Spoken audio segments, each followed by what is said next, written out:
A young man on a motorcycle in the city is trying to overcome the traffic jam and rides breaking the rules. As soon as the light turned green, the young man started off sharply on his red motorcycle. The boy thought, what good is superpower if he can't even use it? In the morning of the same day, the entrance exams for the School of Superhumans began. The outstanding students who had passed the written test were gathered here. Today, their superpowers will be tested. There are a total of 5 levels of superpowers: White Dust, Blue Spirit, Violet Soul, Royal Blood, and Holy Demon. The person in charge said that their school would accept people with Blue Spirit level and above. The lowest level is White Dust. White Dust is not suitable. Many had Blue Spirit. One of the test takers had a Purple Soul. Another one had White Dust. The participants said that Min Hai was the only one at the White Dust level. It's like he doesn't even have superpowers. Min He has such a worthless power that he can't even use it. Why doesn't he just go to the factory? He should give up trying to become a superhuman. This guy even had the nerve to confess his love to the school's main beauty with a purple soul. The young man kept rushing on his motorcycle and thought that his strength was useless. How to fight monsters that can destroy even large buildings with their power. The boy rode outside the city and increased the speed of the motorcycle.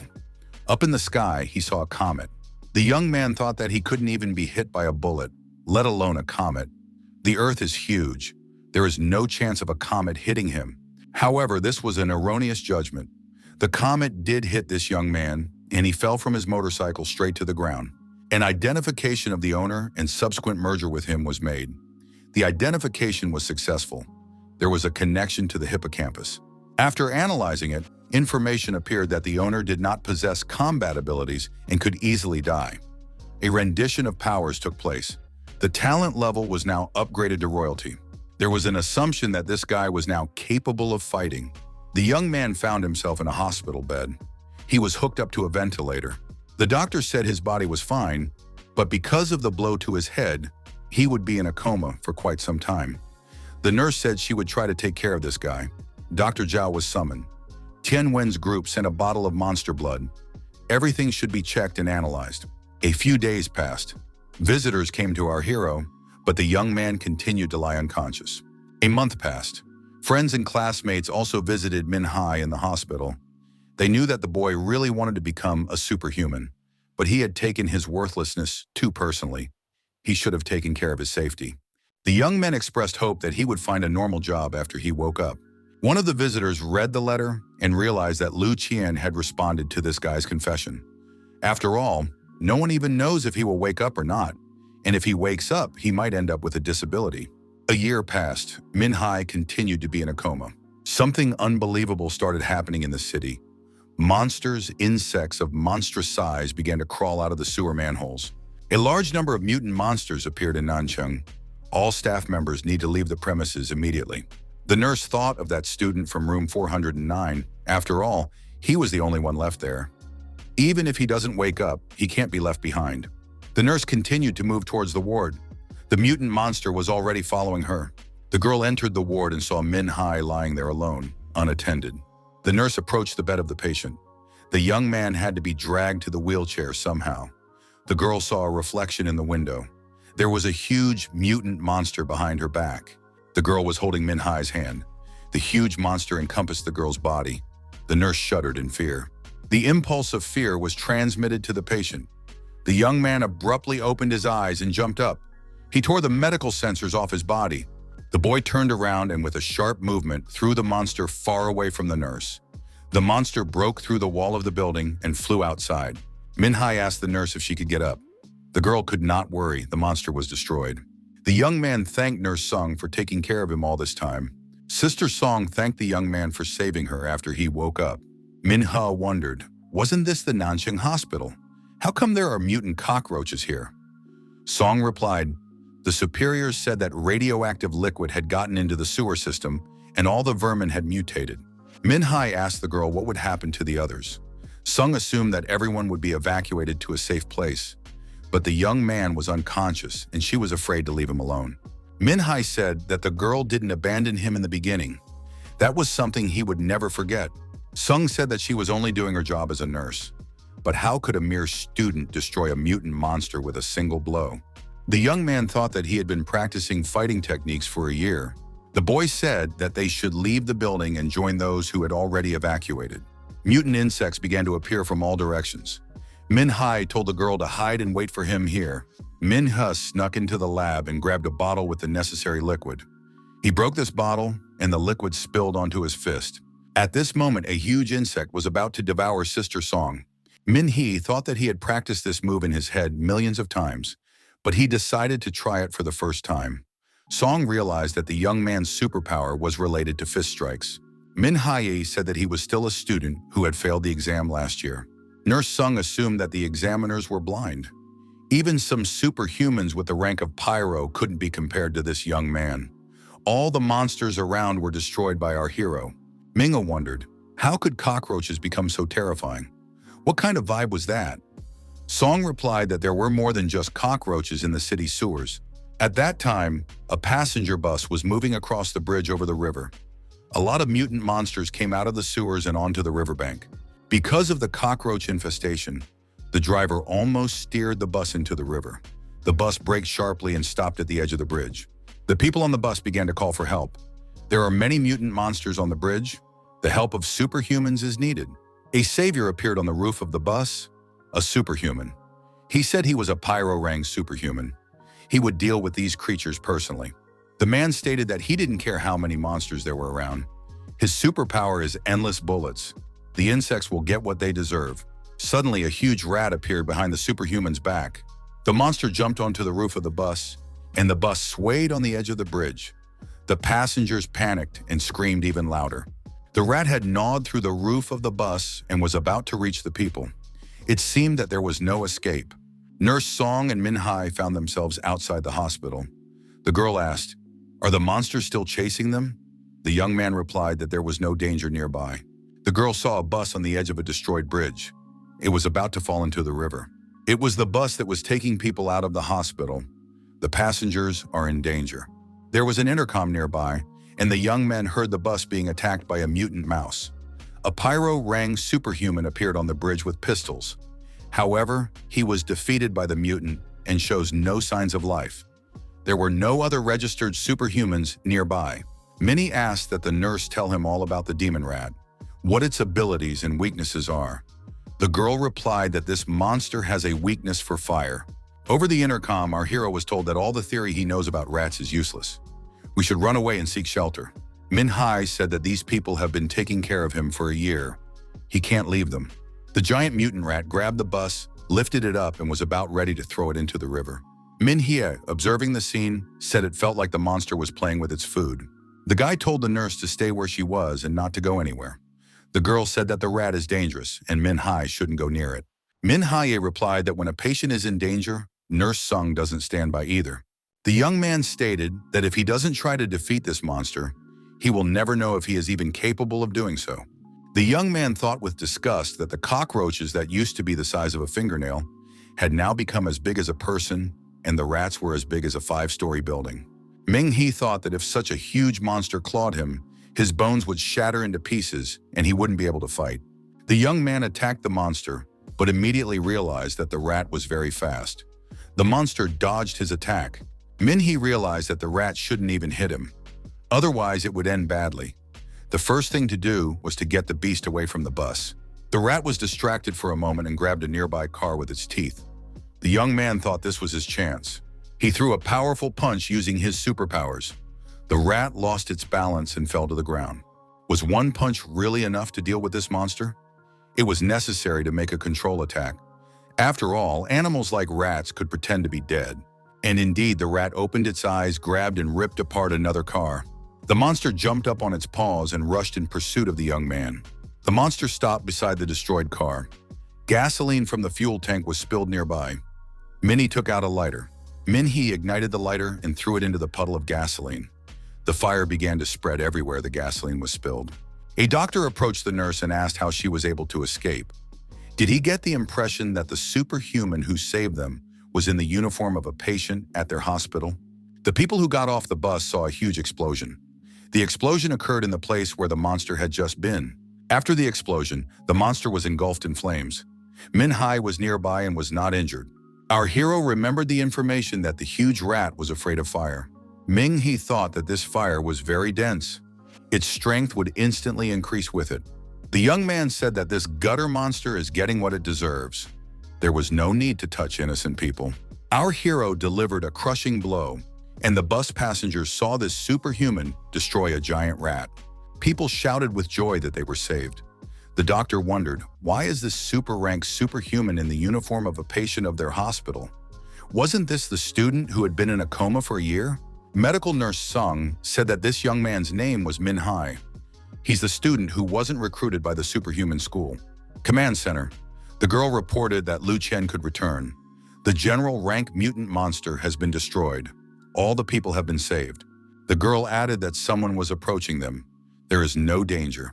Lu Chian observed the situation from up in the tree. She said that she wanted to personally thank the person who destroyed the general rank rat.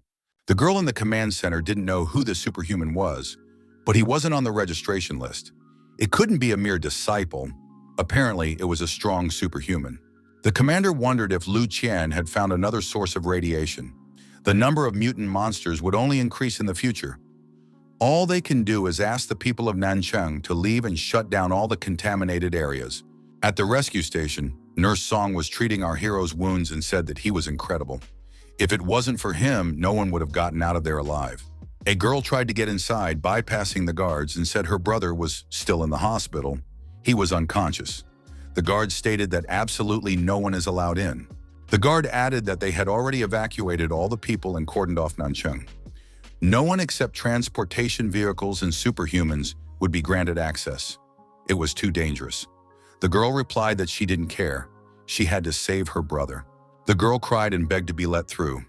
Her brother is weak. He is only a teenager, but has been living in the hospital since he passed out a year ago. The girl added that his name is Min-Hai. He is a very kind boy. He hasn't even held a girl's hand until now. She told Min-Hai to wait for her. She would definitely save him, even if it cost her life. The sister looked over and saw her brother standing next to her. Had he finally woken up? The girl rushed to the young man's chest and said that his older sister was very worried about him. Immediately after the boy went to the hospital, the girl began to take care of him. For a whole year, she came to his room regularly. The sister told me that she found another job. Now she will have to work at night, so she will not be able to visit him all the time. The girl told Min-Hai not to be afraid. Even if he doesn't wake up for the rest of his life, she will still come. Even if she becomes so old that she walks with a cane, Min-Hee hugged his sister and apologized for scaring her so much. His sister continued to cry, and the young man thanked her for trying all this year. Min-Hai woke up and got out of bed. The sun was already high in the sky and was shining through his window. The boy thought that it had been a long time since he had slept at home. His sister had left breakfast on the table and a note. She's still working hard because the medical bills aren't paid in full.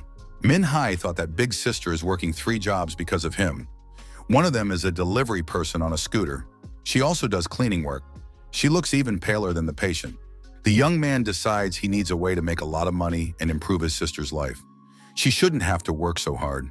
He heard on the television news that the government is offering a reward of 50 million to those who provide information about the source of the radiation.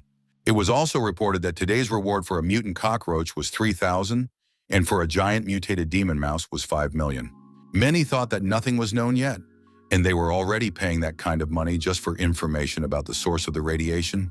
The guy decided that he could not only pay all the bills, but also buy a new house, and use the remaining money to give his sister beautiful clothes and cosmetics. Now all that was left was to find the source of the radiation. He assumed that he should check Nanjiao Hospital, not just the neighborhood.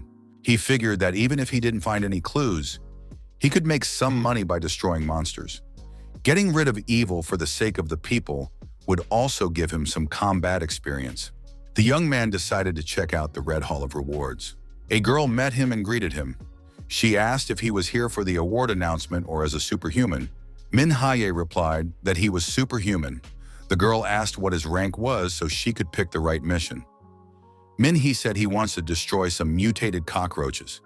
What rank is needed to do that? The girl replied that it was enough to show basic super strength. Then he would receive a trainee badge. But if he wanted to become a star-rank superhuman, he would have to pass a much more difficult exam. Min-Hee agreed and asked to be taken to the training field. Our hero arrived at the training site. He was asked again what superpower he possessed. Min-hai replied that his specialty was punching. The girl showed him the simulator and said that this robot would help him evaluate his strength. It's very strong. If you hit it with all your might, the robot will record the result. Minnie looked at the robot and thought that his punches should reach 800 kilograms to be considered normal. So, he should give his best. He thought that after a year of coma, his muscles had yet to recover. But still, he struck the robot with his fist with all his might.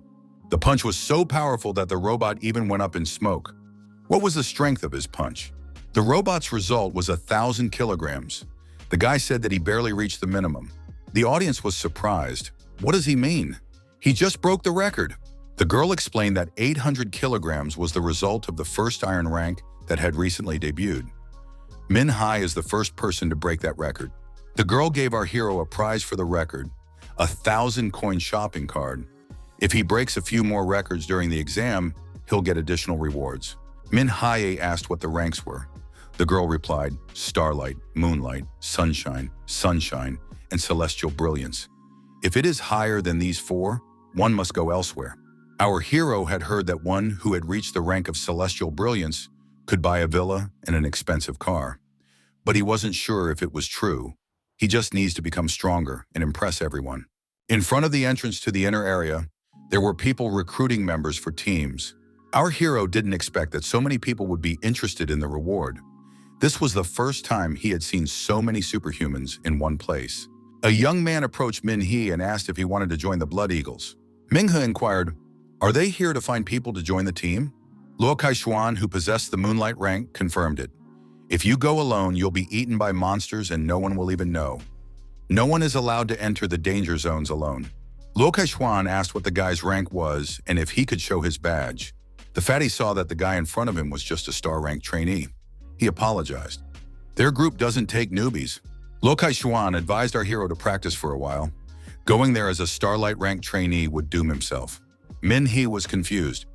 Would no one accept him because of his low rank? A group of young men recognized the guy. It was Min-hai, their classmate. One of them said that the group just turned him down because they don't want to take newcomers. A girl approached our hero and asked when he came out of his coma. She heard that he was unconscious for a long time. Min-hai replied that it was a long time ago. The young men asked why he came here. Our hero said that he wants to hunt mutant monsters.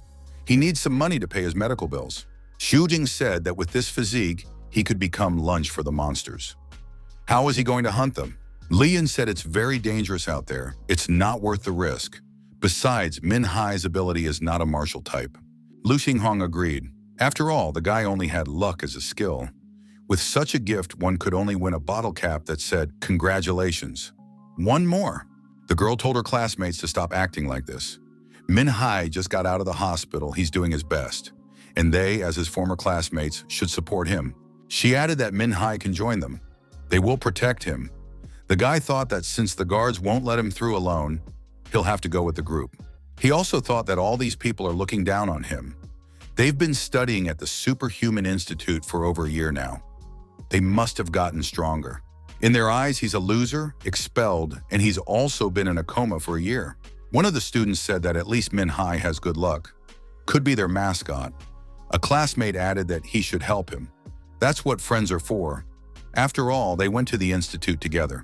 The institute requires every student to participate in extracurricular activities at least once. They were planning to help with the contamination incident this summer. Ming-he inquired, "Is Lu Chian with them now?" One of his classmates wondered, was he really still thinking about her? After all, she was now a member of the institute's board of directors. There was no reason for her to mess around with someone with such a low rank. The girls said that they would never catch up with Lu Chian. She was too strong. She is now in Lanyang and helping the authorities look for the source of the radiation. She asked Ming, where he thought the radiation could be coming from.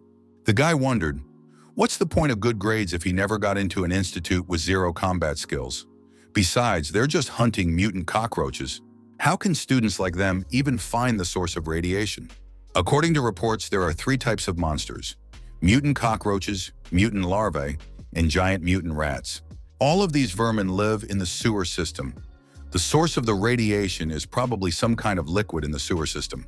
This liquid causes mutations, which makes the monsters come to the surface. Cockroaches are easy to deal with, but rats are much more dangerous. Young people were crossing the road and found themselves near a car. Suddenly, something huge collapsed on top of the car. Min-hai and his companions were lucky. The car took the impact. What was it? Taking a closer look, Min-hee realized it was a mutant larva. The huge biomass was devouring everything it could reach. He thought that one larva wouldn't be a problem, but he had forgotten that these parasites acted in groups. Min-hee shouted to run away. These were mutant larvae. They act as a unit. The guys ran to the nearest building. There were armored panes of glass. Min-hee looked around and asked where Li Yun was. It turned out she tripped and fell. He yelled to save her and rushed back. Li Yun asked why he came back. After all, he could get killed. Min-hee reminded him, didn't she herself say that classmates should help each other? He saw a fire hydrant and hit it with all his might. Water rushed in all directions. The larvae got caught in the flow and the biomass crumbled into single fragments. Ming-hu realized that it was now impossible to let them reassemble again. He walked over to Li Yun and asked if she was okay.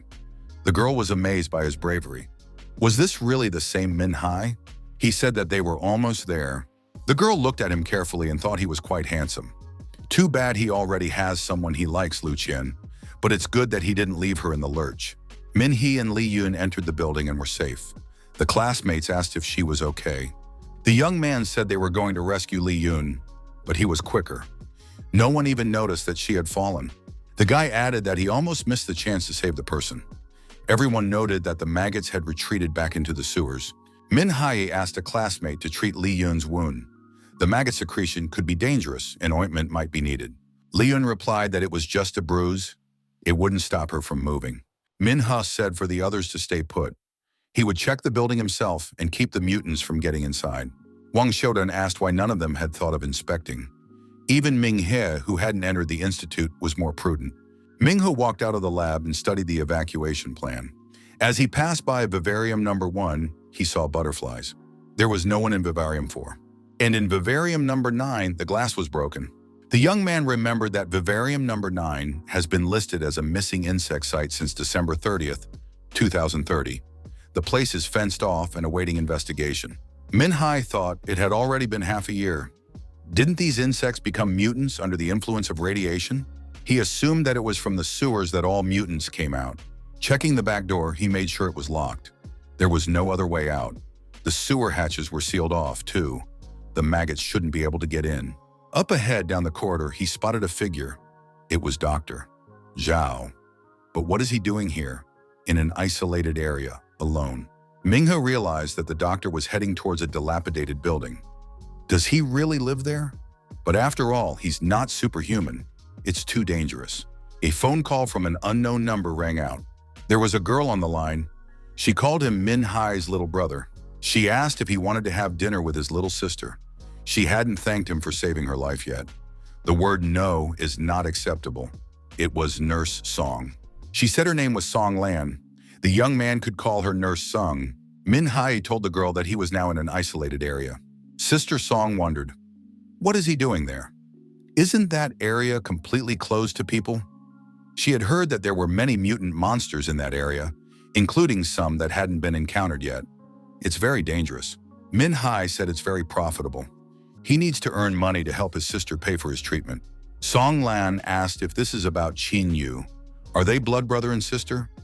Min-hee said they grew up together in an orphanage. Song Lan said that Min-hee is sweet and understanding. She wishes she had a little brother like that. Song Lan said that if the young man is working now, then they will meet next time. The girl regretfully thought that she had even gotten dressed already, right? Manga told his interlocutor that he had just seen Dr. Zhao. He was walking here alone, which is extremely dangerous. Song Lan wondered, what was Dr. Zhao doing in that place? Was it definitely him? Ming-hu said that the doctor didn't see him. Perhaps the glass was only transparent on his side. Nurse Song said that Dr. Zhao had been acting strangely in the past year. Although he was a diligent worker, he always left early, sometimes made mistakes during surgeries. Ming-hu said that the doctor seemed lethargic to him, as if he hadn't slept at all. The girl remembered that a blood sample of a disaster-level beast was once sent to them. It was supposed to be studied by Dr. Zhao, but the blood was missing. The blood of a calamity-level beast mutates when it comes into contact with oxygen, Some distress-level beasts can incubate for up to a whole year. Ming-he asked Sister Song when Dr. Zhao lost his blood. The girl recalled that it was about a year ago, around the same time that Ming-he went to the hospital. Just that day, the doctor had been told that a vial of disaster-level beast blood had arrived and needed to be examined. Min has speculated that it was probably this blood that was the source of the radiation. The timing matched, as did the incubation period. That was the reason for the current disaster. Sung Lan said that the doctor reported the blood loss already after the purification. Min Hai replied that the doctor was lying. Our hero had pretty good grades in Superhuman theory. It was now clear why the doctor had decided to go to that area on his own. He would have been prosecuted if he had been found out. The doctor would definitely be found. He must be trying to correct his mistake. Sung Lan said it was too dangerous. Minghe noticed that Dr. Zhao isn't superhuman, and there would be a lot of strong monsters near the radiation source. He is afraid of being held responsible for what happened. The young man said that Sister Song should report what happened. Song Lan replied that she will do it immediately. Min Hai should be careful. Min Hai said for Sister Song not to worry. He will not go to the center, but only stop the doctor. The young man entered the office again, and the classmates noticed that Min Hai had finally returned. Our hero said it's safe here. All the doors are locked tight and the maggots won't get through. Min Hai said to let the young men rest here, and he has some things to take care of. He'll be back soon. Li Yun asked where Min He was going. It was dangerous to go outside alone. Min He looked at the lonely maggots and thought that they won't be able to do anything for a while. Our hero decided to take a shortcut and started moving through the back alleys, bypassing the main road. Min He suddenly got surrounded. From different sides, mutant insects were approaching him. The young man showed what he could do and the mutants were deactivated. Our hero continued on his way. Min He continued to stealthily follow the doctor. In one of the rooms, Min He saw a huge hole in the floor. Where did such a hole come from? A rope ladder was lowered down. The young man speculated that the doctor might have gone down there. Min He also descended into the dungeon. It was a mystery to the young man. Why did Dr. Zhao come here? It wasn't as simple as it seemed. Ming He went down to the underground floor and looked around. The doctor was nowhere to be seen. Min He peeked around the corner and saw the doctor retreating in the depths of the corridor. Our hero walked closer and saw the doctor walking up the stairs. The young man asked loudly, "What is Dr. Zhao doing here?" The doctor was very surprised. The young man asked, "Did the doctor really lose the calamity beast blood a year ago?" Zhao wondered how the young man knew that. Dr. Zhao lowered his eyes and said, "He made a serious mistake. He didn't know anything at first." The doctor went down the stairs downstairs again. He said he didn't mean to hide anything. It all happened by accident. Zhou said he was a doctor, someone who saves lives. He didn't know his carelessness would lead to this. He came to check if the reservoir was contaminated because of the blood he lost. The doctor said in desperation that he wanted to make amends. Minghe was surprised. "After all, doctor, Zhao is not superhuman. We need to inform the authorities. They will sort it out." Zhao said that Minghe is a superhuman. When they were attacked at the hospital, the young man saved everyone. Everyone will confirm that he is strong. He wants Ming-he to help him. Dr. Zhao says he has a wife and children. He risks losing not only his job, but also going to jail. No one will take care of his family. Minghe said for Dr. Zhao to calm down. The guy remarked that his ability has a limit and Zhao is just a doctor. In that case, they could only do harm and promote the spread of the mutation. The doctor recognized that their options were limited. Ming-he suggested that they leave the area immediately and report to the authorities. Dr. Zhao asked, "Ming-he didn't tell anyone about this, did he?" The young man confirmed that he had not told anyone. It would be better if the doctor told everything himself. After all, the blood was lost here. This place gives off radiation, right? The doctor said he didn't lose blood. Min Hai is still a student and doesn't understand a lot of things. As our hero suspected, there was something wrong with Dr. Zhao, but it was impossible to leave. It was too unclear what the doctor was doing here. The doctor asked, "Did the young man meet cockroaches, maggots, and rats? They live in the dark corners of the city and spread disease through bacteria. These creatures drive people crazy." Zhao wondered if Ming-he had thought about it. Humans are breeding uncontrollably, plundering resources recklessly, and poisoning the world with chemicals. They are destroying the planet to the point where garbage is already being thrown into space. Human actions are no better than those of these mutants. Ming-he said that there is no falsity in the doctor's words. Indeed, people should protect the world. Zhou added that there should have never been any living beings in the universe in the first place. It should never have come to such a peak. A universe without life is beautiful and unconditioned. The appearance of life in it is like bacteria in a healthy body. Humans are the kings of germs, cancer cells. Their peculiarity is rapid multiplication and destruction. Humans multiply for generations and will not stop destroying the world. Even if they leave Earth and conquer the solar system, they will want the entire Milky Way. Where there are humans, there can be neither peace nor tranquility.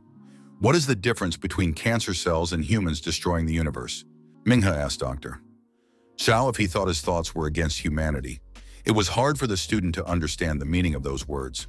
The doctor said that the young man was superhuman. From his very youth, he recognized calamities and eliminated them. This is the work of the immune system of the universe.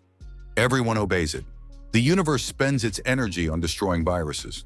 Zhao said again that he was a doctor. When someone is sick, he heals. That goes for the universe as well. He is its doctor. He will help the universe destroy people who are like cancer cells to it. Even cockroaches, rats, and sewer maggots are not as scary as humans. Zhao admitted that he created the radiation source himself. At first, it was just an experiment. He would wipe out everyone in Lanyang first, and then the rest of the cities. Earth was sick and needed to be treated. The doctor stated that before he could complete the great healing, he had to destroy an individual like Ming He. The doctor thanked the young man for his stupidity and naivety.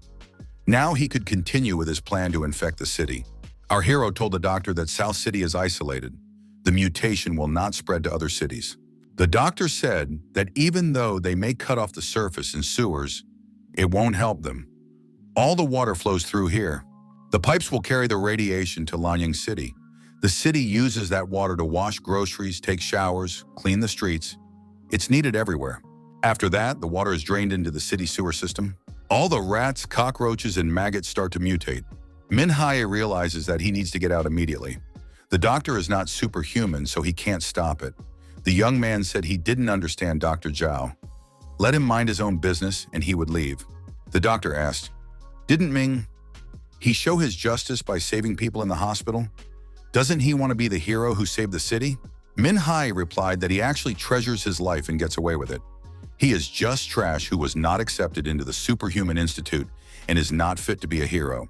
The doctor thought this guy was smart for staying out of his way. All he had to do was pour the blood into the water tank and the plan would be complete. But he couldn't find a container with the blood of the beast of distress in his pocket. The doctor remembered the young man touching him and said he didn't understand how it happened. Could it be that the boy had tricked him? Dr. Zhao shouted with rage and his eyes lit up like a monster's. He yelled, demanding for the blood to be returned immediately. But our hero was quickly moving away. The young man knew that this was the ultimate weapon. Dr. Zhao's superpowers. The doctor was using himself as a lab rat to mutate, just like those sewer creatures.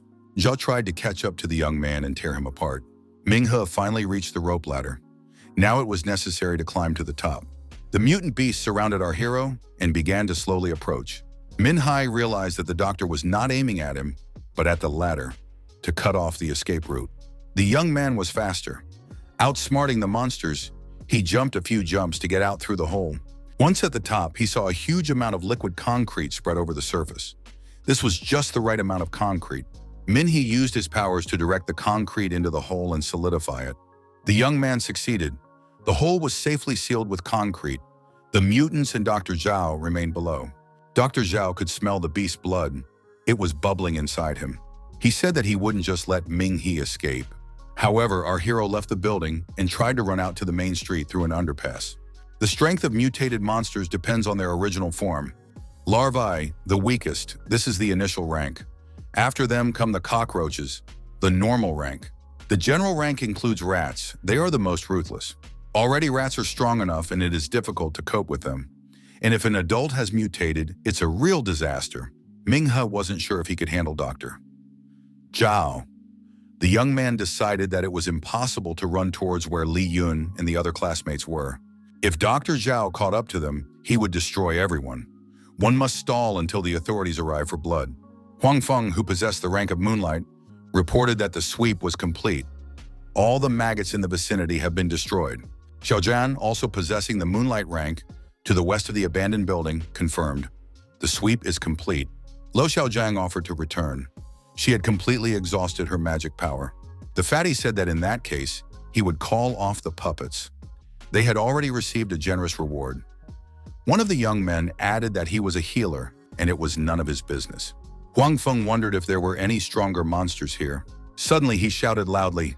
The sewer manhole cover he was standing on abruptly flew up, throwing the youth high up. Xiaojian reacted just in time. Jumping up, she grabbed him by his waist and stopped with him on the lamppost. Dr. Zhao appeared from the sewer manhole. He looked like a mutant. Huang Feng saw him and said that it looked like his rookie had jinxed him. Lo Xiaojiang was surprised that the monster was hiding under the manhole cover. He should be deactivated immediately and get back to business. Fatty, on the other hand, decided that he would get rich. After all, the monster was very large. He could get at least 100,000 for destroying it. Huang Feng said that this abominable monster was unlucky to encounter a Moonlight rank group. Dr. Zhao pronounced that the best way to recover was to destroy them all. Huang Feng was surprised. Did this mutant seriously hope to defeat them with his slow attacks? Zhao grabbed the young man's neck and repeated, "The best way to recover is to destroy." In the same instant, his hand turned into sharp blades and pierced Huang Feng's body. Zhao said, "This is the first one." Xiaojian shouted for the monster to let go of the young man and snatched her blades from their sheaths. She rushed towards the mutant, but the mutant slashed her body with the blade. Xiaojian started bleeding and fell to the ground. Dr. Zhao said, "This is the second one." Turning to the other students, he asked, "Aren't they glad that their comrades are dead? Now they will be able to gain so much more." Other monsters began to emerge from the hole outside. Jay regretfully said that he was in a hurry, although he could still play with these guys. He rushed away from the scene of the battle and shouted that he would tear Minhee to pieces. The fatty was astonished and frightened. What kind of creature is this? He is definitely a rank lord. Liao Xiaozhang held her bleeding comrade in her arms. Ming He continued to run. Although he had broken away from his pursuers, they still found him on this confusing street, probably by scent. The hero thought that Dr. Zhao wasn't as fast as these lymph beasts. He can't be allowed to fall into their clutches. Ming He approached the gas station. He had an idea. He doused his body with gasoline. That should help hide some of his scent. The solution proved to be correct. The beast ran past without smelling him. However, after a while, the mutants returned. Minhee hid in the store behind the shelves of groceries. One of the beasts carefully examined the store. Minhee tried not to move and hardly breathed. He plowed the grocery shelf at the mutant and tried to run out of the store. Minhee jumped outside and slammed the door behind him. He noticed that the other two beasts had gone the other way, and this one, the most sensitive one, had found him. The hero realized that there was no point in running any further. As long as this beast with a keen sense of smell is alive, he will always be able to find him. The young man decided that his fist should make contact with something special to activate the spiritual skill of the corresponding attribute. Acid Strike is activated by touching acid. Fire Strike is activated by touching fire. Blast Wave is activated when water is touched. There was nothing like that in the store, and if he went out now, he'd be detected immediately. The beast crawled out from under the rubble and rushed at the hero. Minhee realized that he would have to fight with his bare hands. He threw a powerful punch with his fist and the beast flew backwards. But the mutant pushed off the wall and attacked again. Minhee couldn't hold on and fell on his back. The creature leaped from above and opened its huge maw. The young man could feel the stinking breath of the beast. Minhee didn't hesitate and delivered a crushing blow to its jaw. The beast even bit down on its tongue. The blow was so strong that the beast flew backwards. Minhee got up and delivered a controlling blow. The monster was decapitated. Its head broke through the wall and flew out. At this time, the wounded Dr. Zhao moved around the city looking for a hero. He entered a gas station store and saw the dead beast. Everything became clear. Zhao said that to deal with this kid, the mutants would still need to evolve. He ordered the other beasts to eat the fallen comrade. The doctor hoped that they would be better able to smell blood afterward. The master of the beast shouted for them to bring the boy back, alive. Minhee continued to run away. The boy thought he had gotten rid of the sniffing beast. Why did his pursuers catch up with him again? Our hero paid attention. The barking of monsters became much more intimidating. The young man saw an amusement park ahead. He thought that this is the right place. There are many mechanisms here that can be used when they catch up with him. As long as there were useful things at hand, he could become stronger. Minhee walked over to the fountain. If the smell was still being tracked, The gasoline could be washed away. After all, if he decided to use fire, he would catch fire before he could use the blazing strike. Min-hee thought that the beast would find him anyway, no matter where he ran off to. It was better to keep walking. We need to create a distance between them to delay the monsters. The guy planned to destroy as many monsters as possible, but he wouldn't be able to handle Dr. Zhao. Ming-he noticed one of the pursuers, but how did it get so huge? The beast attacked the young man. He barely dodged. He noted that the monster had become much stronger. Had it really evolved? The young man dodged the blow again. He noticed that although the monster had gotten bigger, it was now much slower. Min-hee adopted a fighting stance and told the monster to attack. The young man found himself surrounded. There were already 3 beasts nearby. Something must be done. Min-hee turned around and began to run away. Ahead, he saw a high-rise attraction. The hero started climbing up the narrow support upwards. If you fight here, you can destroy the monsters one by one, and when he gets to the top, then he will destroy all of them. One of the monsters jumped up and was at Min-hee's level. There was no time to think about it. The young man activated the element extraction, steel absorption, and powerfully attacked the monster. The beast lost its balance and collapsed downwards. Ming-he realized how much power he now possessed after absorbing steel. He could literally pierce through monsters of this level. The remaining monsters continued to move upwards. The guy realized that their rank was not below the commander's level. Min-hee noticed one of the monsters trying to get around him. Would he succeed? The hero delivered a fist strike to the jaw, throwing the monster high up. The next blow struck the bone armor, and the monster also flew far back. Min-hee noted, these beasts were evolving at a frightening speed. One of the monsters nearby had managed to grow bone spikes on the back of its head. Now, it wouldn't be so easy to hit it. Min-hee found himself surrounded after all. The monsters were approaching from 2 sides. He struck the closest opponent, who flew backwards. Taking advantage of the moment, the young man tried to jump off the structure. Earlier, Min-hee was near the control center. Electricity was still being supplied to the grid. Then he decided to destroy the remaining monsters. Now the hero was hanging on the structure and realized that if he fell, he would break his legs or die. One of the beasts also hung on its front legs and began to approach. It was the last monster. It abruptly pushed off and jumped at Min-hee. The opponents clashed and began to fall. The young man thought that it was just a parasite living off Zhao. If he died, the doctor would be weakened. Whichever one of them falls, they will both die. But for the monster to die with him was also a victory. Min-hee was on top. We need someone to cushion the fall, then everything will change. The impact of the fall was softened, and the young man survived. He said that this monster was an arrogant beast. Sung Lan couldn't get through. The girl was worried. Why didn't Min-hee answer? Did something terrible happen? Finally, he answered the incoming call. He said his phone was turned off. The government has already cordoned off the area. Now the cleanup teams are working there. The eradication team is destroying the monsters outside. Song Lan noted that they haven't seen either Min-hee or Dr. Zhao. Min-hee reported that he was at an amusement park. Dr. Zhao had planned to spread mutations. He wanted to pour the mutagen into the water supply and contaminate the water supply of Liangyang City. Song Lan was outraged. How could Dr. Zhao dare to do such a thing? Ming-hee said that he had stolen a flask from him. It was its contents that caused the mutations. Inside the flask should be both monster blood and antibodies. Once the scientists extract the antibodies, the city can be returned to normal. Sung Lan promised to alert the authorities that the young man is at the amusement park. People will be sent there to evacuate him. Ming-hee said for them to approach the South Tower. Dr. Zhao is still after him, so they can't stay where they are. He added that Dr. Zhao has mutated. We need to send in professionals. Otherwise, the doctor will destroy everyone. Near the tower, Ming-hee was already waiting for Zhao. He said that the young man was very predictable. The doctor called out to him and suggested that he look up. There were people at the top of the tower calling out for help. Zhao said he noticed them on the way up. At first, he wanted to destroy them, but decided to spare them for now. The terrified students were screaming and begging for help. They wanted Min-hee to save them. One of the girls said that it was Min-hee who was the doctor's target. It had nothing to do with them, and they weren't going to die at that age. Min-hee pondered what he should do. Right now, he couldn't defeat Dr. Zhao. The guy decided that he could ignore those 3 students, but he couldn't leave Ling Yun in trouble. Our hero realized that he would have to stall until the authorities arrived. Dr. Zhao asked if any of those people were dear to Ming-He.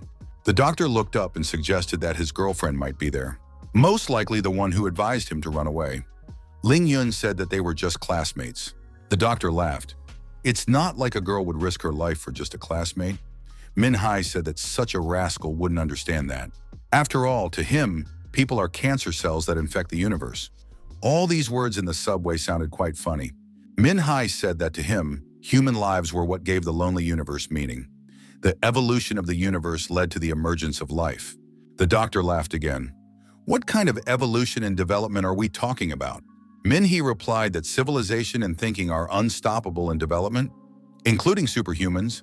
They are also part of the evolutionary process. Zhao countered, superhumans are just more ingrained viruses. Still, some viruses are harder to eliminate than others. After all, they can evolve. Ming-He said, if they have different opinions and can't prove their case, then there is only one way to go. The stronger one is right. Min-Hai reminded his interlocutor that he personally represents superhumans. The doctor stated that he is the embodiment of the supreme forces of the universe, a higher order that must destroy all living things. Min-He showed a vial of blood plasma and said, if the doctor wins, he gets it. The doctor replied that this boy doesn't see his place. Min-Hai objected, if the doctor can't even beat a student who didn't get into university, then he should stop blindly believing in his ideas. Ming-He stated that the doctor is a pathetic loser, trash and scum. Xiao wondered, why go to so much trouble? If Ming-He didn't give him the plasma, he would destroy all 4 people in the tower. Ming-He said he didn't care. After all, they were students of the Superhuman University. They swore with their lives that they would protect the nation, its cities and citizens at all costs. It was justifiable to trade their lives for the lives of the entire city. Zhao said that in that case, he would destroy them right now. The doctor tossed the blades upwards. One of the blades pierced the young man's leg. The boy screamed loudly in pain. The doctor declared that next time he would aim for the pretty face of a female classmate. The blade hit the girl in the shoulder. The doctor said he missed again. Min-Hai ran aside and stopped. The doctor threatened, if the boy ran again, he would put holes in his body. Cries for help continued to come from above. The young men were begging Min-Hai not to leave and to save them. The doctor thought it would be problematic if the guy only focused on winning. Although it would still be useless, it would be better to destroy him. Zhao shouted that he agreed and the young man could go back. Ming-He came to a stop. Spikes erupted from the ground in front of him. Zhao said if Ming-He continued to run away or dodge, this fight would become meaningless. From now on, this place would be considered their battlefield. Every time Ming-He touches the circle, one of the students will die. Ming-He moved closer and said he agreed. Zhao added, if the young man defeats him, he will save his friends. The doctor added that the boy will become a hero who will save the entire Lanyang city. However, it is a pity that he is so weak. The doctor heard that Min-Hai ended up in the hospital because he didn't pass his exams. He couldn't accept it and fell into a coma, after which he ended up in the hospital. The doctor said that coincidentally he turned out to be the young man's surgeon. A person who fails an exam is someone no one will pay attention to. Even his classmates think he's pathetic. They would rather laugh not at the situation, but at him. The doctor says that Min-Hai doesn't matter to anyone except the woman who sends him flowers. For a whole year, no one has visited him. Min-Hai's life is garbage and he's acting so arrogant. Ling Yun kept yelling for him to run away. After another attack from the doctor, our hero went down on his knee. Blood was flowing from his chest. Ling Yun screamed again for him to run away. Zhao wondered, why is this guy fighting when he should have died a year ago in the operating room? Ming-He could rise from his knees 100 times. Nothing would change. Ji reminded that one of the hostages would die if the guy touched the circle. The monster approached the hero and said that he couldn't even adapt to this world. Min-He stained his hand in blood, touched his wound and splashed blood at his opponent. The blood hit the doctor's eyes and he closed them in surprise. Taking advantage of the moment, Min-Hai ran aside. The hero activated the fire and said that he was sick of the doctor. This mutant was too pathetic. Min-Hai's hand was still covered in blood. The guy said that his blood allowed him to deliver the most powerful punch, the demon god punch. After that punch, the doctor flew far back and fell on his back. The students upstairs screamed again, begging Min-Hai to save them. The girl said that he was bleeding more than them. Ling Yun said to have Min, he treat the wound. He was losing too much blood. The doctor tried to get up and said that once he finished off Ming-He, he would immediately take care of those upstairs. Jai realized what Ming-He's superpower was. Our hero delivered another blow to his opponent, a fist to the jaw. The doctor said that Ming-He's attacks are extremely strong, but they are useless against him. He recalled that the young man had enchanted fire and destroyed one of his hounds. Ming-He landed another series of powerful blows on his opponent. The doctor withstood them, flew far backward, but kept himself on his feet.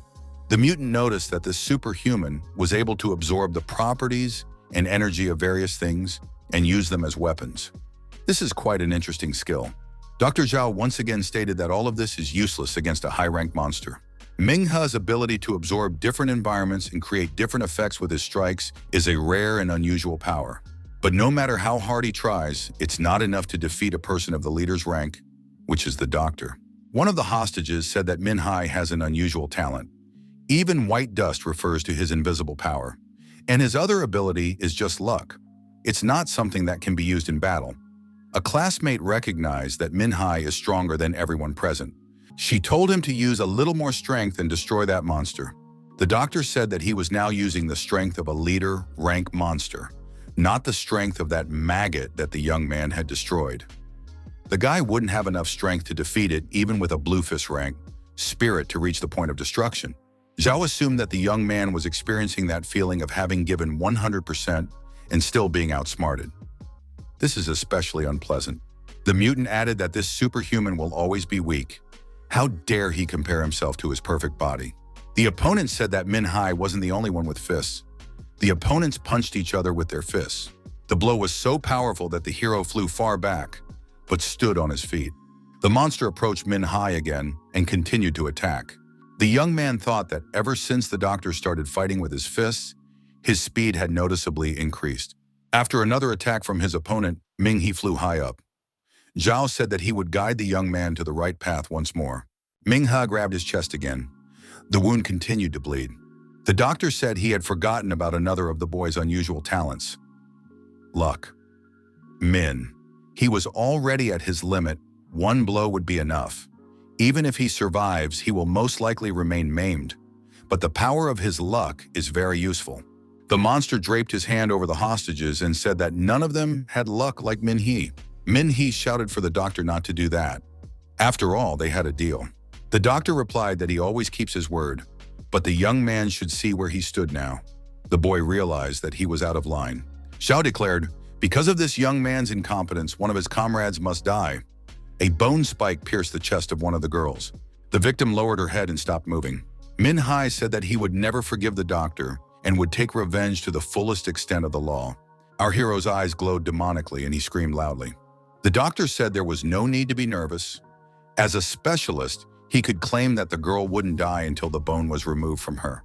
Zhao added, if she doesn't get help within 5 minutes, she will indeed die. Min-He decided that in those 5 minutes, he must destroy the doctor. Min-He attacked his opponent. The mutant noticed that the young man's super talent was only at the blue spirit level. This is his limit. Even if he uses all of his blood, it won't be enough. The doctor added that he doesn't even need to resist. The young man will soon die from blood loss. Right now, he's nothing because he's putting out his full strength. She recalled how pathetic Min-Hai looked when he was first brought to the hospital after his suicide attempt. What the doctor hates the most is those who survive such attempts. If a person can't handle something so simple, why live? He was the one who wanted to die, but he was saved, forcing the doctors to spend precious time and effort on him.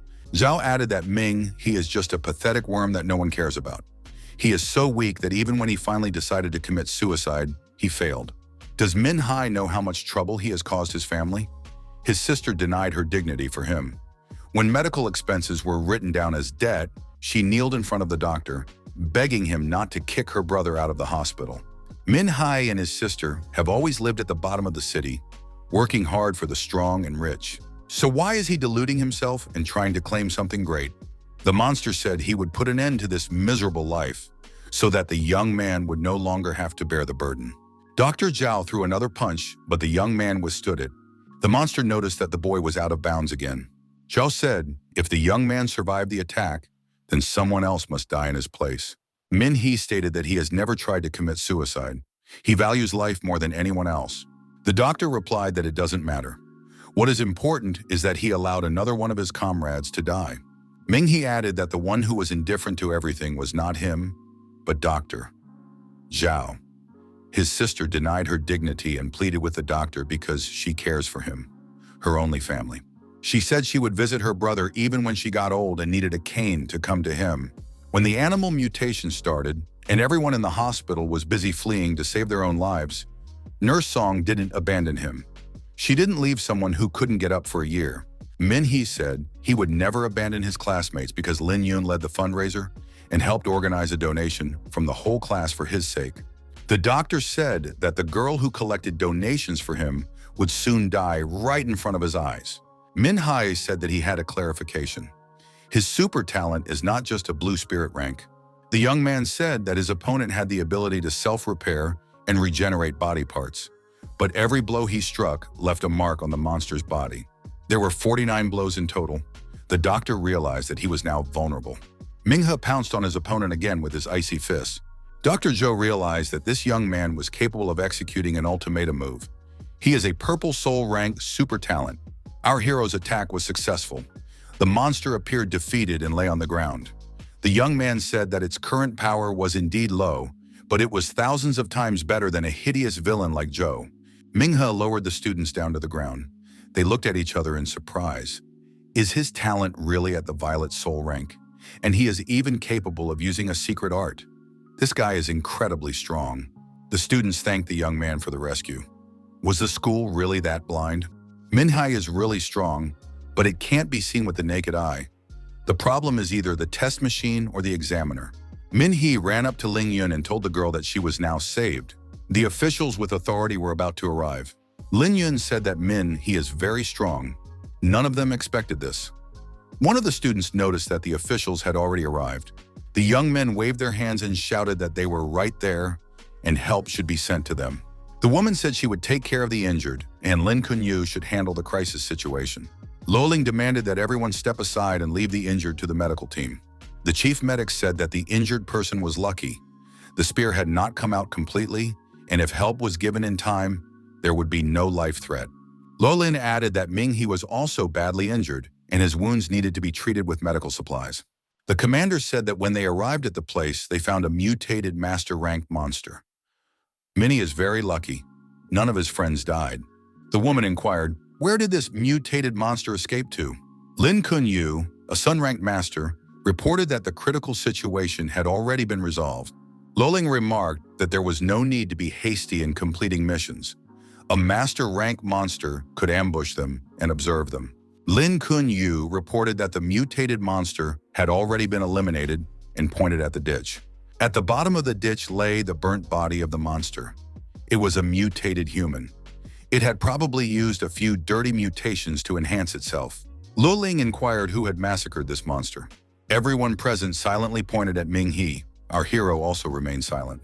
Under the weight of incontrovertible evidence, the young man confessed, it was him. He is the one who reported it to the right place. His name is Min-Hai. The hero showed the vial and said that he had stolen this pollution resource from Dr. Zhao. Ming-Hu stated that the doctor wanted to add this resource to the water supply. Loling asked with surprise, how was Ming-He able to do that? The young man explained that he simply stole it from the rogue while he was busy talking. Luolin repeated the question, how did he destroy the mutated monster? Ming-He said that he defeated it with one left using his combat fist. His evolved superpower is the fist. Luoling couldn't believe it. In which department is this super evolved hunter registered and what is his degree? Ming-He replied that he had the rank of Starlight Trainee. Commander Luoling, of course, didn't believe it. Didn't the young man know that this monster had recently destroyed 2 Shining Moon rank hunters? The student informed Officer Luoling that Ming-He had indeed become a super evolved hunter. The girl added that in doing so, he did not pass the school's super evolution exam. Luolin asked in surprise, how was that possible? Special Agent Lin Kunyu looked at our hero with disbelief. Luolin suddenly realized everything and said that he was the arrogant student who didn't listen to her instructions on the walkie-talkie. The member of the public clarified, was this really the same hero who saved them from the monster on the South Region bus? Back then, his face was covered in blood, so it was hard to recognize him. Lin Kunyu stated that from now on, Min Hee is the hero who saved the city from danger. The special agent added that Min and Hee made them, heroes of the highest rank, look like useless fighters with mere ranks. The young man replied that he was just doing his best to stall and protect his classmates. Officer Luo Ling asked if he was interested in joining the official Super Evolutionary Organization. There's great treatment, high pay, lots of perks, and all the female co-workers are as nice as she is. And there's free dental insurance. Lin Kunyu told Luo Ling not to be so shameless. Compared to her, the other women in the organization are not so nice at all. The officer added that the prestigious evolutionary school doesn't need Ming He, but their official organization invites him to join. Our hero replied that he would think about it and passed out. The doctor assumed that the guy was very tired.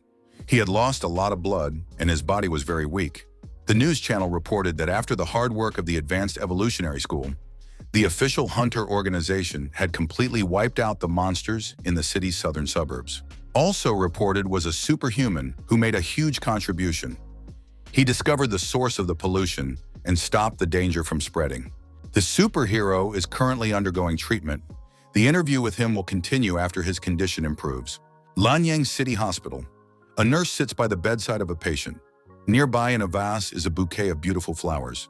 The young man opened his eyes and came to his senses. The nurse was happy that he finally woke up. She said that he had slept for a total of 2 whole days, and she was afraid that he would fall into a coma again. Min Haye wondered why Nurse Sung was here. Sung Lan replied that she had been transferred to this hospital and had received an official request to take care of him. Sung Lan added that the young man is now a true hero. There are already a lot of reporters outside waiting for him, eager to do an exclusive interview. Min Hai asked the nurse what she knows about his classmate, Lin Yun. Sung Lan said that the girl is out of danger. She only needs to recover in the hospital. At that moment, the door opened and Llewellyn's officer and the general of the official Li organization entered the room. The general asked how the young man was feeling. Ming He replied that he was fine. The nurse added that the patient's physique is normal and he is recovering faster than normal people. Llewellyn reiterated that such a young man would be a great fit for their organization. They need a superhuman with such a monstrous physique. General Li thanked Ming He for everything he had done for Lanyang City and the official organization. The officer bowed his head and said that if it wasn't for the young man's actions, they would have suffered huge losses. Ming Hai replied that he just did what he had to do as a law-abiding citizen. Llewellyn said that she had the day off today and suggested that Songlan go outside, grab a bite to eat, and have a little chat. The nurse admitted that it had been a long time since they had gone shopping together. Songlan added with a smile that bubble tea, fast food, and desserts couldn't be missed. Llewellyn laughed and agreed. Ming He turned to General Li, assuming that the latter had something important he wanted to talk about. The general wondered how the young man realized it. Ming He explained that Luo Ling had used an excuse to take the nurse away. It was obvious that the conversation was going to be serious. The general praised him for being observant. General Li said that he had already questioned Nurse Song and his friends about the battle with Dr. Zhao Shuhua. According to all the battle characteristics, Ming He shouldn't have won. Even super-evolved hunters didn't realize how strong the top-ranked creatures were. The general added that strength alone was not enough. Superhumans also needed to apply wisdom and strategic thinking. Min He remarked that it was all about his hidden talent and a little bit of luck. The general countered that luck alone would not be enough to defeat Zhao. Ming He showed something more than that. Minga said that the general was exaggerating his abilities too much. The general asked what exactly Dr. Zhao was saying. The young man replied that the doctor called people cancer cells and said that the universe didn't want life in the first place. The general remarked that not all of the doctor's words were crazy. He explained that the creatures that had invaded the planet had come from a comet. Every comet could carry a creature dangerous to humans. That's their instincts, and the basic instinct on Earth is survival. Does Min Hai know what instinct those creatures have? Their basic instinct is to destroy. They won't stop until they've wiped out all mankind. The general said that in humans, survival instinct comes first and research comes second. Even scientists can't find answers to everything. Min He asked the question, if the universe really wants to destroy them, why give humans the ability to evolve? The general explained that it was because of people's ability to adapt that they could stand up to the monsters. Humans with an innate tendency to evolve is proof that humanity isn't written off yet. Compared to the universe, we're just newborns. The invaders are a virus. Before humanity learns the truth, it must not fall. Super beings don't give up. Min Hai said that even though he is a super being, he can't protect all of humanity, but he will protect his loved ones for sure. The general said that after this conversation, he has two things to clear up. He hoped that the young man would be frank with him. About a year ago, they discovered a comet codenamed Divine Queen. After entering the atmosphere, it changed its trajectory and exploded on contact with the surface. Min Hai was nearby at the time of the explosion, causing him to spend a year in a coma. Now he was beginning to understand everything. The general asked what he saw then. Min Hai replied that he saw a bright light that filled the sky. Immediately after that, he lost consciousness. The officer wondered, did the young man really not see anything? For example, didn't something come out of the comet? Min Hai confidently said that he didn't see anything. Could it be that the comet itself was the monster? The general said that disasters are categorized by ranks from the 1st to the 12th. The first is like a tornado. The incident in the southern suburbs was rated as a rank 3 disaster. Dr. Zhao had planned to raise it to rank 6 with a water supply, but the young man managed to stop him. The Divine Queen has been classified as a rank 9 disaster since the beginning. It poses a threat not only to the province, but also to the entire country. Min Hai said he was scared. The general recognized that the creatures themselves were not as scary as something else. 5 years ago, there was a calamity of the 8th rank in the south. It was caused by a creature of imperial rank. The contamination occurring now is related to the imperial bloodline. That year, an underground merchant had hidden a sample of that blood. Min Hai asked if the blood of an imperial rank creature could affect an entire city. The general replied, that was why the Divine Queen was so dangerous. That's why the organization thoroughly investigated the crater but found nothing. Min Hai is the closest witness. He survived the shockwave. Perhaps there lies important information. Min Hai apologized and reiterated that he did not remember anything. The general suggested that the comet fragment could have fallen elsewhere. Min Hai recalled that the general had mentioned a second important topic. The general said that Luo Lin had recommended him, and he hoped that the young man would join their organization. The officer added that he had the amazing luck of waking up with a rank of Purple Soul after a year in a coma. Min Hai replied that he wanted to talk to his sister first. The general said that the doors of their organization were always open to him. The general was already being called out by a young man on his way out. The officer wondered if the boy remembered anything. Min Hai said that he had found the source of the contamination. Can he receive the due reward? The general laughed and said that the young man didn't have to worry. He would get everything in full. Left alone, our hero decided to enter the meditation of perfection. The young man was asked if he had heard what the general had said. A huge statue stood in front of the boy. The statue glowed with a bright light and turned into a woman. Was this really a rank 9 calamity? The woman asked as the young man thought to whom he was looking at so arrogantly. She is at least a rank 11 calamity.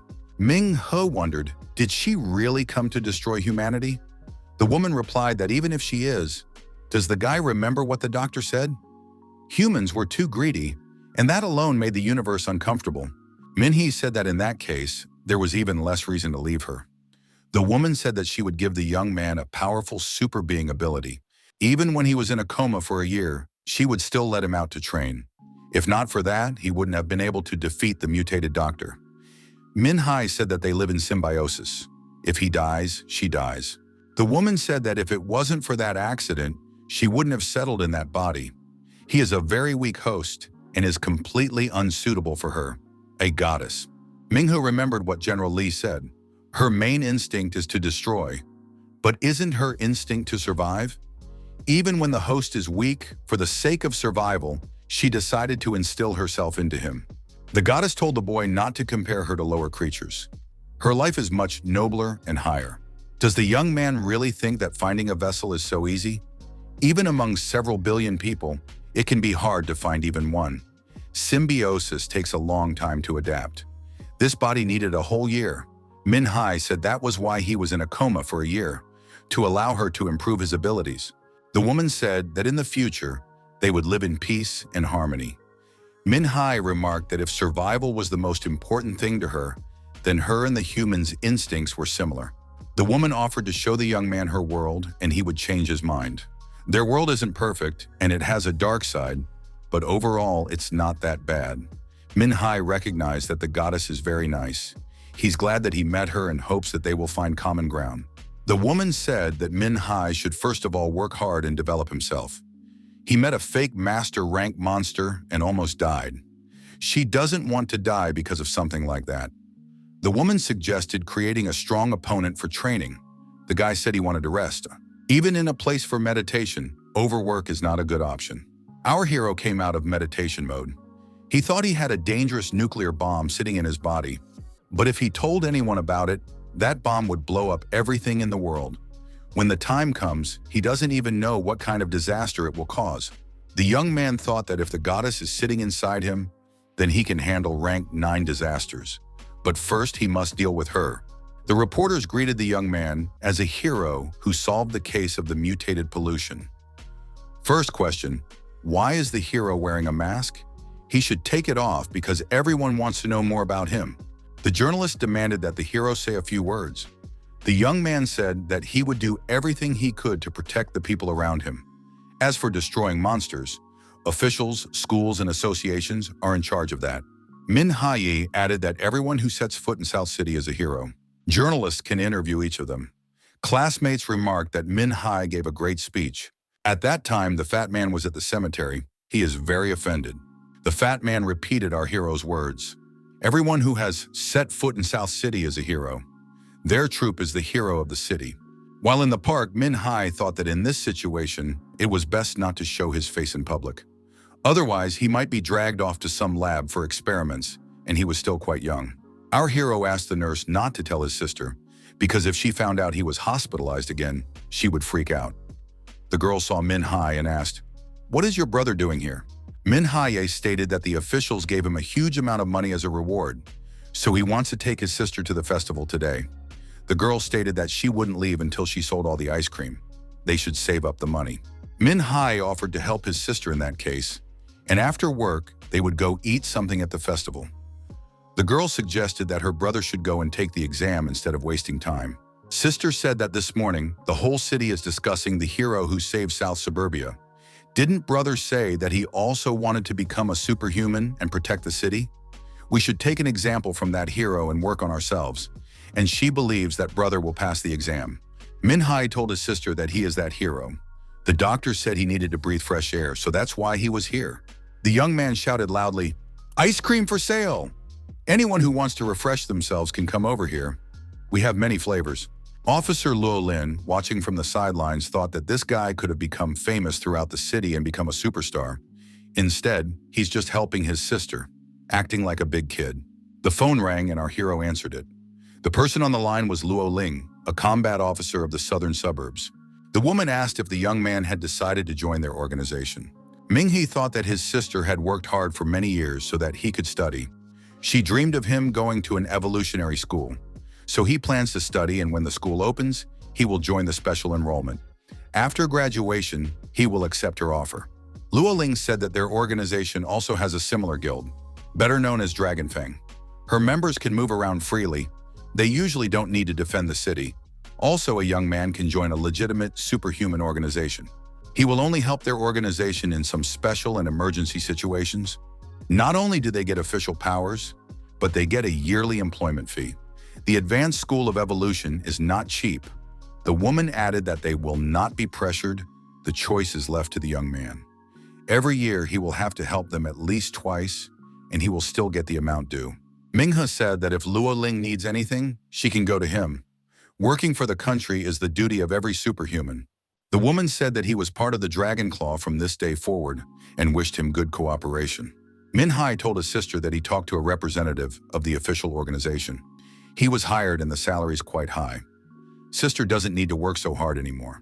Now they even have the opportunity to buy a new house. The young people decided to celebrate and went to the festival. The girl stated that she had never been to a seafood fair. Minhee took his sister shopping and bought her new clothes. The boyfriend showed his sister a house and said that it was rented for now, but they would be able to buy it soon. The girl stated that she always believed in the best. The sister said that if the brother met that mysterious hero, he should thank him on her behalf. She had heard that he had risked his life to save them, fighting a monster much stronger than him. He could have escaped, but he stayed to fight to the end. His body was bloody and mutilated. He almost died. children who can eat ice cream in the park, people who choose to live comfortably, people being able to live in peace because of superhumans. Sister repeated, if given the chance, brother should thank that superhuman. Min-hee, coming out of the shower, thought that there was no need to thank himself. People deserve to risk their lives for them using their last strength and drops of blood. Later, Min-hee did a lot of training, cardio and strength training. Our hero had endurance training, and he also honed his fist skills. The goddess said that the mutated doctor's statistics have been analyzed. She could simulate 90% of his strength. We can use his phantom to practice. The best thing for our hero right now is to improve his physical stats, get more nutrients. The fighting skills in his head are enough, but the young man's body can't keep up with his reactions. Following the human rank, the body should be capable of shining moon martial skills. One should increase the rank to solar energy so that he wouldn't die too quickly. Ming-hee thought that when he reached the solar energy level, he would be able to use the absolute territory. His mysterious fist was an advanced talent of a red blacksmith. If he used the absolute territory, Dr. Zhao would look weaker than an insect. The young man remembered his teacher telling him that it would give people the ability to exceed their physical limits. Our hero's fist is stronger than an ordinary person's punch. The blue spirit talent gives white dust physical data, advanced blast spirit evolution skills. Min-hee thought that he could now control fire and wind. Min-hee is always ready to use his mysterious explosive fist. The violet soul talent gives white dust physical data, advanced blast spirit evolution skills, and a secret art. The young man now has access to summon blazing fire, summon sparkling thunderstorm, control tornado, and multi-strike star marks. The red blacksmith's talent includes not only white dust physical data, advanced blast spirit evolution skills, but also secret arts. The goddess has noticed that absolute territory enhances the young man's abilities as a superhuman, subverting the opponent's abilities, forcing him to follow the necessary rules. Absolute territory multiplies the abilities of a super being and suppresses the opponent's powers. He will be obliged to follow the rules of this territory. Min-hee must practice other skills first. If he can't handle the secret arts, he shouldn't even think about the next level. The arts require a sufficient level of fist fighting. Our hero persevered until he landed 49 punches on Dr. Zhao. Otherwise, he would just die.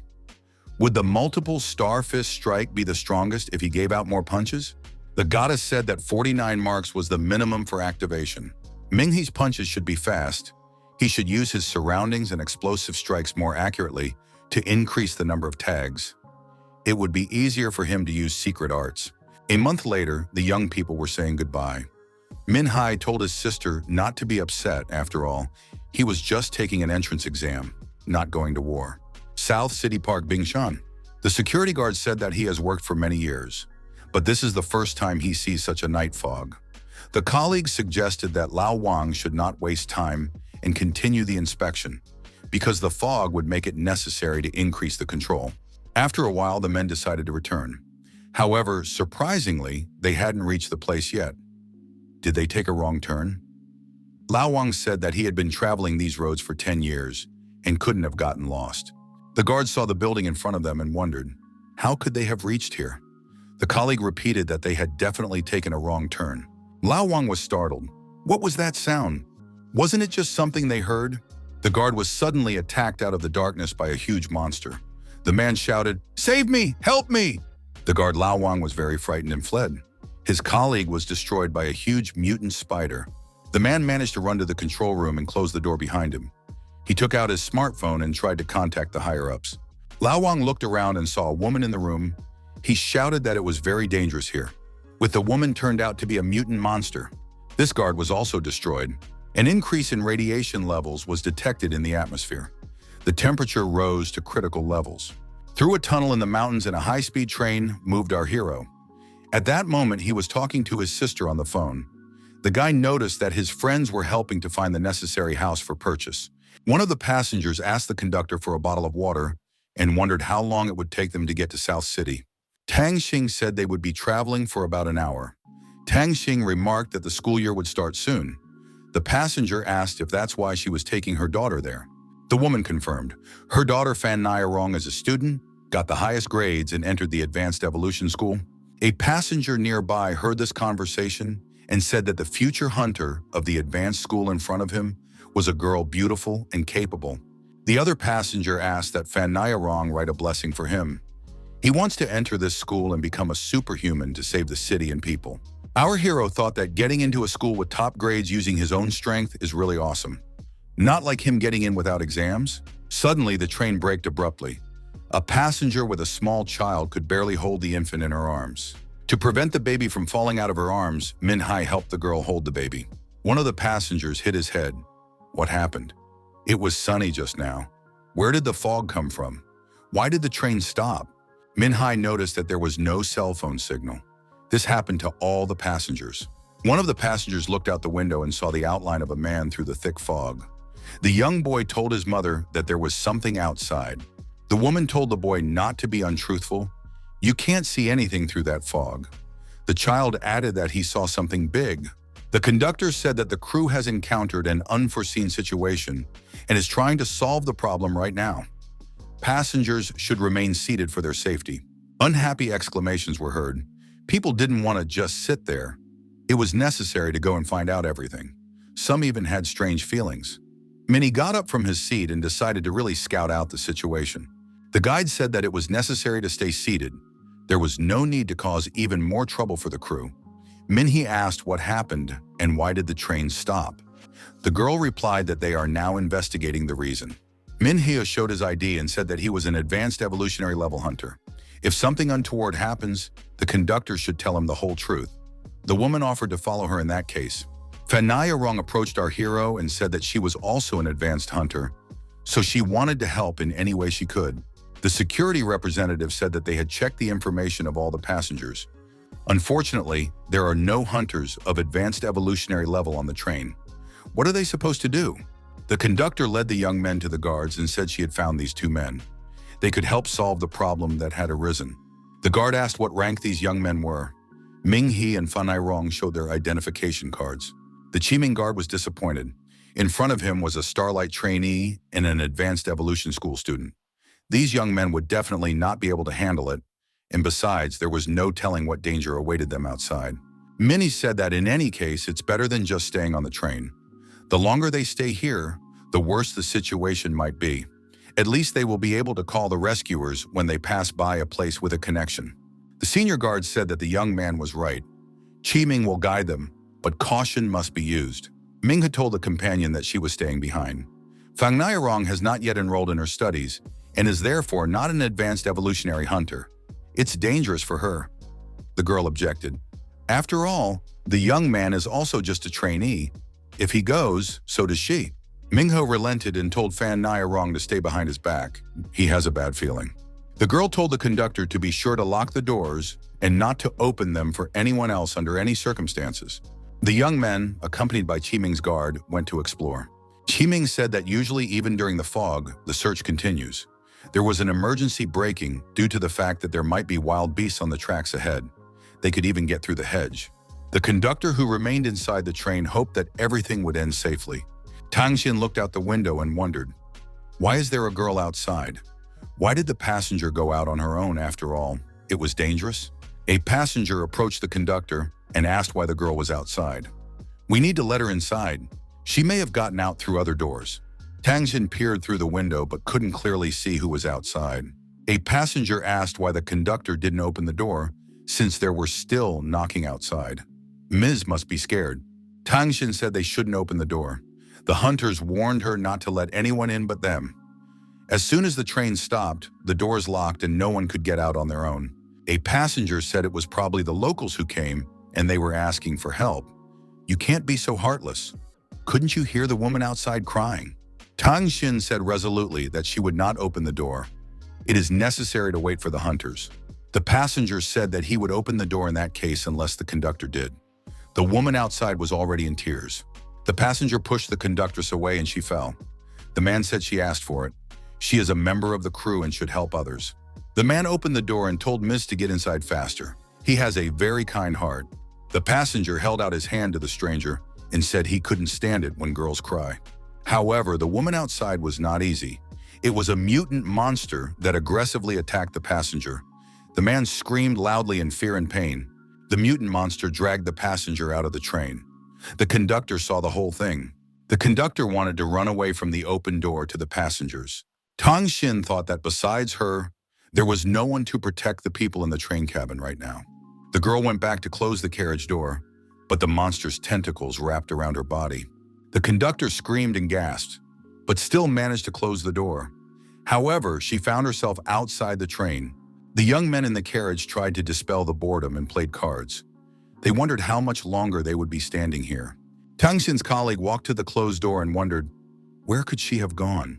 She is so careless. On the ground near the train, only Tang Xin's headdress remained. The girl was nowhere to be found. The patrol led by our hero continued to inspect the nearby area. Minhee said that he had to check the reason for the stoppage. It might be because of the slippery soil. The soil on both sides is secured with netting, and it hadn't rained in a long time, so it was unlikely that it just started sliding down. It's unlikely that some slippery soil was able to block the rails. The guard said that if the girl helped, they would get rid of the soil, and the train would be ready to start. Minhee saw a footprint in the ground and thought that this was where the huge creatures could have come from. Perhaps it was a demon. Minhee looked from the side and imagined how huge rocks falling from above could block the railroad. Little noticed that this place had cell phone service.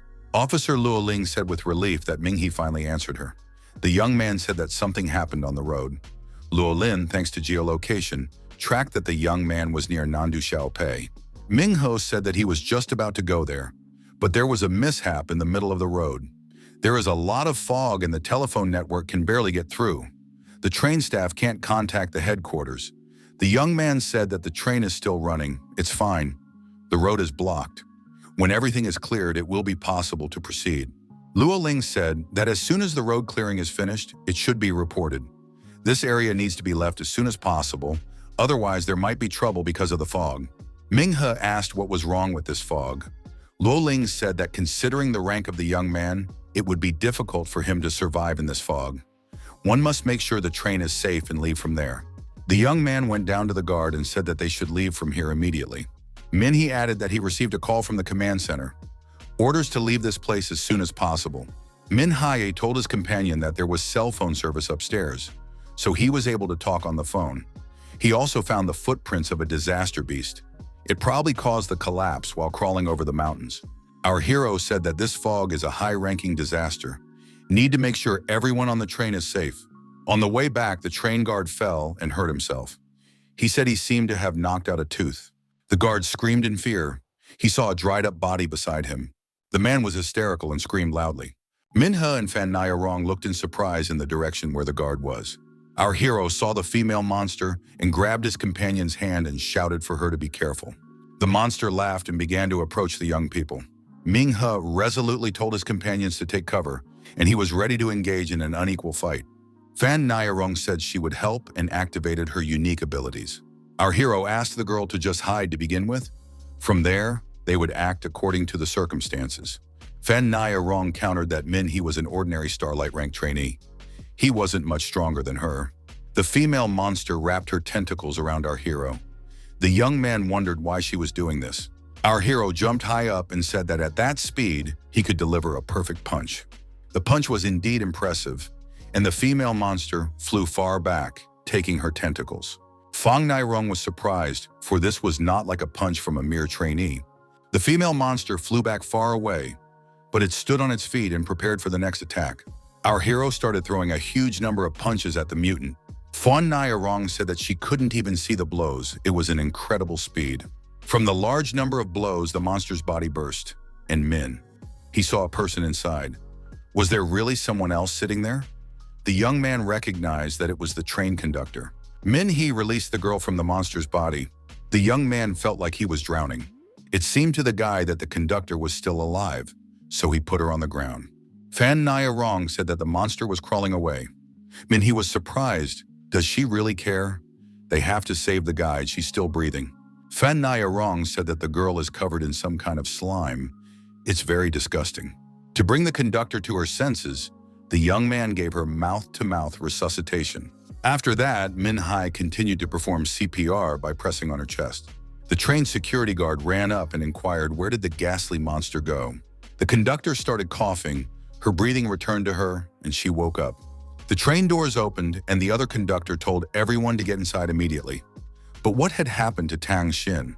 Tang Xin said she didn't let the monster in. He told the girl that she would tell everything later inside the train. After everyone was back inside the train, the movement continued. However, the train only passed through part of the fog. After a while, a thick fog also appeared in Haoxi. A man came out of it.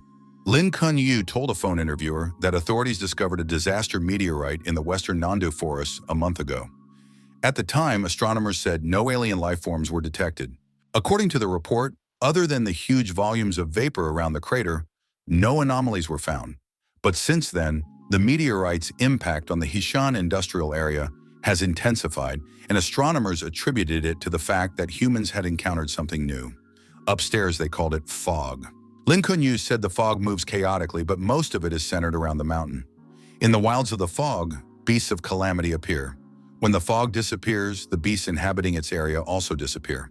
Given the eyewitness accounts, there are some pretty strong beasts living here, and Emperor-class doors are also possible. Recently, the fog came over the hills with the railroad tracks, so we need to keep moving in the right direction. Lin Kun-yu looked at the mark on the ground and said that it was indeed here and was hungry, having devoured all the life in the city. It was good that Haoxi's population had been evacuated in time. Lin Kun-yu held the dropped chitin of some insect and told the interviewer that the train was able to get out.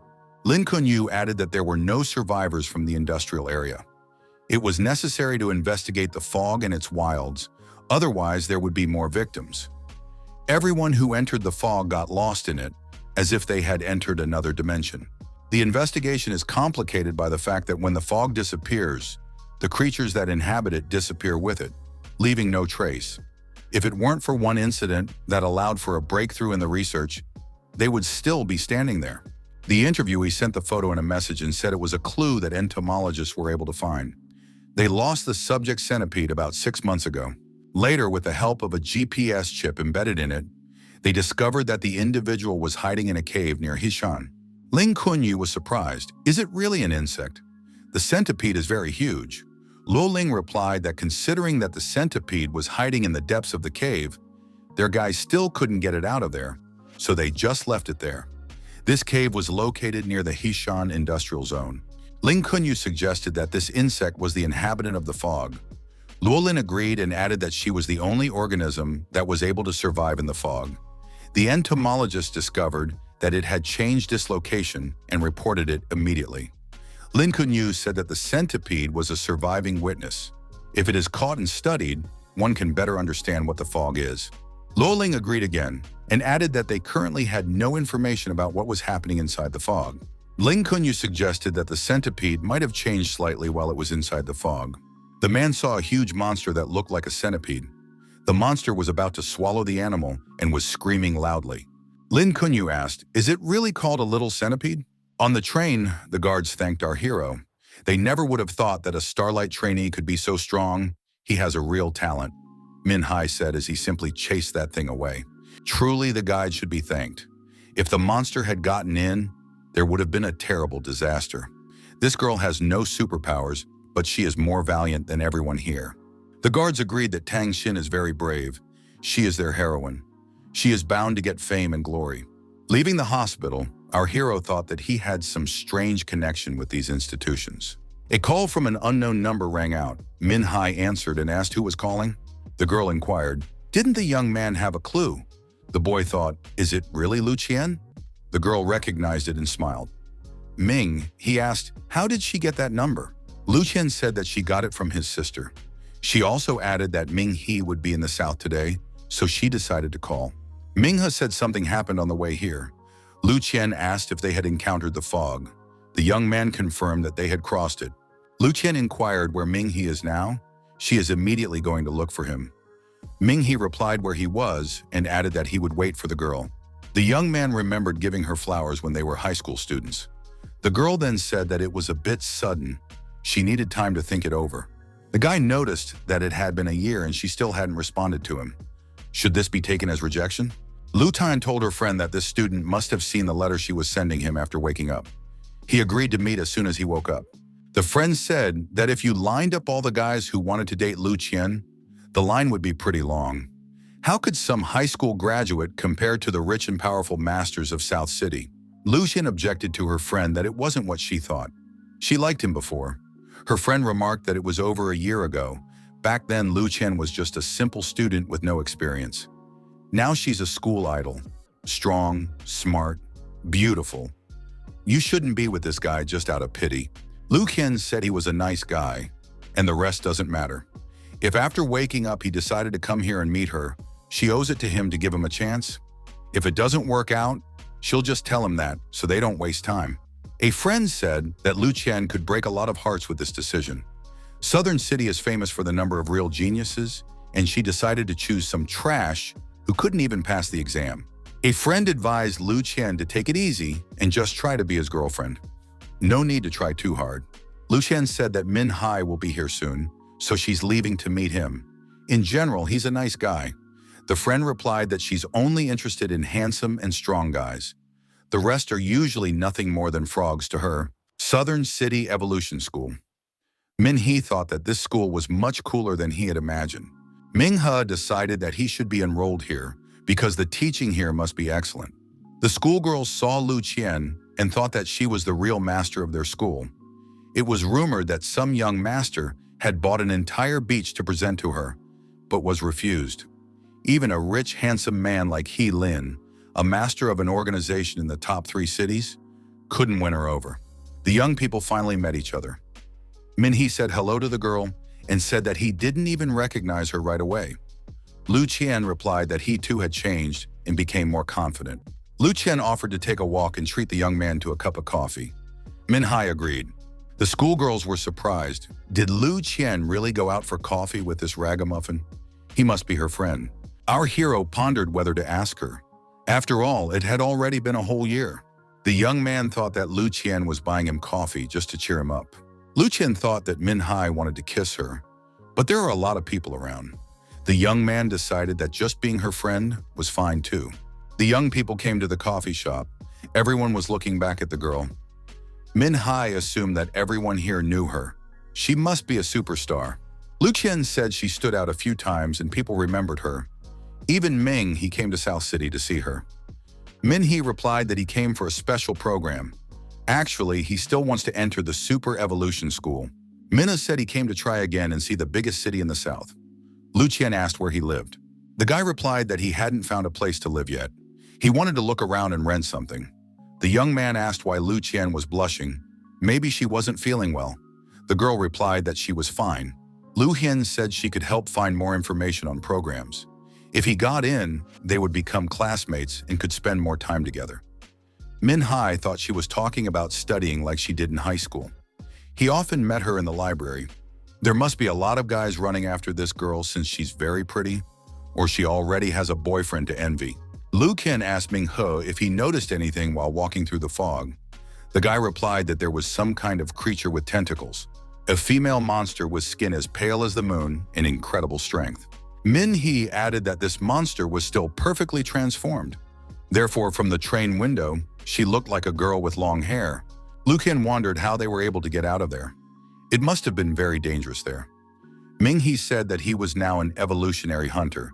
He even had the corresponding card. Several months after awakening, our hero has been practicing and developing his ability. He hopes that he can now pass the exam. They promised to study together, but he couldn't get in. He shouldn't fail this time. Lu Chian realized why Ming Hee didn't come immediately after waking up. He had worked hard and practiced hard and hadn't forgotten their promise. Lu Chian was called out by a young man who approached. The young man walked over to the table and asked Ming if he knew what the threshold of entry to this school was. It's the rank of the Lunar Radiance. The young man showed his card. It was Fang Kai. He said for this guy to practice some more and not make people laugh, or he would be ashamed to say that they were friends. Fang Kai told the girl that they could get all the old acquaintances from school together for a reunion. Wouldn't that be better and more fun? Lu Chian replied that she would like to be alone with him. Ming He confirmed that he had something to discuss with Lu Chian, so it would be better if Fang Kai didn't interfere. The bell rang, and Lu Chian told Fang Kai to keep his voice down. She needed to talk. Fang Kai was indignant. How dare Ming He do such a thing? How dare he show up at the Southern City Super Evolution School? Lu Chian is a real city star. What made this guy think that he even had a chance of having a relationship with her? After the phone call, Lu Chian said that she had some urgent business and would have to leave Manhwa. She regretted it. Ming-hee replied that they could meet later. As they said goodbye, Lu Chian said that she would come to cheer for Ming-he during the exam. A young man drove up to the cafe. Lu Chian approached him and asked what happened at her brother's place. The young man said that they need Lu Chian's help to control lightning. He will explain the details on the way. They need to hurry. Watching the girl from the cafe, Min-hai decided that she had met up with her boyfriend. Our hero decided not to bother her unnecessarily. Near the special enrollment area, passers-by wondered, "Didn't the exams end a few months ago? Why are there so many applicants here?"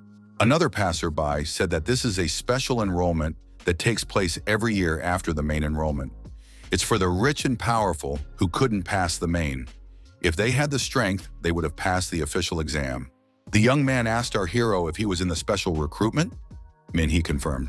Pengling Hai said that this guy is modest-looking, he has some cheap clothes. Pengling asked how much the young man's family donated to the school. After all, those who don't need to take the regular exam due to connections get in here. Pengling said that his family donated 7 million to the school, so he just came to see. Min-hee was surprised that such a thing still works. Pengling replied that it's unrealistic to come here without donations. Min-hee said he wasn't familiar with the rules and only came to try it out. Pengling replied that skills don't solve anything in the exam. It's a profanation. The school was set up to give rich kids a chance. Those who have given nothing away are not welcome here. Min-ha wondered if this was just so that rich kids could get in. Pengling said that his interlocutor appeared to be guessing. Min-hai thought he didn't stand a chance. Pengling said for the guy to work hard next year, save up the required amount and give it to the school, then he could get in. A man came out to the applicants and introduced himself as the special enrollment supervisor. His name was Yang Jin. The assistants Gie and Shuri stood next to him. Yang Jin began to call out names, and the young people responded. Pengling noticed that the curator forgot to call out one name, Min-hee. The curator saw that name on the list with the official recommendation mark. Min-hee confirmed that he was present here. Shuri's assistant said there would be 5 rounds in the special set, 4 physical fitness tests and 1 combat test. Shai showed a mannequin to measure strength. Depending on the talent, the participant would be pushed to different standards. Curator Yang Jin announced that Min-hai would be the first as his talent is of the explosive type. If the young man kicks over 1,500 kilograms, he will pass on. Pengling said that the management immediately wanted to kick him out. Many thought that this was the same test as the Hunters Association, but last time, the threshold was only 1,000 kilograms. Our hero gave a crushing blow and damaged the measurement dummy again. The dummy broke, but the number on the screen remained fixed. 2,200. The curator announced that the first test had passed. Since the dummy broke, everyone else automatically passed this test. Now they should move on to the next round. He wondered, is this really how it works now? Assistant Ji told the curator that he was very talented. Should we take him on? Yang Jin replied that every year, even those who get the highest scores on the written exams are dropped. They can't physically accept everyone. Assistant Shar confirmed that there are many in the school who are just as strong, but without brains one would quickly die in battle. Ji agreed. If the young man didn't have an official recommendation, there was no way he would have gotten in here. The curator said that they just needed to increase the difficulty to screen out this applicant. Yang Jin announced that the second test would test speed. The field is spacious enough for dodging and running. Those who are caught up by an ordinary rank red leopard in the allotted time will be considered to have failed. The curator ordered the assistants to start counting down. Yang Jin told the trainer to order the beast to first catch up and bring down Ming-hee. After that, they should act according to the situation. Be gentle with the others. If the beast gets serious, no one here will stand a chance. Yang Jin announced that the exam was starting. The beast immediately rushed after Pengling. The young man started to run away, not realizing what was happening. The trainer whistled and the beast stopped chasing. The leopard stopped and began to look around. Min-hee thought the beast was of ordinary rank, but not particularly strong. Min-hee thought he could handle it easily and began to run away. The trainer told the beast that this was its target. The red leopard crouched on its paws and prepared to jump. Our hero got a bad feeling. Min-ha wondered, why did the beast become so serious? The leopard roared loudly. Min-ha turned around and started to run away even faster. The young man thought it was a test of emergency braking and 100-meter running. Mingha thought of directing the beast into the crowd to change targets. However, the maneuver failed. The leopard chased exactly after Minhee, despite the many people around. Minhee decided to show the beast what real speed meant. The past months of training were not for show. Those watching were wondering how a human could be so fast. Assistant Ji said that Minghee's speed already surpassed most Moonlight Radiance rank hunters. The curator remarked that even if a guy is fast, it doesn't guarantee stamina. You have to last another 15 minutes. 10 minutes passed. The leopard could barely move its paws. It was exhausted. Mingha looked back and asked in surprise, was the beast tired and it had only just warmed up? Minha said that if the leopard had caught up with him before, now they would switch roles. If he caught up with the beast, he would count all his bones. After 15 minutes, our hero said he wanted to play some more. The trainer asked to take pity on the beast. Curator Yang Jin said that if no one is caught, then everyone has passed to the next round. The third round was a reaction test. Assistant Ji pointed out that the guy is good enough and could be enrolled. Even if the test is only for benefactors, allocating a few spots for people like him would be good. Yang Jin reminded that money decides here. The guy's strength means nothing. Sure added that in the special set, they need to be especially strict. The assistant got the impression that the curator hated Minhai. Parents brought money to the curator and said that their children were talented and worthy of studying. However, one visitor brought money and demanded that Minhai not be allowed to enroll. Yang Jin promised to be extremely strict. The curator announced that the third test would be a reaction test. There was something that looked like a tree in front of the applicants. Ji's assistant informed them that this bizarre tree was contaminated with a powerful dose of radiation and was called a demon tree. The applicants will not be able to die, but if the tree hits them, they will feel bad. The assistant explained that if the tree gets fresh blood on it, it will awaken and start attacking anything that moves within range. Shi's assistant hurt his finger, and blood protruded on it. The young man touched the tree with his bloody finger. The tree immediately activated. The curator said that those who were summoned would enter the yellow zone. One of the applicants dodged easily. The tree didn't seem very fast. 5 minutes later, the assistant said that Cici had passed and the next entrant was being called. All the subsequent applicants passed the test with the same ease. Minhee thought that they could have done nothing. Everything was already obvious. Minhai was invited to the tree. Assistant Shi hurt his hand more, and there was more blood. The more blood the tree absorbed, the stronger it became. Minhee could now enjoy the beating. The demonic tree activated for real. The tree attacked our hero in a completely different way, showing increased aggression. However, the young man dodged effectively. Min has said that his bullets couldn't reach the tree. Did he really stand any chance? The curator noticed that the tree couldn't hit the applicant. Why is it so slow? Assistant Shi decided to get serious and cut his palm even deeper with the knife. The amount of blood released increased. The tree went into an indescribable rage and began to attack the young man even more fiercely. Minhee thought that it was even better. Now he could practice his hearing reaction. He closed his eyes. Those watching saw that the tree's attacks were passing by. Couldn't it just hit Minhai? After 5 minutes, the curator and assistants concluded that the young man's reaction was amazing. The tree was exhausted as well. Minhee said that it was not a bad warm-up. Using a demonic tree to practice reactions is quite effective. The curator said that since Assistant Shi was in a serious condition, Minhee passed this test. Assistant Ji told curator Yang Jin that the young man has better reactions than most students in the school. All 3 tests passed with a perfect score. This boy is a true genius and should be enrolled. The curator remarked that they had many such geniuses, however. Many are careless in battle. Since this is a special enrollment, one should take a full exam and evaluate the cumulative results. You can't be careless in tests. Baptism by combat would be the best option. In the medicine room, Assistant Shuri admitted that he was doing a special exam and had to feed the demonic tree with blood. A little overdoing it. The curator and applicants entered the next room. Here should be the last test, the easiest one. This test demonstrates the rank of a super being. According to the information available, Minhee's super being talent was completely white. Minna wondered, why wasn't this test put first? Wouldn't passing all the previous tests and failing this one be a waste of time? Yang Jin replied that the rules were adamant. Min Haye asked if he would go first again. The curator replied that this time, the young man would go last. Generally, the order is not important. The assistant will record the results. Pengling said that he would be first then. The assistant announced Pengling Hui as a rank purple soul. Minghe said that was great. He couldn't believe that the young man had such a rank. In the end, all the applicants ended up with a purple soul. Curator Yang Jin said that he had seen almost all the information on Min He. He had already taken the exam for this school last June. Back then, the young man had a maximum score on the written exams, but a complete failure on a similar test. He had a white haze and was not accepted.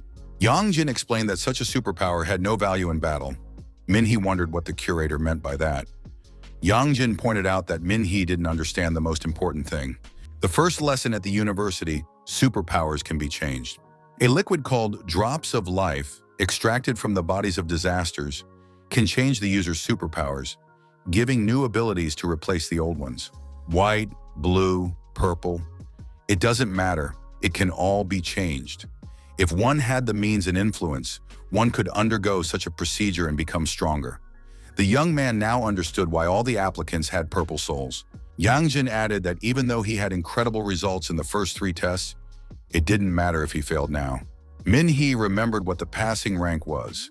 Violet soul, and there is a minimum level. Strength, speed, reaction, all pale before the absolute power of superpowers that could be unimaginable. Will Min Hai be able to handle the capabilities of a purple soul wielder? Superpowers cause destruction beyond human limits many times over. No matter what physical training a young man has, it is nothing in front of superpowers. Minghe said that if one had both powerful training and powerful abilities, his strength would increase even more. White rank could only mean slightly increased luck. The curator thought that Min He had decided to completely embarrass himself. Min He paid no attention to these words and continued testing. Assistant Ji noted that he had superpowers after all. After the ball glowed with the corresponding color, everyone cried out, "Ming, he has a purple soul." Yenjin said that it was impossible because according to their data, he was only a white haze. Pengling reminded them that powers could be changed. The comet goddess said that it was a wise choice to hide his powers. The first rule of survival. A young man doesn't need to show off his red mage rank to everyone. Min Hai expressed that he passed and got the maximum points. Assistant GE emphasized his talent again. Yang Jin told Min He not to get cocky. There was still one more test left, the combat test. The assistant added that he would take it a little later.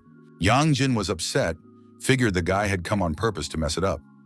Assistant Shi told the boss that this student was supposed to be better than others, and now he was transferring to them and causing trouble. A student entered the room. He heard that he needed help with the combat test for the special set and was willing to help. Assistant Ji remembered that the student Fang Kai entered their school last year, ranked 3rd in the rankings, and continues to train while studying. However, the rookies are still green, and the test will be biased. Assistant Shi said that in special enrollment, they need to be especially strict.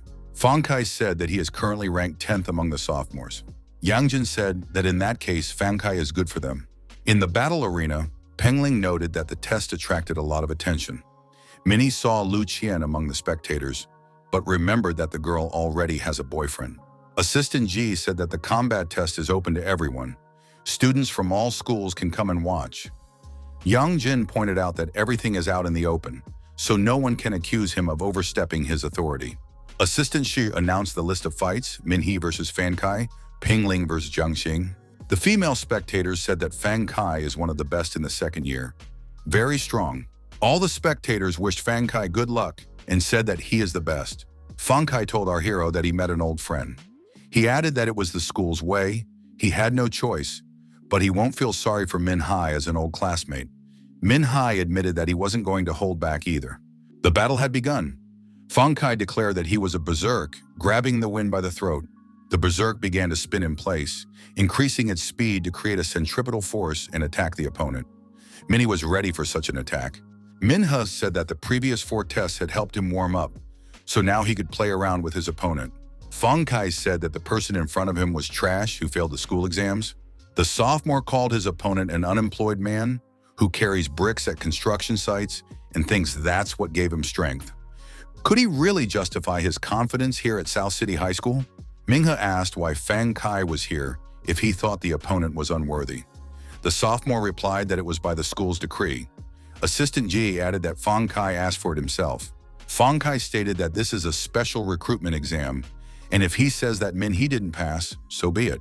Min Hee assumed that Fang Kai had come here to ruin his mood. Fang Kai shouted that he hated Min Hee. Who does he think he is? The school of super evolution is a sacred place, and people like this guy shouldn't be admitted here. They should be carrying bricks at construction sites, hauling junk, and washing dishes at roadside cafes. Min Hee said that now he has gotten to know his opponent better, but the conditions don't change. Fang Kai said that today he is the examiner, and Min Hee should lay at his feet and beg for mercy. Our hero said that he had wanted to beat this rival for a long time, but he was poor and couldn't pay for the treatment. He added that if it was an exam, it was not for him to pay the bills, just the occasion to reward. Fang Kai said that he was in the top 10 of the second year. Min Hee attacked his opponent.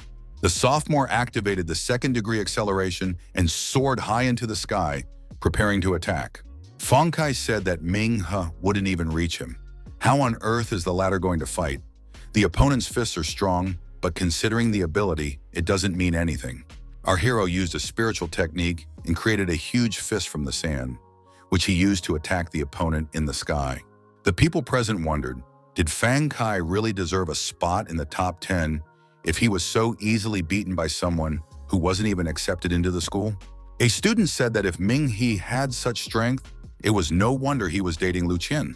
Fang Kai rose to his feet and reminded him that he had a hidden ability.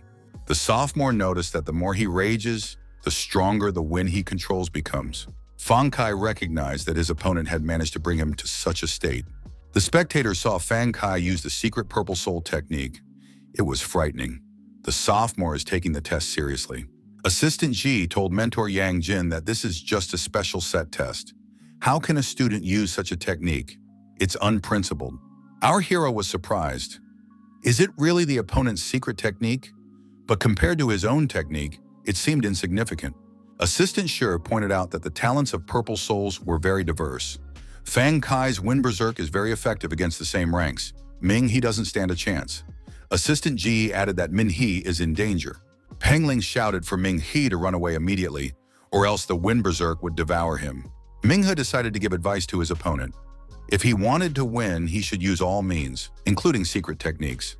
There was no need to be so pathetic and helpless. Fang Kai stated that he wanted to feel sorry for his opponent, but now he would have to chain him to a hospital bed. Ming Hee activated a tornadic fist and the opponent flew far back. Fang Kai was powerfully deactivated and fell to the ground without moving. Ming Hee said that his mystic fist absorbed energy, including his opponent's wind breath. After a while, Fang Kai asked in surprise how Ming Hee was able to defeat his secret technique with an ordinary spiritual technique. Ming He replied that if he had used his secret technique, there would be nothing left of his opponent, but he decided to take pity on his former classmate. Pengling said that Min Hee had recently passed the rank test, Purple Soul, but even without the secret technique, he was able to defeat the sophomore. Pengling noted that if such a trash is in the top 10 strongest, they would quickly be able to take the top of South City. Ming Hee remarked that there are many geniuses in the city. Not everyone is as weak as Fang Kai. Assistant Yi told curator Yang Jin that if they don't accept Ming Hee, a barrage of criticism will fall. His fighting ability is astounding. Ming Hee asked the mentor if he should now become an honor student of South City. Yang Jin said for the young man not to be arrogant. They never lacked money and fighting ability. Our hero told the curator to think about it. If people don't know anything, they might think that Fang Kai got into the top 10 just by connections, and that would be bad for the school's reputation. Min Hee could be an excuse. Yang Jin reluctantly congratulated Ming Hee on becoming a student of the Southern School of Super Evolution. A guy shouldn't be arrogant. He should be diligent, inquisitive, and respect the teachers. Yang Jin asked who would pay for Min. He's medical bills now. After all, he had used a secret technique in a student duel. If he broke the rules, no one will pay. Fang Kai said he had enough money. Pengling noted that he had seen arrogant people, but to insist on paying his own medical bills for the sake of pride was a first. Pengling said goodbye to everyone. His father had prepared a holiday party, and he was leaving first. The student waved at Min Hee and said that he probably doesn't know anything here, since this is the first time he came to South City. If Min Hee adds her on WeChat, she will become his tour guide. Min Hee asked for directions to the dormitory. The girl said she was just going there. They can go together. Lu King said she went to high school with Ming He and will be his tour guide, thanked the girl for her enthusiasm. Lu King added that Min He's phone is broken and is being fixed for now, so he won't be able to add the girl on WeChat. The girl asked if Ming He could give her his phone number. Lu King said that his SIM card is also broken and there's no chance of getting a new one. Ming He asked Lu King how she knew he was going to change his phone. His old one is really broken. Lu King noted that the student was very proactive. She inquired if He had passed the exam with a high score. The young man replied that he just showed what he could do. He didn't expect the opponent to be a former classmate, Fang Kai. Lu King asked if Fang Kai had bullied Ming He at the first opportunity. Min He remarked that although Fang Kai seems stale on the outside, he is very gentle on the inside. Lu King congratulated Ming He on his victory. They are now classmates like the good old days. Min He has finally started a well-deserved school life. The grass training arena was now available to our hero. The young man moved around the busy student streets. In the old school building, Min He could visit the library. Here, every superhuman here had a different talent that was based on different bases. Teacher Zong said that there are 5 ranks of talents in total: White Haze, Blue Spirit, Purple Soul, Red Mage, and Black God. Fen Rong, answering the question, said that those who possess the white rank have characteristics far beyond an ordinary person. If they worked on themselves and practiced, they could surpass the limits of the human body. Characteristics such as strength, speed, and accuracy are known from the past. All have their limits. Mr. Zong noticed that in their time, many superhumans had already surpassed these limits. Since this is the basis of the white rank, scientists call this rank the physical rank. Different members of the rank have different specializations. Someone can be many times faster, and someone can be many times stronger. There are usually 4 characteristics that are tested in this school: strength, speed, responsiveness, and combat skills. To be admitted, one must pass the threshold in at least one of them. One of the students asked the teacher, his classmate has a white rank, and his strength and reaction speed exceed the norm. Why didn't he pass then? Teacher Zong said that they were just coming to this question. The students should know about the Blue Spirit rank if everyone here is from South City School. The teacher added that he would elaborate on it. People with Blue Spirit rank not only have enhanced characteristics like White Haze, but also special, unique abilities. Could anyone demonstrate something like this without destroying the audience? One female student decided to give it a try.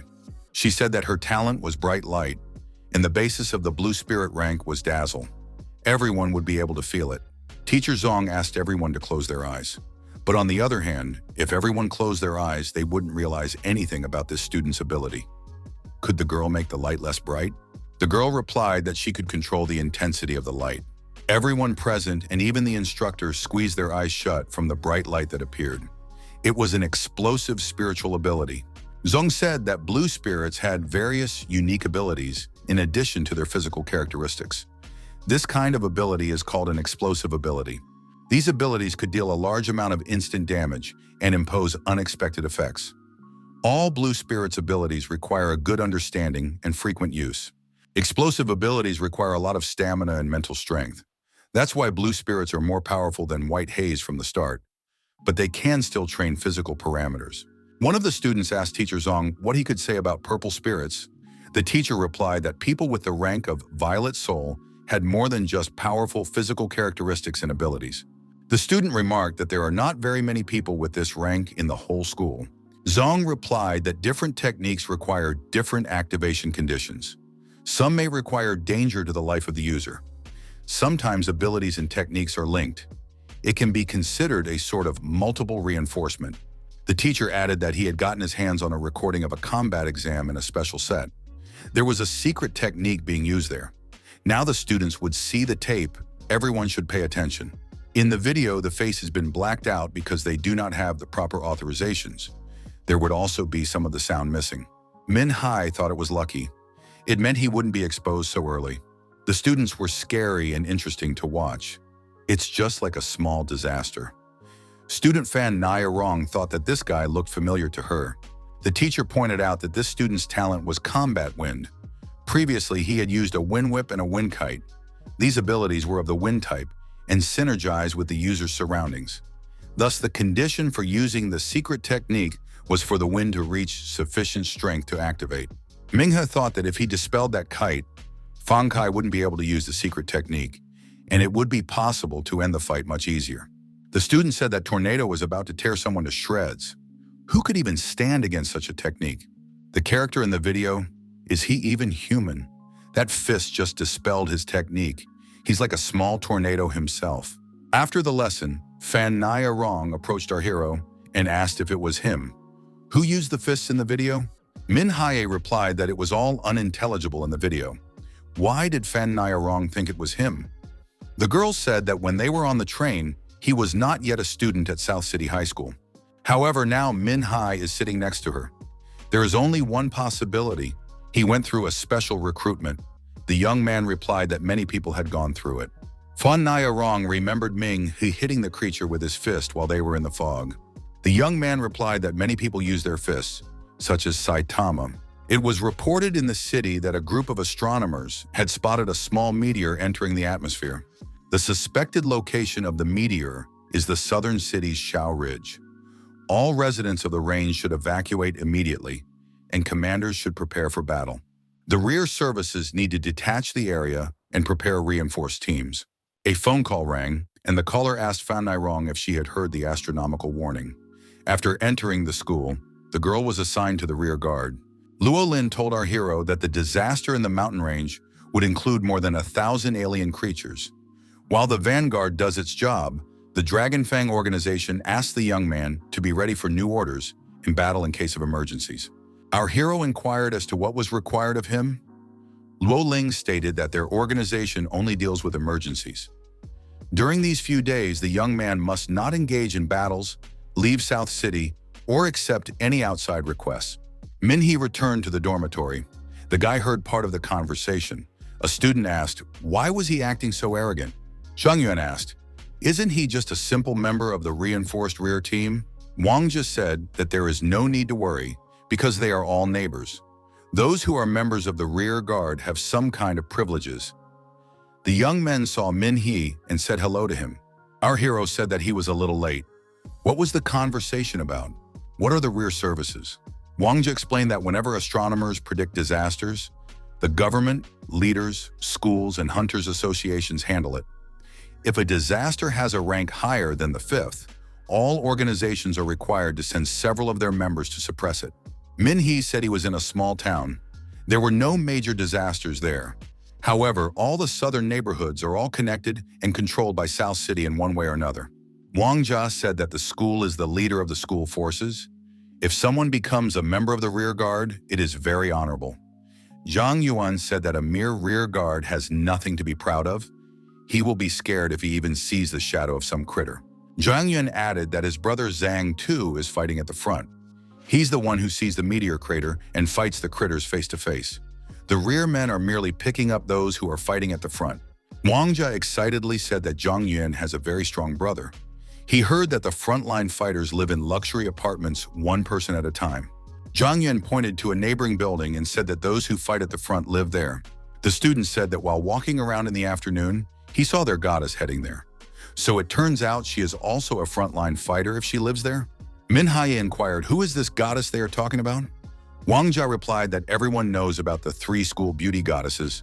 Wang just stated that if he didn't know about them, he would introduce him to them now.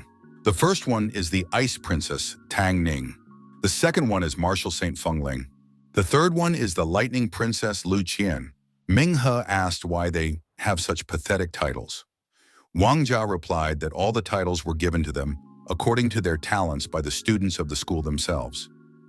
Those who have seen them in action even once are fully convinced that their titles are perfect.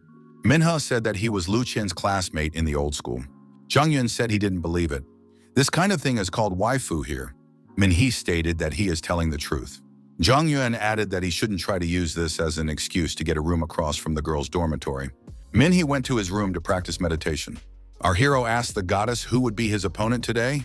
The woman opened her eyes and stretched and said that the mutated Dr. Zhao was no longer suitable for the young man as an enemy.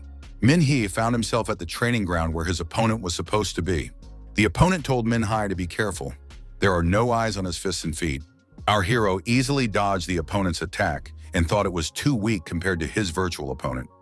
We can consider it something like a warm-up.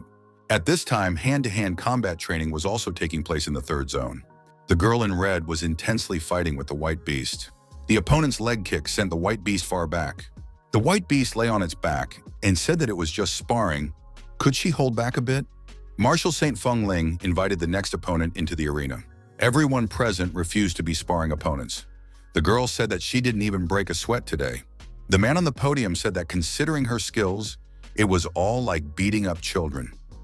Doesn't Feng Ling know why she was nicknamed Marshal Saint? The girl replied that she wasn't interested in nicknames and titles. She wanted to at least warm up here, and there was no one even remotely strong here. The man stated that Feng Ling was growing too fast. However, he saw someone in the first zone. That student looks strong, we can check it out. Feng Ling said that it didn't matter. She wasn't interested anymore. However, the girl still paid attention to the people fighting in the neighboring zone. Feng Ling walked to the edge of the field and said that she had changed her mind. The Marshal Saint stated that the guy who won had pretty good legs. He could even last for 3 minutes. Feng Ling's companion suggested that this guy could last longer from what he saw. Feng Ling offered to bet that he wouldn't last more than 3 minutes. If she lost, she would practice the technique that her interlocutor kept telling her about. The girl approached Min Hai and offered to fight. Our hero agreed. After the sparring began, Feng Ling immediately attacked Ming He. The young man effectively dodged it. The girl said that this guy had a pretty good reaction. Ming He noticed that she wasn't bad either. The sparring did not reveal a clear advantage for either opponent. Feng Ling said that the young man was very strong. She had underestimated him. Min He remarked that he had the same thing with her. The fight continued. Ming He said that he would attack this time and activated the shadow step skill. The girl needed to break the distance and seize the initiative. Ming He activated second-degree acceleration. The spectators couldn't keep track of the opponent's movements. How could they fight at this speed? All of their skills were simply top-notch.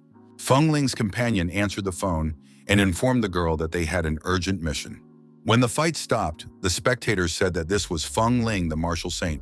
She is their goddess. She is incredibly strong. The girl told her rival that she had some urgent business to attend to, but they will definitely continue next time. She is here every Wednesday morning. Min Hai accepted the offer and said they had an agreement. Walking away, the girl asked Uncle Yuan, "What is this student's name? Could he inquire about it?" Ming He thought that in the southern school, even a random girl was so strong. It was necessary to work even harder.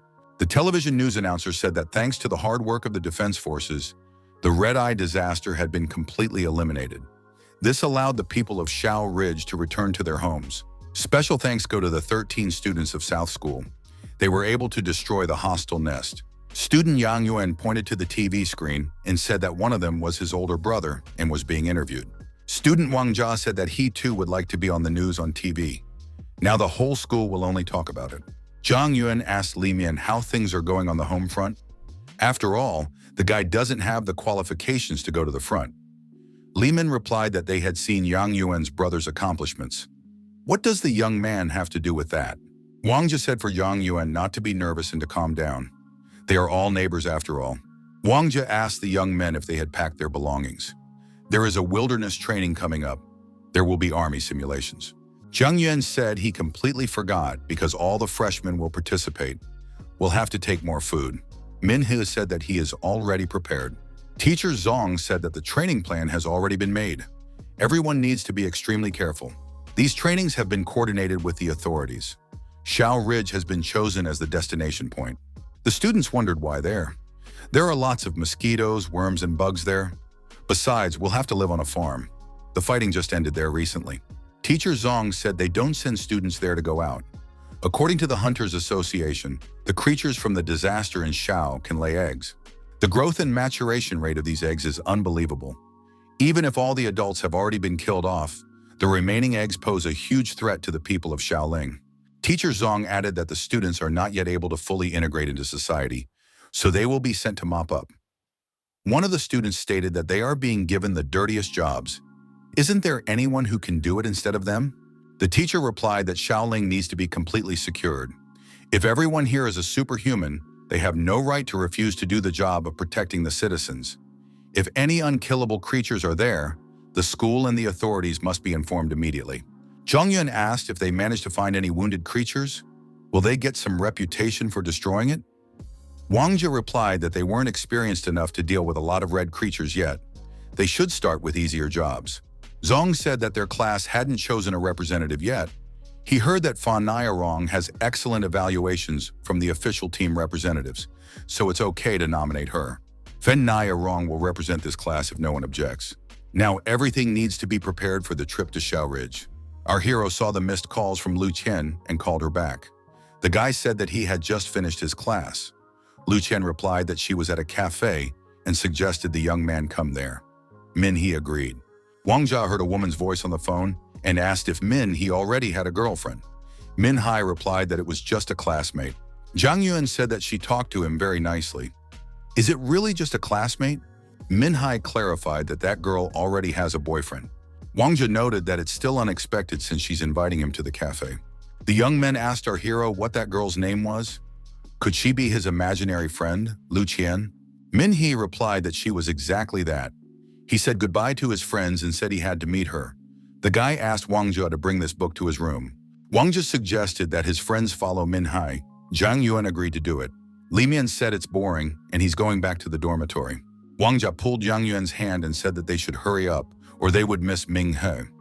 They were both curious to see the look on Min-hai's face when he would sit in front of the girl. When they met, our hero told the girl that he had witnessed her teacher praising her. Lu Chian replied that the leader of her group was 100 times cooler and she was just there to keep the place empty. Ming-he asked if Lu Chian had hurt herself. The girl replied that she was fine. Ming-he wondered if something was wrong. Why did she call him out? The girl thought she would never call him again. Aren't they on a date? Why does he have such a strange way of talking? Lu Chian said that the rookies will go to training soon. From above, they hope she will help Teacher Zong during the trip. The girl agreed. Lu Chian said that when the time came, she would ride with the freshmen to the Xiao Ridge. The two spies watching the young people realized that Lu Chian was indeed Ming-hee's classmate. Ming-he said that he would be able to see Lu Chian more often now. The girl asked if Min-hai wanted to go to the movies with her. She had been fighting at the front for the past 10 days, and her roommate advised her to relax and go see something. Wang Jia thought that the goddess took the initiative to invite Min-hai to the movies. Our hero said he understands. This happens if you work hard. He can recommend the movie Happy Show. They say the ratings are off the charts. Lu Chian asked if Min-hai has any plans. The guy replied that he doesn't have anything planned besides practicing. The girl expressed her hope that Min-hai would keep her company. Min-hai agreed. Those watching wondered how a goddess could be so humble in front of this guy. Min-hai said that some of his friends called him obsessed with working out. He could really use some unwinding. Wang Jia couldn't accept that. The girl had called him by herself, invited him to the cafe by herself, and now it felt like she was begging Ming-hee. Xiao Ridge. The students reached their destination. The locals thanked the students for their help and offered them fresh fruits as a token of gratitude. Finalizing said that the teacher was looking for Min-hee. The young man should go to the front. In front were Vice Dean Ding Meng and Principal Shu, the head of the fighting class. Our hero said hello to them. Ding Meng said that some of the instructors were looking for Ming-hee, so the young man should approach them. Luoling waved her hand and called out to Ming-he. The young man got excited when he saw the commander. Luoling said that she came to the southern school every year to teach the newcomers, but it was quite tiring. Ming-he asked Commander Lo Lin if there were any special instructions. The woman replied that she had come to train the newcomers. They must fight in the wilderness and learn survival skills. They would also provide security on the trip. Lo Lin added that she was one of the few people who knew about Min-hee's abilities. If he is a member of their organization, he could very well become an instructor for the newcomers. The woman said that the young man probably wants to enjoy student life, so she won't interfere with him. But before he leaves, she should clarify something. She didn't tell the whole situation. All the members of their organization are independent, so she has to tell the young man his rank. Luoling said that she wouldn't let him join a third-rate team. There are many talents trying all ways to sneak in, but they are unable to fulfill even the basic requirements. Zone instructors, school, and official members of the rear are required to obey Min-hai's commands and protect him. The young man has a B rank. The frontline soldiers in his zone are also required to prioritize his defense. Luolin added that when Ming-hee carries out a mission, the mission area comes under his jurisdiction. The commander said that they have 2 missions this time. To ensure the protection of the students, this must be given special attention. Even if he is just a rookie in Dragonfang, he is still needed to help with this mission. Minhai said that he would still do it even if he wasn't a member of the organization. But what is the second task? Luoling replied that it's too early for the guy to know about it yet. When the time comes, he will know about everything. The commander said that he could now return to his group. His involvement with Dragonfang will be kept secret. Minhai said that was a good thing, as he would like to remain in the shadows. One of the female students assumed that they would be camping on a farm, but in fact, they were right in the middle of the wilderness of the Shao Range. How do you even sleep in these tents? Cell phone service is almost non-existent here. What will they do here without TikTok, Instagram, and YouTube? Teacher Zong said that camping is a basic survival skill. Every student needs to take the teacher's instructions seriously. Min-hee set up the tent and decided to sprinkle bug powder around. Instructor Zhu Qi, while sprinkling the ash, said that this line will ward off wild animals. Animals' senses are very sharp, and they are afraid of fire. If they smell the smell of burning, they won't dare to approach. Students must be careful to make sure the ashes are completely burned through so as not to cause a fire. The students said that they are all superhumans. They shouldn't be afraid of wild animals. Juchi said that if a wild animal eats the meat of a killed critter, it can mutate and evolve. They once encountered a 10-meter-long bear in this way. Now there's a large group here, so there's no need to be afraid. But when students are on a mission in small groups, you have to follow instructions strictly. It could save a life.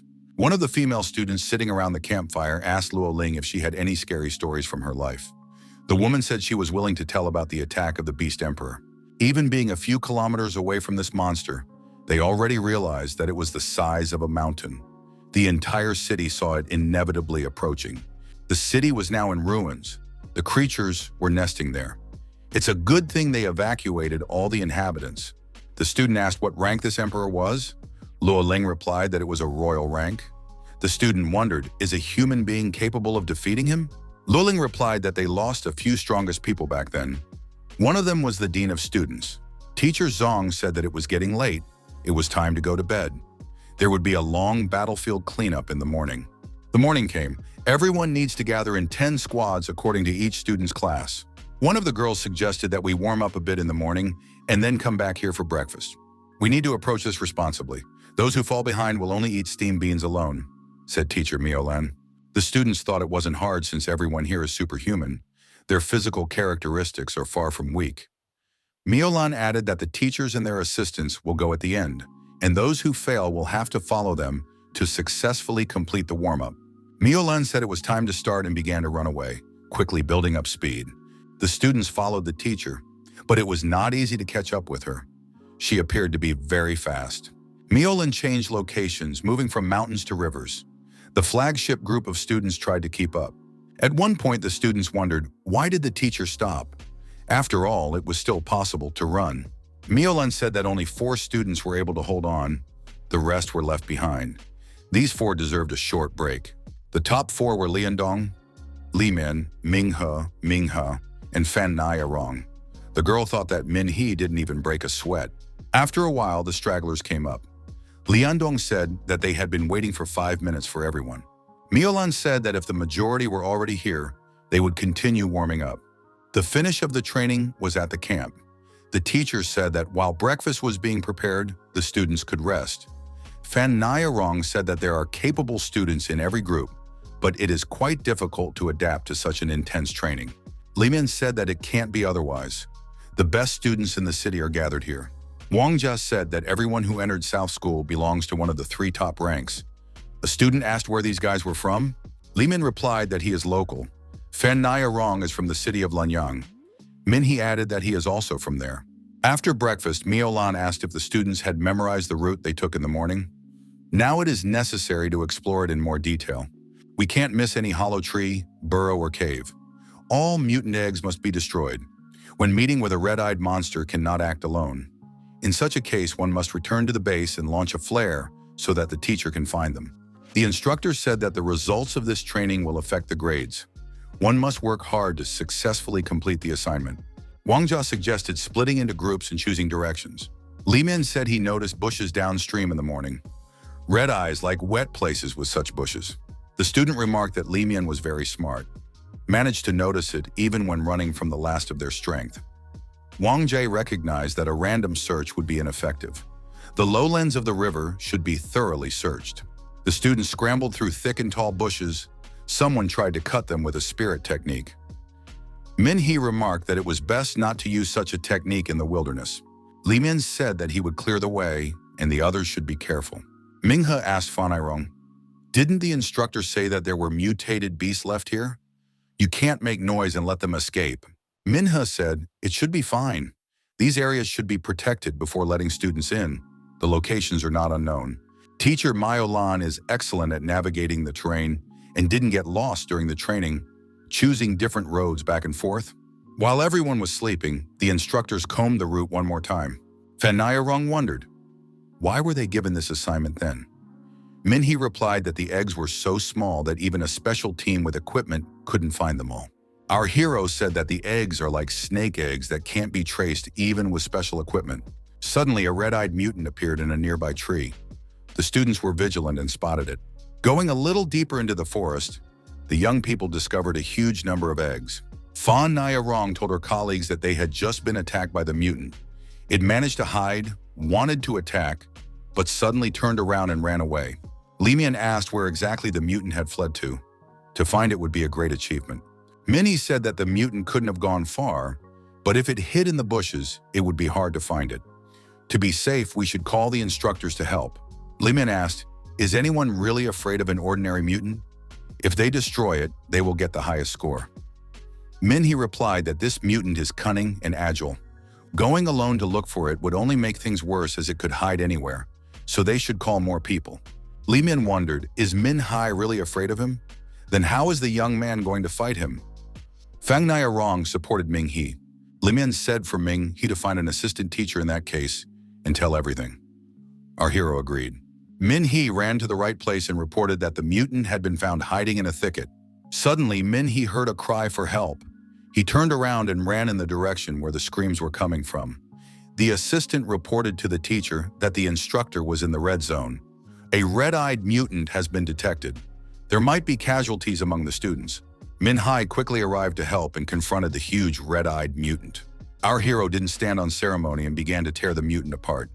Min-hai warned that it was necessary to be careful. This place is swarming with such creatures. The young man said that somewhere nearby there was a hidden cave, which the previous group could not find. Cries for help rang out again. Min-hee continued moving and said that he was close, about to be able to help. Our hero arrived at a place surrounded by mutants. The cries for help continued. The protagonist saw a huge monster and realized that it was imitating a human voice, luring him into a trap. Min-hee said that it was necessary to get rid of the mutants as soon as possible. Fanirong and Li Min might have fallen for this trick as well. Min-hee realized that he was trapped. There was a trap under his feet. Our hero fell into a deep hole. It was a huge nest with many eggs. Most likely the snakes were hiding here while the squad was defending the area. Loling's instructor reported that fog was coming. The assistant reported that the students had discovered a mutant nest. Rain and morning fog was a common occurrence in such a wilderness. However, this fog turned out to be very dangerous. Lolin declared that it was necessary to evacuate all the students. The teachers and instructors moved quickly and were almost there. On the way, they met one of the students who reported that Ming-hei, Fanirong, Li Min, and the others were now in the red zone. In order not to lose each other, they need to stay here and wait. Myo-lan said that the others are on their way, but they need to get the students to safety first. The order came to evacuate Shao Ridge immediately. Myo-lan reported that the students can't get out. They are in a thicket near a mutant nest. Zong said to go down and call the kids. Myo-lan stated that an unknown danger was looming on Shao Ridge. The commander ordered a retreat. Myo-lan warned that the disaster level of this danger is above 6 points, and one must leave immediately. Otherwise, the irreparable will happen. Lu Chian stated that she would save the students. Colleagues should gather the remaining groups and get them out of here. Ming-he at the bottom of the pit prepared to fight back the approaching red-eyed monsters. Lu Chian shouted loudly, "Where is Ming-he now?" She couldn't see him because of the thick fog. The young man from the pit replied that he was here. The guy told Lu Chian to stay where he was. The vines had been chewed through by the mutants. One must be careful not to fall into the pit. Lu Chian noted that Shao Ridge was covered in fog. and Commander Lu Ling ordered all the students to evacuate. This fog is dangerous. It could lead to the death of everyone in Xishan Park. Ming-He reports that he's alive, but the other guys might have gotten hurt in the red-eyed mutant's nest. He's going to help them, and then they're going to get out of here together. Our hero focused on resisting the red-eyed mutant. The monster imitated a human voice, prepared deep holes and trapped people. The young man assumed that the red-eyed leader in front of him. Min-He noticed that the mutant boss was hiding behind the backs of the small snakes and waiting for them to weaken his strength to deliver the final blow. The young man said that this plan would fail and attack the red-eyed mutant boss, warning that his opponent would soon taste his fist. Our hero struck a very hard blow. The mutant flew far back, fell on the eggs, destroying many of them. Many red-eyed snakes appeared around the young man. The boy said that this was no obstacle for him. Ming-He was determined, and all the approaching snakes were destroyed. Min-He activated his unique energy abilities and noticed that now the mutant boss would definitely be in trouble. The red-eyed mutant had suffered crushing damage. Analyzing the fog, our hero thought that the mutant wasn't hatching eggs for offspring. They contained alien creatures that fed off the moisture and created a cloud of fog that exterminated all living things. The entire Shao Ridge is dotted with these eggs, and the fog is causing widespread ecological devastation. Taking advantage of the vine, the young man climbed out of the hole. He realized that events may not be going well. The mutant's goal is to grow the eggs to create a horrible, abnormal fog with the arrival of rain. Once the fog covers the entire area, no one will be able to get out of here alive. The retreating soldiers saw a security fence up ahead. It's only 200 meters away. Why haven't they reached it yet? The men stopped, wondering how this could have happened. Had they been running in the wrong direction? It was an illusion. The fog was leading them astray. Were they doomed to stay here forever? Zhang Yuan said that his older brother had told him about this fog. Wang Jia asked his friend not to scare him. The students recognized that it was true that once you enter the fog, you're in an imaginary world. Many had heard about it before. During the incident in Xishan Park, when the fog cleared, people disappeared without a trace, and no one ever found out what happened to them. The instructors on the other side of the barrier didn't understand where the students had disappeared to. After all, they had just been seen. Why didn't anyone come out of the fog? The distance is short. How could they have lost their way? One of the instructors volunteered to go and check where the students had gone. The colleague agreed, but recognized that the fog was pretty creepy. We need to wear a rope and be sure to tie it around our waist so we don't get lost and have a way back. The squad leader said that if the young man encounters something dangerous, he should yell or pull on the rope. The young man was admonished to be extremely cautious and to signal immediately if there was a problem. Judging by the tightened rope, the instructor had already advanced 200 meters into the territory. The commander shouted, "One, can you hear us, Xiaohu?" He must respond somehow. There was no response, but after all, the distance was only 200 meters. How could Xiaohu not hear them? Something had happened to him. We should quickly pull the rope and pull him back. The young men pulled the rope and saw that the other end of the rope had been cut off. Xiaohu had disappeared. Our hero appeared in front of the group of students. Everyone heaved a sigh of relief. Wang Jia asked where the fog came from. They almost got lost. Min-He asked why the guys didn't follow him. Fan Naya-Rong apologized and said she heard a woman screaming and thought someone needed help. Min-He explained that the leader of the red-eyed mutants could memorize or imitate a human voice. Had anyone present recently called out for help? One of the girls admitted that she had screamed. Her foot had gotten stuck in a wandering vine. Min-He assumed that the red-eyed monster had imitated that girl's voice. One must proceed with utmost caution if one heard the call for help again. The student wondered, why weren't there any information about this in the books? Lu Chian replied that they had assumed it, but had no evidence to officially confirm it. Wang Jia suggested contacting the instructors and teachers. However, all had no cell phone service. Li Mian noticed that our hero had a special means of communication and was surprised. After all, only teachers have it. Where did the young man get it from? Min-He established a connection with the subscriber. Lo Ling asked if Min-He had managed to get out and what about the students. Min-He replied that he had only evacuated half of them. Many remained inside the fog. The young man said that if Luo Ling was in the camp, there was still enough time to leave before the fog caught up with them. Would they be able to cover the rear? Lo Lin assured that she would help everyone get out. She could be trusted. Ming-He asked if he could contact the other teachers. The commander replied that only those who hadn't gotten out of the fog. There was no communication outside of the fog. Minghe stated that he had learned something important, but that information was useless right now.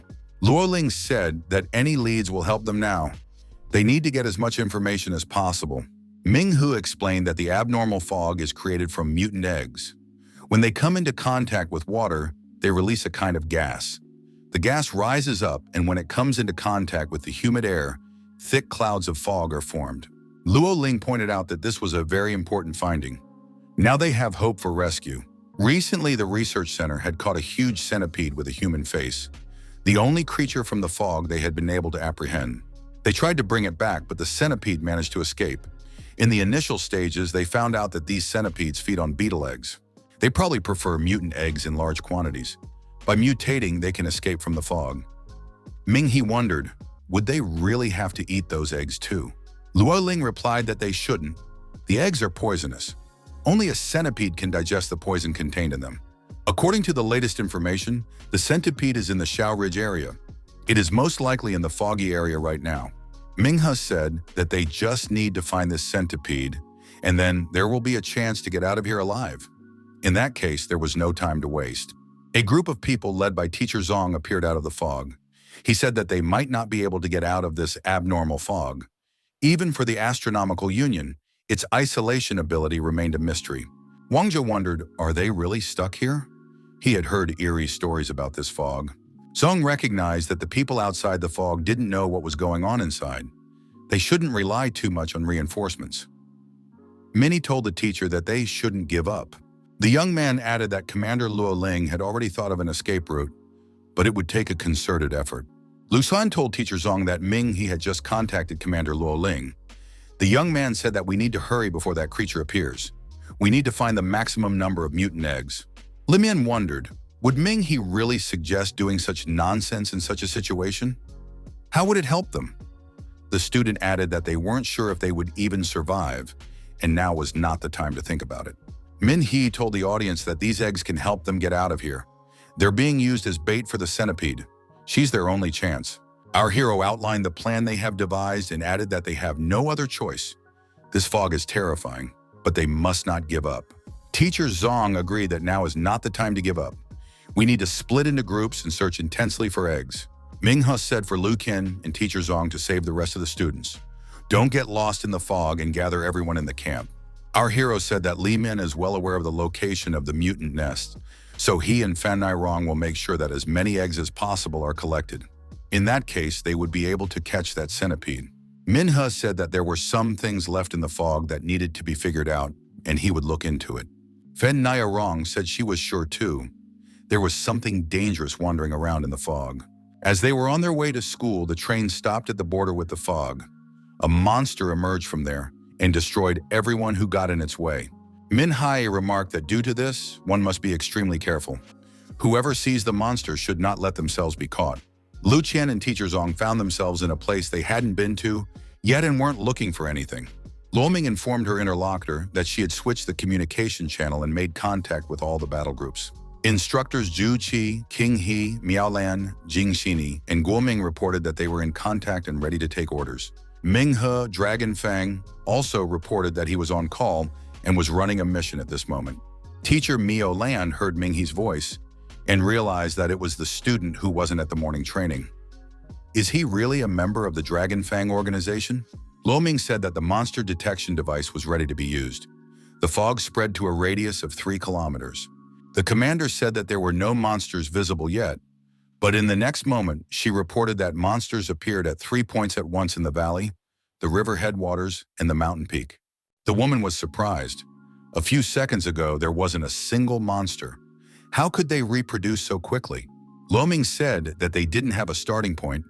The monsters appeared out of nowhere, as if they were teleporting.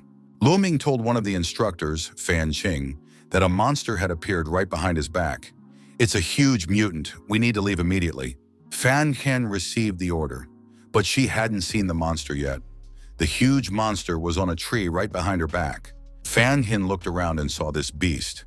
She immediately attacked it with shurikens, but it didn't work, and the girl was attacked by the monster. Luoming informed our hero that the mutants were attacking again. several of them right behind his back. Min-hee wondered, how could this be possible, since just now there was no one there? Min-hee was ready for the attack and declared that he would wipe all the monsters into powder right now. The young man activated their reflective fist. He assumed that he had managed to damage the nest of those mutants.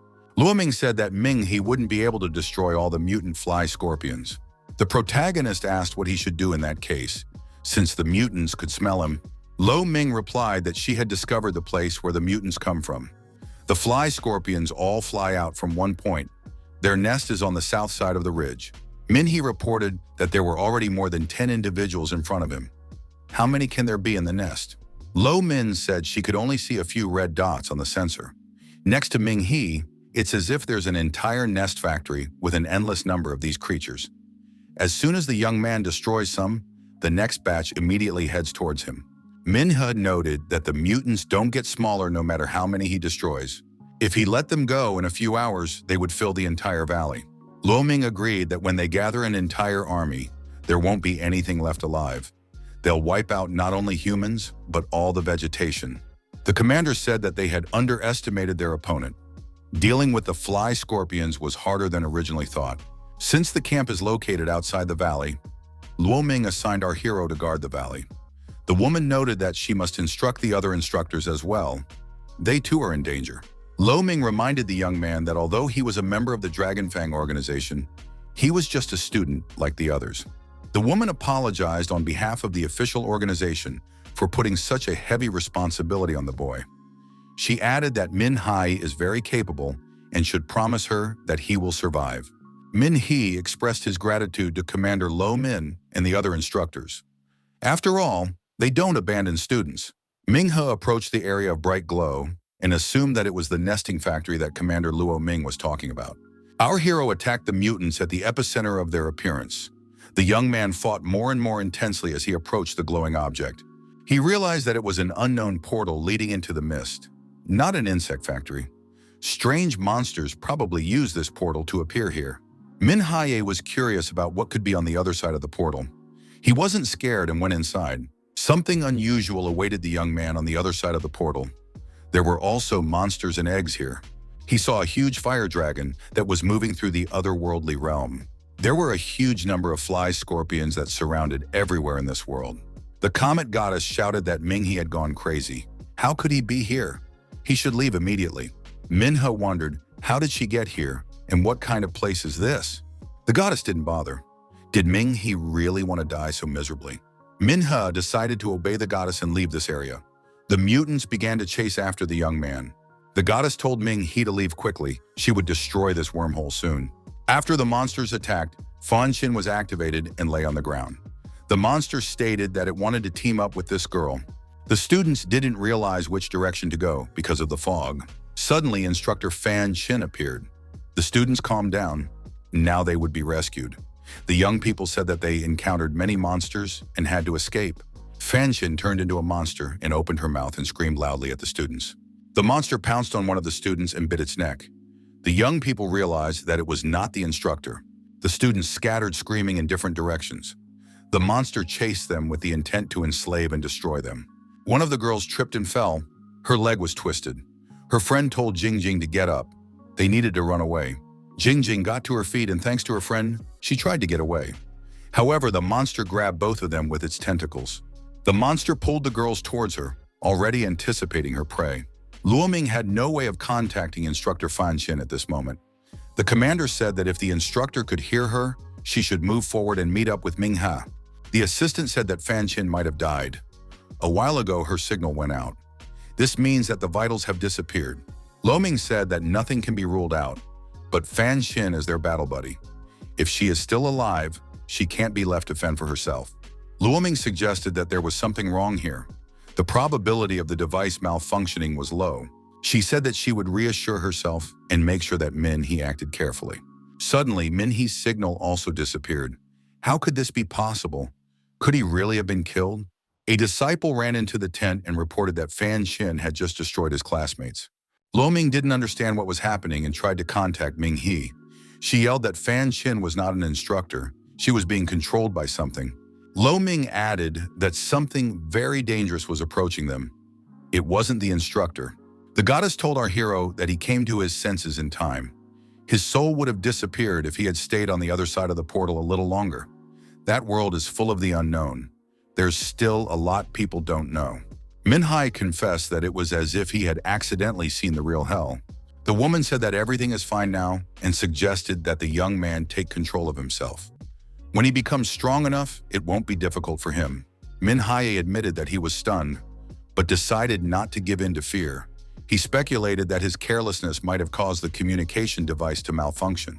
Minghe tried to contact instructor Fan Chin. At this time, a monster in the guise of Fan Chin was sneaking up on the hero from behind. Minhe looked back and saw Fan Chin. The girl said she was injured and asked if he could help her get to the camp. The young man noticed that the instructor's eyes were bleeding. The protagonist wondered, why did Fan Chin have dry shoes? After all, she had to cross the river on her way here.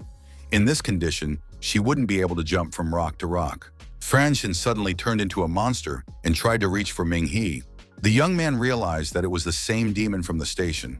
When the demon had eaten the conductor, it was left to digest her body. Then, by taking her form, he could infiltrate the train. So the real Fan Chin had already died. Minghu assumed that the demon ate the instructor's body and then took her form. The young man thought that this creature was very cruel and cunning. If he hadn't noticed its red eyes, he might have fallen for its tricks too. The monster said that the instructor was a tidbit. Minhe noted that the mutant spoke in the instructor's voice, mimicking human speech. Monster stated that the human shouldn't expect mercy, as he ruined her perfect plan. The monster promised not to leave a single piece from the human. Minhe thought that the manner of her fighting was similar to the tree attacks at the qualifying tournament. The young man decided that he had improved his skills since then. Now one must catch the moment when she was vulnerable and give a decent fight back. The protagonist needed to find a suitable place to apply the spiritual fist, because the usual technique would not help here.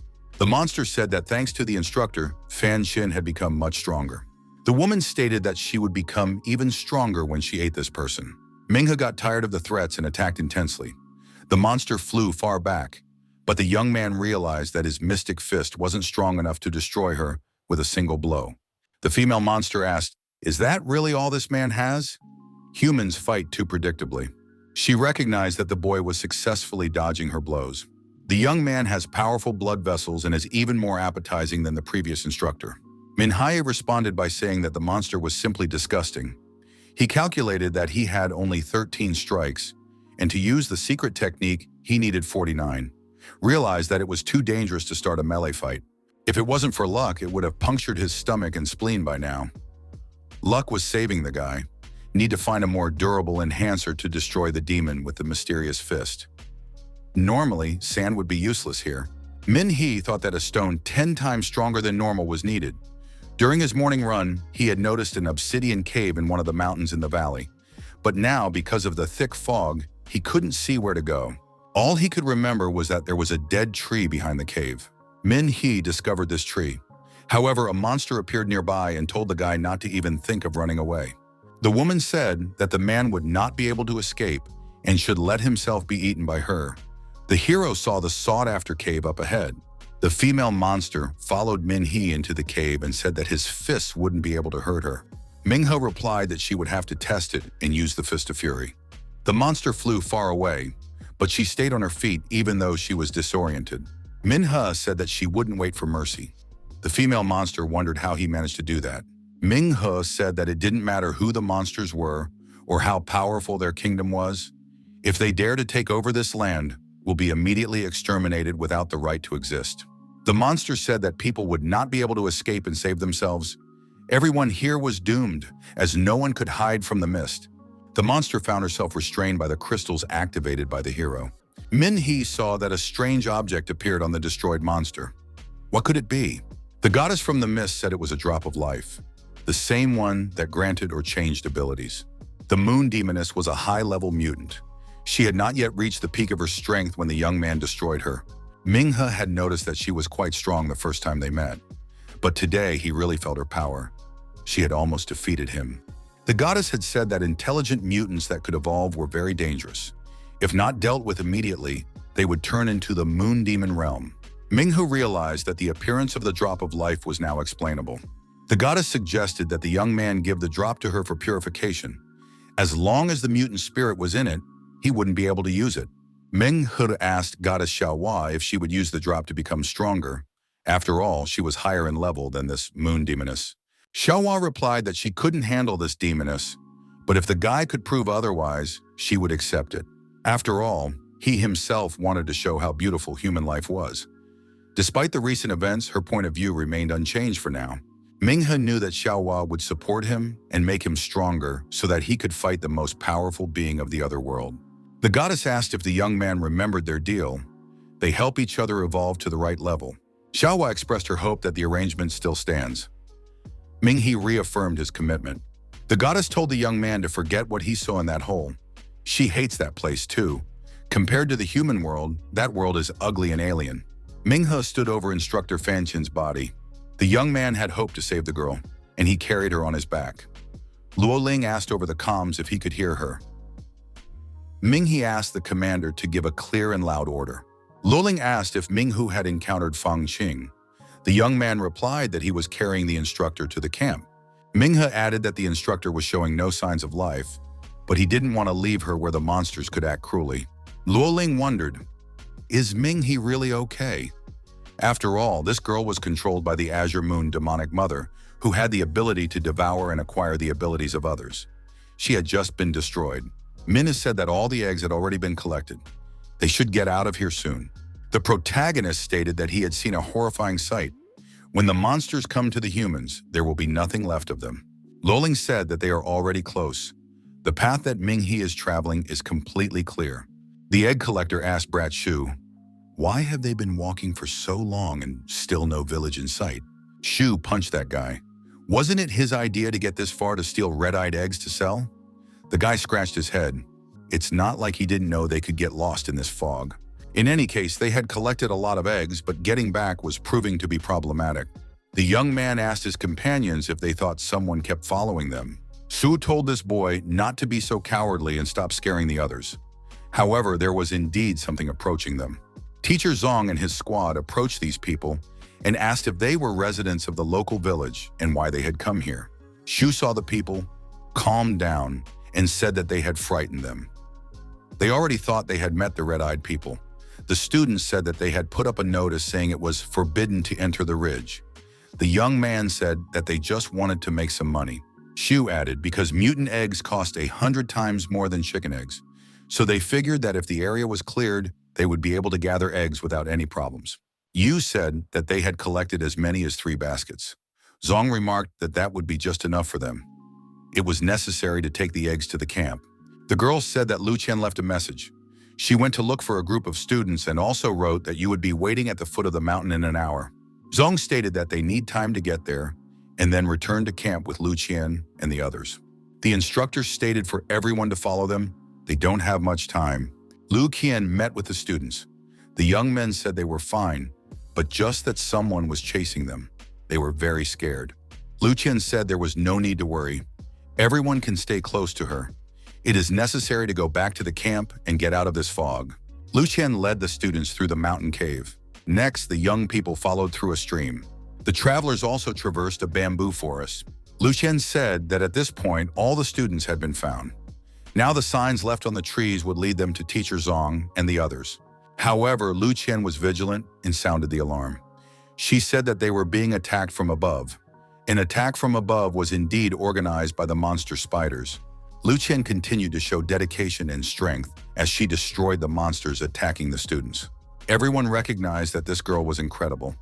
They couldn't even handle even one red-eyed spider, and Lu Chian destroyed several at once. One could feel completely safe with this girl. A long-awaited meeting took place. Lu Chian and her wards met with Teacher Zong and the others. The disciples wondered, what kind of fog is this? There are so many dangerous creatures in it. These mutants were dragging students into the fog. Teacher Zong said that these creatures appear in raids. We need to get out of here as fast as possible before they are attacked by stronger mutants. They already know how to get out of here, but they need to all work together. Zong reminded them that the students in front of him were students, but they were all promising hunters already. All that was left to do was to traverse the mountain trail, and they would be there. Along the way, the students saw many destroyed monsters. If they had encountered these demons earlier, they would no longer be alive. But who had dealt with them? The young people saw instructor Niao Lan in front of them. The girls said that they needed to hurry up and return to the camp. The students noticed that instructor Niao Lan was seriously injured. Niao Lan replied that she was just a little tired. She needs to rest and she will be as good as new. Suddenly, blood came out of the woman's mouth. Her body was pierced by a sharp spike. What had happened to her? A huge monster sitting in a tree pulled the instructor close to its maw. The students were frightened and started running away in different directions. The locals and students were attacked and were trapped in the sticky web. The students screamed that they could not escape. They were trapped. A young man with eggs in a basket behind him said that someone was following them. The student wondered, if he was following them, why didn't he attack earlier? Zong assumed that this monster was waiting for them to get together. It wanted to destroy them all at once, just like an anteater. When an anteater finds a group of ants, it doesn't eat all of them at once, even if it's hungry. Instead, the anteater hides, chasing the ants. The ants will lead the anteater to its nest. The anteater will then destroy the entire ant nest, including the former ants. The ants have a special way of communicating. If one of them is attacked, it will warn the others to flee from danger. The girl said that now she understood everything. The monster communicates with them like ants. He was waiting for enough people to gather to eat them all at once. Lu Chian noticed that the monster decided not to wait for them to arrive at the camp. Stop them halfway there. So the monster knows that the camp is guarded by stronger people. Lu Chian said that this monster is afraid. That means they can defeat it after all. Professor Zhang was reported that teacher's assistant Liu is coming to help free the classmates. Lu Chian said that she would deal with that rascal herself to the fullest extent of the law. Zhang told the girl to be careful. Lu Chian was unstoppable and fiercely attacked the huge monster. Teacher Zhang thought that Lu Chian deserved to take second place in the battle. She is the pride and joy of the Superhuman Institute. Any other student would be petrified and unable to react. One must hope that Lu Chian can buy them enough time. But what was she trying to do now? Teacher Zhang saw that Lu Chian could not do the task alone and told the girl to get as much help as she could. Lu Chian, with the support of the students, began to win, and the monster was suffering damage. Teacher Zhang activated acid rain and protected the students from the monster's attack. Zhang said that he could provide cover, but he himself was unable to fight this demon face to face. Lu Chian replied that it's okay. Protecting her fellow students is also her duty. The students were perplexed. Where did all these demonic spiders come from? The young people were shocked. What are these spiders doing? Why are they destroying their fellow humans? After the spiders destroyed the other monsters, they headed towards the giant boss. It turns out that the giant monster heals itself. It uses its brethren to heal its wounds. Had all of Lu Chian's labors been in vain? After all, it wasn't easy to damage it. Zhang said that each of the students had superpowers. If they work together, they can get out of this mess. They can't let Lu Chian fight alone. The girl said for the teacher not to blame these students. The giant monster is the Skull Widow. She has an overwhelming Lord-rank aura. She planted the seeds of fear in the minds of all people. Now she is using everyone's terror to nurture those seeds. The student asked the teacher what should they do. Does the professor have a way out of this web? Zhang stated that they cannot abandon those who are trapped. This monster has the ability to regenerate. Killing it now they are unable to. Lu Chian said for the professor to take the students and get out of here. She will apprehend this monster. After all, it is her duty. The girl believed that her classmates would band together and stand up and fight in the future too. Lu Chian said that this monster ate half of the demonic spiders. Because of that, it not only healed but also became stronger. Lu Chian, using her unique abilities and internal energy, lifted herself off the ground and prepared for a fierce attack. However, the students didn't want to retreat. They said that despite the fear that paralyzed them, they were also students of an outstanding evolution academy after all. They couldn't sit back and wait for their doom. Lu Chian approached the spider web and prepared to release the captive students. The huge spider monster said that the prey was caught in the web. The prey must be eaten. It is delicious. Lu Chian shouted that she is not prey. These vermin must be destroyed. The monster said that humans are pests to the universe. After working properly with the acid solvent, Teacher Zhang said that the passage was done. You can take the humans out. The students cheered, for they had finally gotten out. The professor told the young people to take their time and not to create a jam. The students suggested that the spider monster had hypnotized Lu Chian. There was no way to reach her now. The spiders became active again and went on the offensive. Zong shouted for Lu Chian to wake up and come to her senses. The instructor said that they are closing the trap again. It is necessary to leave immediately or it will be too late. Teacher Zong must protect the students. They must not stay here. The teacher thought, if the monster is holding Lu Chian by force, no one will help her but herself. Zong hoped that Lu Chian would have enough willpower. The teacher turned around and mentally apologized to the student. He sincerely wanted her to survive. The monster believed that the students would continue to smile and live, disregarding the fact that Lu Chian was trapped. Her flesh would be gnawed by spiders until only bones remained of her body. Lu Chian's soul would be trapped here. The girl gathered her strength and shouted that the monster wouldn't be able to trap her. The monster said that maybe the girl's willpower is strong now, but isolation is one of the fatal flaws of humanity. People are afraid of being isolated. Their faith and beliefs are generated by other people. When people are isolated in this world and subjected, their faith will be meaningless. The flow of time slows down here. The girl has time to think about her miserable reality. It seems like she was a genius who grabbed everyone's attention. This genius never felt sincerity. People praised the girl and flattered her, pretended to treat her well, but kept their distance. People did not feel the slightest affection for the girl.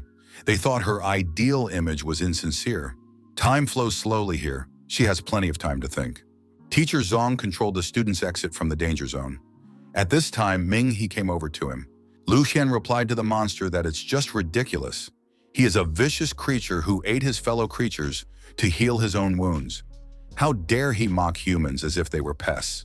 Lu Chian added that humans are 100,000 times more generous than these monsters. They sacrifice themselves for their comrades. These monsters are only capable of using each other. That's pretty disgusting. The spider monster said that the girl's comrades left her here alone. Lu Chian remarked that it was her choice. Monster said that those people had a choice too, and they chose to leave her behind. He asked the teacher, "Did everyone come out? Didn't they forget anyone?" Zong replied that they were able to get out because of Lu Chian. The instructor added that her sacrifice shouldn't be in vain. He was indignant. Teacher Zong told he not to go there. It's a master-level spider monster. It uses the power of illusion to catch its victims. The young man's fighting ability won't be enough. He won't even be able to move. The teacher added that Hai will be consumed by fear. The instructor added that he would be a burden to Lu Chian. He shouted that compared to the pain of loss, fear was nothing. Our hero made his way inside. At this moment, Luoling came on the line. She asked for Instructor Liu and Teacher Zong to answer her. Teacher Zong said that they could hear Commander Luoling well. There's a steady connection here. Zong. Commander Lo Lin said she had information regarding the current casualties. As soon as that happened, she dispatched a member of the Dragonfang organization. He should be almost there by now. Instructor Liu said that they could definitely use such a person here, but they hadn't seen anyone here except for He. Teacher Zong thought, could Commander Luoling really be talking about He? But isn't this guy an ordinary freshman? It can't be that a newbie student has already become part of such a strong organization. He saw Lu Chian standing motionless right in front of the monster and rushed towards her.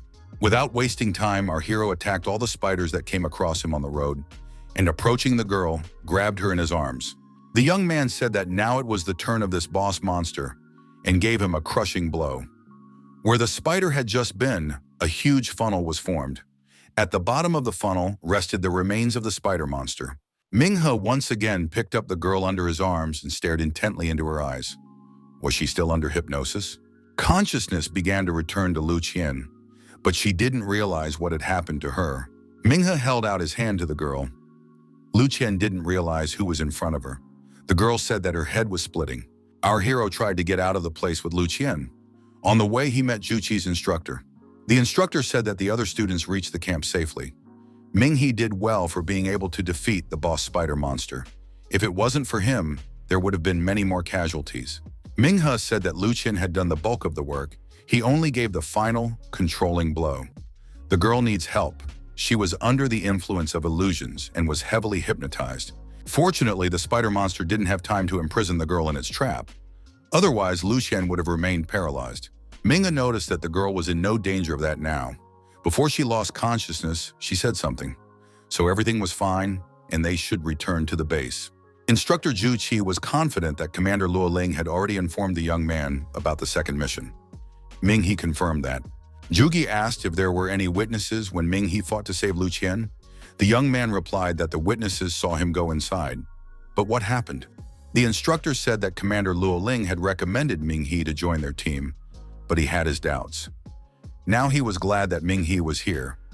Zhu Qi reintroduced himself. He is the commander of the Dragon Tooth Squad of the South Gurn Division. He doesn't mind if Ming He calls him Instructor Zhu Qi. Zhu Qi said that the members of Dragon Tooth have to keep their identities secret. The instructor added that he should conserve his strength. Min He is not going to hold a grudge against him for conserving his strength until now and not helping the young man. Min He said that the instructor has his own responsibilities. This is a giant centipede. She is the key to escape from the fog, but they can't expect her to quietly cooperate. Zhu Qi said that if he exhausted his strength to deal with the spider monster, there would be potential risks later when they deal with the centipede. This giant centipede had already gone through 2 stages of mutation. The first time was in the sewers of the city. The second was in the fog at Xishan. Its level has reached the Lord rank. This is a calamity in every sense of the word. Min He recognized that they can't afford to take any chances. He realizes that the search and rescue efforts will be in vain if there is a problem with the plan. Therefore, he has faith in Commander Luo Ling and the decisions she makes. Instructor Zhu Qi said that he thanks the young man for his help and is glad that the guy understands everything. Ming He asked what should he do next. Zhu Qi said that Ming He should continue to hide his activities in Dragonfang. Zhu Qi explained that information had reached them. One of the students belonged to the Will of Heaven organization. Zhu Qi said that dealing with the horror they had caused was one of Dragonfang's main tasks. That's why they need a classified agent. Does Ming He remember Dr. Chao Shuhua, who the young man fought with in Lanyang? He was a member of that organization. With the mutagen he invented, he was going to get their approval and then join the team. Min He asked, was this about the mutagen that turned animals into monsters and caused a crisis in the entire city? Was it all done for the purpose of joining the Will of Heaven organization? Zhu Qi replied that Ming He had seen for himself that the doctor had gone crazy. Ming He asked Zhu Qi, so is there someone in their school who shares their views? The instructor asked what Ming He thought about this fog. Our hero was sure that this fog was supernaturally created. It's a true natural disaster, and man is definitely not involved in causing it. But if it was all planned and someone decided to deal with a new generation of hunters, then the Shao Ridge would be strewn with victims. Zhu Qi had noticed that the modern mages did not let their guard down, which was why it was so difficult for the Will of Heaven to destroy them. But if the new superhumans are still unable to finish their training, it will not be easy for the hunters to build order in the universe in the next 10 years. Every year, the Southern School graduates superhumans ready to serve for the good of society. Ming He and Lu Chian should be the pillars of humanity. But if the young people here die, the victory will go to the enemy. Ming He admitted that he hadn't thought about it before. Zhu Qi said that the fight will be long as they fight to survive. At this time, the monsters are fighting to exterminate humans and are using all sorts of means to do so. It turns out that humans aren't the only sentient being in this war. Min He noticed that if this fog was created on purpose, he would definitely find out whose hands it was. The enemy could be anyone, a teacher, instructor, student, or even one of the members of the organization. It is necessary to be suspicious of everyone in South City. Min Hai should also not tell anyone that he is a member of Dragonfang, not even his girlfriend. He said that she fainted almost immediately and didn't notice him. The young man added that none of the students or teachers had ever seen him fight before. Zhu Qi said for the boy to keep it up, so they will say that instructor Zhu Qi destroyed the boss monster spider and saved Lu Chian. Ming He agreed. Zhu Qi said that the organization would compensate the young man for this. Min He got excited. Would he really be rewarded? When Min He approached the students, teacher Zong asked, was it Min He who saved Lu Chian? Min He replied that he rushed to help, but instructor Zhu Qi destroyed the spider. Ming He added that Lu Chian is his former classmate, so he acted. The guy remarked that he wouldn't have been able to defeat the boss spider monster alone. Fan Niarong said that they had already decided as if Min Hai was a member of the Dragonfang organization. Min Hai replied that only the best of the best are taken into that organization, and he just joined the school. Li Min said that he is Min Hai's roommate. He knows for a fact that Min Hai is not a member of Dragonfang. Min-hee asked his friends if they collected mutant eggs that didn't get wet from the rain. Li-min confirmed that and showed them where they had stacked the eggs. Now they were waiting for the monster to appear. Suddenly, everything around them shook. Min-hee immediately mobilized and said that the monster was on its way. It's the same creature that stopped the train. How big and strong is it if it caused an entire earthquake? Everyone saw a giant centipede that rose all the way up to the sky. Min-hee fearlessly went one-on-one with it. Teacher Zong asked what level was this monster. Min-hee replied that it was much more dangerous than the boss spider monster. Min-he noticed that he couldn't move. Fear consumed him. It seems that this mutant is a divine-level monster. There might not be enough courage to repel its attack. Juki said that he had waited a long time for this encounter. Now the monster would not go anywhere from him. Juki raised his voice and ordered the monster to obey. The monster roared loudly in response and slumped to the ground. Ming-he thought that instructor Juchi knows how to control the spirit. Is he really that strong? After all, he was able to subdue a divine-level monster.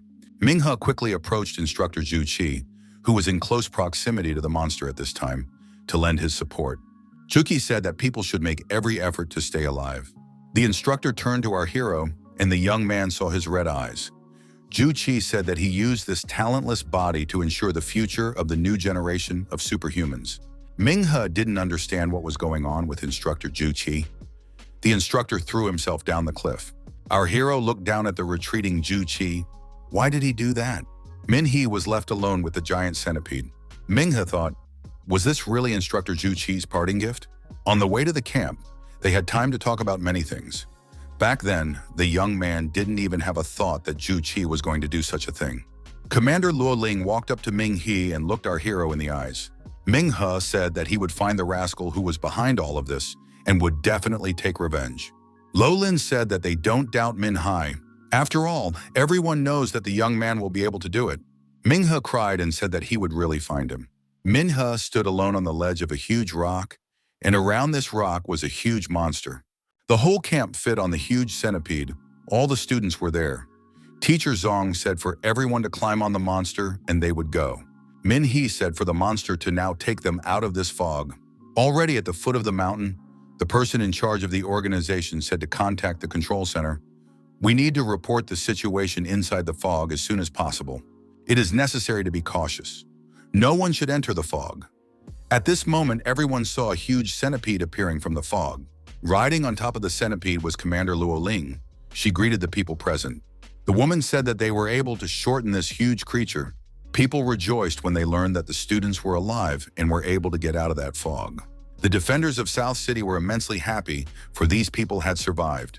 Commander Luolin reported to Protector Peng that the 346 members of the group had been brought back safely. Peng said that considering the level of danger they were in, they had done well. But what happened to the team of instructors? Luoling replied that instructors King He, Jing Hing, and Guo Ming were all fine. Fan Qin, Miaolan, and Zhu Qi had all died.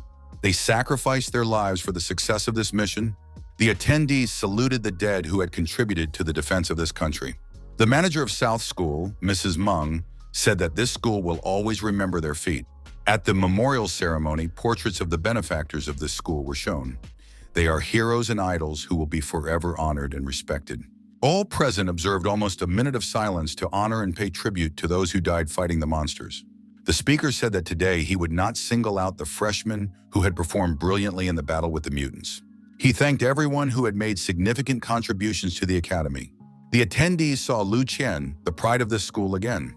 Some had heard that the girl had fought against a Lord-rank monster and saved more than 100 new students. Their lives were saved thanks to Lu Chian. Teaching assistant Liu Shu was also honored with an award. Accolades and awards went to new student Li Yin for his efforts and support. New student Ming, he was also honored for his efforts and support. The speaker thanked new student Fan Nia Rong for her excellent work and efforts and support. The man said that from this exercise in the following disaster, students properly understand the horrors and cruelty of the outside world. The ordeal that everyone has experienced is just the daily life of every superhuman. The leader said that their bodies served as vessels for their willpower, and they created this safe haven for humans to thrive. It was only because of their efforts that it was now possible to enjoy such precious moments of life.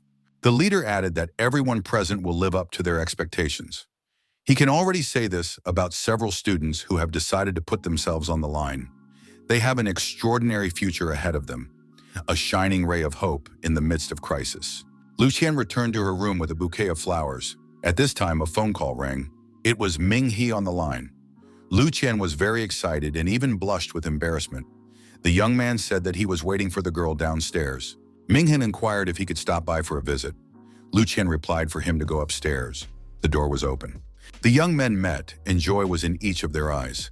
The young man asked how Lu Chian was feeling. The girl replied that she was better now. Lu Chian added for Ming-Ha to come into the room and take a seat. The hostess offered the guest a cold drink and asked if he was the anonymous student. Lu Chian said that many people had seen Ming. He break into the spider's nest. The young man replied that everything was like a blur. That monster boss spider almost destroyed him. Ming-Ha added that it was good that instructor Juqi had arrived in time. He was the one who saved him. Lu Chian replied that she remembered the one who pulled her out of the abyss itself. Ming-Ha said that the boss spider monster had taken over the girl's mind. And maybe she had dreamed the whole thing. After all, he's just a student. He had spent a lot of effort, sweat, and blood to be accepted into Nando's special institute. Lu Chian thanked the young man for being on the front lines. The girl said that she only wanted to express her gratitude. The young man showed shyness and blushed with embarrassment. Training field. The girl again recorded absenteeism. He didn't show up last Wednesday and didn't show up today. They had agreed to meet here. What does this guy do anyway? The man said it was the first time he had ever seen someone piss Feng Ling off like that. Feng Ling said the worst people are those who don't keep their promises. After all, they still haven't picked a winner. The man reminded her that today is the freshman's award ceremony. They had training in Shao last week. It wasn't without its oddities either. The man said he wasn't really interested in that. He cared if the guy was there. Then that would explain his absence for 2 weeks. Feng Ling said that was impossible. Did Uncle see how strong that guy was? If he really is a freshman, she will go to the center of the field and dance to the seaweed dance. The man laughed and said that Feng Ling would lose this bet. The girl declared, if this guy doesn't show up next Wednesday, she will check the whole school student base and find him. The man admitted that that young man was a great fighting partner, but maybe Feng Ling would find someone else? The young woman said no. Lu Chian was confused. She didn't realize what she was doing. This whole thing seemed awkward to her, but they were dating and it was normal. Our hero felt the same way. However, he realized that the girl already has a boyfriend. She was just expressing her gratitude in this way. Min-Hai looked at the training field and remembered his promise. The young man had promised that girl to continue sparring after all. They agreed to meet at the training field on Wednesdays.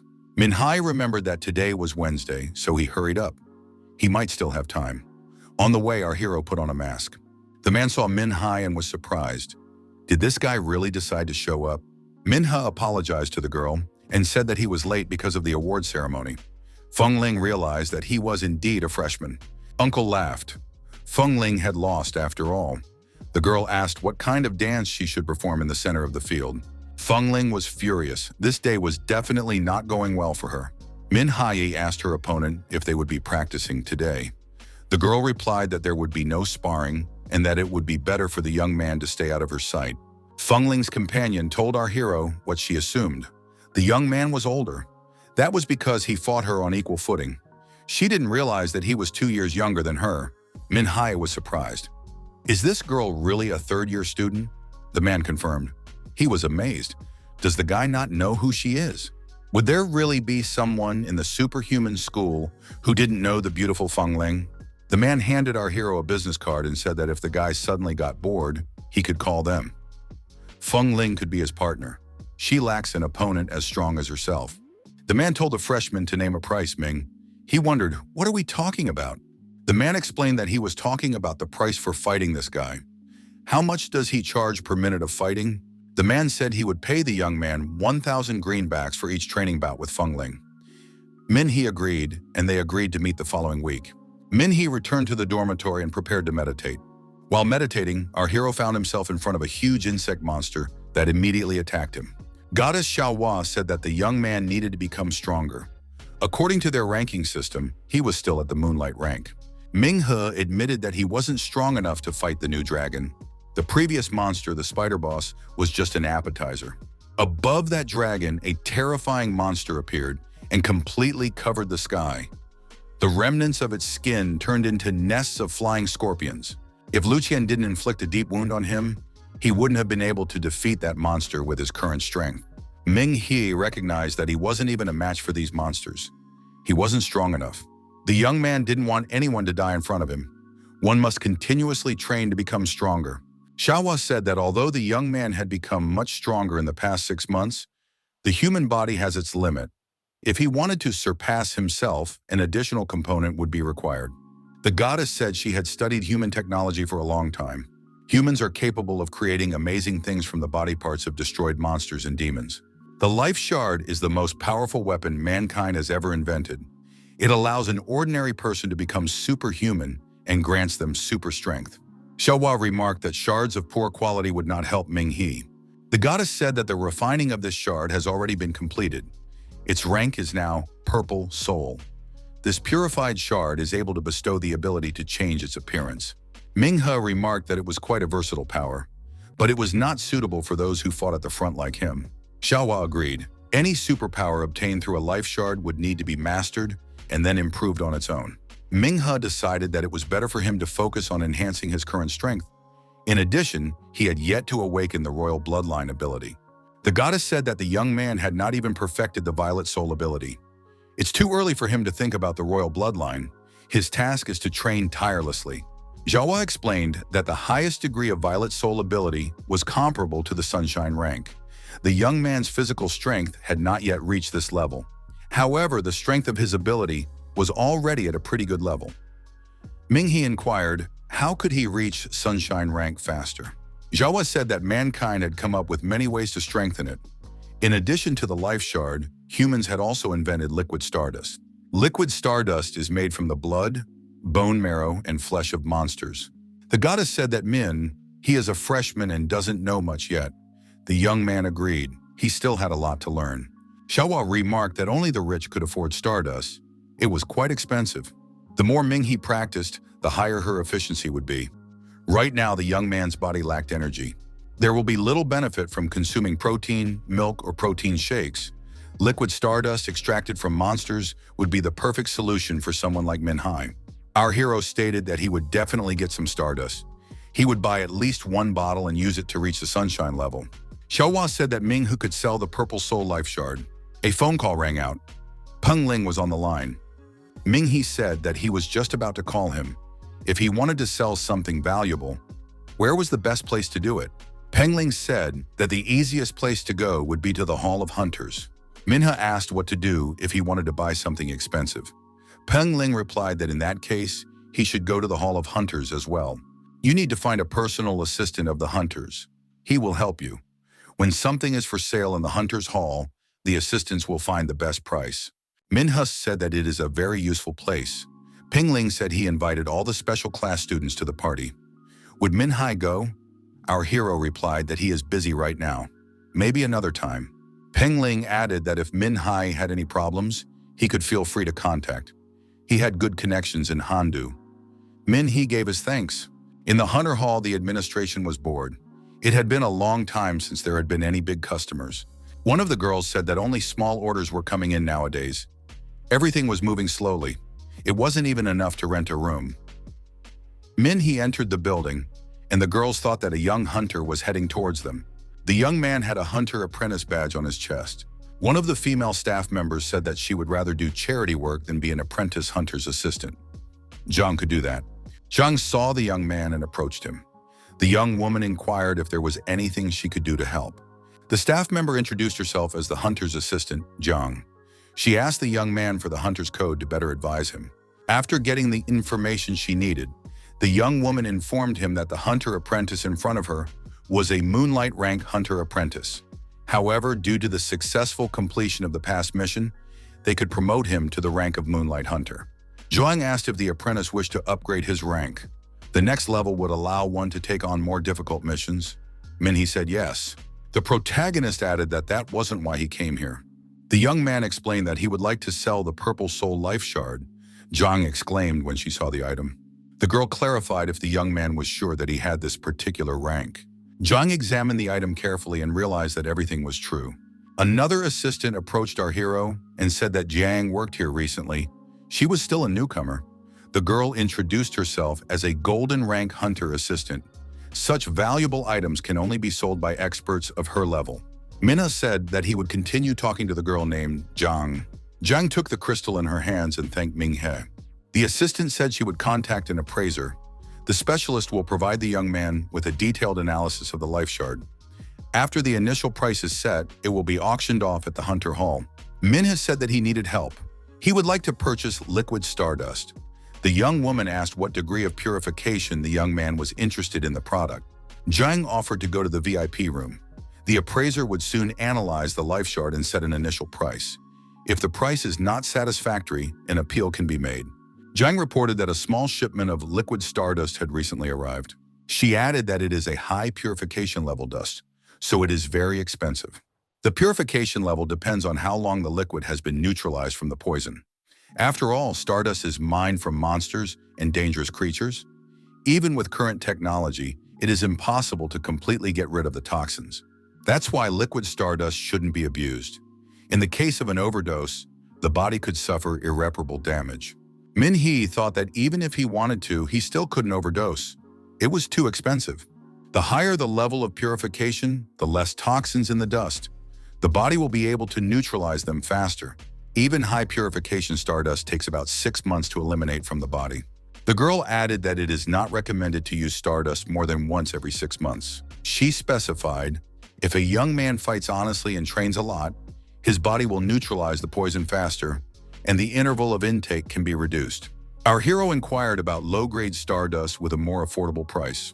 Zhang said that the poison of such dust is eliminated from the body within 4 years. Although the price of low-grade stardust ranges from 100 to 200,000, it will take more than 10 years to be fully neutralized. The girl added that in doing so, the young man would risk seriously damaging his body. Minhee thought that right now, his body lacked nutrients even for training. The fastest way to get stronger was to buy high-quality stardust. Every time he took the stardust, our hero's strength would increase significantly. Minghe said for the girl to keep him informed if the high-grade dust appears. Jaeyoung handed the young man a business card and said that these were her contacts. She would become his personal assistant. He could always call if he needed anything. An appraiser approached the young men and informed them that the inspection of this life shard had been completed. This is a first-class violet soul shard that can grant people superpowers to change their appearance. The appraiser offered to bid this crystal for 2 million. The man added that if the young man is satisfied with everything, the item will be put up for sale soon. Minhai said that he agrees. Zheng said that the young man's deals earn him hunter points. If he closes 2 deals, he will have enough points to increase his rank. Once the young man passes the strength assessment, he will become a sunshine rank hunter. Minghe said that his strength hadn't reached sunshine yet, but it wouldn't take long. Jiang wondered, is that why the young man needs stardust? The boy asked as the assistant left the expensive orders for him.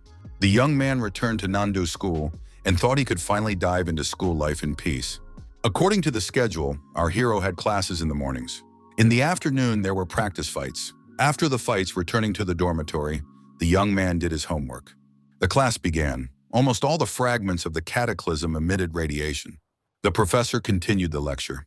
He said that these fragments can change the structure of some minerals. Professor Feng suggested taking an ordinary stone. When this stone receives radiation from the cataclysm fragment, it would turn into a clot of rare crystal in a matter of time. The professor added that not even steel could match its density. Mr. Feng said that he now has a crystal clot in his hands. Minghe received a message that the soul shard was successfully sold for 3 million. The money arrived in the bank account. The young man thought that he had become rich in one day. This is better than mining cryptocurrency. Professor Feng asked the head of the class, was there anyone who could come out and demonstrate something to them? The student said that Minghe, the first-class superhuman, was willing to demonstrate something. Mr. Feng said for Min, he to come out and demonstrate something in front of the class.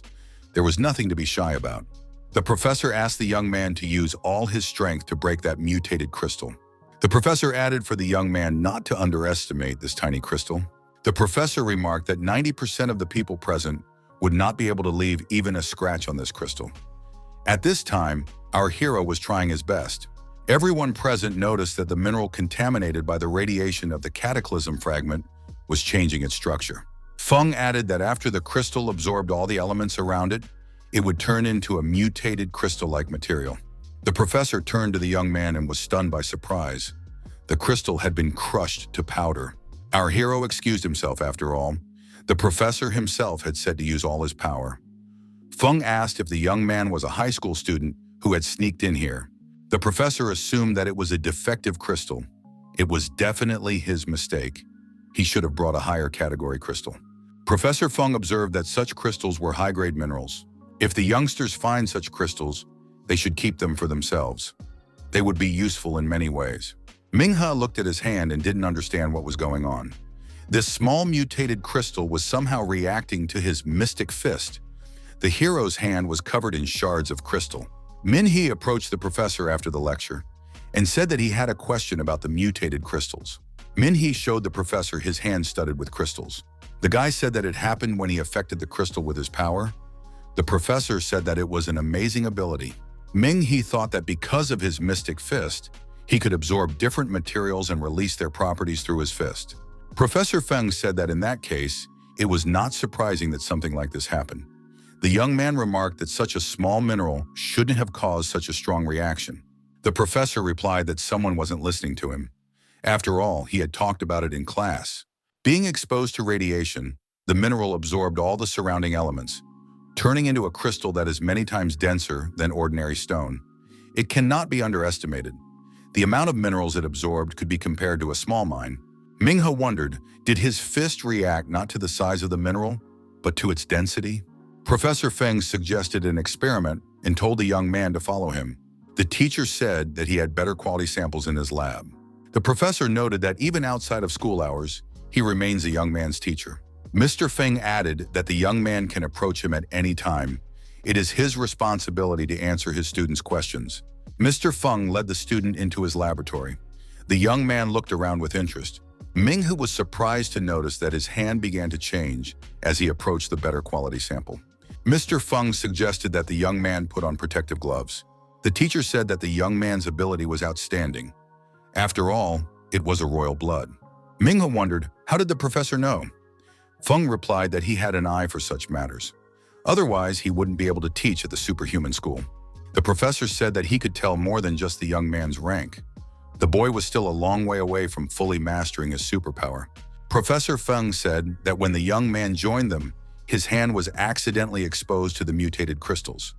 Minghe noticed that not much time had passed, and he had already gotten his power. The boy asked the professor to help him learn how to use this power.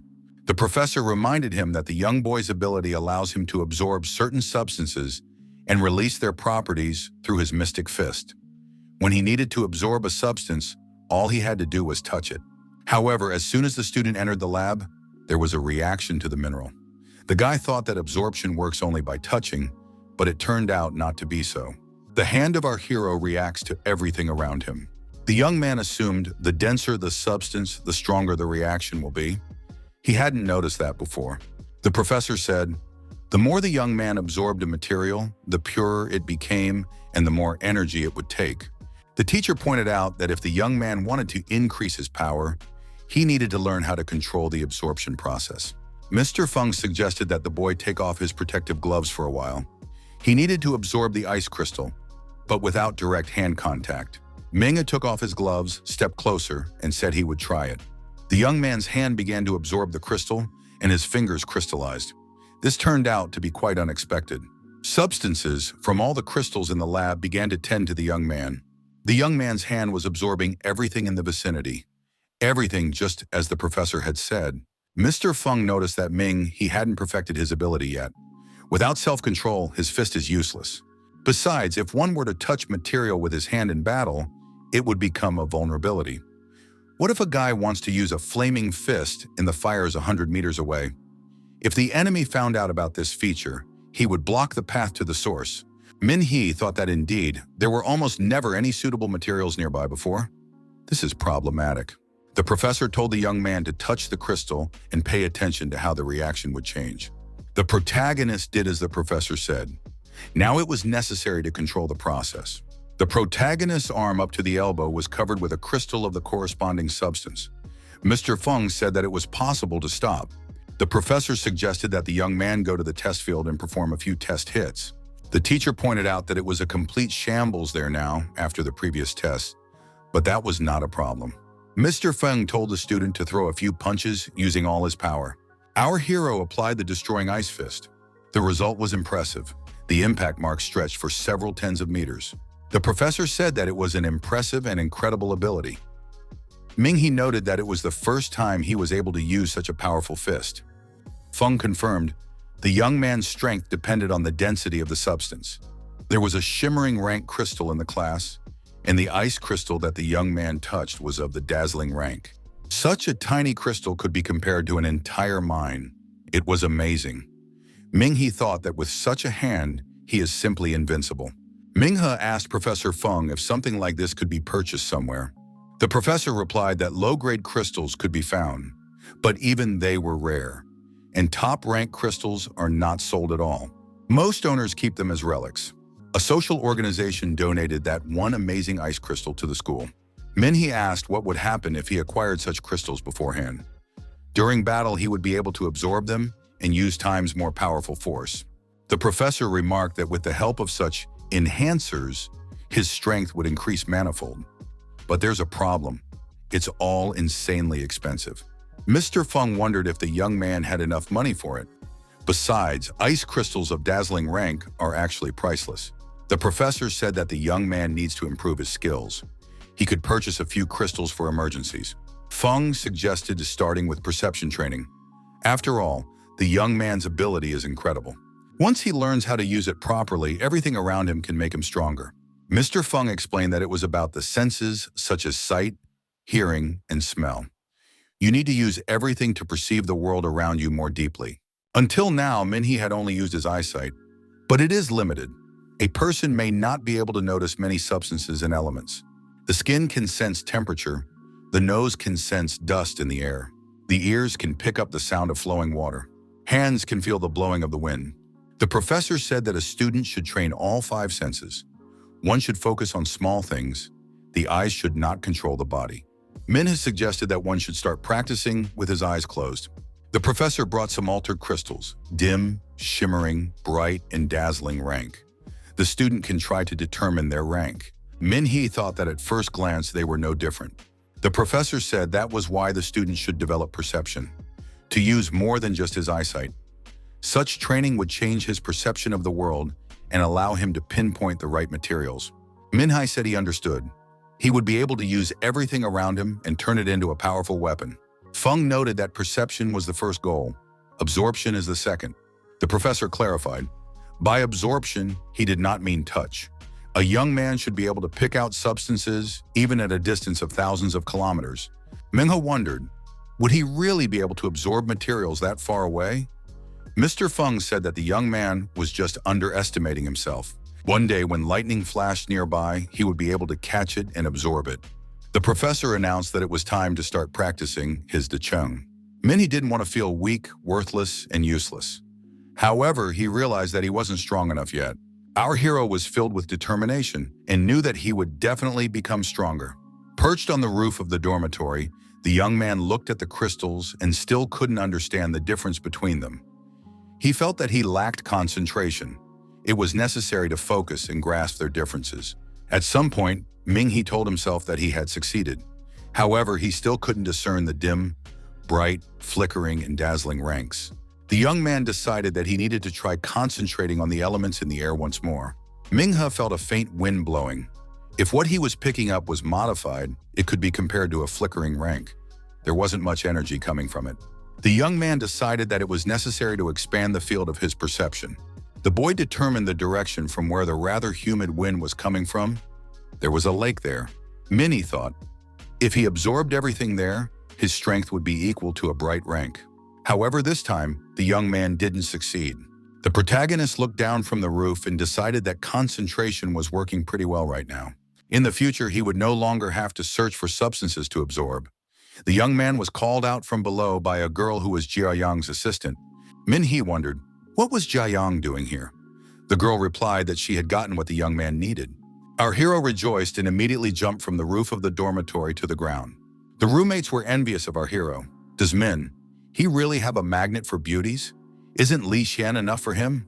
Zhang said that the young man was lucky. She had gotten a very high-quality stardust. The seller urgently needed money, so he didn't put it up for auction. Min He expressed his gratitude to the girl. Jiayang noticed that this was her work. She didn't even think that the guy would turn out to be a student from the Superhuman school. The young man told the assistant that he didn't want his classmates to know about his transactions. He wants to keep this information secret. Zhang replied that customer privacy is their first priority. Min He asked the girl to check if there are crystals with the properties of fire, ice, stone, metal, and iron on sale right now. He would like to purchase a few crystals. He was also interested in any information about the missions and tasks in the Hunter Hall. Jiayang promised the young man to definitely help with that. Minghe said that with this dust, he would be able to increase his physical strength to the crown rank. He could now gain incredible power. After secluding himself and getting comfortable, our hero decided to just drink this dust. The transformation did not take long. His heart began to beat faster and release increased energy. The young man's body began to undergo changes. There was an energy explosion, and our hero decided that he had succeeded. This is now the crowned rank. There was a phone call. Mr. Yuan was on the line. The man said that today was Wednesday and asked if the young man wanted to train with Feng Ling. Our hero gladly agreed. Mr. Yuan suggested that this time they would use their full power. They would use magic. Minghe asked if it would be too dangerous. Mr. Yuan said he was willing to double the price. Minghe promised he would be any minute. During the warm-up, Feng Ling asked her uncle if it would really be possible to use magic abilities today. In that case, this guy would definitely lose. Uncle Yuan reminded her that the girl had already lost to this guy twice. Besides, she still had an unfulfilled debt. She should go to the center of the training field and dance to the seaweed dance. Feng Ling said that her skills had been honed to an incredible level. This guy won't even be able to touch her. The girl reminded that her magical abilities are incomparable to most people. Ming He appeared on the sports field. Uncle Yuan said that this guy is a real mystery and always walks around with a mask on his face as if he's afraid of contracting COVID. Feng Ling warned that the young man should not expect any mercy from her today. Ming He said that the girl could attack and not hold back. Feng Ling rushed to attack and repeated that there would be no mercy from her. The young man thought that this girl has a frightening explosive power in her. Feng Ling asked what he was looking at. The guy must not let his guard down. Min Hai recognized that his opponent doesn't leave him a chance. Our hero blocked his opponent's punch and deactivated her attack. However, it wasn't easy. Feng Ling assumed that this young man interacting with her wouldn't be able to last even a few minutes. Those who were watching wondered, why was the girl using magical abilities? Her current opponent was already struggling to stay on his feet after 2 punches. One of the students told his colleagues that they were a little late and didn't see Feng Ling attack for the first time. It was an amazing sight. Her explosive power was unbelievable. Min He recognized that the girl's superpower was incredibly powerful, one of the most destructive he had ever seen. The guy added, if he were with his old powers now, he wouldn't be able to dodge even the first 2 attacks. The protagonist noticed that he had just reached Sun rank. His entire body was overflowing with energy that needed to be channeled somewhere. Feng Ling approached the young man again and told him to be on guard. Her magic attacks were continuing. Ming He attacked first but was damaged by her fire. It was necessary to change his battle tactics. Our hero realized, if this continued, he might be left without arms at all. The girl recognized that her current opponent is a tough nut. However, he has a slim chance of beating her. Min He thought that Feng Ling was right. He wouldn't be able to beat her if he continued like this. We need to apply the dark, dim rank. The young man realized the true power of a saint warrior. He should have underestimated her. Ming He decided to start with this. He wanted to use a combination of his ranks. Our hero's hands were covered in a crystalline substance. This was how the guy decided to protect himself from burns. Now Min He was more effective at repelling his opponent's fiery attacks. Min He thought that the girl's phoenix form was incredibly powerful, but it was just a magical ability, albeit much stronger than most people. The girl demanded that her opponent admit defeat. Ming He replied that he hadn't given up yet. Feng Ling suggested that the young man should not be a brave man with steel body parts. Would it be considered a victory if he was seriously injured or even hospitalized? It's not worth it. Feng Ling added that the young man was already barely standing on his feet. In the entire Superhuman school, there wouldn't even be 5 people who could stand up to her in this form. He had already shown enough of himself. Min-hye declared that he would not back down. Our hero decided to focus and concentrate on his perception. Min-hye could feel the concrete under his feet. The guy also felt the south wind. Our hero caught the air coming from the trees. It was humid air. He felt the very lake. It contained a lot of water elements. The protagonist decided if he stepped now, he would lose. One must take advantage of what Professor Feng had taught him. One should not absorb unnecessary elements, wind, wood, earth. One should only concentrate on water. Feng Ling said that she was tired of wasting time on the young man. It was time to finish. She was preparing a new fire attack. Min-hye waited for a moment for the girl to approach. Feng Ling didn't even realize that there was an ambush waiting for her. Her fire attack was repelled by the water storm. Suddenly, Feng Ling found herself inside the water abyss. The girl wasn't prepared for something like this. All the observers in the sports arena began to scatter in different directions to avoid the water element. The students didn't realize what it was. What was this superpower? When did the management have time to authorize the use of forbidden magic at the university? They saw a blue glow, not even purple. The opponents were using magic powers. Ming-hye realized what the crown rank's real power was. It was an incredible power. After the elements subsided a bit, it was clear that Feng Ling's body was lying in the water. Our hero jumped up to the girl and lifted her above the water. The young man asked if she was all right. He assumed that his rival had swallowed the water. Wasting no time, the young man began to perform CPR. Uncle Yuan approached the youth and said that it would do no good. Mouth-to-mouth CPR should be done. Yen added that there was no time to waste. Hadn't the young man been taught first aid in cases like this? Ming-hye clamped the girl's nose and moved closer to her face. Their lips were about to touch. At that moment, the girl woke up and pushed the young man away. She told him to stop. Feng Ling noticed that she wasn't that weak. Ming-hye was glad that the girl was all right. Feng Ling admitted her defeat and said that this guy won. Min-hye replied that they learn from each other. There are no winners and losers here. The young man added that the opponent was incredibly strong. If he couldn't reach his potential back then, she would just destroy him.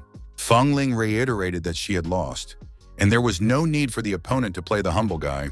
Min-hye extended his hand to the girl and said that he was honored to be her opponent in this fight. Feng Ling suggested to use spiritual arts next time. Uncle Yuan said that it wouldn't work that way. With their abilities, spiritual arts could be fatal. It should only be used against the monsters attacking this city, but never against their own. Ming-hye agreed with Mr. Yuan. Their enemies were monsters. He said goodbye and said that he still had things to do. However, they would definitely see each other in the future. Feng Ling straightened her wet hair in the wind. The surrounding people were unceremoniously looking at her and taking pictures. Uncle Yuan held out a cape to the girl and said that she was soaking wet. It was time for them to go back. Yuan said that this guy is different from the others. Feng Ling agreed with this statement. The girl said out loud that she won't lose to this guy next time. Yuan noticed that there were many talented guys in the university. Anyone who dared to spar with her would then brag about it to everyone and might even become a star of the university due to her popularity. It could be considered that this young man had pushed Feng Ling off the pedestal today. Feng Ling said that he was always mysterious. But why so cautious? Maybe he wears a mask because he doesn't want to reveal his identity and abilities. However, not everyone can resist the lure of fame. Feng Ling asked her uncle if that guy could be a member of a special class. Yuan replied that he was only a freshman, but his strength far exceeds that of his peers. One must respect his right to personal privacy. The uncle suggested that the girl should admit that that guy's handsome. After all, she feels awkward after sparring. He said he didn't want to help the girl unmask that guy. He was just curious. Whether he was handsome at all, whether he suited her taste. Feng Ling got angry at her uncle and said she didn't want to deal with him. She didn't need any help in such matters. Yuan apologized sincerely. The Hunter's Center was lively as always. The young people were dealing with their pressing matters. Assistant Zhang invited our hero into the VIP room and said that she had something that the young man had recently asked for. In our hero's hands was an ice-shaped crystal of dazzling rank. Now our hero believed that since he had this crystal, even if he faced a monster stronger than himself, he should have the strength to defeat it. Zhang mentioned the value of the crystal and said that it was very difficult to get it. She had to go to another city to buy it back. Min-hye expressed his sincere gratitude and asked the girl to continue to keep an eye out for crystals on sale. Min-hye inquired about the important matter the message was about. Zhang smiled and offered her congratulations to the young man. He was now officially a hunter of the crown rank. Minhee accepted the corresponding certificate from the girl's hands and thanked her. The assistant said that the Hunter Center would send the young man all the necessary information in a timely manner. Now the young man could also participate in the annual Hunter Conference. Minhee looked down from the VIP room and saw an old acquaintance. The assistant explained that before Minhee came here, this person was looking for a mission for himself, but he wasn't a very qualified hunter. Not many people in Handu agree to hire him. Minhee said that he knows this man and would like to entrust him with a case. Will Jiang help formalize the request? How much does it cost to order him to gather information? Jiang replied that there is no need to place an order in this case. This guy will help for free. The girl reminded that there were some privileges available for hunters of crown rank. In order for low-rank hunters to move up, they need to collect recommendations from professional hunters. Recommendations from a professional are converted into points. Right now, a young man can exchange his points for 4 recommendations. When customers choose who to hire, they often focus on the number of recommendations. Jiang added that Minhee is now a professional hunter and can assign lower-ranked hunters to do small tasks. This way, the young man would be able to devote more time to important missions, and low-rank hunters would gladly accept such assignments in order to receive the coveted recommendations. Minhee agreed, but asked the girl not to reveal his real name. He doesn't want that guy to know who he works for. The assistant clarified exactly what that person should be entrusted with. She will prepare an application, and in the reward column, she will mention the possibility of getting a reference. Li Men rejoiced and said that it was great. Finally, someone noticed him, and it's a hunter of the crown rank. The young man stated that he wouldn't make any mistakes this time. One must leave a good impression of himself. Maybe he would be assigned more difficult tasks in the future. Minhee thought that being rich was great. He had easily reached the crown rank and could now give other hunters assignments. However, when our hero remembered how much money he had just spent, he was a little upset. After all, he could have used that money to buy a luxurious apartment in Lanyang. Minhee took another look at the crystal and decided that this item was worth the money after all. It would be easier to hunt monsters with it. Besides, his absorption ability had greatly increased after reaching the crown rank. A phone call from his sister sounded. Minnie wondered why such an early call. The girl asked if her brother could guess where she was right now. He didn't guess, and the girl took offense. She had said she was in independent study after all. Minhee wondered, wasn't she always on it? The sister said that because of the need to take care of her brother, she had to put all her chores on hold for a whole year, but she doesn't want to work part-time for the rest of her life. Minhee replied that his sister won't have to work anymore. He can provide for both of them now. Did she receive the money he sent her? The girl said that the Superhuman school is very expensive, so it would be better if her brother kept the money. He doesn't need to worry about her. She said she had gotten an interview at an astronomy company in Nandu. She finally has a good job. The sister added that she is only a temporary employee for now, but working for this company is like eating rice from an iron bowl. Minhee said that his sister is amazing if she was able to get into the astronomy company on her own. The girl replied that she's already on the bus and her brother should definitely meet her. Minhee thought that his sister had an outstanding mind. How could he have forgotten that? But because of him, she had to quit her studies. Now they would be able to see each other more often and spend weekends together. When meeting with his sister, the young man suggested just walking around the city. The girl gladly agreed to get acquainted with the place. Young people had fun in each other's company. After a pleasant dinner, they admired a beautiful sunset. Having had enough of walking, brother and sister decided to rest. They were both very tired because they spent the whole day on their feet. The girl said that this city was marvelous. She will have to work hard because she decided to buy a big house here. Minhee told how much houses cost in this city. The girl stated that she would have to work her butt off, or just marry a man with a huge house. Minhee offered to escort his sister to the astronomy company's building. The young people arrived at the office of the Nandu Astronomy Group. The assistant approached Chin Yu and invited the girl to walk with her. The brother and sister said goodbye. Looking around, the young man thought that everything in this company was under observation, as expected of an astronomy group. Observing the stars was the responsibility of this organization. Thanks to this, superhumans can predict disasters around the world and react in time. This company is like the eyes of humanity, constantly monitoring the cosmos. Minhee was glad that his sister was actually accepted here. It's a small but truly amazing job.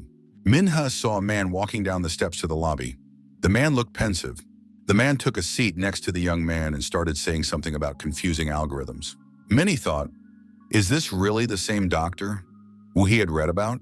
The man noticed Min and asked if this was his first day of work. The young man replied that he was just walking his sister to a job interview. Min assumed that the man in front of him was Dr. Wu Long. He had read about him in a book. The man inquired about how he was described in that book. The young man said that the book talked about a striking medium called a rainbow.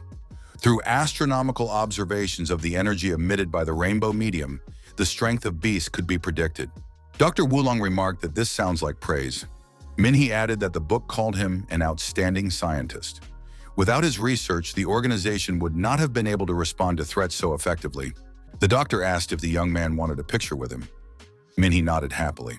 Wulong said that now the young man could brag in front of his classmates and asked him not to interfere anymore. He had come here for peace and quiet.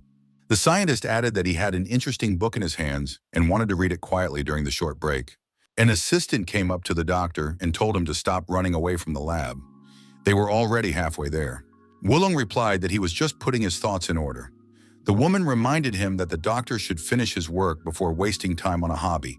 The doctor noticed that there were no rainbow environment fragments in the Lanyang disaster. There was not the slightest chance that they could have failed to notice the life energy signals before the disaster. The doctor was forced to follow the woman, and as he left, he gave the young man his journal. Said it was a pity to throw it away. Nurse Min appeared and said that she was being taken on probation for 3 months. Now she will be able to work here. Qin Yu saw the magazine in her brother's hands and asked in surprise what he was reading. He explained that Dr. Wulong himself had left him this magazine. The sister didn't believe it. Does a great scholar really read such a thing? Her brother, in her opinion, was playing tricks on her again. Qin Yu entered the house and sat down on the sofa. She had gotten her dream job and could now afford to rent a luxurious house. Ming He asked why she liked it all so much. Doesn't she love growing flowers? Now she could grow as much jasmine as she wanted. Qin Yu decided to do it right now. When they arrived in the city, she noticed a flower store nearby. Would her brother be willing to take her favorite sister there? There was a call from an unknown number. The caller asked to speak to Min alone so that no one could hear the conversation. Min apologized to his sister and said that she would have to go to the flower store alone. He may have just been assigned an important task. The man on the other end of the line said that Juqi was his subordinate. Luoling asked him to contact Ming He. One could address him as Luo's instructor. He said that Luoling had recommended Ming He to take Juqi's place. The Dragon Tooth team had recognized the guy, and he was now officially a wanderer of this team. The instructor explained that the scale of the enemy infiltrations was much more serious than they thought. It was possible that information about the members of Dragon Tooth had leaked out. A decision was made to create a new department called Wanderer. The members of this department would become bloodthirsty sharks hunting in murky waters, agents of the Overlord of Universal Independence. Ming He asked if there was any information about the person behind this. Instructor Luo said that an important lead had recently come to light. When he was young, Dr. Zhao had purchased medical equipment on the black market. At the time of the purchase, he was meeting with someone related to the Overlord. Ming He recalled that Dr.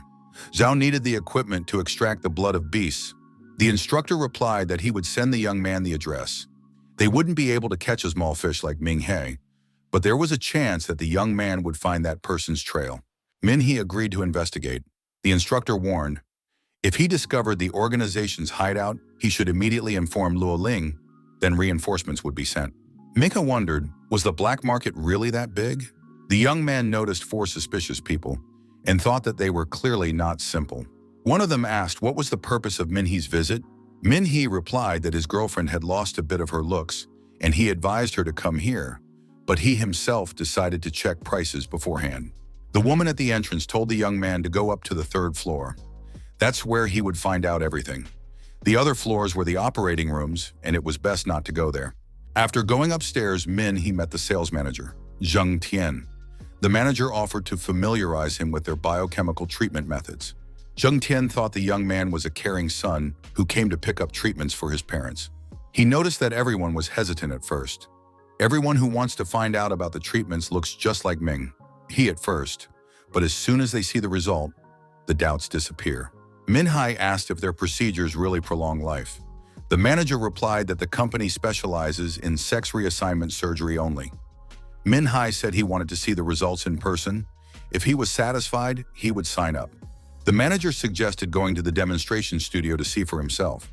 Before going, Jung Tian asked who recommended their services to the young man. No one just walks in, only on recommendation. Ming has said that he had just heard good reviews about this company. The manager insisted that the young man must give the name of the referral, or he would have to show his personal card. Min Hai noted to himself that the guards in the room were too large and were clearly preparing for his arrival. Clearly, he had been lured into a trap. Jung Tian stated that he was happy to show everything, but their company had to be vigilant. If the young man came just to ferret out their technology, that's not good. Ming He said that it was his aunt who recommended the visit. The manager smiled. So the young man is their customer. Then you can go upstairs, take part in the demonstration. The manager reported that most people only know about mutations from the blood of infected animals. But almost no one knows that mutations also occur in plants. He showed a lamp with an automatic liquid extractor. Even the cacti here are not ordinary. All the plants have been specially treated. Otherwise, it wouldn't be possible to achieve this result. When watered, it was noticed that these cacti bloom much better than ordinary cacti. Cosmetics were made from their flowers, which gave amazing results. Their powder became the most popular among women. Min Hai clarified, were they really watered with the serum of infected animals? Where did they get it from? Is it real? The manager replied that they have their own sources. In fact, there are many such channels. The serum is not only blood, but also the eggs, heart, and brain of infected beasts. All of these are used here. Min He thought that it was not surprising. Such components could only be found on the black market. The manager offered to go further. The young man thought that the origin of the serum residue was still a mystery. Behind the glass, he saw mosquitoes, a most unpleasant insect, unparalleled. But these don't drink blood, they're only interested in fat. Many overweight people would surely love these mosquitoes. Min Hai wondered, don't they use manual fat removal? Do they just plant mosquitoes on women's bodies? The manager assured that the method is completely safe. Manual removal can be harmful, and for their company, customers' health is paramount. Manager Zhen Tian said that it would be even better next.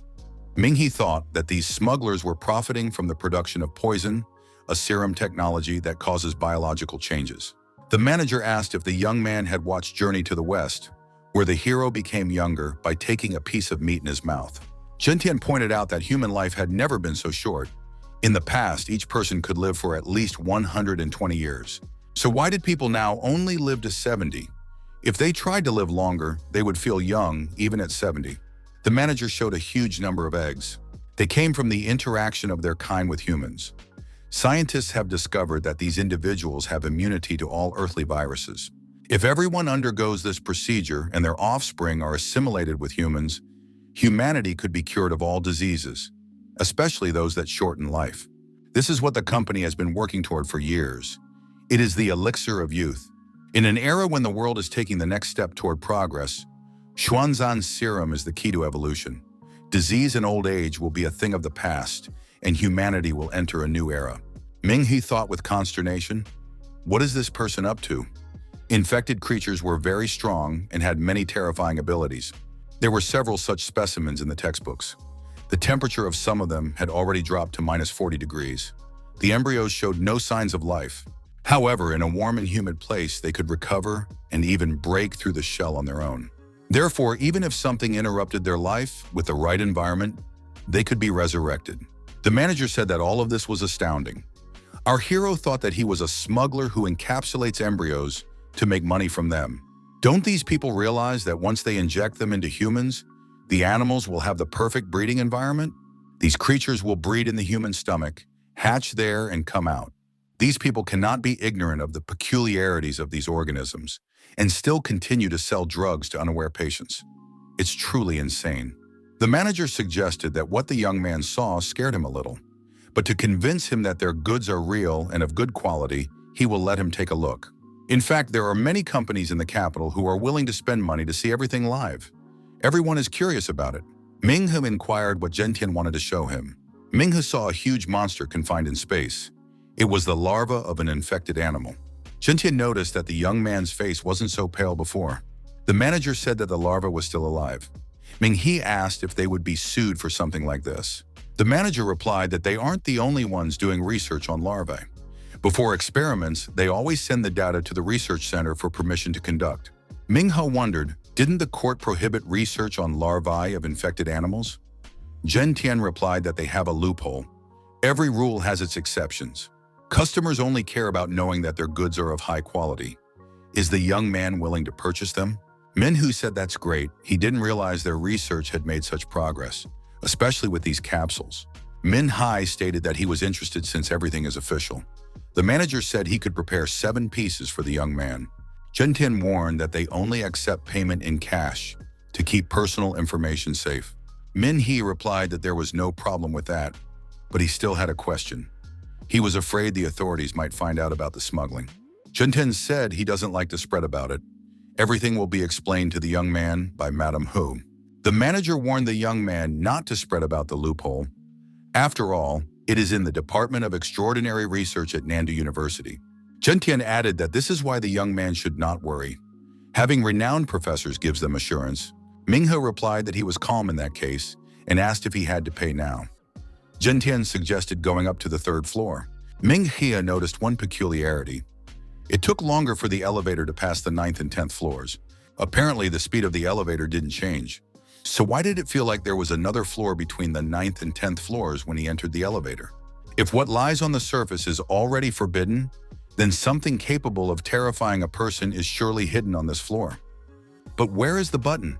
How to get to this intermediate floor? When our hero stepped out of the elevator, there was a girl walking towards him.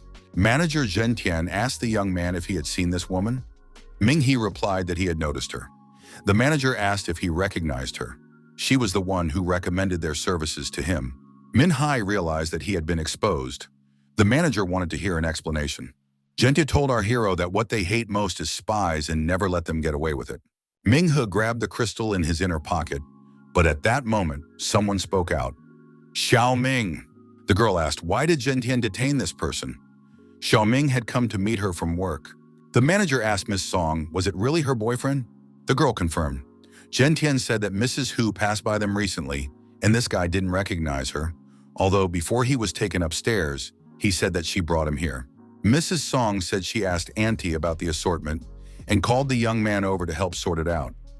Security doesn't allow nurses to go upstairs, so she trusted her boyfriend to do it. Our hero confirmed all of the above. Tian said that Song Lan could have warned that it was her boyfriend.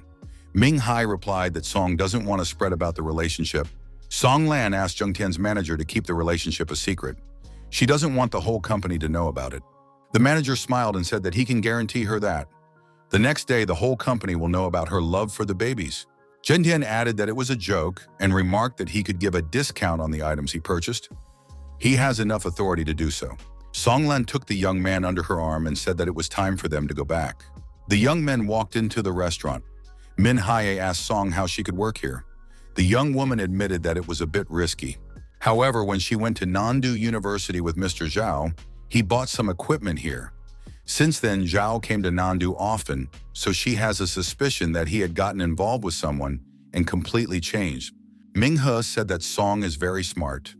This place has something to do with the Tianquan organization.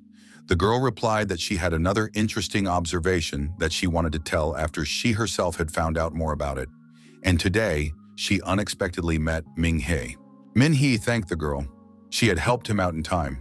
Those guards looked too formidable, and he wouldn't have the strength to deal with all of them. The young man thought he almost used hydrocrystalline freeze. Song Lan asked if Min-Hai had noticed anything interesting. The guy replied that there was one clue, but he wasn't sure. Sung said that she has something too. Min-Hai told the girl that there are too many people here, and she's hiding in the tiger's den right now. It's dangerous. Sung Lan said that her friend died because of the serum incident, and she can't calm down after that. The girl remarked that she had worked with Dr. Zhao for many years. If she had been attentive and noticed his changes, she could have saved him from this nightmare. Ming-He said that Song shouldn't blame herself. The girl replied that she wanted to do something good, at least to find out what happened to Zhao. Song added that the company often conducted joint research with Nandu University. Some of the annual profits were given to Nandu's research department, and Dr. Zhao was often suspended from the medical school. One day, she asked him about it. The doctor said to go to the university and ask the professor. Min-hee thought that again the conversation is about that faculty member. Sung said that their relationship with Mrs. Hu is quite good. It was from her that Song learned that Lichen Company was operating under the cover of Nandu's research department and had ties to the head of Fu's department, but she never found out who that was. Song added that Dr. Zhao had acquired the technique of the Lichen Company. He came to Nandu University to learn from a teacher. The young man thought that there was a connection between this teacher and the Lichen Company. The whole problem was this sponsor. Sung Lan said that there is a secret place in their company, but she doesn't know its exact location. Min Hai said to keep Song out of work tomorrow. Manager Jen Tian's influence is too great, and the last thing that happened today could very well expose her. Min Hai added that he would go to Nandu University and look for that sponsor. The girl asked to be careful not to tell the commander about Lin, that she was here. It's a secret. Sung added that if Lo Lin finds out about it, she'll be terribly angry. Min Hai told her not to take any more risks and not to show her face here. Song Lian stated that looking at Min Hai makes her feel calmer. Finally, her months of hiding had finally yielded results. Min Hai contacted Luo Ling on the phone. She asked what happened. Min Hai said that he met Song Lan at the Leakin Center. The woman replied that she knew that. Min Hee wondered, where did it come from? Lo Lin said that she has been suffering for the past few days. Her co-worker, the people living in the slums, mutants that the infected animals had turned into. To stop this, she had to take a huge load of guilt. Min Hai said he was worried about her. Luo Lin stated that Lichen Company has a safe house in the main building. The spy is Mrs. Hu, but she is just a symbol of the company. Luo Lin added that their organization always keeps this woman under surveillance. Min Hai realized that Song Lan was being deceived. Luo Lin remarked that she didn't say such a thing. Mrs. Hu often acts rashly. Manager Jen Tian was walking down the corridor, and behind him the guards were dragging the exhausted Madame Hu. A trail of blood was oozing behind her. Jen Tian told Madame Hu that all these years the company had rewarded her generously. She was selling fake masks and causing riots. Was using the company to do that? Hu replied that she didn't do anything and she should be trusted. Jen Tian said that was useless. He really likes to suspect people. He added that they were just researching a new kind of larvae that can regenerate limbs. Mrs. Hu asked to leave her alone. Jen Tian replied that they would only lower her legs into the liquid. After all, they trust her. The manager said that their tests always gave excellent results. Madame Hu could trust them as well. Jen Tian pushed the woman into the liquid. She flew down with a scream. Madame Hu was floundering in the water and called out for help. The manager indignantly pointed at the staff and asked what they had done. All he wanted to do was restore Miss Hu's legs. Their maggots can't regenerate limbs. Loling said over the phone that they could protect everyone, including Ming He. Ming He walked up to the company's office in the dark. The building was empty. The young man went up to the right floor and saw a list of research staff on the wall. Among them was Associate Professor Feng Jing. Min He walked into the laboratory and saw Mr. Feng at his workplace. The professor wondered, why is Ming He here at this hour? Ming He replied that he just came to see the teacher. He had mastered the method of perception he had been taught. Feng said that was great. The young man had come just in time. Feng said that after their last conversation, he thought that the young man's abilities could be developed further. Therefore, he found the skin of a calamity demon that could absorb the elements and made these gloves. Feng assumed that these gloves would be suitable for the young man. Ming He wondered, was the professor really making gloves for him at such a time without rest? Feng replied that he had insomnia, so he decided to do something useful. Min Hai is a very interesting guy, so the professor decided to give him a gift. The professor said that he hasn't finished the gloves to the end yet. Min, he might come back in a few days. Min, he asked, is the professor so kind because of the mutation incident in Lanyang City? Feng said that the young man is his student and he has a duty to take care of his student. Min He said that he found it hard to believe that the professor was such a person. He could have originally come here with the Dragon Fang task force, but he realizes that the professor wouldn't have said anything anyway. Professor Feng said that he doesn't know what the young man is talking about. He just wants to finish working on those gloves. Feng added that it is very rare to meet such good students like Min He. The young man is thirsty for knowledge, just like he was when he was young. Min He said that Professor Feng can tell him everything. He is almost certain that someone is forcing him to do so. The teacher said again that he doesn't understand what Min He is talking about. Feng noted that when he saw this student, he remembered himself when he was young. He always focused on what he was interested in. The professor said that at that time he was not as lucky as current students. He did not have good mentors and there were many problems along the way. The teacher added that he had no success at all. No money, no materials, no research lab. Thus he lived in total depression until middle age, until one day he met a man whom he called his teacher. The teacher was very generous. No matter how many times he failed, the teacher still supported him financially. No matter what situation he was in, the teacher always supported him. Thanks to the support, he received many awards. Feng added that he became a professor and a respected person. His lectures were filled with students. He became a teacher with a capital letter. He liked this feeling because he saw students become talented. Feng said that when he saw students with potential, he always tried to help them. He hoped that the students would not face the difficulties that he had. Manhwa told the professor that it wasn't too late.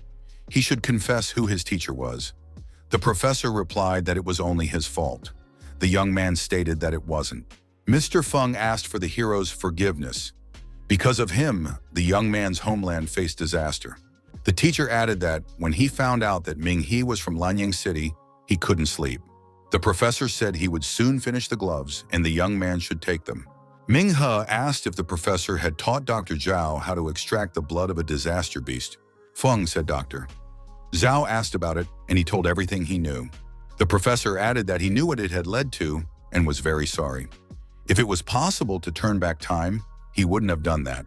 Feng grabbed his head and said that there was no turning back now. Ming-He insisted that the professor confess who his teacher was. The professor said that the young man might not believe him, but he doesn't know who this person is. He just knows that he is called teacher. Manhwa said that the professor is being manipulated. Feng thought he was talented and his techniques were unique. But compared to the teacher, he is just a blank slate. Feng said that his teacher was very wise. If he knew what he looked like, he would have thought he was already dead. Ming-He wondered, had the professor never met him? Mr. Feng confirmed that he had. Ming-He wondered how then to prove the professor's innocence and that he wasn't behind all of this. The professor reiterated that the teacher is very smart. When all the cards are revealed, all the evidence will point not to the teacher, but to him. Suddenly, something shone brightly outside the window. The companions squinted their eyes and looked there fearfully. Outside, in front of the window, a helicopter hovered. Its searchlights illuminated the room where the two men were. The doors swung open and the special forces rushed in. The commander said that Professor Feng was accused of illegal research on a mutated substance that harmed humans. In the name of the law, the professor would be sent to detention. The commander said that he saw the news about Lanyang City and the little hero, wounded and tired. This hero had defended the city so desperately that the bones in his arms were visible. The professor thanked him for trying to right a wrong. Mr. Feng held his hands up and lowered his head, asking the hero to accept the gloves. The fighters led the professor away, who continued to shout for the young man to accept the gloves. Mina secluded himself on the bank of the river and began to gaze at the gloves. Suddenly, the goddess Xiaohua appeared nearby. Xiaohua said that she didn't understand. Whose side was Professor Feng on? Ming-He replied that it was like asking if he was a good person. Xiaohua restated, was Professor Feng good or bad? Ming-He admitted that he didn't know the answer. Very often it is difficult to understand a person even if they are sincerely remorseful and suffering because of a mistake they made. The goddess noticed that the professor had committed an unforgivable act. He had taught Dr. Zhao how to purify mutant blood. If it wasn't for the professor, so many people wouldn't have died in Lanyang. Ming-He said that the real scoundrel was the one the professor called his teacher. The young man explained that this teacher uses people's weaknesses to accomplish goals. Even if something doesn't go according to his plan, the consequences are borne by the one he uses. And he continues to go unpunished, committing crimes and causing everyone's anger. Xiaohua asked if Ming-He was going to catch him. The young man replied that he doesn't know yet. He thinks that this teacher is probably much more powerful than he realized, and that Tianquan's student isn't even close. Xiaohua said that maybe Tianquan has a guess as to who this teacher is, and then Professor Feng won't have to take the blame. Ming-He assumed that the goddess was trying to rebel. The woman said that people have a very hard time. They have to deal with annihilation and traitors. It would be easier if only one enemy had to be confronted. Ming-He said he would try to win her over to his side. Xiaohua replied that it was still a long way off, she wouldn't be easily bought. Ming-He asked if she would settle for vanilla ice cream. He was thinking of buying it on his way back to the dormitory. Xiaohua replied that she would only accept 2 servings. Minghu stated that if she destroyed humanity, she would never taste ice cream and other goodies again. Minhaye continued to live on campus, going to classes as before. In his free time, he attended workouts and strengthened his physical strength. The hero also read books regularly and developed spiritually. Zhongyuan said that Li Jing was great at pretending. Wang Jia asked what happened again. Zhongyuan said that he had recently been lucky. A hunter of crown rank had shown him favor and handed him a badge. Wang Jia asked if it was a useful item. Zhang Yuan replied that it was very useful. The university was interested in the social practices of students, such as the mysterious Dragonfang organization. If they came to Nandu University to recruit interns, they would give preference to someone who had earned a badge in the Hunter Association. Li Min said for Zhang Yuan to forget about the Dragonfang. Li Min added that if Yang Yuan couldn't find a good job after graduation, he could take him as a backup. Zhang Yuan took umbrage, asking, "Who does he think he is?" Li Min replied that he was the second most recognized person at the university. Minhai noticed that Li Min repeats that phrase every day. Li Min confessed that she thinks Minghai is more reliable than those two. Li Min asked our hero if there was a possibility of joining the Dragonfang organization or astronomy. Would Min He be willing to become his personal assistant? Min He replied that he should think about the offer. Li Min said that he needed to put important information in order and asked not to be disturbed by shouting because he couldn't let his crown rank teacher down. Another student entered the room and reminded him that Min Hai had promised to go out and spend time together. He wouldn't be turned away this time. The young man remarked that sitting in 4 walls and not going out is hard to stay focused. Yongyuan asked if there would be girls at the party. Min Hai replied that there would be a mysterious guest of honor. Zhang Yuan and Wang Jia wanted to go too, although Min He is weird. He always has to be forced to go and have fun. Min He thought Professor Feng's case was completely blocked, and his colleagues replaced him in class, telling the students that the professor had gone abroad to improve his skills. Wang Jia was excited about the nightclub. Min He said that he didn't organize everything, but he was invited here. Feng Ling is celebrating his birthday today. Zhang Yuan was surprised. Does Peng Xiao really know Feng Ling? The young man replied that their families often have marriage alliances. Peng Xiao added that he and the girl are related. Zhang Yuan saw the girl and said that she is one of the 3 goddesses of the university, the Ice Princess Tan Ning. She is dazzling. The 2 goddesses danced passionately and it was worth coming to see. After the dance, the girls returned to the table. The young men wished Feng Ling happy birthday and praised the dance. Peng Xiao apologized for being late and introduced the newcomer, Ming He's brother in arms. Ming He greeted everyone. He thought that because of the dim light, Feng Ling shouldn't have recognized him. It was an unexpected surprise. Tan Ning was also here. Feng Ling said that it was the same every year. A rowdy bunch of alcoholics gather and she was tired of it. Peng Xiao replied that it's always like this at parties and the girl doesn't like it because no one notices her. Tan Ning agreed that the young man was right, but the birthday girl said that they don't understand anything. Tan Ning asked if Feng Ling had invited a new sparring partner and wondered who could beat the great Feng Ling. Peng Xiao was surprised. Did the goddess know the bitterness of defeat? Who is this strong man? Feng Ling said to forget about it, because the guy is very secretive and would not show up here because of such a small thing. Tan Ning suggested to call him after all. Min He didn't want to be called, but he forgot to mute his phone. Tang Ning asked if Feng Ling was afraid of him. The birthday girl admitted that she only lost to him because she underestimated him. Tan Ning said that in that case, she should call him herself since it's her birthday. It's her right. Feng Ling agreed, but she wants to get his number from Uncle Yuan first. Min He covered himself in cold sweat and said that he urgently had to go to the restroom. He wanted to turn off his phone, but remembered he couldn't. The commander said to stay in touch. Tang Ning asked if Feng Ling had gotten through. Min He answered the phone and asked what was wrong. The girl wondered how he knew it was her. The young man replied that Uncle Yuan gave him her number. The girl said that today was her birthday and she was inviting him over. They talked for a while and she would like to get to know him better. Min He said it would be difficult to meet today. Feng Ling asked what was that noise on his phone. At that moment, the DJ in the hall shouted loudly. Feng Ling was surprised to hear the same DJ sound in his phone. Feng Ling asked if he was at the Rain Lake bar. Min Hai replied that he has business today and they will meet later. The signal is bad and the connection is dropping. He cut the call off, not sure why he even answered. If they found out that he had defeated Feng Ling, they would quickly realize that he was a member of the Dragon Fang. The call rang out again. It was Jia Yang. The girl said that Li Mian had completed the task that the young man had assigned. Just as Minhee had asked, he had studied the first students who had managed to escape from the mist. 133 people in total, 9 of them from the student council. Minhee thought that it was unlikely that they had managed to hide everything perfectly. A lead must be found. If they were going to use this experience as an achievement, they should look among the new students. If he were in their shoes and knew about the fog, he would stand as far away from the epicenter as possible. That way, he would think of a path to victory and would run out the very first.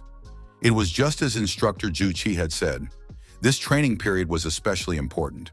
Our hero remembered that when he first entered, most of the students, including himself, didn't know how long the training period would last. Although the academy had adjusted to the students' wishes, they warned them at the very last minute. In order to put their plan into action, they had to inform the students of the time in advance. Therefore, it would be worth contacting the student council to find out about the schedule changes as early as possible. Minhee decided that he would investigate each of the 9 students personally. But that wouldn't be enough. Jiang said that Li Mian had noted something in his report. If today is the vice president's birthday party, the rest of the council members will also be at the party. The 9 suspects will likely be among them. Jiang said there was no further information from Li Mian. Minhee told the interviewer that he is just at this party. It just so happens. Feng Ling called, but her call was on hold. The girl assumed that her sparring partner was here somewhere. Probably came with his friends to have some fun. Tianning noted that it was a coincidence. What if it was fate? Feng Ling said that this guy must have seen her, but for some reason he didn't dare to show himself. On the phone, he said he was busy. Peng Xiao said that this sounded interesting and suggested playing a game. Which one of them could reveal the identity of the mysterious fighter? Our hero returned to the young people and asked in surprise, "Is Feng Ling really the vice president of the student council?" Peng Xiao was also surprised. Did Minhee not know about this? Peng Xiao said that Tianning is the president of the student council. In general, everyone here is a member of the student council. Minhee again said that he didn't know any of this. Peng Xiao only laughed in response. Peng Xiao reiterated once more. He proposes to play a game. They would try to figure out the mysterious person who defeated Feng Ling. The young man expressed his confidence that this person was somewhere here at the party. He was probably brought here by his friends. Only this time, there are too many people present and it will be difficult to find him. Minhee said that's a good idea. He too is curious to know who this person is. Our hero was curious as to which one would be revealed first. Ling Kunyu carefully surveyed the surrounding area. Nothing escaped the Sun-rank warrior's keen gaze. Even from afar, Ling Kunyu noticed a man approaching him on the narrow road. Ling Kunyu received a package from the man and asked if he had managed to get anything out of Professor Feng. The man replied that the professor was a front figure. Everything was blamed on him. Ling Kunyu asked what about the lichen. The man replied that after listening to Minghee's information, they had cleared the 9th floor of the lichen medicine and cosmetology building, and it confirmed some of their previous information. The man said that the acolyte did indeed exist. There were sightings of his footprints back in the fog, and he is most likely somewhere in the Institute. This is a prominent member of the Tianquan organization. Young, tough, violent-like master, he is to be feared. He cleans up his tracks perfectly, skillfully framing his crimes to fit ordinary accidents. Lin Kunyu said that no one knew about the fog. However, he knew how it worked and when the fog would appear. Therefore, he infiltrated the Institute and was able to fake an incident. The man agreed. His plan depended on luck, but he was able to connect 2 completely non-overlapping events. This person is very smart. If they hadn't discovered the vague traces, they wouldn't have even realized that the real culprits were Tianquan. However, there was still a lot they didn't know about the disaster. The interlocutor noticed that they were unable to utilize their knowledge and plan everything perfectly. However, there is still little information about them. The man added that with such power, they could help people. But now that the fake mentor had been caught, they would become more cautious. The acolyte will probably lay low for a while. If they couldn't catch him now and he continued to spread his influence, he might very well create a monster worse than Master. The mere thought of Master sent shivers down his spine. Lin Kunyu would never forget the day the disaster beasts appeared. In the Rain Lake bar, the fun continued. The man on the second floor said that they had caught the one who had become the culprit and the biolab was now closed. In this case, it would be best to run away. It's dangerous to do anything else right now. If you stand out, you can be caught in the net. The hunt is on. If you panic like a duck, open your wings and fly out of hiding, you can immediately fall into the crosshairs of the hunter. The interviewer said it's very noisy here. Is it worth talking on the phone here? The young man replied that there is no better place to hide than in plain sight. He is in a bar right now, and his nice peers are enjoying their youth and playing their silly games. The interlocutor asked if anything was known about the Dragon Fang member. The interlocutor added, if the young man would deal with him, the mentor would be happy about it. The young man was surprised that the mentor paid attention to this person. The young man had heard that their mysterious friend was lurking among the students. The interlocutor recalled that the young man is in charge of Operation Blossom. The young man hoped that the mentor would remain satisfied. Peng Xiao said that this will be an unusual dispute. Kai Han will be the judge. Everyone present knows what kind of strength she has. After all, she was called the walking lie detector for a reason. No one has ever been fooled by her presence. One of the boys said that he didn't like such games. They usually hurt his feelings. The girl replied that it was just a little game. Peng Xiao stated that they have big stakes today. Those who don't want to play can go to a cafe nearby. Today is a day for real men and women. The interlocutor told the young man that it would be better for him not to participate in this event. The young man agreed. After all, there is someone here who can read minds. The interlocutor said that it was necessary to play the role of a diligent student while finding an opportunity to sneak out. The young man replied that he would leave no trace. Peng Xiao stated that he would announce the rules when the weaklings came out. Minghe thought that if he was a member of Tianyuan, he wouldn't participate in this. It wouldn't be worth it. Minghe asked Peng Xiao, if the person they are looking for is gone now, then what's the point? Peng Xiao said that Minghe was absolutely right. But what is there to do? Our hero suggested the one who wants to leave should answer the question. Peng Xiao asked what exactly they would ask. Minghe came up with an idea. They should simply ask if he had defeated Feng Ling. Peng Xiao turned to the people present and said that before they wanted to leave, they would be asked one question. It was nothing complicated. The mysterious young man thought, was the one they were looking for really the one from the Dragon Fang?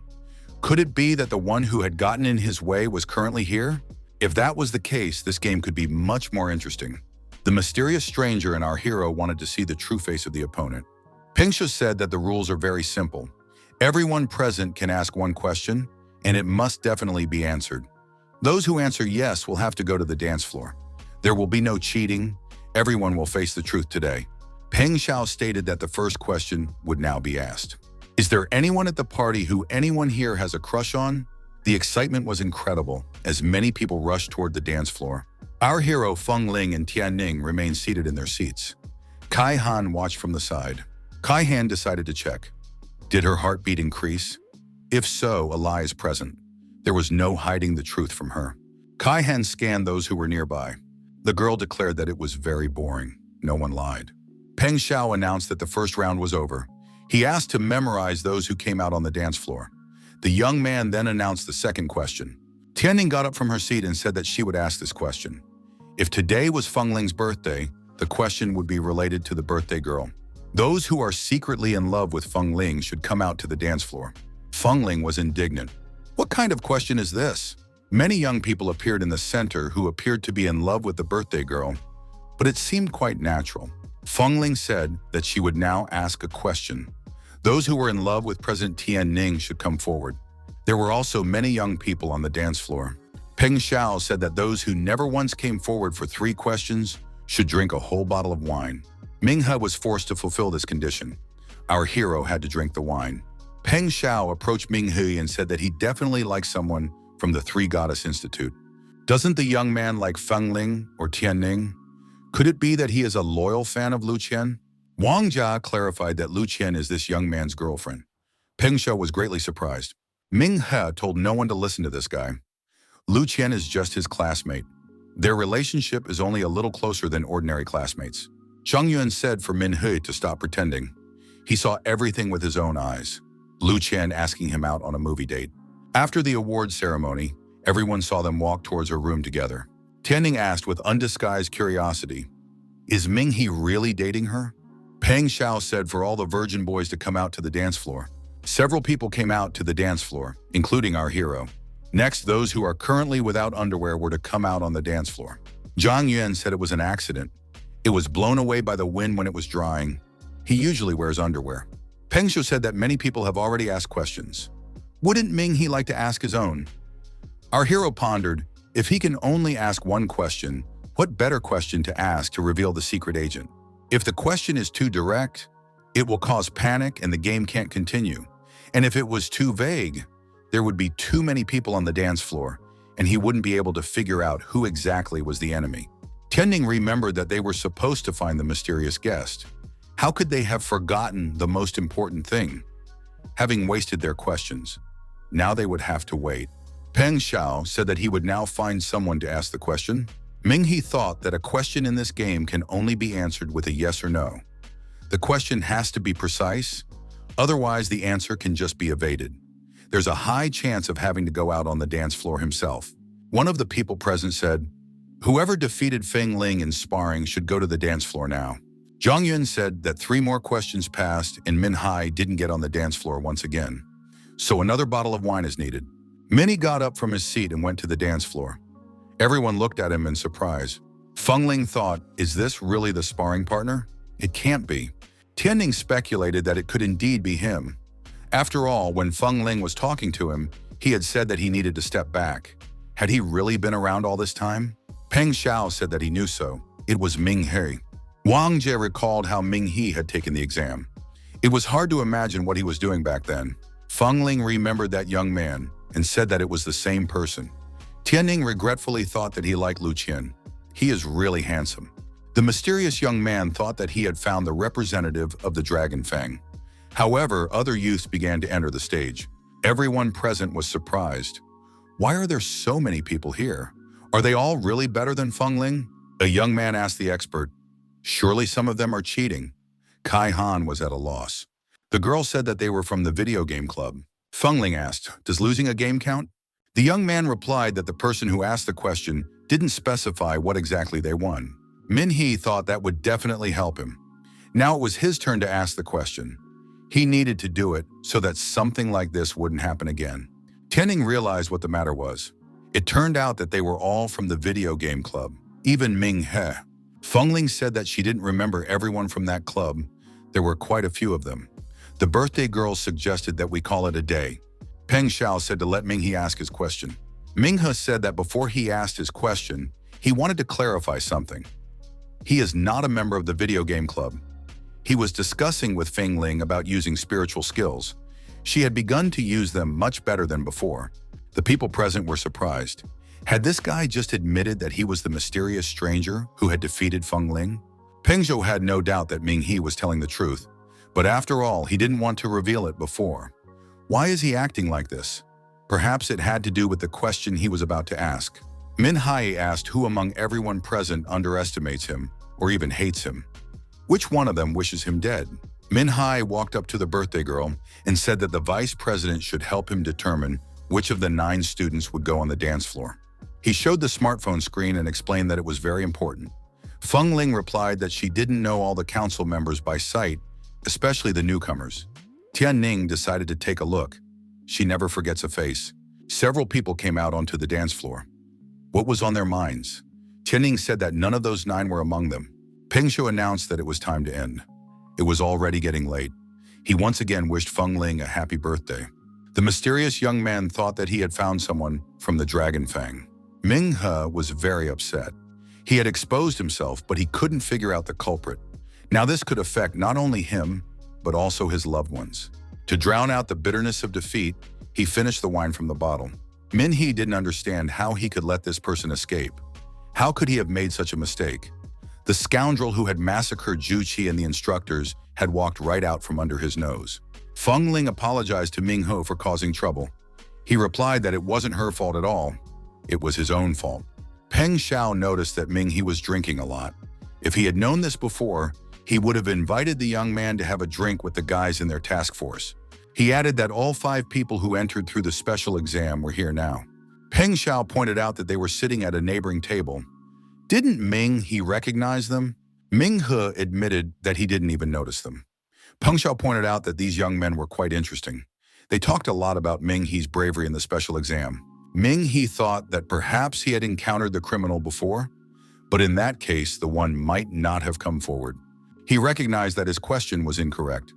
The criminal wasn't going to touch him until he confirmed his identity. Ming-he showed Peng Xiao the smartphone screen and asked which of these 9 participated in the special exam. Peng Xiao immediately identified the person and pointed at him. It was Zhu Yue. Tianning confirmed that she remembered Zhu Yue.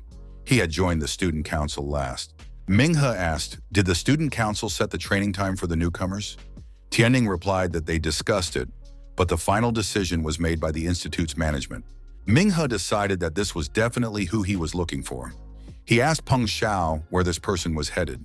Peng Xiao replied that the person should be in the parking lot. He had a sports car. Zhu Yue thought that now that he recognized his opponent, he had many ways to deal with him. If it wasn't for Min-he, his actions would have shocked the whole world. Ming-he jumped out in front of the young man already sitting behind the wheel. Zhu Yue pressed the gas pedal and quickly left the parking lot. Our hero didn't waste a second. He rushed in pursuit. After all, there was only a sports car to catch up with. Zhu Yue continued to rush at high speed, moving away from the pursuer. Peng Xiao caught up with Ming-he on his bike and wondered how he was even going to catch up to the sports car, then offered to use a motorcycle. The hero did not have to be persuaded for a long time. He jumped on the bike and rushed after. Protagonist thought that in the 2 days that had passed since his arrival at the institute with the intention of passing the entrance exam, there was a white fog. This man knew exactly when it would appear. He realized that he could use the inexperience of the newcomers to cause chaos. No wonder the examiner back then was so disturbing to him during the exam. Not only did this man donate 6 million to the institute, but he also bribed the examiner. He did this to guarantee that he would get in. When our hero passed the exam, the man almost took his place. He had been involved with the examiner from the beginning. That person almost eluded Min-he. Many people were hurt because of him. Ming-he was adamant that he would not let Zhu Yue escape retribution now. Zhu Yue, seeing his pursuer in the rearview mirror, decided that he must die. He raised his right hand and activated his unique abilities. Branches broke off from the trees and began to fall onto the roadway.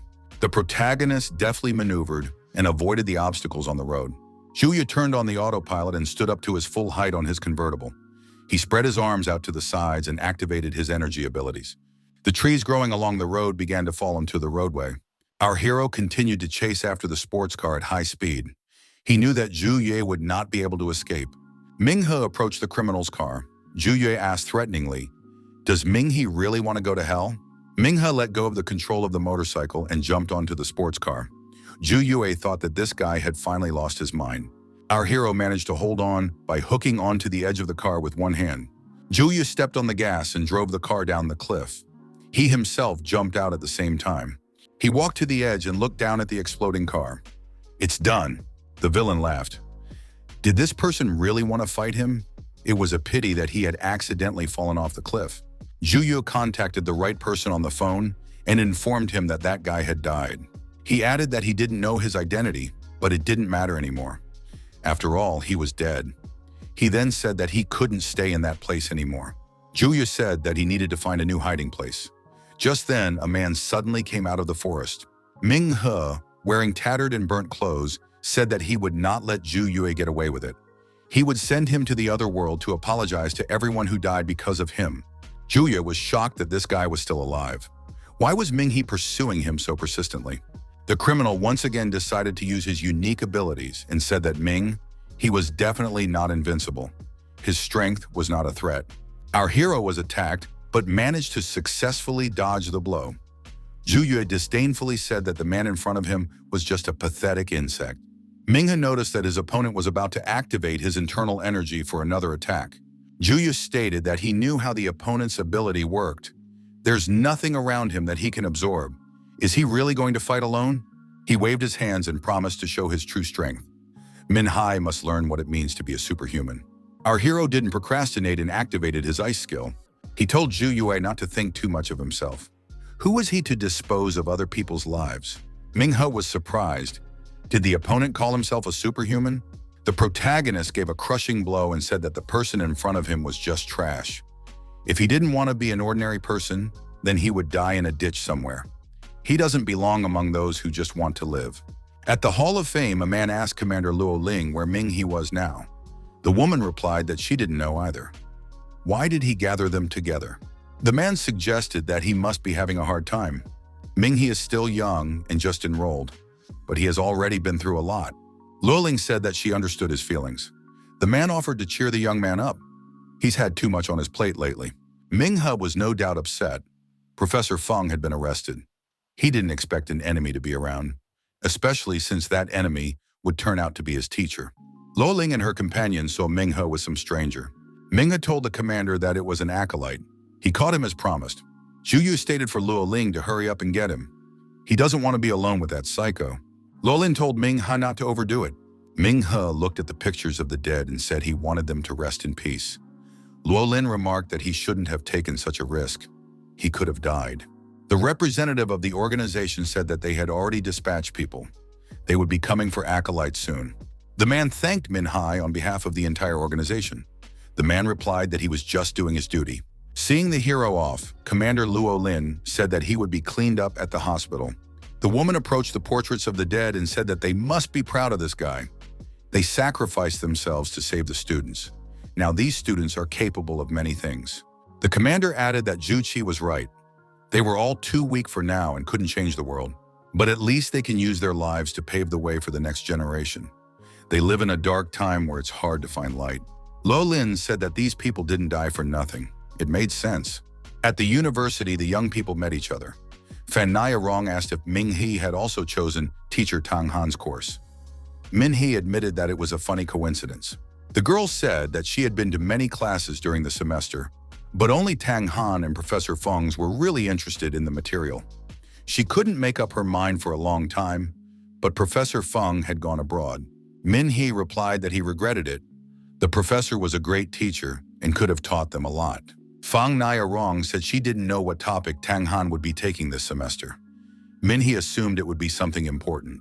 At the lecture, teacher Tang Han said that he wanted to apologize to the students first because his research was interfering a bit with the learning process. He took a bow. His opening words were always atypical. The professor pointed out that at all times, one must question even the facts. Without this, the great scientists could not find the truth. All scientists doubted even the most logical thing. The students must have wondered why the Creator always looked down on them. But then why did he unleash them? Why did he let them learn to use tools and make fire? Step by step, humans have come to a great civilization. Mankind is the only species with enough intelligence to build civilizations. Is this a coincidence or the result of evolution? If the Creator turns his back on humans, he can create a new life form. In that case, they too will learn to use tools and make fire. Certainly, they would have intelligence. What will happen to this world? Tang Han pointed at the screen and said that this was the world they now inhabited and the era they lived in. Humans have for too long thought that they were the only ones capable of doing this. They began to take it for granted, but they never considered why there was such a vast difference between them and the other creatures of nature. Why were they given the right to rule this world and dominate other creatures? At this point, several species have gained enlightenment, just like humans. Should humans stop thinking of themselves as a superior race? Should we get to know them better? Scientists from different countries are now studying this phenomenon. What these races are going through are the same stages that human civilization went through. Tang Han said that at the moment, they have already reached the tribe stage in just 10 years. The teacher asked how many years did it take for humans to get there. One could imagine how far the new creatures would go in 30 years. In how many years would the new creatures become more advanced than humans? Tang Han stated that he estimated that they would only need 70 years, and humans would become common animals, food, or just material for them. The student asked the teacher what backed up these words. Had there been any research done? The teacher said it is not backed up by anything. All of his lessons are in a casual discussion format. Students may consider it idle chatter. He just observes what he sees in front of him like everyone else. One student asked, humans won't be wiped out by these creatures, will they? Tang Han said that's the reason he started the lesson. He hoped with all his heart that his words would not turn out to be true and humans would forever stay ahead. The teacher hoped that people would have enough time to study them and prepare. That is all there is to hope for. Fan Rong asked if the theme of the semester is to study new civilizations. And will they become more advanced? Tanhan confirmed that it is. They will study the necessary materials and then bring them here to compare everything. The teacher added that very often you will have to take risks for the sake of science.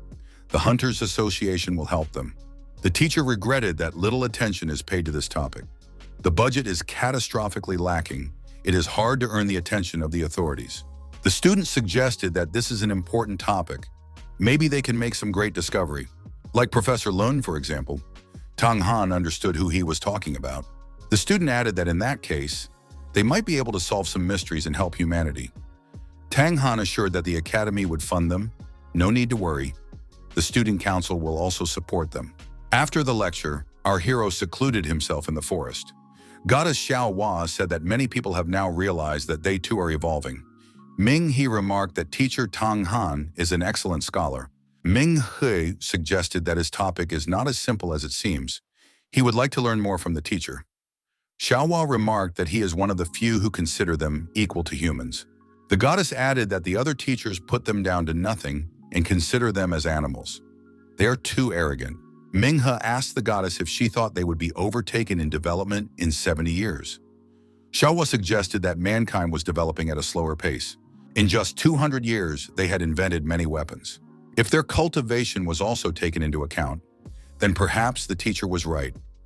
God had already turned away from them. Ming Hun said that it would be nice if all creatures were like the two of them now, communicating and loving each other. Xiao Hua got angry. What was he starting to say about love? Ming He said that he still didn't understand. Why was it necessary to exterminate? Xiao Hua gave the example of a virus in the system. Just a line of code, but the antivirus is still not spared and mopped up. Ming He said that Xiao Hua is evading the answer. There is no evidence that humans are like a virus. The woman asked if Ming He knows why his teacher still can't give up his hypothesis. The young man should remember the theory of evolution. There is a lot of evidence that humans evolved from monkeys. But why humans? Dolphins are also very intelligent. Why didn't they become ocean people? Dolphins are as intelligent as apes. It's because humans learned to use their hands and tools. So someone gave them that ability? Min He replied that it was a stupid idea. As stupid as the theory that a meteorite doesn't fall twice in the same place. Xiao Hua said that there are many things in the world that have not been proven by facts. But such things give rise to new ideas. If one paid attention to all the factors that were there, one thing could be safely stated. Humans were the Earth's immune system. There were others before humans. For example, dinosaurs. Min He walked into the house and noticed that his sister had almost packed his things. The girl asked why his brother was always going somewhere. Shouldn't he be studying and practicing? Min He said that this trip is related to his research. He needs to do it every semester. He has chosen a topic that he is interested in, so it is necessary to go and collect the necessary samples to start working. Sister said to Min He to exercise caution. If something is wrong, it's better to run away and not deal with it. The young man replied that he understood everything. Sister said that she thought she would be able to learn something interesting when she joined the Tianwen organization. However, now she sits and digs through data all day long. Min He reminded him that his sister is still an intern. She would be entrusted with a more interesting job in the future. There was a knock on the door. The girl assumed it was her co-workers. She opened it and said that they came in rather quickly. Jinyu introduced the young man to her co-workers and said that he was her brother. He was still a student. The girl said that Qinyu's brother was really handsome.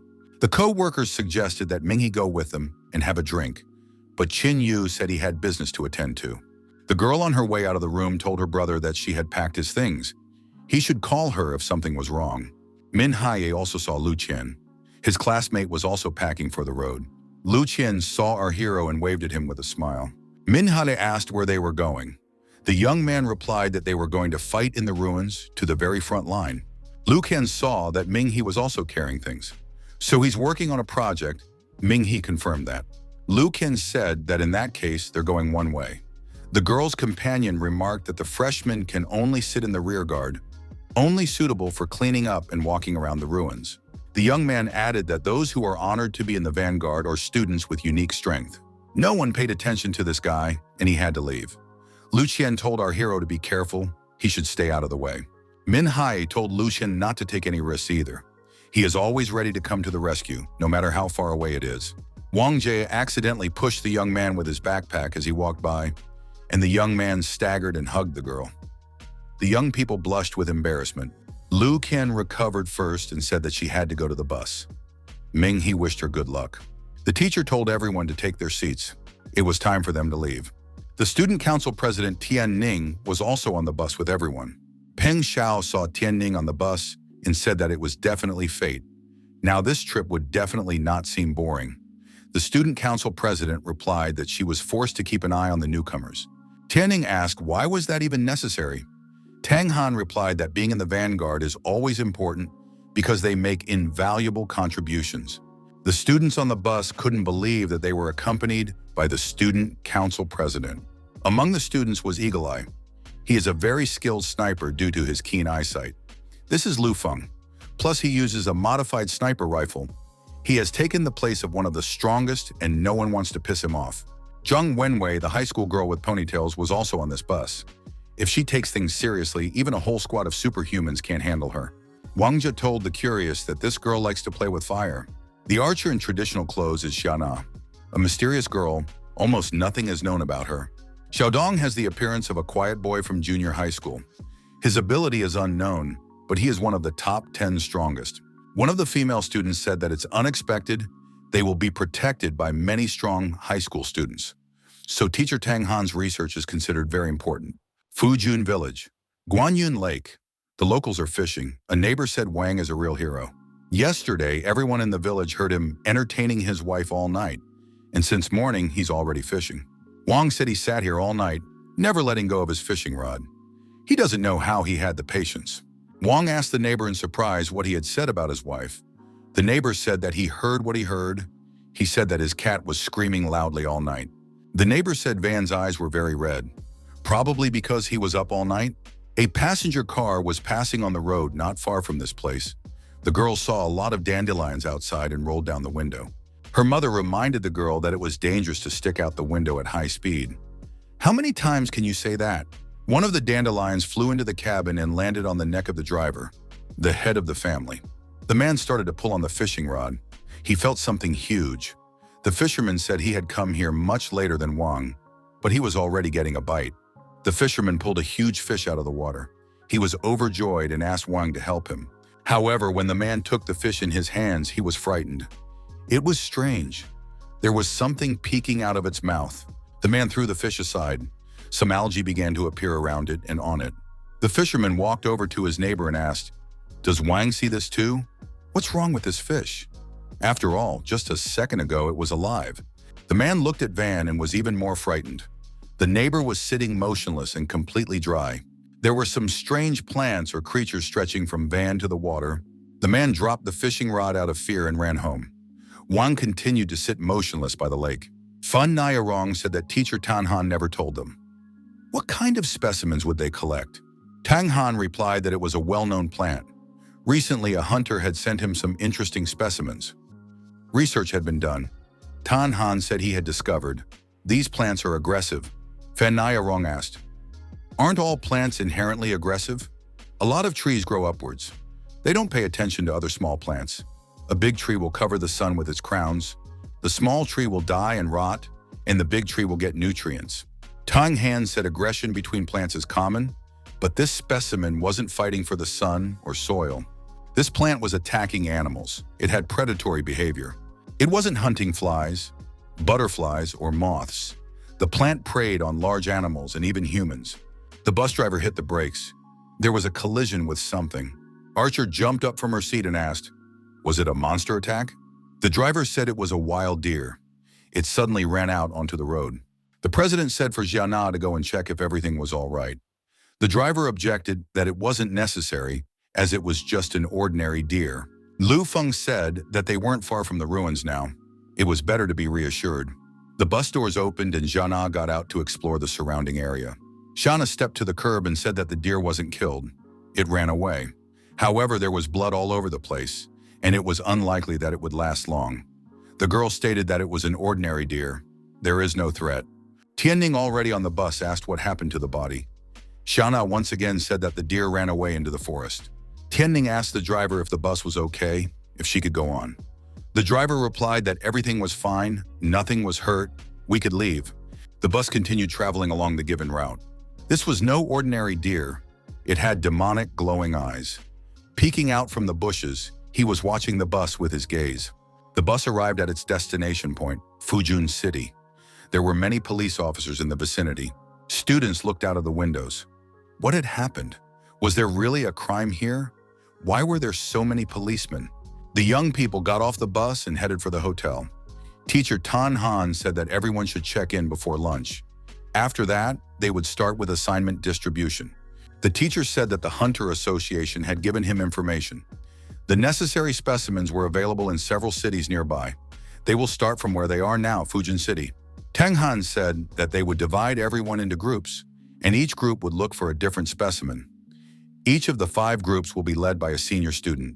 Many students expressed their desire to be in President Tian Ning's group. The girl said that she would choose who would be in her group. Her choices were Lin Hui, Hu Guangyi, Fang Nairong, and Ming He. Teachers said that when they were entering the city, there seems to have been a crime. This group should investigate the case. If it's an ordinary case, let the police handle it. But if the students notice something strange, they should take care of it. Tianing said that she was only going to keep an eye on the younger ones. Tang Han agreed. After all, the assignment should be done by the freshmen. They have the responsibility to investigate on their own. Tang Han handed out field signal sheets, 1 per group. They should only be used in an emergency. The teacher added that each group would have a different task.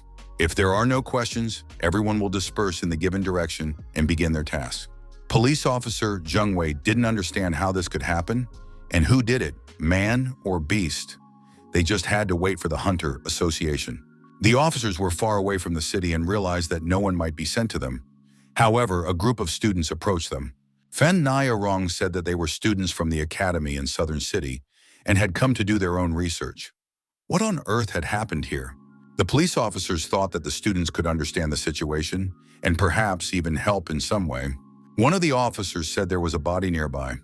If the students had the courage, they could examine it. Tending told her colleagues to decide for themselves. She's only here for protection. This is their research. Ming He volunteered first and said he would take a look. The policeman offered to follow him. We need to figure out whether it was a beast or a human who committed the crime. Fan Nairong decided to go as well. The young people followed the officer. Up ahead, there was a body lying under a cloak. The old man asked, "Are these people from the Hunter Association?" The officer said that they were students from the academy. They have some sort of training study. The old man wondered, can apprentices be of any help? They have no experience. Better to wait for the hunters. He added that no one was trying to make things difficult, but there was no room for slip-ups. It was a serious problem. To keep everyone happy, it is necessary to wait for the people from the association. The officer said that they have already contacted who they need to contact. They were told that there was no sign of an animal attack, so it was an accident. No one would be sent. The policeman explained to the old man that there was fierce fighting on the front lines and every man counted. The old man replied that they were willing to wait a few more days. Wang Jun was an important person. Solving this case was an important task for the city. Mistakes would not be tolerated. The officers agreed and decided to contact the hunters again. One of the police officers told Min that the locals wanted to see someone more competent. Fen Nairong stated that they were not so helpless. Ming He asked what rank of hunter they needed. The old man replied, no lower than the moonlight rank. Ming He showed his ID card and asked if that was enough. The locals saw the royal emblem. This young man is a hunter of royal rank. Could it really be true? The officers apologized to Min He. They couldn't have imagined it. If Mr. Hunter needed help, all it would take was a word. The locals are also willing to provide support. Min He said that he wanted to examine the body first. When the blanket was removed, everyone was startled and shrieked. The body was completely dried up. The policeman said that an autopsy had already been conducted. The causes of death were unusual. All the internal organs were dried up. The muscles seemed to have dried up under the sun for months. There was no fluid or blood left in the body. The policeman added that according to the witness Wang Zhang, he was just talking to the injured Wang Jun. After just a few minutes, the man looked like this. One of the police officers said there was a surveillance camera nearby. It recorded how the victim had been fishing all night and was full of energy. Neither the monster nor the beast was caught on camera, so the animal attack version was ruled out. The policeman asked the hunter if he saw signs of an animal attack. He thought that to drain a person full of energy in a few minutes was amazing. Perhaps the beast had the ability to camouflage. and that was why the police didn't notice it. Someone present suggested that it might have been a mutant bat from Black Mountain. Such creatures suck all the juices out of a person. Hunters should be called to send out a squad to exterminate it. One of the residents said that this bat is huge. The shadow from its wings covers the entire city, and one bite leaves nothing left of a person. Another resident added that no one lives on that mountain anymore, all because of this mutated bat. The police decided that the locals were only interfering with the investigation. They were told to move away and stay out of the way. Finalizing suggested that the man could have been poisoned beforehand. During the night, the sun accelerated the poison's effects, which is why he died. Manhwa said that in that case he would hardly have fished all night if he had been poisoned. After all, the witness says he was fine in the morning. Many thought if he was attacked, the attacker was either unnoticeable or very small. For example, something like an insect. Either way, it's necessary to get to the scene so as not to miss anything and see the full picture. The policeman said that the young men could walk to the crime scene. Everything is fenced in there. Manhwa told his squad members that they would go to the place where the man died. The police may have missed something. The locals said that there are more and more beasts of distress. Who knows what other varieties might have appeared? Even fighters on the front lines aren't always prepared for new enemies. Everything needs to be investigated thoroughly.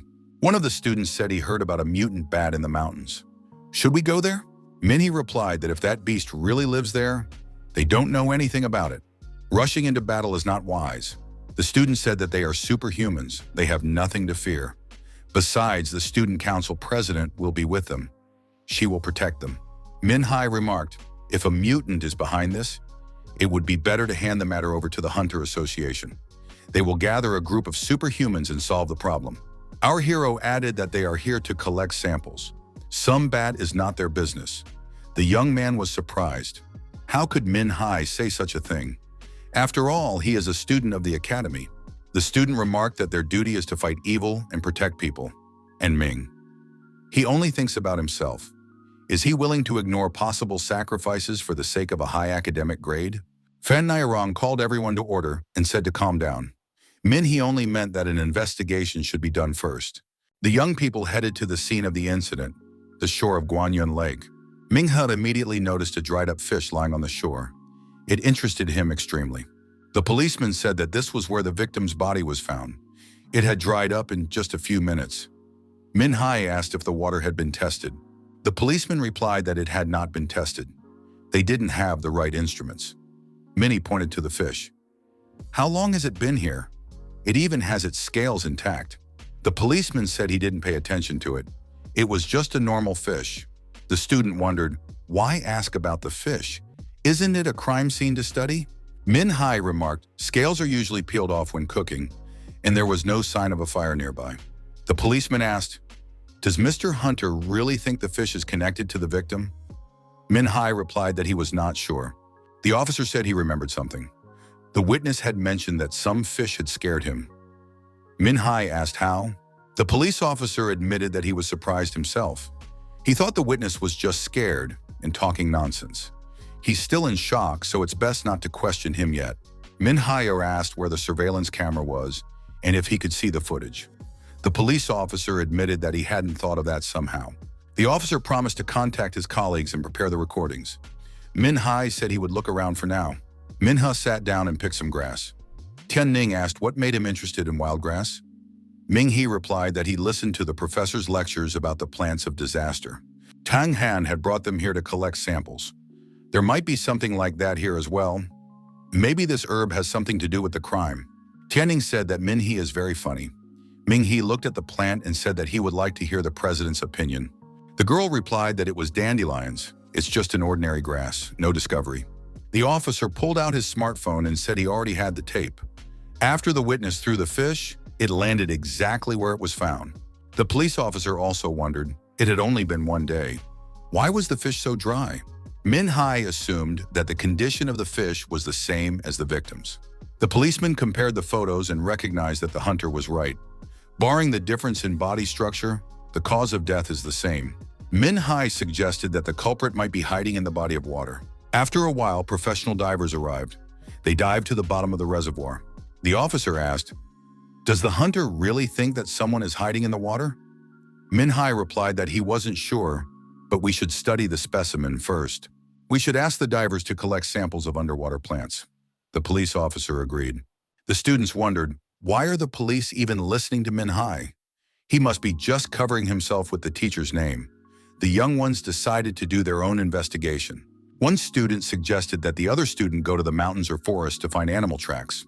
Tianning reminded that all four of the group must work together. She wouldn't be able to protect them if they split up. One of the students said that they were wasting their time.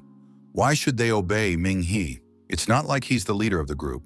Ming He told Tianning not to hold them back. Let them go if they want to. The police wanted them to explore the local mountains and forest anyway. Maybe there really are monsters lurking there. Ming He added that he had no intention of leaving the city. Tianning could go with them. That would be even better. Tianning said that if he noticed anything unusual, he should inform the professor immediately. The divers went down to the bottom of the body of water and saw many bones. Thanks to the cameras on their equipment, Minhee watched what was happening. There were animal bones. The divers got ashore and said they were mostly bones of cows, sheep, pigs, and deer. No human bones were found. The girl diver admitted she was scared. She still has goosebumps. She can't continue her work. A replacement has to be found. Another diver said he collected some bones and plants as the hunter asked. Minhai thanked him. The diver added that he thinks there really is something in the water. He's definitely sure it's a terrifying predator. The police and superhumans would take it from here. It was already getting dark, and it would be dangerous to continue the investigation at night. The policeman suggested going back and analyzing the data collected. Minhee said that he would like to take the findings to the professor and have him analyze them thoroughly. The policeman didn't object. Minhee said that panic is growing in the city. The people trust the policeman. Plus, there are bones at the bottom of the lake. We shouldn't tell people about this until we have enough data. The policeman said the hunter was right. They will keep everything secret for now and try to reassure the local people.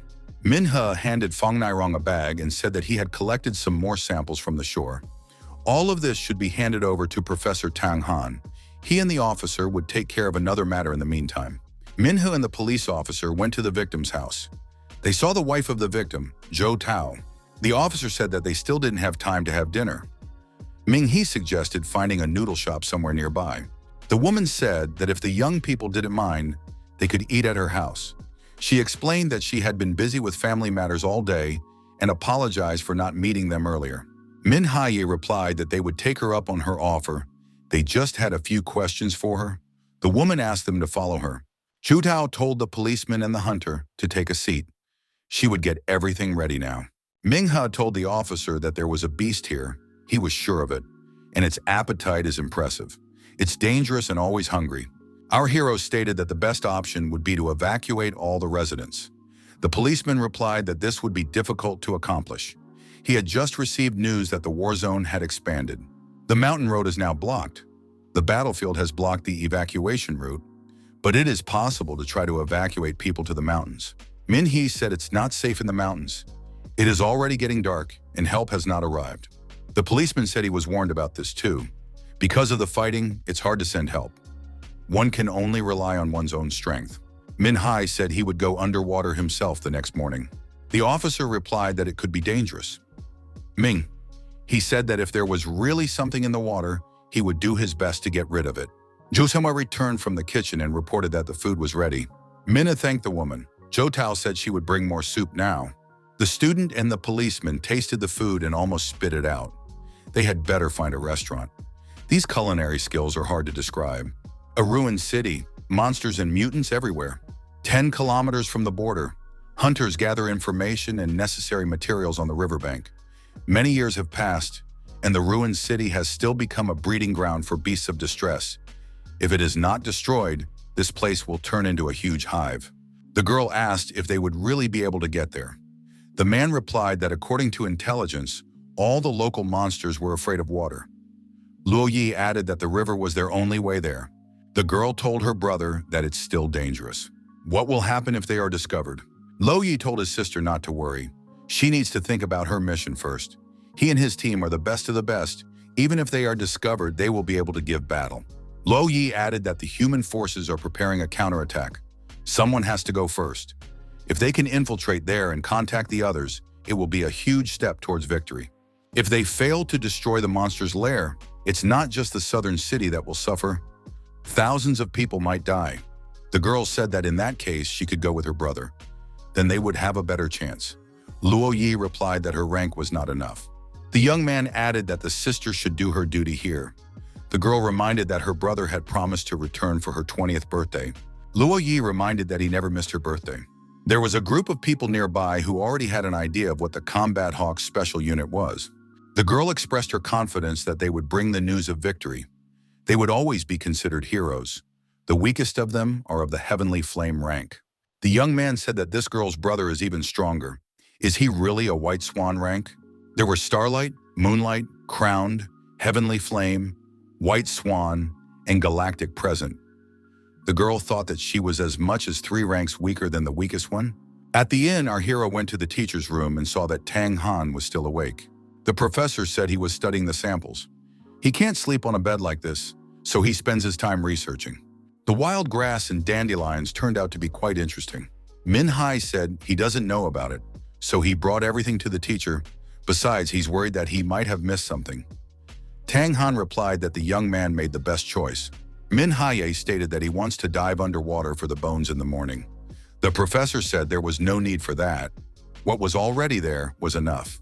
Tang Han noted that the young man listened well to his lectures on the theory of evolution of beasts of distress. Min He said that he had already encountered such monsters. They evolve at a tremendous speed. Min He described to the professor his encounter with the demonic matriarch of the Azure Moon. The professor decided to write it all down and asked the young man to repeat it, but slower. Min Hai also described their second encounter when she disguised herself as an instructor.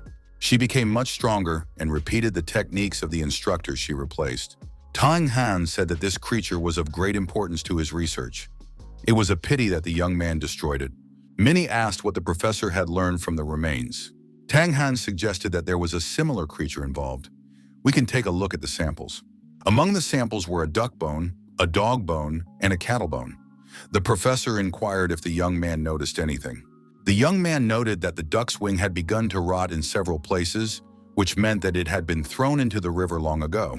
The dog's bone was beginning to be covered with algae, but there were no signs of rotting, which meant it had been there recently.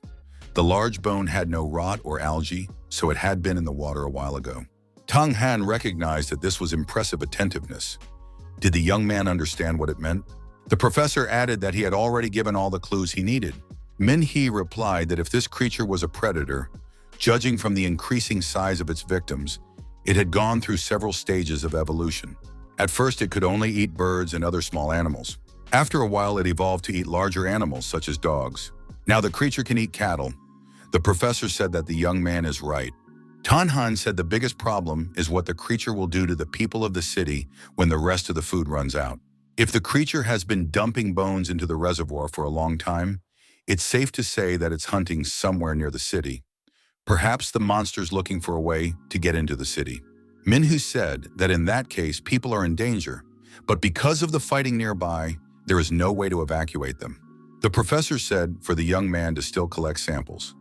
We need to figure out what kind of monster they are fighting against. Min He suggested that this monster might be hiding in the water. Min Hai told the police officer on the phone that he was on his way to the lake right now. Our hero met some students who went on a reconnaissance trip to the mountains and forest. Min Hai asked his colleagues if they had found anything. Without prompting, they confirmed. A student said they only found shelves and rocks. The young man stated that it was necessary to analyze it all. What if there was something useful here? Tianning asked Fang Nairong what Min he was going to do. The girl replied that he was going to the lake again. Tianning stated that she would go too. Fan Nairong told the president that Min He is strong and will be able to stand up for himself. Tianning has been up all night. She should definitely get some rest. Fang Nairong told the president not to worry, they would manage without her. Minghe was already in a diving suit and was preparing to dive. Having sunk to the bottom, our hero saw that there were really a lot of bones there. The protagonist decided to collect more of them. A huge fish watched the actions of the diver. It swam up to a fairly close distance. Minnie looked back and saw this huge fish clenched his fist to strike. Suddenly, the fish was attacked by something unknown. Something that looked like seaweed pierced through the fish's body. All that was left of the fish was a skeleton. The clump of algae swirled around in the bloody water. When the water cleared, it became apparent that this monster looked like an unusual plant. Min-hee pulled it out of the water and said that the more material they had, the more information they could gather. He will dive again and gather more. Min-hee dived to the bottom again and saw some strange bone up ahead. The young man swam closer and realized it was a human skull. So the beast had evolved and could now feed on humans. Apparently that fisherman wasn't the first to die and get eaten. The professor said the beast's appetite would only grow. The beast will try to infiltrate the town. The locals are in danger. Xiaohua shouted that danger was approaching from behind. Our hero looked around and saw the creature approaching. Minghe wondered, "What is that?" Xiaohua told the guy not to relax. That thing was still alive. The strange creature wrapped around our hero's body. Only his legs were visible. Xiaohua said that there was no point in using physical force. We need to calm down and think. Ming-hee thought that the legs could still move. It is necessary to rise to the surface. Min-ha decided to use the great sand fist skill to defend himself against the monster. The police officers and students watched the boat in the middle of the lake with interest and anxiety. Suddenly, a huge wave appeared. No one realized what was happening. The policeman tried to radio our hero. Can he answer? Min-hee, while underwater, said he was fine. The young man discovered an empty space and decided to break in. No one had ever been here before. Min-hee grabbed a small worm-like creature and clutched it tightly in his fist. After climbing to the surface, the young man said that it was necessary to send all the samples to the professor. Placing the worm in a vial of liquid, Ming-hee noted that the professor would be very interested. Fisherman Wang most likely died because of this worm. It is a predator worm. There is a huge amount of nibbled bones at the bottom of the reservoir. The protagonist told the police officers not to let anyone near the lake. Minghe asked if the witness Wang Zhang was awake. He had some questions for him. The policeman replied that he was already awake. The professor, studying the delivered material, said that this species cannot live without water. When he was coming back here, he saw the worm as if it was drying up. As soon as water was added, it stirred again. Tang Han said that he would now be able to find many answers. Min-hee suggested that the bones were already useless. The professor disagreed. It would take time to finish the study. Now Min-hee could go about his business. Our hero decided to gather more information. Maybe he could get all those worms out of the pond. The professor said he would alert the young man when he had results. One of the student squads arrived at the Shangxi sawmill outside Fujun City. Liangdong reported that it was a sawmill 10 miles outside the town. Residents said that Zhang Nong, a sawmill worker, had not returned home for several days. Zhang Li recalled that according to his family, he is a terrible alcoholic, and the sawmill is the perfect place to get drunk alone. It would have been better to call the police. Another student said that if Zhang Nong is just lying around drunk somewhere, they're wasting their time. There isn't even a normal road to the sawmill, so they had to go through the wilderness. The group leader said to be quiet and careful. Not far away near the river, a wild deer was seen. Xiana said that it was not scary. Langdong admitted that he was very scared. Not a pleasant place. We should go check to see if Zhang Nong was sleeping somewhere inside. The deer from afar continued to watch the people from afar. It was actually a mutant deer with glowing eyes and a decomposing body. Lekdong noticed that the circular saw was working. If the mechanism is not turned off, it means that Zhang Nong is awake. Jenna noticed that there was a strong odor of alcohol in the air. The students saw a person sleeping on the sofa. Liangdong clamped his nose and said that it stinks a lot in here. Just how much alcohol did he drink? Everyone pointed out that Zhang Nong was sound asleep. He didn't even move. Langdong stated that it was a false alarm. A student took Zhang Nong by the shoulder and told him to wake up. Zhang Li said that the person doesn't react to anything. There is such a stench, and he is sleeping peacefully. The young man continued to wake up Zhang Nong to send him home. However, upon turning him around and seeing his face, the student was very frightened. Zhang Nong opened his mouth and screamed loudly, turning into a mutant. Sha Na reacted lightning fast and kicked him in the jaw. The man flew far back. Langdong jumped up to Huang Fang. The young man had a wound on his neck that was bleeding heavily. The mutant Zhang Nong jumped up and lunged at Xiana, but the girl managed to set up her bow, and the monster clamped down on him with its teeth. Had it really developed rabies? Xiana once again kicked the monster far back with her foot and fired her magic arrow from the bow. Zhangli asked Xiana why she had destroyed that person. The archer replied that it was no longer a living person. Xiana added that it was a zombie and stated that it was time for them to leave. Langdong said that Wang Fan was unconscious right now. His neck had been bitten through and blood was gushing out quickly. Xiana said that they should quickly carry him to the city while holding his wound.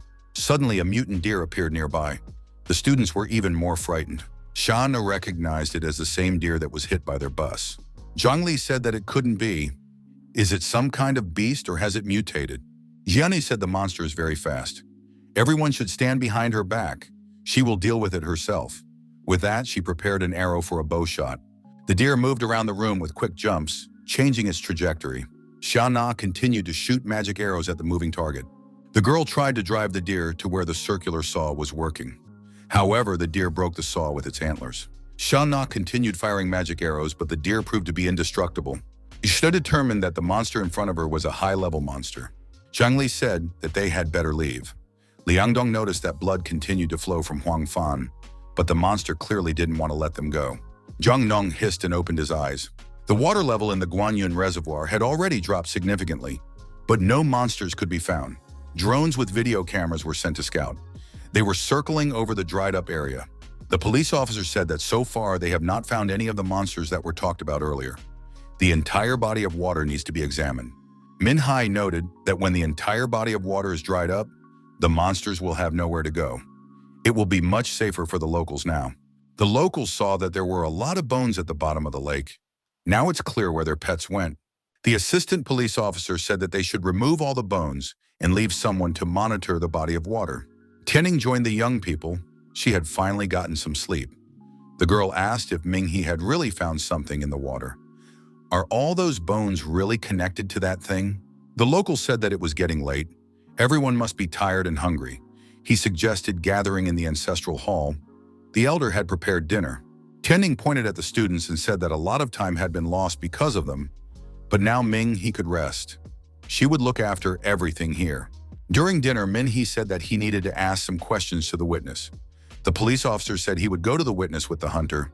Min-Hai said he would handle it alone. At that time, the witness approached the victim's house. The man knocked on the door. The homeowner asked what was wrong. She was taking a bath. The man replied that nothing was wrong. He just came to visit her. He is worried that she is lonely after the death of her husband. The woman told him to come in and have a seat. She would be out soon.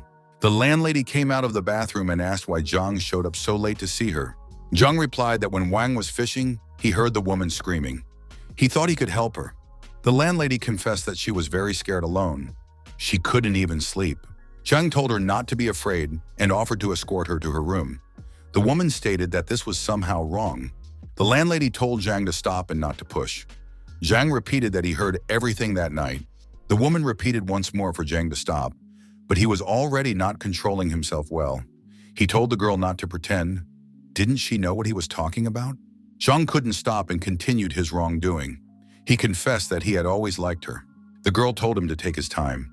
She suggested that he lie down and she would be on top. The woman told Zhang to close his eyes. The man smiled. She knows what he likes. The landlady replied that she did indeed know.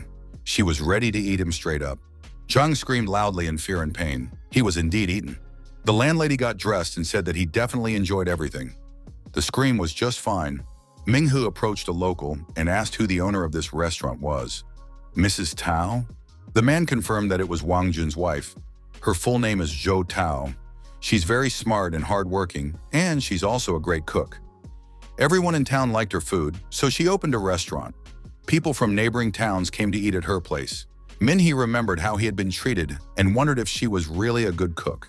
The old man added that Wang Jun never realized how lucky he was. He fished all day long, and she was at home earning money for her family. However, for some reason, she hasn't been out of the house lately, hardly opening the restaurant. But one day when she did open the restaurant, the food was just awful and the customers were swearing a lot. The old man remembered that it was about 10 days ago.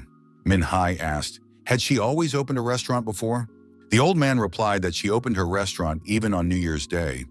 No one had ever seen her take a vacation. Min Hai asked his interlocutor what other strange things were happening in the city. The old man replied that there were a lot of unusual things going on.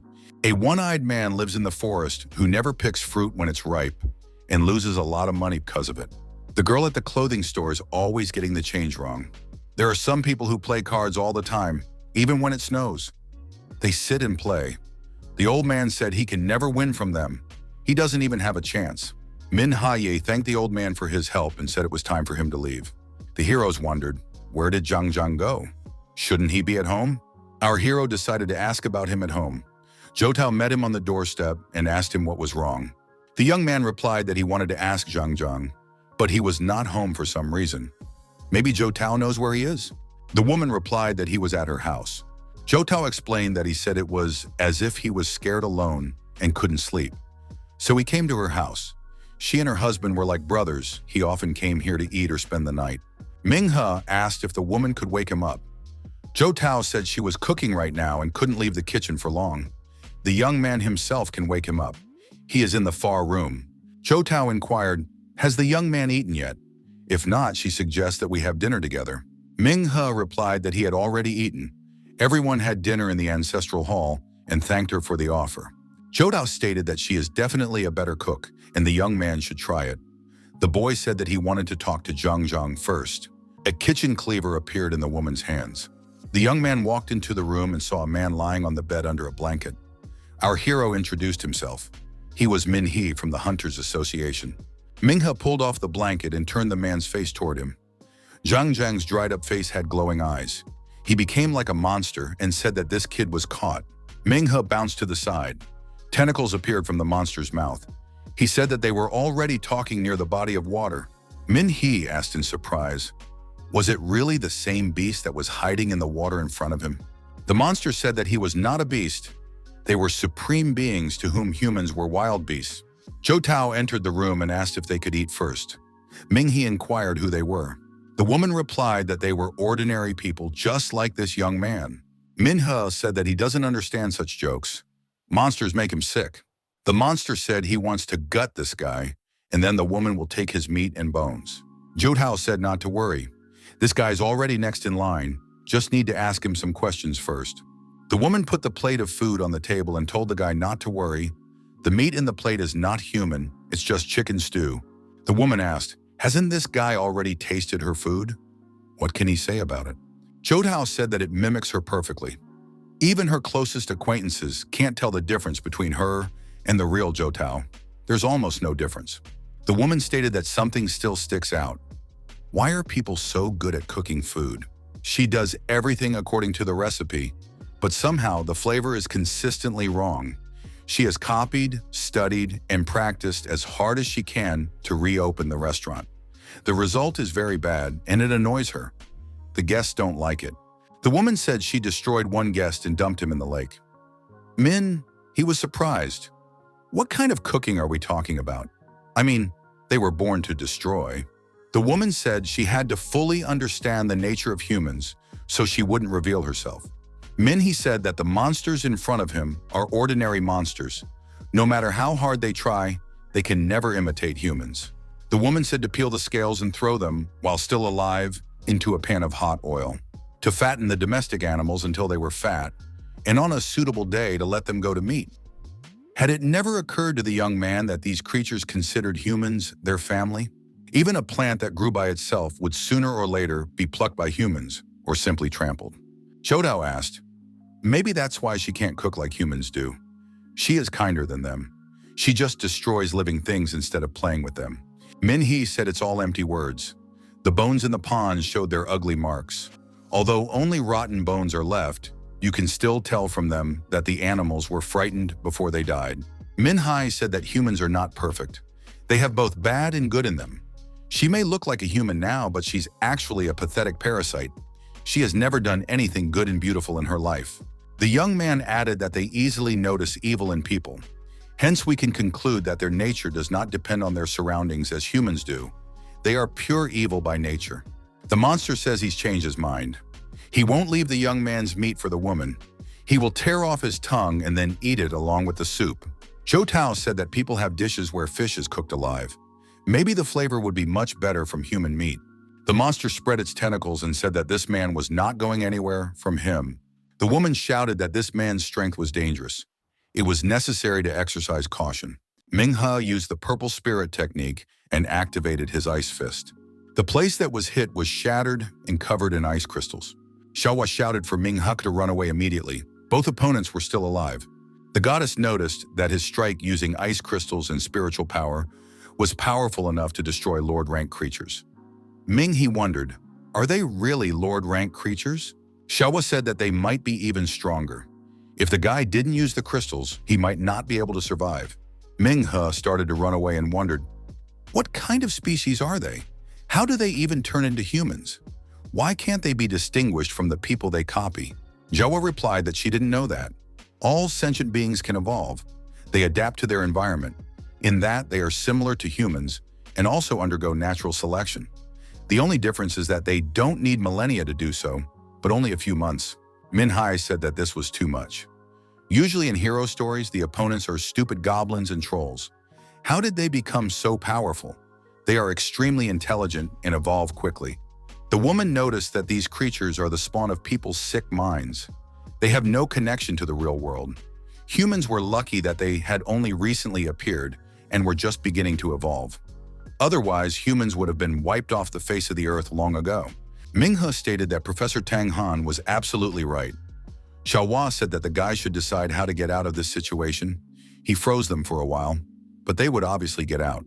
Ming He admitted that people create a lot of silly things, like stories about heroes. He can't handle these villains by himself. He needs to call for help. The 4 seniors from the student council will be able to help. Xiaohua agreed. The student council president should handle the female monster. Professor Tang Han watched with interest as the creature tried to get out of the jar. The teacher decided to hide that jar in a safe so that the creature wouldn't hurt anyone. Tan Han tried to contact our hero by phone. The young man said that he was now running in a field near the victim's house. The professor told the young man not to go there. Tang Han added that according to his analysis, there is a high chance that Wang Jun's wife and Changzheng are already infected. At first, it was assumed that these creatures lived in a body of water, but it turned out that they are inherently parasitic. They go through 5 stages: hibernation, parasitosis, trogocytosis, phagocytosis, and assimilation. Min He thanked the professor for the warning. It was very timely. But it would have been better if he had known about it at least half an hour ago. Tang Han wondered why the student was breathing so heavily. Had he really been hit so hard by the news? The professor added that he was very surprised himself. Min Hai explained to the professor that he was running away from their house, trying to get as far away as possible. The boy told the professor that it was necessary to contact the Hunters Association. Changzheng and Zhou Tao are infected with some kind of parasite. The woman is most likely a minimum rank lord. They are both very dangerous. The professor said that he would contact the hunters immediately. The connection with the young man was suddenly cut off. Min had also noticed that the connection was no longer there. Surely it wasn't a coincidence. Xiaohua said that the parasite had revealed itself. She had somehow managed to destroy the communication towers so that it was impossible to warn the others. Ming He remembered that some of the locals said that the town was very remote and they only had 1 tower near the sawmill.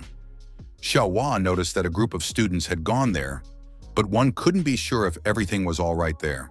Lingdong asked in surprise, "Isn't the head the weakest point of a zombie?" Shana, with her bow at the ready, cautiously checked forward. One of the zombies stood motionless with an axe in his hands. Yana said for everyone to stop, not a step further. Liangdong wondered, what kind of creature was that? The students tried to carefully leave the danger zone, moving cautiously through the unfamiliar territory. One of the people present said that this girl was very strong. Suddenly, a zombie deer appeared. With its head lowered and its horns thrust forward, it went to attack the humans. Shana dodged the attack and fired several arrows at the enemy. Liangdong said that now he wouldn't be able to even move for a while. One of the zombies started to approach the youth and pulled out his tongue as if he was enjoying it. The young man thought he couldn't even utter a word. The zombie struck, and Liangdong dropped Huang Fan, who he carried on his back, from his hands. But how could this zombie still move? The zombie approached Huang Fan, who was lying on the ground. The monster clawed into the young man's chest with its teeth and began to tear his body. Huang Fan woke up and screamed loudly in pain. Langdong wanted to rush to his aid, but Xiana told him to stay back. The girl added that Huang Fan was no longer alive.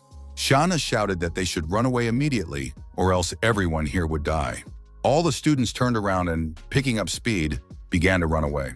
The zombie deer scattered the planks it was covered with its horns, and started looking for a victim again. Jana told the students not to stop and continue running away. She prepared to release a trap arrow from her bow. The deer was trapped, and the youths were able to run away far enough to feel safe. Shauna said that she used all the arrows on the zombie deer. Another axe-wielding zombie appeared in front of the students. This time the monster looked aggressive and was ready to attack people. Shauna assumed that this guy wasn't as fast as a deer. The zombie swung its axe. Shauna jumped aside and was able to dodge the blow. The girl said that this zombie wasn't fast, but it was very strong. However, she didn't have any arrows left, so she wouldn't be able to handle it. Langdong said that that deer will get out soon and catch up with them. There are also zombies from that freak. Shauna said that that zombie collapsed the tower. There is no communication, and they can't call anyone for help. Langdong suggested that they distract the zombies on themselves, and the girls run away to the city. Jiana said that she doesn't agree with that. She will stay here and handle it. Langdong said he didn't have time to talk. Now he would show everyone how cool he was. The student took out a special device from his backpack. The fatty was holding something that looked like a huge boomerang. He said that he would distract these zombies. Liang Dong added not to worry the girls. He would come back alive. After being hit by the boomerang, the zombie screamed loudly and prepared to attack. An excess of demonic energy could be felt around it. Liang Dong wondered, what kind of monster is this? There wasn't a single scratch on this zombie, and yet the strike was a straight punch. The next time, the zombie managed to grab the boomerang and hold on to it. The fatty said that this was unfair. Liang Dong turned around and said that the zombie could keep it for now. The zombie deer got out of the trap and prepared to attack again. Running away, Liang Dong approached the cliff. There was no time to think about it. The young man pushed off and jumped off the cliff. The boy threw forward another boomerang with a rope tied to it. The other end of the rope was hidden in his backpack. There was a huge tree on the other side of the cliff. The boomerang was attached to a branch of this tree. Liang Dong held on to the rope tightly. The young man was able to lower himself to the ground and was not hurt. The boy said that if the zombies wanted to catch up to him, they would have to learn how to fly. The zombie deer screamed loudly. Min Hai was running through the city and noticed that there was no electricity everywhere. Up ahead, an old man was crossing the road. The old man asked where the young man was in such a hurry. Min Hee told the old man to tell all the neighbors, "We should hide as quickly as possible." The old man asked who they should hide from. Everyone gathered and dined at the ancestral hall, a local tradition. The old man asked what happened. Did they find a monster in the city? Min Hee replied that it's not safe in the city anyway. Is there any shelter around here? The old man said there was a bunker just around the corner of the ancestral hall. You could hide from bombings there. Min Hai asked the old man to warn everyone. It was urgent to hide in that bunker. The old man pointed to the scooter and said he would ride it and warn everyone. The young man said that the old man would help him a lot. The man sat behind the wheel of the scooter and said that when he was young, he was the best at delivering messages in the world. Minna saw the woman at the table and was surprised. After all, the old man said that everyone had gathered in the ancestral hall. Our hero told the woman that it was very dangerous to stay in the city now. The woman sat with her back to the young man and said that she was very hungry. Min Hee apologized and said he would not disturb her. The woman was holding a duck in her hands. She said it was the fifth one. Why is she still hungry? The woman turned to the young man and said there was a nice smell coming from him. She would definitely get full if she ate this man. The woman turned around and Min Hai saw that it was a zombie. She screamed that she was about to swallow this guy. Min Hee thought that this zombie was as fast as a cheetah. The woman moved around the room and said that she was very hungry. Ming, he didn't understand what was happening to her. Xiaohua shouted for him not to stand in one place. She's not alone here. Our hero looked around and saw that there were indeed other zombies approaching him. All of these people were infected. Xiaohua repeated that it was necessary to run away immediately. Yes, the strong female parasite is already coming this way. Ming He said that he knew all of this, but he needed to repel the enemy attack first. The young man jumped high up and ended up on the roof of a neighboring house. Now he must run away. Xiaohua said that those two had freed themselves from the ice captivity. Ming He noticed that it happened too fast. Xiaohua said that she heard a sound like crying. Many monsters have this ability. Except who are these monsters calling out in this way? Xiaohua noticed that there were already quite a few people in this city infested with parasites. From different directions, our hero tried to attack. Ming He tried to slip away from the monster with a chainsaw. After a brief fight, the monster broke through the roof of the house and fell down. Minnie realized that that wasn't all. There was an aggressive female zombie behind him. The young man thought, she didn't have too high a level after all. Why hadn't she died yet? The woman jumped on the young man's back and clung to him tightly. The zombie opened its mouth and tried to bite the young man's neck. However, our hero was able to dodge and gave the monster a staggering blow. The zombie woman lost her balance and fell to the ground. Ming-He was surprised to think, did she really die from such an attack? Xiaohua told the young man that there was no time to think about it now. He had to leave immediately. The old man got to where he needed to go by scooter and warned the people that monsters had appeared in the city. The people said that they needed to close the gates soon or the monsters would sneak in. The old man remarked that not everyone had gone in yet, and it was not worth blocking their way. Teacher Tang Han saw our hero and told Min he to hurry up and go inside.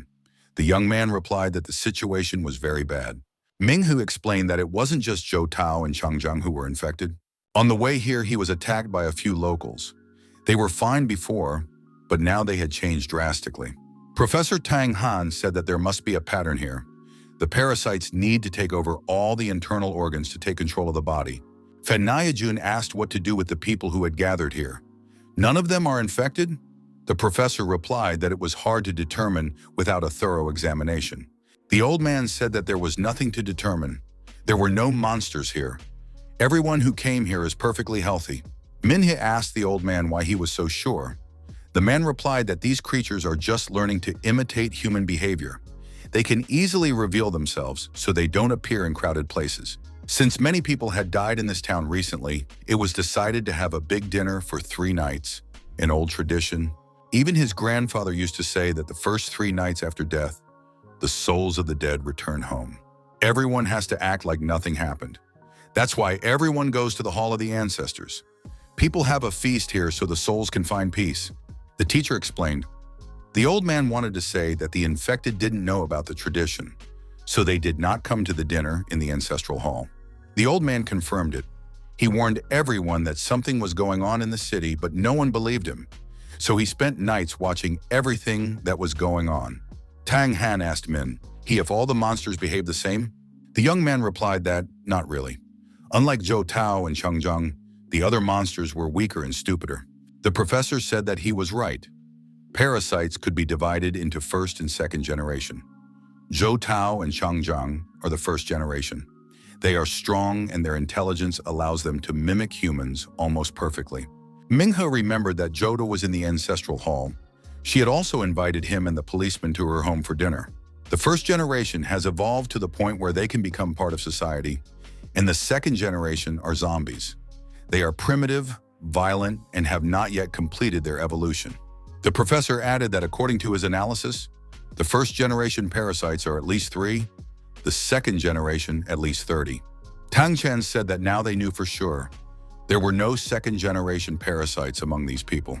It is necessary to close the bunker and take care of the guards. That's all they can do now.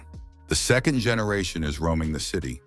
They are hungry and will eat anyone they come across. Wang Nirong said, although there are no second generation parasites among the humans, it doesn't mean that there are no first generation parasites here. The professor himself said that there should be 3. Who is the third? The professor said that the zombies are coming, and they have no choice but to close the bunker. The locals heard the zombies screaming and got scared. What was that? Could it be monsters lurking in their town? Zombies from all over the area flocked to the bunker. Were they really among the locals? Min-Hai said that they had dealt with the danger outside, but what to do inside? The 4th group stayed outside and didn't understand what was going on in the city. The group's senior, Eagle Eye Lu Feng, said it was a level 7 disaster. The siren means exactly that. Lu Feng said that they should meet up with the others, evacuate, and then look for help. The young man noticed that Tianning and Ming-He's groups were still in the city. Lu Feng replied that the alarm was to warn them, not trap them. The zombies were furious, but they couldn't drown out the howling of the siren. Changjiang couldn't stand it and smashed the loudspeakers. Silence reigned. Changjing said he finally couldn't hear that sound. His head was splitting. Zhou Tao said that most of the residents were hiding underground. Changjiang remarked, they might starve to death down there. Zhou Tao added that people think they are safe there. Changjing asked, was she really prepared for this? Zhou Tao replied, did he forget they have another comrade? There were only 3 of them originally. The 3 of them came to this strange and dirty place. Back then, they were trembling in fear of an ordinary cockroach. Now they have a huge number of kin. People constantly talk about clans and family as if it makes them superior beings. Chongjung asked Zhou Tao, had she thought about how impractical the way humans reproduce is? Compared to them, humans are just cockroaches, worms, and rats. There is no difference at all. Chongjiang added that only they are the strongest species. Zhou Tao said that the people from this city helped them a lot. The people became their placenta. The locals decided to trust the hunter. After all, he promised that everything would be fine. The professor showed the young man the dandelion seeds he had collected on the shore. Minhee wondered what they had to do with parasites. Tang Han said that they are not actually dandelions. They are perfectly disguised parasites. Dandelions spread their seeds through the wind. Parasites mimic this method of reproduction. They have evolved into a form that resembles dandelions. Their spores enter the bodies of animals, including. This is how much stronger parasites come into existence. Could the fisherman Wang have died because of them, since he often fished there? Most likely he had a first-generation parasite growing in him. Thus, one of them got into his wife's body. Eventually, the parasite replaced Zhou Tao, and all this time, Wang was her puppet. The man went fishing every night to dispose of the bodies that Zhou Tao had eaten. In addition, he fed her other two companions. Professor Tang Han said that one of them was this guy right here.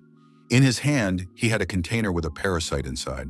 Tang Han explained that this is a small part of the first-generation parasite. The main part is in Changjiang's body. Minghe looked at the parasite and thought that it annoyed him. The professor added that he came up with code names for them. Zhou Tao, the dandelion parasite, is the queen. Changjiang, the water parasite, is tyrant. Minghe noted to himself, queen and tyrant. The professor reminded him that he had come here to collect samples and study them. The hunters had brought an extremely strange specimen. It was a specimen of the third parasite of the first generation. The professor named him Ghost. He was the first to enter the city. After probing the ground, he let the queen and tyrant into the city. Minhee realized what the professor wanted to say. There was a first-generation parasite, the Ghost, lurking among the humans right now. The professor agreed. This creature was the first to evolve. It perfectly copies human behavior and knows the local traditions perfectly. The young man noticed that they had too little information. How do you find a ghost among so many people? Minhee said that he noticed during the battle with the parasite, the tongue is the most important organ for them. Tang Han replied, if that's the case, they have a solution. However, the young man would have to take a big risk. One of the residents said that he was in a hurry, but he managed to grab something. Even though it's not much, it's better than nothing. Minhee said he agreed, since they had no other choice. The old man turned to the locals and asked them to calm down and listen to the professor. Tang Han announced that their opponent was a monster perfectly disguised as a human. According to his investigation, this monster is already here. It has taken the form of someone everyone knows well. Tang Han said for everyone to remain calm. He knows what to do. The professor said he has developed a medicine that coats the tongue. If you hold it on your tongue for 3 minutes, you can tell who the monster is. He explained that everyone will receive one pill. After that, the test would begin. When the pills were distributed, Tang Han said that everyone now has the medicine. We need to put it on our tongue, but don't show our tongue to others yet. The professor added that no one but him and the hunter should see the tongue. When the time was up, the professor said that everyone should now approach Minhee one by one and show their tongue. People approached the young man and showed their tongue. Minhee would say, okay, and let them go. Fang Naya Rong said that those examined should be sent to the other side. The professor noted that they had already examined half of it. No monster had been found yet. A man with a determined look came up next. Minhee asked him not to be nervous. The young man told him to open his mouth and show his tongue. After examining him, he said that everything was fine and thanked him for his cooperation. The man asked if the method really worked. It tasted like regular candy. Minhee replied that it probably did. The man tried to go back, but Fan Naya Rong blocked his way with a grate. The man demanded that she not look at him like that and opened the door. He said he didn't understand anything. After all, they had just confirmed that he was normal. Minhee behind his back gestured that it was impossible to let him out. The elder asked with consternation, how could Wang Desheng turn out to be a monster? The man shouted that he was normal. If anyone didn't believe it, they could look at his tongue.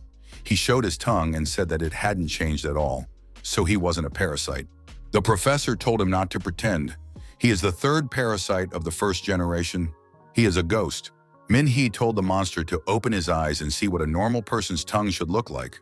The professor asked everyone to open their mouths, show their tongues, and look at each other. Everyone's tongues turned out to be different colors. One guy said it was all because of the candy that colors the tongue. That's what kids eat a lot of. He bought a pack to give away, but now they helped to find the monster. Min-hee added that the monster was trying to trick everyone. He didn't chew the candy, but swallowed it. The monster was furious. A childish trick was used against him.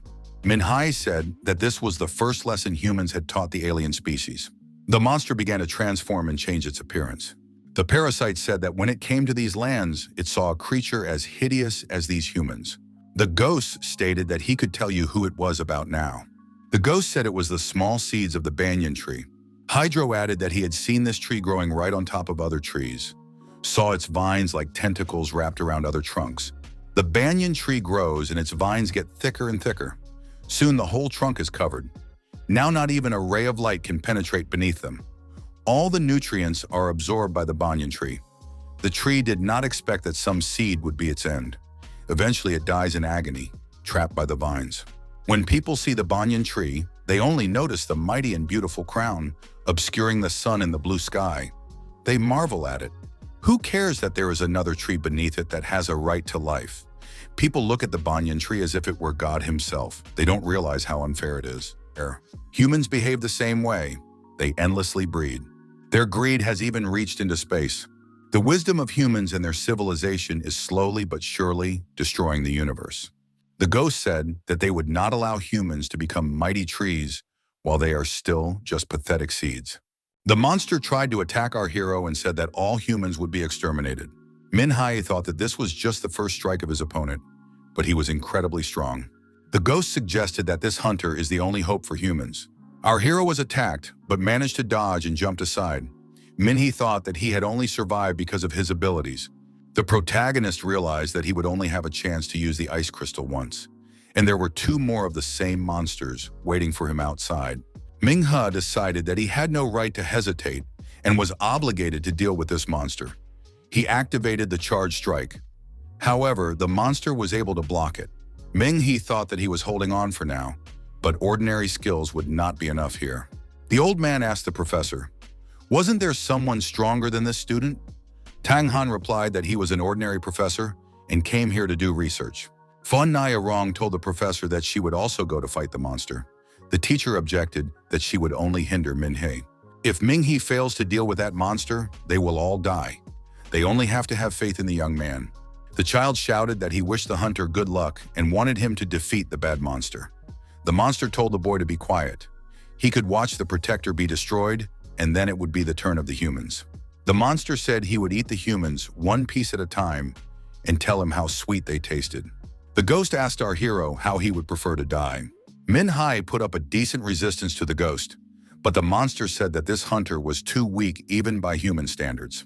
The monster stated that he was extremely strong. There is no one here who even comes close to him in strength. The ghost promised his opponent to show true desperation. The monster added that he would give the hunter the honor of dying at his hands. At a time when he himself was in unrivaled form, the hunter thought he had driven him into a trap, but in fact he had fallen into it himself. The monster struck, and the young man flew backwards, hitting the wall. The ghost said they'd been hiding until they were strong enough. Now he was ready to wipe that person into dust. Min-hee grabbed with both hands the blade of the blade that the monster wanted to destroy him with. The ghost asked, how was he going to fight with such bloody hands? Min-hee wondered, why did the monster think that his hands were useless now? He was just preparing for a serious battle. Ghost said he knows this kind of plot development. The protagonist awakens a new power from his last strength. It's corny. Min-hee replied that he's not going to rely on a mythical spirit. He relies on the blood flowing in his veins. The young man added that his blood is his strongest trump card since he is a diamond rank holder. The protagonist told the monster that he wasn't that fast, and he didn't have much strength. In order to conserve his own energy, he took a few hits. The monster wondered how the hunter was able to dodge its attack. Ming-hee explained that if he had been running sideways all the time, he would have been exhausted long ago. It was better to withstand a few blows. The ghost threatened to tear the young man apart again, but this time, the hero deftly jumped aside and activated second-degree acceleration. After a series of powerful blows, the monster was deactivated and lay on the ground. The ghost couldn't believe the defeat. He was a first-generation parasite after all. He wasn't going to give up for nothing. Ghost recognized that the guy was very strong. There were allies waiting for him outside, which meant he needed to survive. Minnie realized that it wasn't over yet. The most important thing was ahead. Our hero activated his strongest punch and crushed the parasite. The monster lost its balance and flew far backwards, right towards the grate that the people were hiding behind. Finalizing shouted for everyone to move back. The monster could still counterattack. Our hero activated his fiery fists and approached his opponent. The monster turned into a human again and asked, "Did the hunter think he had won?" Parasites also have the right to have the last word. He had accomplished his mission. Let's not forget, he controlled the cook's body. The man opened his mouth and some insect crawled out from there. Min Hai stepped on it and squashed it. The young man said that problems should be solved one by one and walked even closer to the ghost. Minna decided to search the monster's body. What if there was something there? The professor said that it was a stellar liquid. It was the one that could enhance cultivation. It's probably because it was formed inside the body where the parasite lived. This liquid is special. It's almost 100% pure. You don't even have to process it. You can drink it immediately. Tang Han said that the liquid was indeed special, and the young man should drink it immediately. Not only would it enhance his cultivation, but it would also restore all the functions of his body. The young man believed and swallowed the liquid. The professor said that the hunter shouldn't be disturbed for a while. The young man's body grew hot, and it was decided to bring him water. Min Hee cooled himself with water and came to his senses. The professor asked how the student was feeling. Everyone saw that the young man's body was perfectly healthy. There wasn't a single scar on him. Ming He thought that he was now in the body of a very strong hunter. Finalizing noticed that he looked very attractive and asked for his phone number. Minha told the professor that he was worried about something after all. The student said that he didn't see any point in destroying the fisherman Wang Jun. If he was serving the queen, wasn't he useful to the parasites? However, he died, and even in front of a witness. These three of the first generation are very smart. If they wanted to destroy him, they could easily cover up his death without attracting attention. What if they needed people to see him die? The professor asked. Did the student really think that Wang Zhong was killed for a reason? Ming He asked what the locals usually do when someone dies. The professor realized what he was talking about. It's a farewell dinner. Min He said that everyone gathers in one place and has a wake, especially when a clan member dies. So they purposely destroyed the fishermen to get everyone together for a memorial dinner. Wang Jun was a member of the Wang clan. Most of the people in this city are related to the Wang clan in one way or another. The vermin had purposely gathered everyone in one place. Our hero stated that the monsters wanted to infect everyone at once with the parasites. The ghost was controlling the body of the cook. He was preparing the food. The ghost must have put parasite eggs in the food, but the parasite eggs wouldn't survive the high temperatures. The professor remembered that cold soup was served. There was indeed cold soup at the wake. The professor and the student realized that the situation was critical. Inside everyone now could be the eggs of third-generation parasites. Something urgent must be done.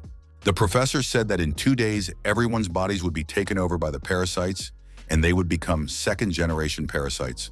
They will follow any order from the queen, like zombies. The professor reminded them that parasites are constantly evolving. The timeline for infection is getting shorter all the time. Min Hee pointed out that the parasites want to infect the whole city and create an army of zombies. Tang Han tried to remain calm. He reminded them that they are in the hottest spot. The young man asked if the professor meant to say that this entire city would soon become a battlefield.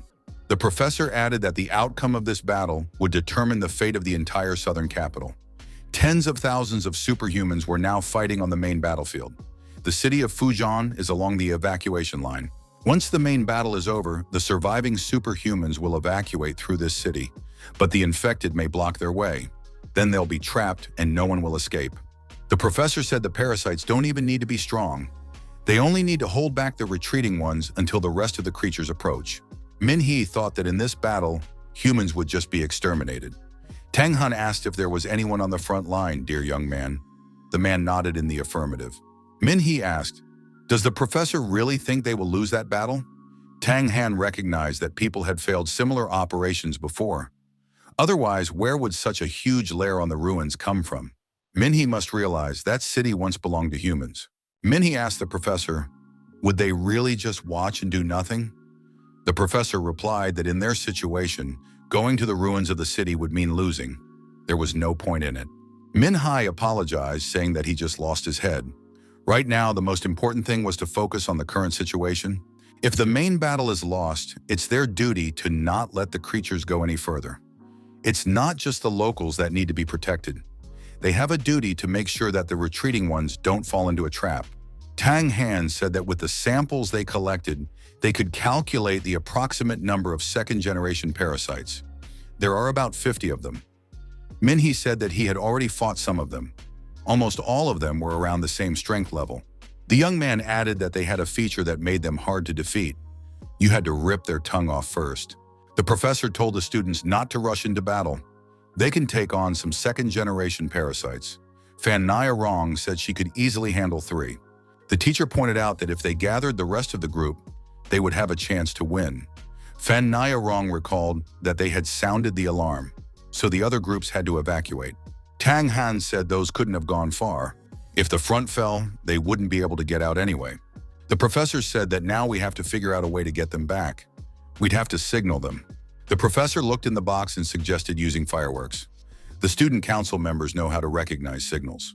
Minhee said that in that case, we should set off the fireworks 3 times. Then everyone will know what to do. One of the students suggested that the other groups were already far away. No one would stick around if it were them.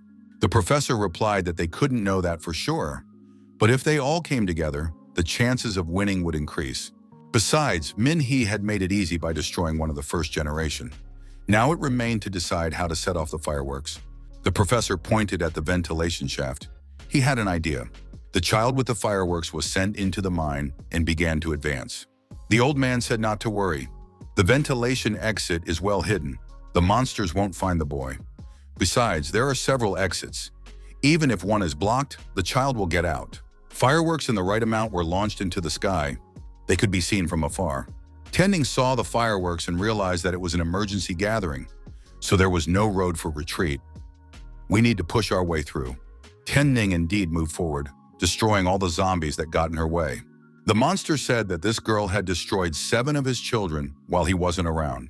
The student council president said that this monster would be the 8th to die at her hands. The monster stated that he was not alone here. Zombies appeared from all sides. Tianning activated the soul virtue in the ice crystal. The girl found herself inside a huge ice formation.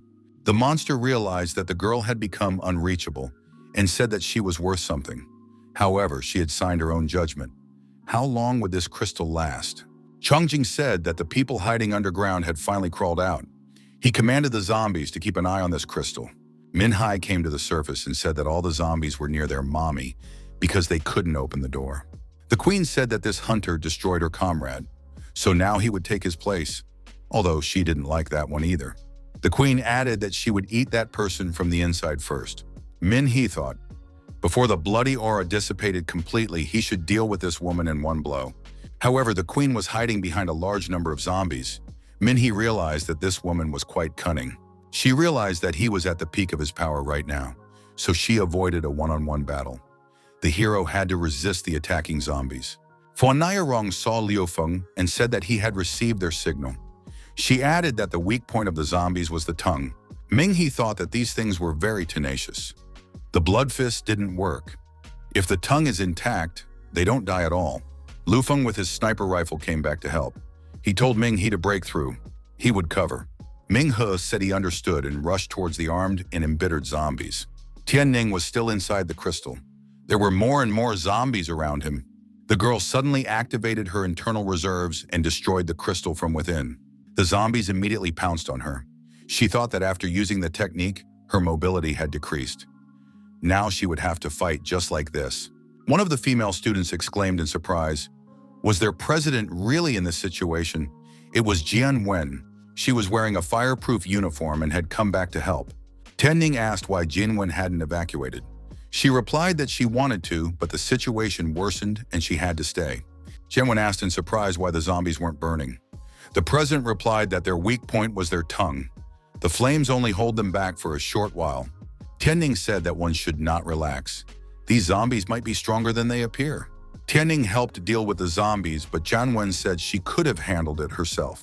Tianning said that these zombies should be dealt with as soon as possible and went to the ancestral hall. The stronger creatures and their masters pulling the strings must have gathered there.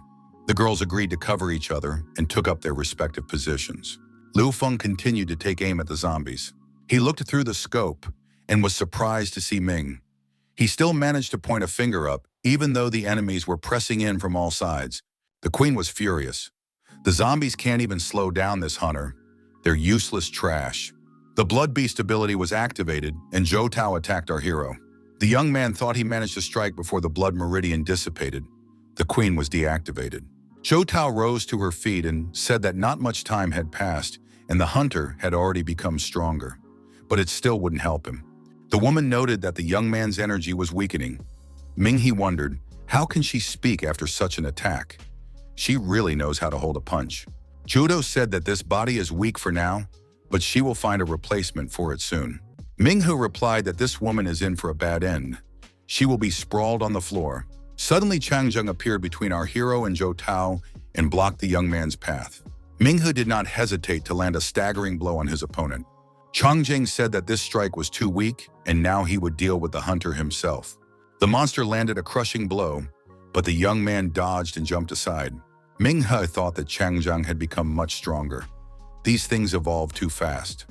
Fortunately, this battle would be decisive. Zhou Tao told Changjung to act in such a way that his opponent would not lose blood. The monster wondered, did the queen have some new recipe? The woman explained that the hunter would use his blood to become stronger. Changjung realized why this young man was able to defeat their elder. Changjing said that if he couldn't be allowed to bleed, he would just crush every inch of his body. Minghe took the opponent's punch on himself. The punch was so powerful that the young man flew far back again. Lu Feng fired a shot, but Changjing was able to block the bullet. The monster said that the shooter would be next. Let him get ready. Changjing said that he would get rid of that pesky hunter first. He struck with his mace with such force that our hero flew backwards again under the impact of the blast. Min He said that this villain was stronger than Ghost. Changjang said that the hunter should not compare him with that old man. He is younger, so he is stronger and evolves faster. The monster was surprised. How could this man dodge his blows? Changjing said that he would become even stronger and take revenge for the professor, keeping his part in the bottle. He increased in size considerably and asked if the hunter now wanted to surrender. The monster shouted that he was now invulnerable and perfect. Zhou Tao asked in amazement how this man was able to escape. Changjing didn't realize what was happening to him. His body began to fall apart. The professor with a jar in his hand told the young man that this was all he could do to help right now. Changjing screamed, asking what the man had done to his body and his part. Tang Han calmly replied that he had simply added the alpha decomposition crystal. The monster decided to destroy the worm and said that he would die alone. No need to pull him along.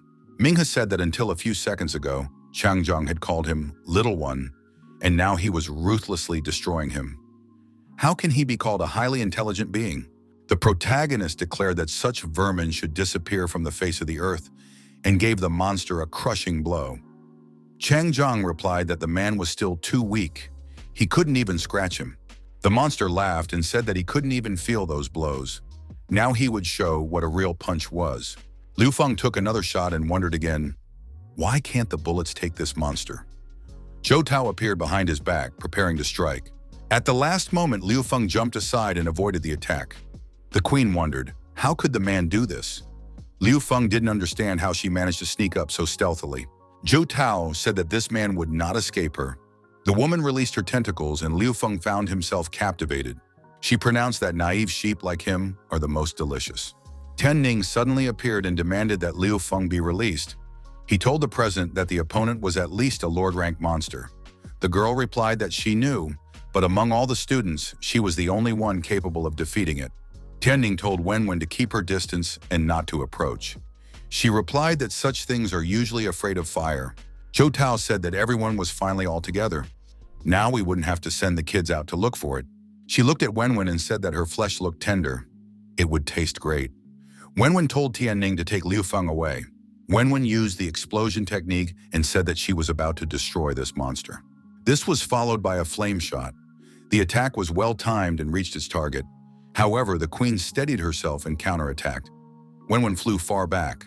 Zhou Tao stated that she would marinate the girl for a bit. That way, it would be even more delicious.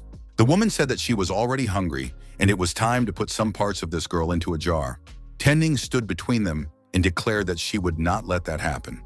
Zhou Tao suggested that this particular girl was the one who was running around the city and destroying her children like insects. Tianning replied that she was just taking out the trash. The monster pointed out that Tianning had a perfect figure, and she was fed up with Zhou Tao's body. The queen said that even though she has not been human for long, she already distinguishes between beautiful and ugly girls. When she wants to become even more beautiful, her hunger only increases. The woman declared that she would take her rival's body and swallow her friends. Elegantly. The stronger their friendship, the tastier they would be. Tianning dodged the monster woman's attack. In response, she used the ice crystal technique, then activated the ice prison. Zhou Tao found herself immobilized. Tianning thought with surprise, did it really work? However, this monster could not be destroyed so easily. A misty cloud formed ahead, and Zhou Tao disappeared from sight. The girls assumed that the female monster had gathered second-generation zombies from around the area. Zhou Tao reappeared and declared that the opponent was strong, but it was time for her to die. The shell would be preserved, but everything inside would turn to mush. The queen shouted that she would bestow her power to the zombie children. At this time, Minghe continued to fight with Changzhang. The monster realized that he was losing, all because of alpha decay. Changzhang decided to leave the scene of the battle. Minghe wondered, where was he going? Monster said that alpha decomposition had ruined everything. Changzhang demanded that Zhou Tao give him her power. After a while, the monster was able to recover. It pounced on our hero with renewed strength and promised to make mincemeat out of him. Minghe thought that he had already hit his opponent 49 times, and he had only grown armor. Even a spiritual technique wouldn't be enough to defeat him. Zhu Tao told Chang Shang to stop fighting the hunter. He needed to deal with the girls first. The man replied that this man was also dangerous. Zhou Tao stated that the strongest among them is that girl. Without her, people don't stand a chance. Changzheng agreed and threw himself at Tianning. Wenwen shouted that she would delay them and activated the ultimatum spiritual technique. Minghe asked the girl if she could use the red sovereign technique. Tianning answered in the affirmative, but added that the queen was too smart. As soon as she realized the energy building up inside her, she would immediately hide behind the zombies. Minghe asked what would happen if they finished off all the zombies and the tyrant. Tianning said that in such a state, the young man wouldn't be able to handle tyrant. Minghe stated that he had an ice crystal that would strengthen him. With it, he would be able to destroy the tyrant. Tianning asked if he was going to destroy the tyrant with his own strength and the queen with the crystal. The young man replied that he now had a better idea. He would use the crystal to pave her way to the queen, and then she would finish her off. Jin Wenwen wondered if there was any way to make it quicker. It was hard for her to continuously control long fire energy. Minghe said, Minghe, ask Tianning. She can absorb the ice crystal to become even stronger, right? Then maybe we can make it work. The girl replied that they did indeed have a chance. Jianwen shouted that there was no time left. She lowered herself to the ground to Minghe, and all three of them prepared to repel the zombie attack. Tianning said that there was no time to doubt and absorb the crystal. After that, an ice sword appeared in her hand. The student council president activated the ultimatum form and the winged ice deity. Tianning declared that she would now pave the way for them. Tyrant said to the queen, "It could be very dangerous right now. This opponent is quite strong." Tianning approached the rivals on the wings and swung her ice sword and shouted that she would destroy them. The queen pushed the tyrant forward and said that she would rather he die than her. The tyrant was destroyed. Tianning thought that she had spent too much energy. The queen shouted that she thought so. Her opponent only had one hit. The queen wrapped her vines around the girl and said that she had a gorgeous body, so beautiful that she wanted to tear it up. But since she wouldn't listen, she'd have to make her suffer a little. The monster pulled the girl closer and told her to become one with her. Tianning couldn't even move. The girl shouted to our hero that she was leaving the rest up to him and gave him back his power. Minghe clothed himself in ice wings and prepared to attack the monster. The protagonist activated the ice fist and struck the queen. The student heard a noise and asked Fan Nai Rong what was going on. It was necessary to check it out. Fun Nyarong and the other students saw a huge amount of ice crystals and were surprised to think that Ming He had created it. But where was he himself? Ming tore open the queen's body and retrieved Tian Ning from there. The girl was still alive. Xiaohua said that her airway was clogged with fluid. Minghe leaned his lips against the girl's lips and tried to suck out that liquid. Xiaohua shouted that you can't do that. This liquid is terribly toxic. Minghe spit out the liquid on the ground. Xiaohua said that she wasn't sure if the girl could be saved, but if the young man continued, he would burn his entire body from the inside out. Minghu continued to suck out the liquid. He didn't want Tian Ning to die. She must survive. Our hero said that no one else would die in front of him. Fan Nai-rong and the other students ran up to him. Tian Ning took a deep breath and woke up. She opened her eyes and looked around. Wenwen said that the president had only poisoned herself.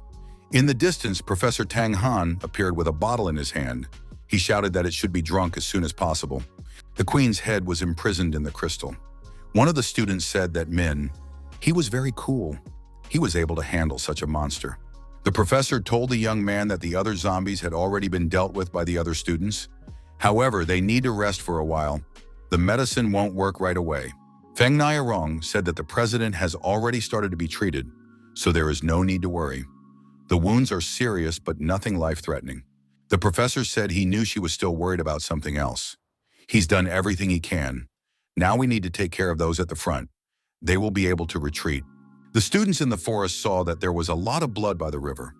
It is necessary to prepare for the battle. A wounded warrior came out of the river. The girl recognized her brother and shouted loudly. The wounded young man said that their plan had been revealed by the Demon King. None of the group survived anymore. He assumed that the main strike force had been defeated. What to do next? The warrior said to retreat. They would have to accept this humiliation. The girl said to let her brother rest. They would soon return home. He had accomplished his mission. The warrior said he had to deliver important news to the commander. The young man said that their team has been assembled to carry out the evacuation. They will have enough strength to protect the warrior. Busloads of students arrived at the South City Academy. One of the students said that although they had to retreat, they were able to fulfill Professor Wu's plan. The student added that this was a small victory for all of humanity. Now the disaster star will be destroyed by the astronomy team. This means that the monsters will no longer come down to Earth to visit them. If the humans can clear their lair in the destroyed city, the era of humanity will come again. Victory is only a matter of time. Humans would be able to defeat them even if they had to retreat. Minghe saw Lu Chian and they rushed towards each other. The young people hugged each other and were happy to be alive. The professor saw the hugging students and realized the reason why this guy fought like a beast and threw himself into the embrace of doom. Now he should enjoy life while he could. Tianning told the professor that this person wasn't the only one who was trying. The professor recognized that thanks to both of them, a lot of people would come back alive. The president said that the professor and his colleague were the ones who came up with the whole plan. Tang Han replied that he didn't believe it would succeed, so he abandoned it halfway through. However, Professor Wu proved that he was right and fully deserved the title of hero. Tang Han remarked that he almost messed up a simple matter. It was better to remain a simple teacher. In the sandy desert, the top leaders of the Superhuman Academy in the Hunter Association were celebrating their victory. The professor said that they had only won because of everyone's support. The professor said that he had finally completed his mission, so he would be able to get a good night's sleep. He will not be present at the celebration dinner. After the meeting, the professor saw the assistant and said he wasn't the only one working late. She is working hard too. The girl bowed to the professor and thanked him for protecting their city. Lu Chian thanked Minghe for walking her home. This is her brother's house. He is injured, so she will keep an eye on him for a few days. Minghe was surprised to hear that Lu Chian had a brother. The girl was surprised in return that the young man didn't know that her older brother existed. Lo Yi walked out onto the porch and said hello to Minghe. Minhee was surprised. Does this guy really know him? Lo Yi said that his sister had told him a lot about Minhee. Lo Yi said that he had information. The only reason they were able to successfully retreat was because a group of students defeated a ferocious enemy. Luo Yi said that they were only able to return home because of this young man's efforts. Minhee replied that it was just a coincidence. He is glad that he was able to help on the front lines. Lo Yi said that he was badly injured. Min Hai remarked that it's getting late and he's going home. Need to still make his sister happy that he stayed alive. Lu Chian asked Minho to be careful on his way home. The girl reminded him that it was her birthday in 2 days and Min-hee should definitely attend. Min-hee thought he was wrong. It turns out this guy is really her brother. So everything that happened in the South City these past few days happened because she likes him. But why didn't she reply to that letter? The sister met the young man and was happy to see him back. She said that a girl had just called, wondering if Min-hee had returned home. Min-hee saw that his cell phone had run out of battery and said he would call back in a moment. The young man called from his home phone and said he was already home. His cell phone was dead. His sister wondered if it was his girlfriend from the academy calling. Min-hee replied that it was just a classmate. The sister smiled and said it was a very interesting relationship. Does she know this girl? Min-hee replied that it was Lu Chian. They had met before. The sister said she remembered her. This girl often came by when he was lying unconscious. She even left a letter. Min-hee wondered, did Lu Chian really reply back then? The sister said she was busy and didn't have time to pick up the letter. It could have been thrown out by the janitor or the nurse. Min-hee thought he would ask the girl about the letter at the birthday party. The nurse asked if the letter was that important. The girl said she met a hero of humanity on her way home. She didn't know he was so young. Min-hee said he saw him too when he accompanied his sister to the interview. He even got a magazine from him. The girl remarked that Professor Wu-lun was a distinguished man and hardly read such magazines. Min-hee replied that Wu-lun is also a human being. Many thought that Wu-lun was indeed an amazing person. Everyone tried their best to change the course of the war but failed. It was a common defeat and shame for all superhumans. However, the professor's successes overshadowed their failures and fixed everything. Sister told Min-hee not to belittle himself. He was still young and would have a chance to help humanity. In the training room of the sports complex, the protagonist was practicing hand-to-hand combat techniques. Xiaohua asked if Ming-hu was ready. She would never have thought that disaster parasites would be able to create such a pure liquid. Perhaps it was because they had adapted to the bodies of humans. Ming-hee thought that he could drink it and not be afraid. If his body quickly adjusted and adapted, he could make a breakthrough and strengthen himself. Xiaohua said that it was liquid stardust collected from that parasite woman's body. Xiaohua recalled that it had been a year since he started his training. His body had become much stronger than before. Xiaohua said that when he reached the Heavenly Flame rank, he would be able to understand how to use the Red Sovereign technique. The image of the enemy against the young man was once again the queen. The boy asked, "Is there really no way around it without another training session?" Xiaohua replied that she didn't arrange any training. It was the remnants of that parasite's malice inside the liquid stardust. The liquid stardust refuses to accept the young man as a new host. That's why it's trying to reject him. We need to persuade it with the power of our fists. Min-hee takes a swing at his rival and says that this is his territory. The queen cannot prevent him from making a breakthrough. She must submit. In the secret lab, Tian-ning asked the special agent what happened to her uncle. The man replied that he didn't know anything himself. Since yesterday, he had locked himself in a room and wouldn't let anyone in. The special agent added that if he hadn't heard him smashing and screaming, he wouldn't have called Tian-ning. The girl inquired what he was even supposed to be doing here. The man stated that her uncle was on the verge of a nervous breakdown right now. He is chasing everyone away and not letting anyone inside. Tian-ning knocked on the door and asked what was wrong with her uncle. The man opened the door and asked if anyone was around.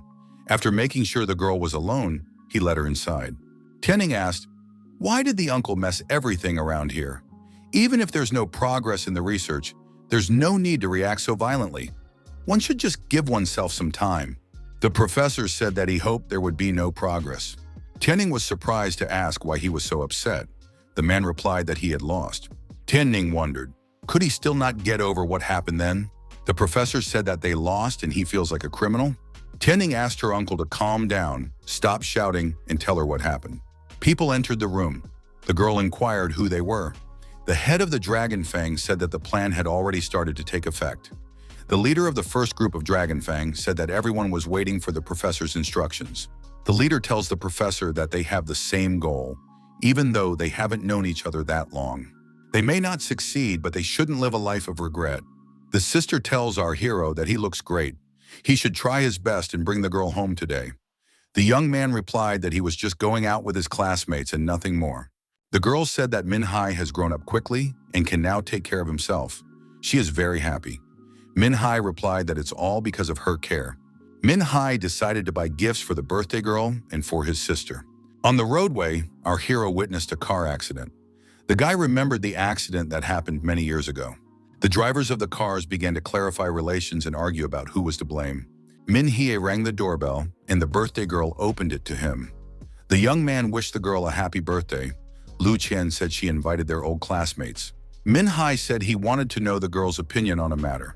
Lu Chian suggested to talk about it on the second floor. The young man added that he would like to discuss it in private. Min-hye recalled the letter she left when he was in the hospital. Lu Chian asked if he had read that letter when he woke up. Min-hye replied that he hadn't read it. Someone had thrown the letter away. The girl was surprised to hear about it. The young man said that it had been bugging him all these days. He really wanted to know her answer. Had she rejected him? Or did she accept him? Or did she just wish for his recovery? Min-hye said that it wasn't that important now. What was important was what was happening between them now. Just like back then in high school, his heart felt like it jumped out of his chest whenever they were near each other. The young man always thought about Lu Chian and what she liked. He dreamed of their future together. Min-hye asked Lu Chian if she would date him. The girl replied that she had already said yes. Suddenly, Lu Chian shouted for the young man to run away as fast as possible. They want to capture him. Ming-hye turned around and saw armed men on the front porch. What's going on? Luo Yi, the squad leader, told Min-hye not to resist. Upon investigation, it was clear that he was one of the members of the Dragon Fang. They were ordered to detain him. Min-hye asked Lu Chian what was going on. Lu Chian stated that Ming-hye was not a traitor to humanity. Luo Yi replied that that is what they should check. Ming-hye demanded an explanation as to why they wanted to capture him. Luo Yi asked in surprise, did Ming-hye, as a member of the Dragon Fang, really know nothing? Min-hye said that this was the first time he had heard of this organization. Luo Yi showed the news screen. It reported that the elite Dragon Fang squad from Southern City had betrayed humanity. Professor Tang Han and the leaders of Dragon Fang are at the head of the rebellion. They are currently taking over Tianwen Mountain. According to official sources, they were hiding among ordinary people and preparing treason. Experts call them the Will of Heaven organization. Professor Tang Han is the brain behind the Will of Heaven, whom they call Teacher. Their target is the one who stopped the disaster, Professor Wu Lun. Special superhuman operatives have cordoned off the mountain and report an extremely difficult situation inside.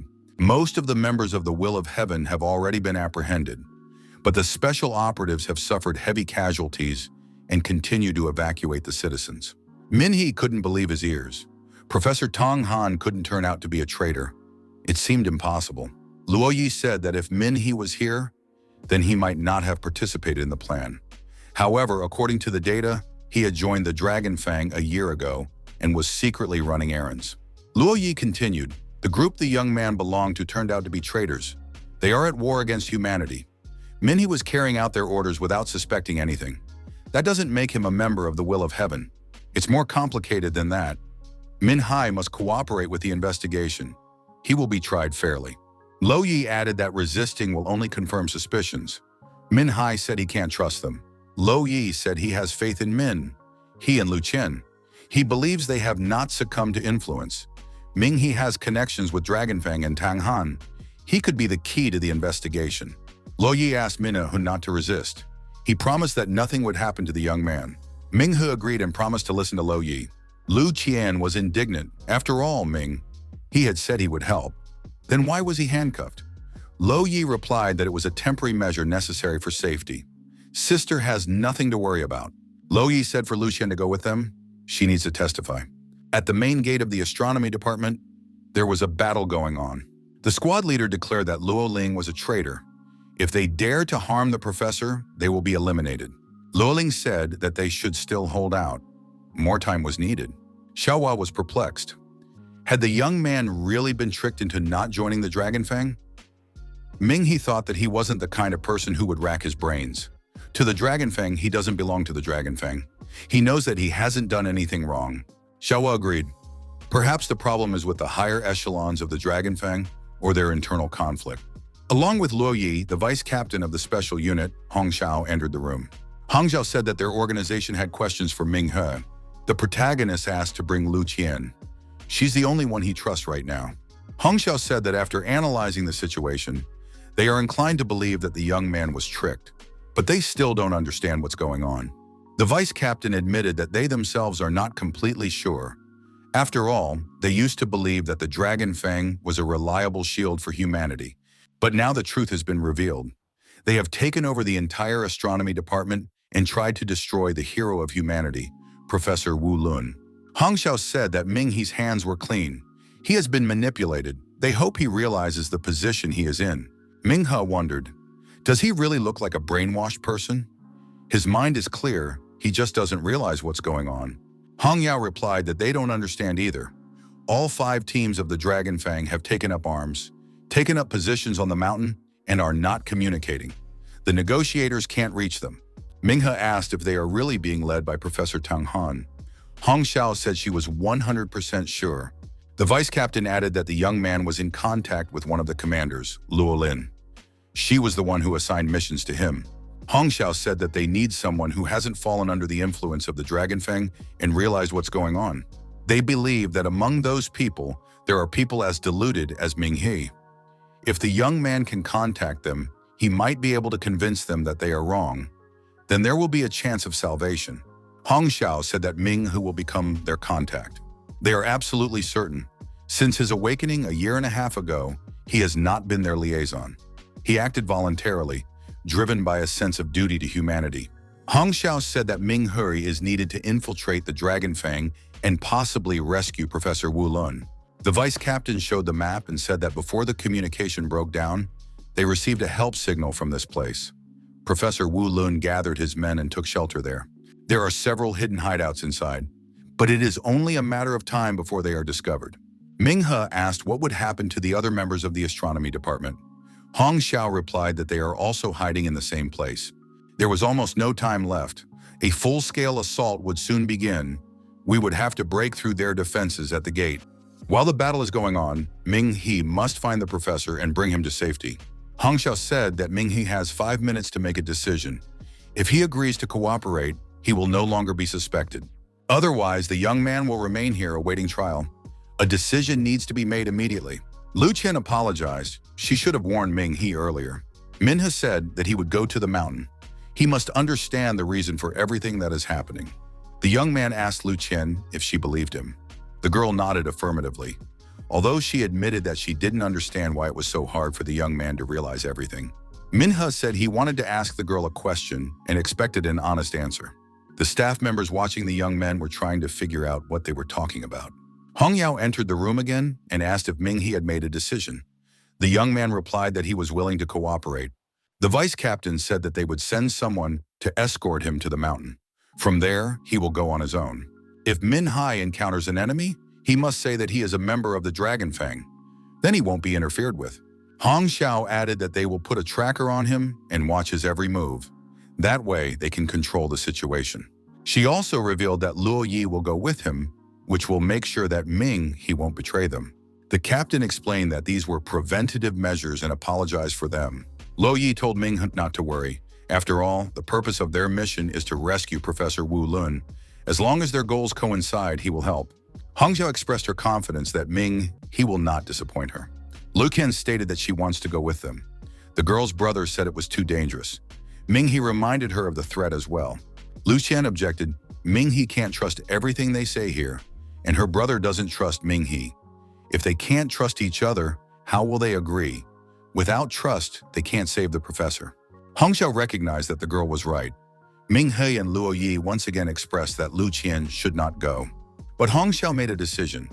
These 3 would be the special squad.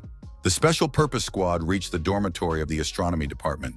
Luo Yi said that next they would go through the mountain tunnel straight to the square and then enter the building where the professor was. The young men made their way inside the dormitory and realized that the people from here had left in a hurry, leaving everything as it was. Suddenly, armed men appeared in front of them and asked, "Who is coming?" Min He introduced himself and said that he was a member of the Dragon Fang. To make sure there was no doubt, he showed his ID card. The unknown men realized that this guy was one of their own and apologized. Min He and his team entered the tunnel. The young man was tormented by his conscience. He had to deceive these people. The squad was once again stopped by armed guards. One of them asked who they were. Min He repeated the same thing and showed his ID. The guards asked who the 2 men were that were coming with him. Min Hai said they were members of his group. One of the guards demanded to see their IDs. Luo Yi said that he had an ID and he would show it now. The young man stuck his hand in his pocket. Instead, Luo Yi sharply punched his opponent in the chest. One of the guards tried to run away. He wanted to warn the leader that an enemy had been detected in the tunnel. Luo Yi, using his energy abilities, stopped the guard and pulled him to him. His phone was destroyed. He would not be able to inform anyone. Luo Yi said that they needed to speed up. The enemies would soon realize that someone had gotten inside. Lu Chian, watching her brother, noted that he had fully recovered. Xiaohua told Ming He that Luo Yi was very strong. Ming He agreed. The Dragon Fang fighters had king rank, but Luo Yi handled the guards in a second. Xiaohua added, if Ming He had to fight Luo Yi, he would defeat him. Ming He replied that it was still better than sitting in the interrogation room. Min He said that he has been here before. If they go straight to the square, they will face more enemies. Luo Yi pointed out that the first and second groups of Dragon Fang were very strong. If they encounter their leaders as well, it would be impossible to pass through. Min He suggested going around through the canteen. His sister told him that the canteen had passageways to all the departments for food delivery. Lu Chian wondered, how did his sister know that? Min He replied that she worked here as an intern, bringing food and tea. The Dragon Fang squad was looking for the infiltrators. How could they even be missed? No one knew who had gotten in, but the 3 fighters of the 5th group had been neutralized almost instantly. It was necessary to strengthen the defenses. The plan could not be allowed to be thwarted. At the foot of the mountain ridge, many vehicles had piled up. The bridge was jammed. People didn't understand why the fog wasn't clearing. It made it impossible to drive out. What is this phenomenon? An announcer on the news channel reported that a thick fog has covered the city. Citizens are instructed to use caution. The fog will last at least 24 hours. You should stay indoors and not go out without a good reason. A helicopter with an operator on board circled above the city. Even from above, it was unclear what was going on. Why was the whole city covered in a strange fog? The leader of the 5th Dragon Fang group, Feng Hai, asked if they had found the intruders. The officer reported that they had questioned those who encountered them. Ming He of the 1st group brought the 2 trespassers to the grounds. Feng Hai said that she couldn't remember them ever working together. Had he really betrayed their organization? Feng Hai announced, a message must be passed to all groups. Min He must be attacked as soon as he came into sight. Ming He and his group members moved quickly through the deserted streets of the city. They didn't want to be seen. The only thing left to do was to pass through the square, and they would reach their target. Feng Hai said she was right. It was easier to wait for them to come on their own instead of looking for them. Ming He saw the people in the square and asked, were they from Dragon Fang too? Feng Hai introduced herself and said that she was the leader of the 5th group. She had heard of this young man before. She never thought that he could betray them. Min Hai stated that he is not a traitor. Don't these people realize what they are doing? Feng Hai asked, didn't Dragon Fang teach the young man that they were humanity's last line of defense? Luo Yi said that he couldn't believe it. An enemy from the will of heaven had infiltrated the organization. What line of defense can we even talk about? It definitely can't be negotiated with. Luo Yi told Min He and his sister to go forward and wait for him there. He can handle these people by himself. Feng Hai assumed that the person in front of her was Vice Captain Luo Yi. She had heard about this man, but he wouldn't have the strength to fight the Dragon Fang. Luo Yi teleported and appeared in close proximity to Feng Hai. The girl dodged and Luo Yi missed. Feng Hai said that it was a staggering attack, but thanks to her eyes, she can see all of his movements. The leader of the 5th group ordered everyone to take care of Ming He and his companion. Luo Yi, she is taking over. Ming He thought that Feng Hai was also fighting on her fists. Feng Hai looked at Ming, his fist-fighting art, and understood why he was accepted into the organization. He had joined relatively recently, but how did he have time to become so strong? Luo Yi told his sister and Ming He to follow orders. They should advance. He would catch up with them later. Xiaohua noticed that Feng Hai has an ability that makes her eyes resemble the eyes of a fly. All their movements are like in slow motion to her. Ming He replied that Luo Yi had already realized this. Therefore, he decided to deal with the others first. Xiaohua noted that not only was he very strong, but he was also savvy on top of that. Ming He might not be able to handle him. Ming He and Lu Chian had almost reached the building. They had been told that this was where most of the workers hid.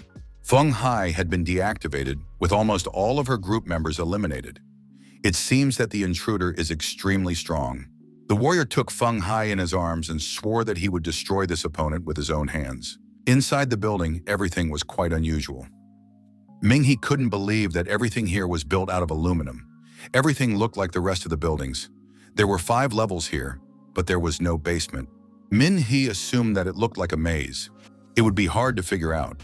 It was unlikely that they would find the professor and the others so easily, especially not even knowing if they were allies or enemies. Lu Chian said that ever since they came in, she had a feeling that they were being watched. Ming-He replied that the girl might be wrong. Lu Chian stated that it was an ability that Heavenly Flame rank superhumans had. 6th sense, someone is definitely watching them. Minnie said that in that case we should activate the extreme caution mode. The woman observing our heroes thought that this beauty was a savvy one. The skeleton of the huge creature above began to sway and could be about to collapse. The young men ducked down to avoid being injured. The leader of the second Dragon Fang group, Chu Ying, said that the superhuman could not be destroyed so easily. She would be very upset if they were to die right now. Min-He asked his companion if she was all right. The girl confirmed. She had just forgotten that Min-He also had a hidden talent. Min-He replied to the leader of the second group that they were all superhumans here. There was no need to pull such a sneaky stunt. Chu Ying said that she was surprised. Is someone really willing to bring the people he cares about on a dangerous mission? Isn't he afraid that both of them would die here? Min-He inquired who she was. The girl introduced herself and inquired who the 2 of them would be. What were they doing here? Our hero introduced himself as well. Chu Ying realized that it was the same guy who had recently been promoted. Instructor Luo Ming had told her about him. Minna wondered, is Luo Ming really here too? Chu Ying confirmed it. Professor Wu had overheard this conversation. Ming-He inquired, why is Dragon Fang doing this? Chu Ying asked if there was any point in answering that question. Lu Chian said that they attacked the astronomy team and kidnapped Professor Wu Lun. Is that at least something she can explain? Chu Ying replied that they always acted in the shadows. No wonder Ming, he doesn't know anything. Lu Chian asked, doesn't Chu Ying realize that they are traitors to all of humanity? The leader of the second group said that they were told to blindly obey and not think about who is right and who is wrong. This guy had spent too little time with the organization, which was why he wasn't privy to the details of the assignment. He was left in the dark. Ming-He asked where Instructor Luo Lin and Professor Tang Han were. Chu Ying replied that they were upstairs, but she had orders to destroy anyone who tried to go there. Chu Ying attacked our hero. A charged blade flew in his direction. Min-He dodged the attack, and the blade returned to its mistress. Chu Ying said that this guy can dodge, but would he be able to dodge the next attack? Many blades flew towards him at once. Ming-He thought that he wouldn't be able to dodge this time. She attacked 7 points on his body at once. Lu Hian shouted for Ming-He to lie down. The girl, using her unique abilities, repelled this attack as well. Chu Ying stated that the young man was lucky again. Min-He decided to attack his opponent, and as he approached her, he delivered a staggering fist strike. The girl tried to block the blow. The fight continued, with the young men striking each other and defending themselves from their opponent's attacks. Min-He activated a crushing wind fist punch. Our hero couldn't understand where the opponent had gone. Xiaohua shouted that she was behind her. Chu Ying jumped on top of the young man and wrapped her legs around his body. Chu Ying tried to deactivate her opponent using her unique abilities. Lu Chian used her strength and threw Chu Ying away from Ming-He. The second group leader stood on her feet and said that this was a very brave girl. If she hadn't done that, her boyfriend would already be dead. Lu Chian ran up to the young man and made sure he was alive. The boyfriend thanked his companion for saving him. Lu Chian said that the rival was very strong. She was told that everyone in Dragon Fang was a monster who loved battles. Ming, he recognized. If they spent all their strength on this woman, they wouldn't be able to save the astronomy department. Lu Chian suggested that Ming-He move forward and she would hold off Chu Ying. Ming-He said that he had a plan. He, along with Lu Chian, attacked the commander of the second squad. Chu Ying repelled this joint attack. She said that the young man is strong, but he lacks speed. Lu Chian is quite fast, however. Her punches are too weak. The youth continued to attack the leader of the second squad. Chu Ying said that they didn't seem to have any more trumps up their sleeves. However, Ming-He and Lu Chian tricked their rival and escaped to the top floor. Chu Ying rushed in pursuit and yelled for them to stop. At this time, the young men were already in the elevator. The elevator doors closed. Chu Ying said that they were young but cunning like old foxes. Who even took this kid into their squad? The woman was very angry. Suddenly, a window shattered and someone's shadow appeared in the opening. Chu Ying inquired who was here. Minghe and Lu Chian got off the elevator on the top floor and went on their way. Minghe said that it was a scary woman. Lu Chian agreed. It was good that they were able to escape from her. She didn't become one of the leaders for nothing. Minghe clarified that they were on the second floor. The elevator to the third level should be on the other side. Lu Chian recognized that the building had a good security system. Minghe remarked that there might be other strong opponents here. Lu Chian suggested that there were more Dragon Fang members in the building. Minghe said that if they ran into another leader or instructor, they definitely wouldn't have enough strength. It would be better to bypass them. The area was indeed patrolled by Dragon Fang members. The young man said he heard something. The girl suggested checking the perimeter. The young men saw a bird on a branch and decided that it was the source of the noise. Communication was lost, so they'd better stay on guard at the indicated point. Had the first group found the professor? Their companions wouldn't be able to keep the defenses outside for long. Minghe told his companion that they should cautiously make their way onward. However, it seemed to him that there was something above them. There was indeed some kind of monster looming over the Dragon Fang representatives. The girl wondered why it was taking so long for the first group to catch anyone. The monster was quietly descending from above. People decided that it was not worth asking unnecessary questions. They should just do their job. The next moment, the monster destroyed the Dragon Fang representatives and turned into a young man. After that, he disappeared in an unknown direction. Minghe thought, was it really a superhuman? Lu Chian noticed that he looked too strange. Minghe wondered who else could have attacked the Dragon Fang. Lu Chian speculated that some other organization might be involved here. Things might turn out to be much more complicated and confusing than previously thought. Our heroes saw a frightened man hiding in the bushes. The man tried to run away. Minghe stopped him and asked, isn't he Zhao? The young man clarified with surprise to the hero, is he Qin Yu's younger brother? Minghe confirmed. Zhao wondered, how did this guy get here? Minghe explained that he heard about the incident and came to get his sister. Does Zhao know where she is now? The latter replied that she was on the third floor in the shelter. Zhao was very scared. Lu Chian said, don't push this guy. He's clearly not himself right now. Minghe asked if Zhao could take them to his sister. Zhao showed the place where he was hiding. He repeated that it was the safest place. Zhao hid there and didn't want to come out. Minghe inquired how to find shelter on the third level. Zhao stated that he only trusted Minghe and would only tell everything to him. Minghe said that Zhao should go with them. The latter kept insisting that it was safest here. Zhao stated that you can't trust anyone. Lu Chian said that she was scared to imagine what he was going through. Minghe and the others made their way in the indicated direction to the elevator. It was surprising that no one was guarding this path. The young people didn't want to face the one who had destroyed the Dragon Fang's representatives. Shawa shouted for Minghe to look up. Minghe looked up and saw a falling tree. He wrapped his arms around his companion and they both ducked down. The man said that was very curious. How did the young man manage to spot it? Minghe asked who he was. The stranger said that he had always achieved his goal and now he wanted answers. Minghe replied that he had to hear the answer from him first. The villain said that in that case, this guy would be destroyed. The hero realized the enemy's attacks are aimed directly at his body and there is no way to dodge. He would have to fight. Minghe activated his unique abilities. His hand was covered with crystals. The opponent also modified his arm. Zhao said, this is not good. The opponent is a white bear ranked opponent. Minghe realized that he would have to use that very power or else they would die. Lu Chian used her powers and ordered the stranger to get behind Minghe. The villain stated that the girl believed in herself too much, and that was her delusion. Lu Chian was confused. Her body wasn't listening. The opponent approached at a dangerous distance. At that moment, Luo Yi appeared between him and Lu Chian and stood up for the girl. He pushed the opponent aside. The villain said that it was not bad. Luo Yi stated that he didn't care which side the man was on, but if he harmed the girl, he would be destroyed. The stranger said that the people in front of him were pathetic pawns, but he had better things to do.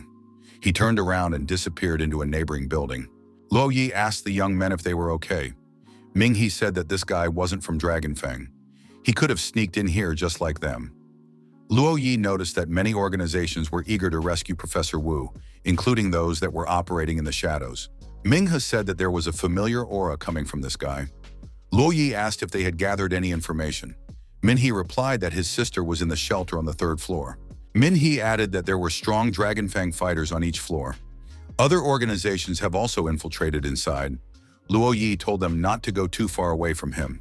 The young men got inside the building and came to the elevator that should have a safety mechanism, but it was probably broken by someone from Dragonfang. The special squad decided to sneak up another way. We can't let our guard down. That guy might attack again. Luo Yi began to climb up the elevator shaft. Minghe and Lu Chian followed him. The young man said that the 3rd floor was a maze of secret rooms. The heroes entered one of the rooms on the 3rd floor.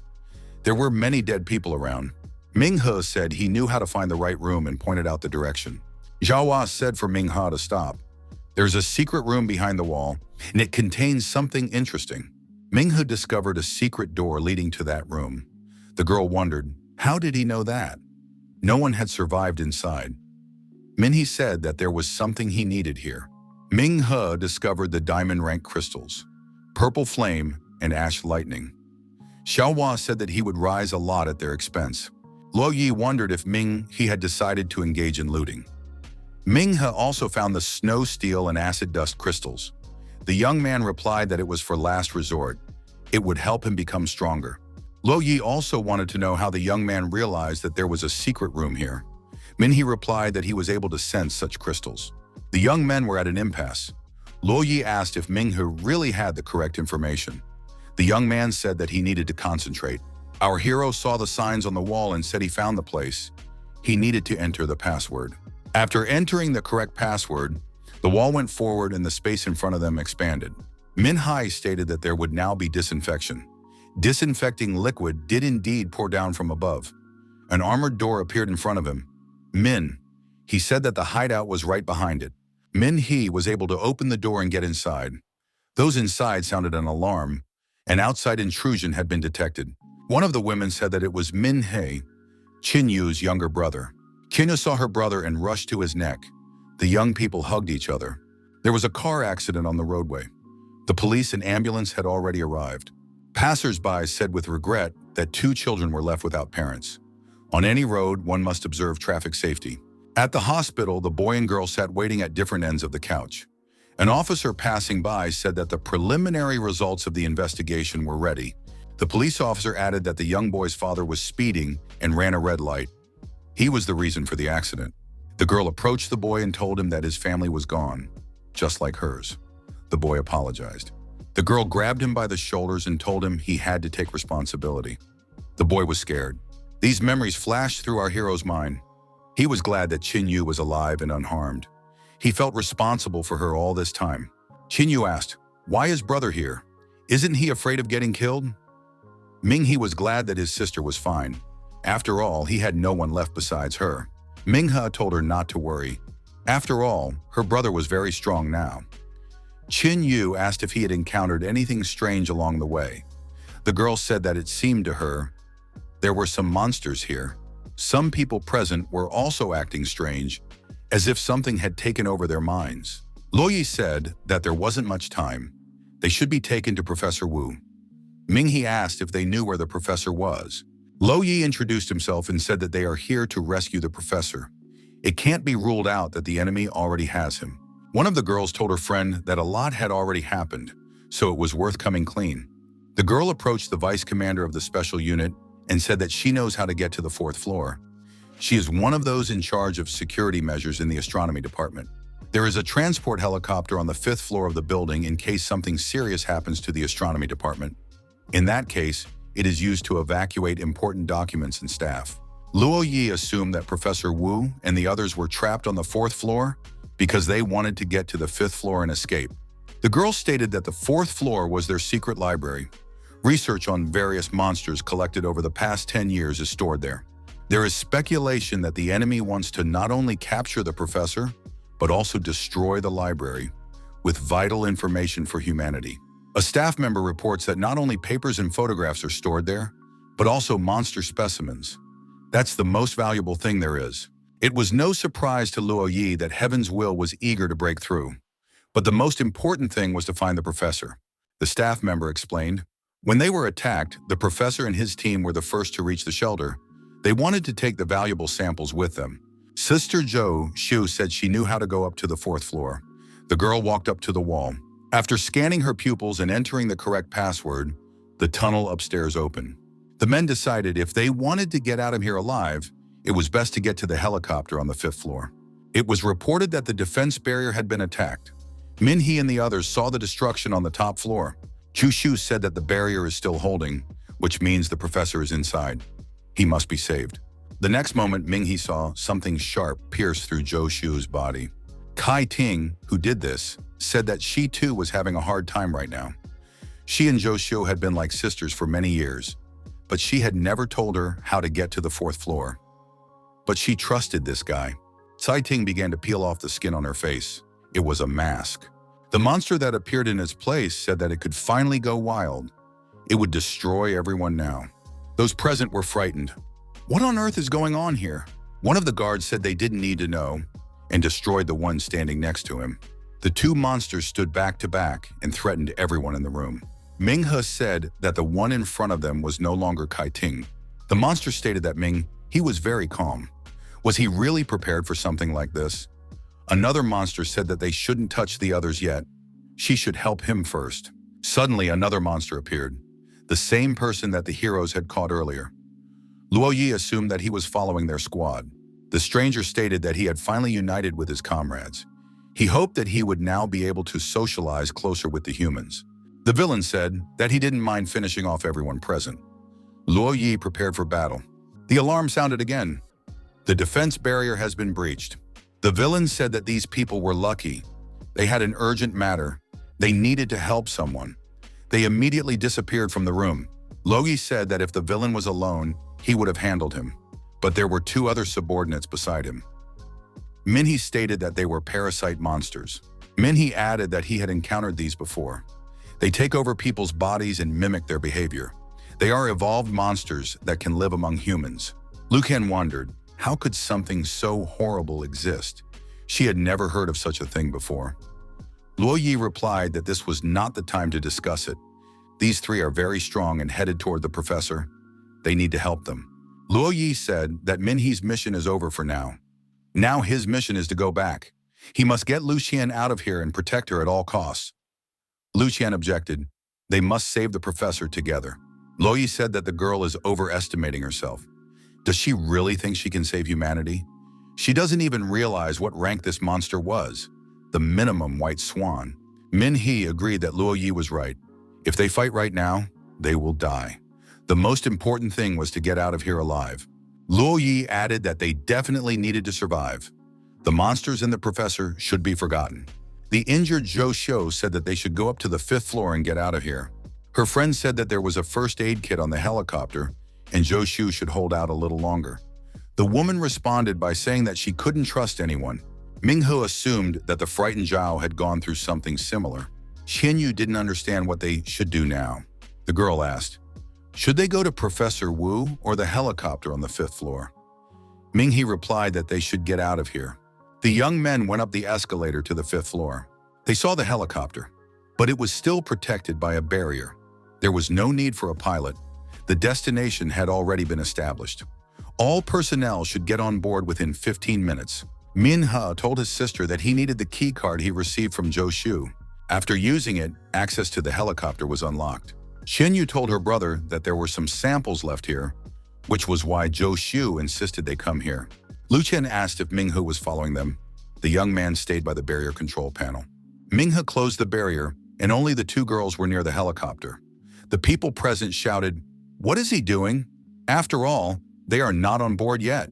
If he wants to stay and play hero, let him do it alone. No need to drag them along.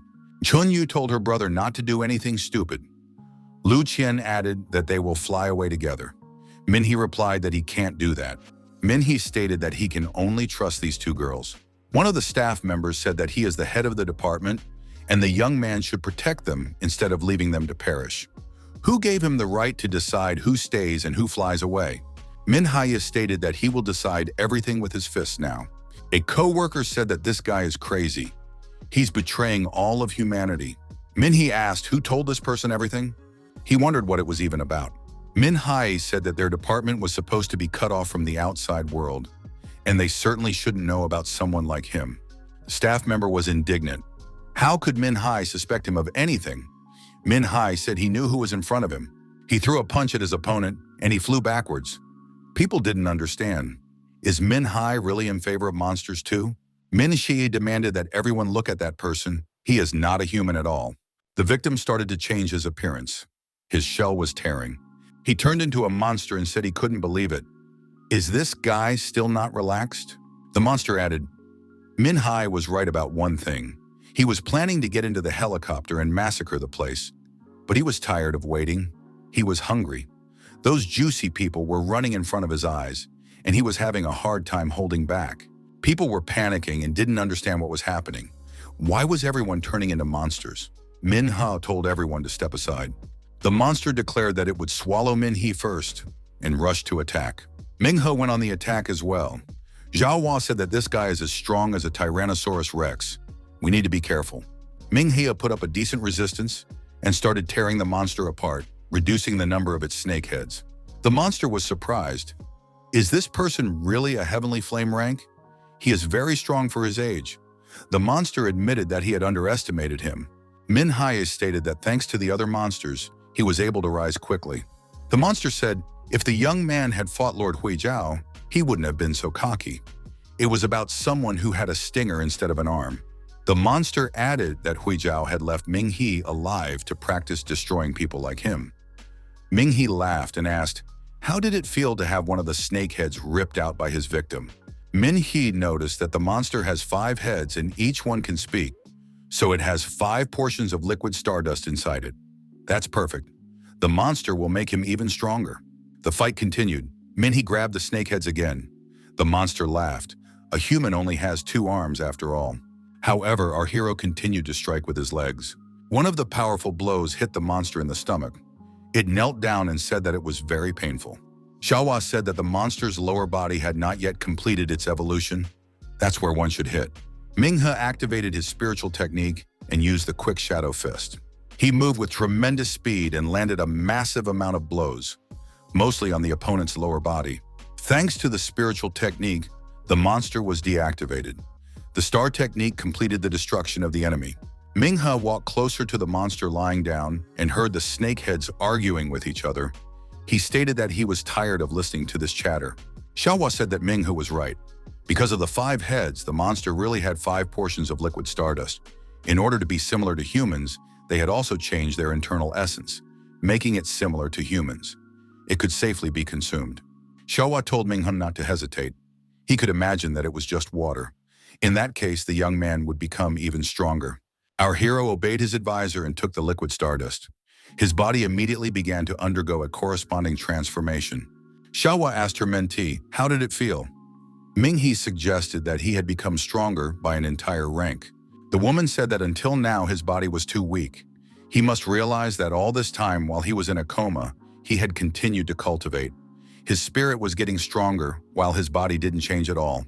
Xiaohua added that the essence of these parasites would help the young man strengthen his body. And finally, his body and spirit would be able to reach the same level. That was why he had jumped up to the middle stage of the Heavenly Flame rank so quickly. When Ming He fought in Fujin City against those vermin, it was very hard for him. But with his current strength, he would easily defeat even those of equal rank to him.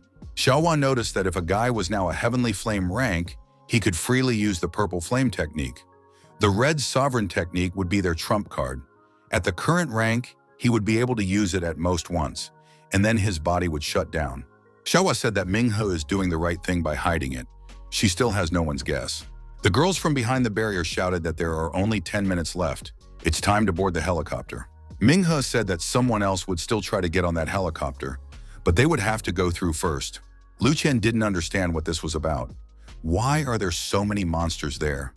Qin Yu said that she had been working here for quite a long time and was just as surprised. Ming. He said that it was much more complicated than previously thought. What the officials say could be a lie. Min He stated that he only trusts himself. Lu Chian asked, then who should they trust? After an explosion formed, Luo Yi appeared nearby. He supported Professor Wu. The young man expressed his satisfaction that Ming He was still here. The girls were excited when they saw Professor Wu and Lo Yi. The professor introduced himself and asked, "Did the young man really know him? Have they met somewhere before?" Ming, he said that he was Qin Yu's younger brother. Professor Wu said that now he young man remembered. Luo Yi said we should help the professor get on the helicopter quickly because he is the last hope of mankind. We can't let him end up in the hands of the villains. The girls asked that Min Hashi should help the professor and open the barrier. Lo Yi stated that he couldn't destroy all the enemies. They are about to catch up. There is not much time left. Why is the young man standing still? Professor Wu said that even if they boarded the helicopter now, there would still be 10 minutes left before takeoff. The takeoff time was set in advance and can't be changed. The enemies wouldn't catch up with them anyway. Min Hai said that he couldn't let these people board the helicopter. The girls were surprised that a guy would say such a thing. Lo Yi became indignant. Does Min Hai realize what he's saying? The special unit is risking their lives and fighting the villains from the will of heaven. We need to save Professor Wu. Lo Yi asked, "Does Min Hai even realize how important this professor is to all of humanity? Has he been brainwashed by the Dragonfang people? Is he really willing to betray all of humanity?" Min He stated that he is confident in what he is doing now. He is standing guard and deciding who gets on that helicopter. Lo Yi became indignant. Who does Min He think he is? Lo Yi remarked that Ming He mustn't forget. His authority allows him to instill common sense into the young man. Ming He said that Lo Yi could try to do that if he had the strength. Ming He said he can't trust anyone. Lo Yi attacked Min He and said that nothing can fix this guy anymore. Ming He threw his opponent over his head and knocked him to the ground. The young men clashed in hand-to-hand combat. Xiaohua told her ward that this opponent was a rank white bear. If he wasn't injured, Ming He wouldn't be able to do anything anymore. Ming He took out his gloves and said that he would have to use them. Xiaohua asked, "Was this what Professor Feng gave the young man?" Ming He replied that Professor Feng had modified them. Xiaohua remarked that they might not be enough. Ming He took out a crystal and said that he would use more of it as well. Xiaohua replied that combining these items was a great idea. Ming He put on his gloves and activated the crystals. He said that Lo Yi could now attack. Luo Yi prepared to attack and said that the young man didn't even realize what he was doing. Ming He was surprised. His opponent was moving at such a speed that he was creating residual illusions. Ming He threw a punch and huge crystals formed between the opponents. Zhao Hua said that you can't let the opponent get close to you. Our hero applied the dragon-twisting fist. Luo Yi really couldn't get within arm's length of his opponent. Thanks to the crystals, the young man summoned the ice crystal dragon to help. Ming He said that if Lo Yi wanted him to believe him, he shouldn't get any closer. Lo Yi stated that he saved Professor Wu from the Dragonfang traitors. Lo Yi stated that Min Hai still has some feelings of camaraderie with Dragonfang. That's why the guy is suspicious of him. The female staff members asked if Min Hai really didn't believe Professor Wu. People wondered, even if Min Hai doesn't believe them and thinks there's a monster among them, he should at least believe in the professor. After all, he did everything for the sake of humanity, so he can't be a monster. No matter how Min Hai feels right now, he must let the professor onto the helicopter immediately. Wasn't that his mission? To save the professor. Professor Wu said that Min Hai was acting right if he was being so cautious, but the situation is quite extreme. He must take the information about the monsters with him, otherwise humanity won't be able to deal with them. Shan Yu told her brother that there were indeed many monsters among them, but after all, the professor had done a lot of things for humanity. He can't be one of them. Lu Chian said that the monsters were clearly targeting Professor Wu. Luo Yi said for Ming He to allow the professor to go to the helicopter. Otherwise, how can they believe that he is fighting on the side of humanity? Ming has said that not too long ago, he and Professor Tang Han were in a town that was attacked by a monster. There they encountered something they weren't prepared for. Parasites with high intelligence were waiting for them. They could occupy human bodies. It seemed to him that this was very important information that needed to be shared. The existence of such creatures seriously changes things. Min He added that once they separated, Professor Tang Han didn't say anything to the world. He just led the Dragonfang into battle on Tianwen Mountain. He decided to get rid of the monsters that were hiding among the humans. Ming He said that he didn't realize anything at first. He really thought that Dragonfang had betrayed humanity. But when he saw how these monsters ended up among the observatory staff, he realized everything. These creatures were nothing new. They had already existed years ago. Back then, they were lurking among the people and had even ended up in the management. Min-hee added that he hadn't understood before how an organization like Heaven's Will could even exist. After all, they were fighting against humans. Now it was clear these monsters lived among humans. These parasites were always around. They looked like humans and watched their every move. In the beginning, they couldn't hide perfectly, but now they have completely blended into society and are undetectable. The parasites always lived near humans and laughed at how stupid humans were. After all, the parasites were behind their backs all the time. Humans to the parasites were animals to be destroyed when the time came. Dragon Fang never betrayed humanity. He simply put his reputation and the lives of his people on the line. He set out to destroy all the parasites lurking amongst the humans. Dragon Fang will always be humanity's last shield. The young man said that as hard as a member of the Dragon Fang would not waver, he would follow them and fight as long as he breathed. Suddenly, that third monster appeared and asked, "What was the point of this?" It was already too late. They didn't need to hide anymore. The monster was dragging a man behind him. The villain lifted that person up and said that he was the instructor of the Dragon Fang's first group. Would Min-hee recognize him? Our hero certainly recognized Instructor Luo. The villain tossed the man aside and said that he was sick of having to pretend to be a human. He had waited a long time for the moment when he could finally rip off that hideous skin. The monster took on his natural appearance and said it was much better that way. The monster asked why Luo Yi still hasn't destroyed this guy. He is disappointing him.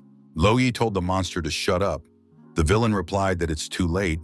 Is he still trying to hide it from his little sister? Luo Yi is one of the people who was among the humans before anyone else. Although he looks like a human, he doesn't need feelings for humans.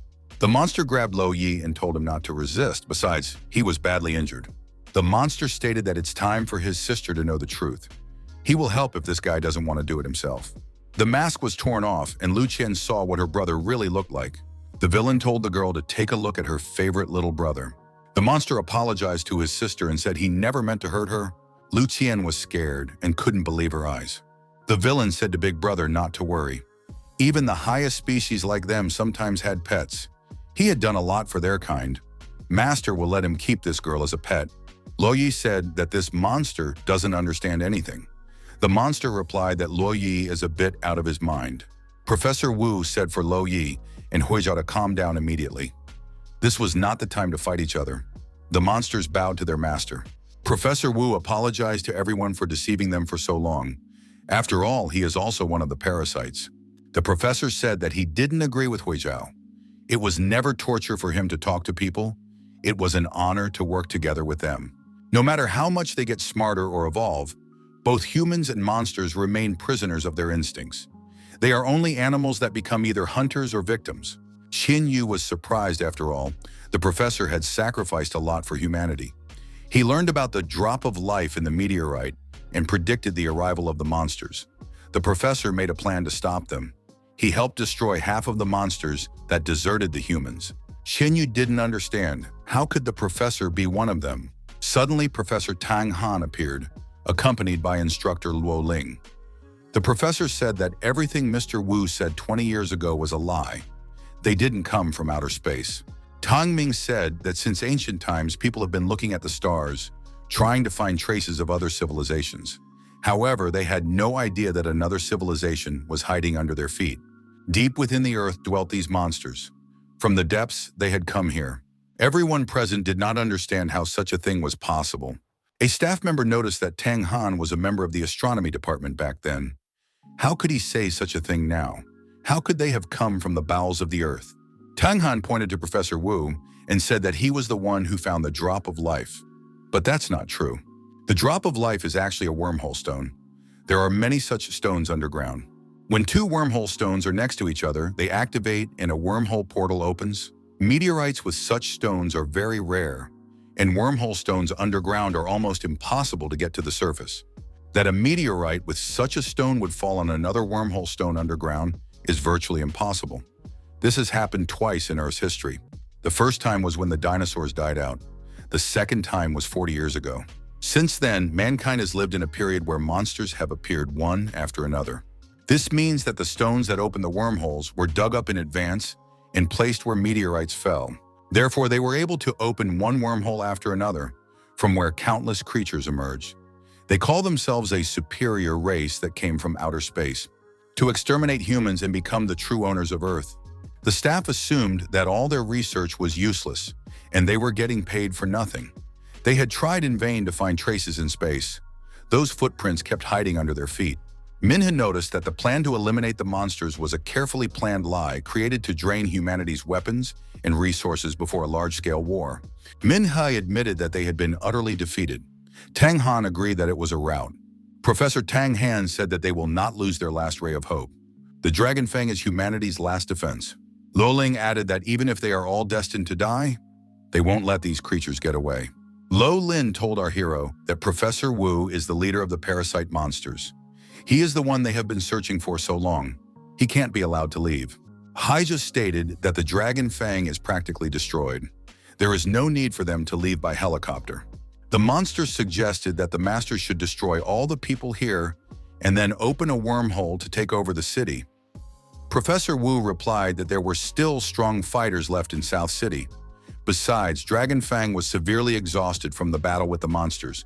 Professor Wu said that it was better to just leave. After all, it was the largest city of mankind. Huizhou replied that in that case, he would get rid of the mincemeat that was preventing them from passing.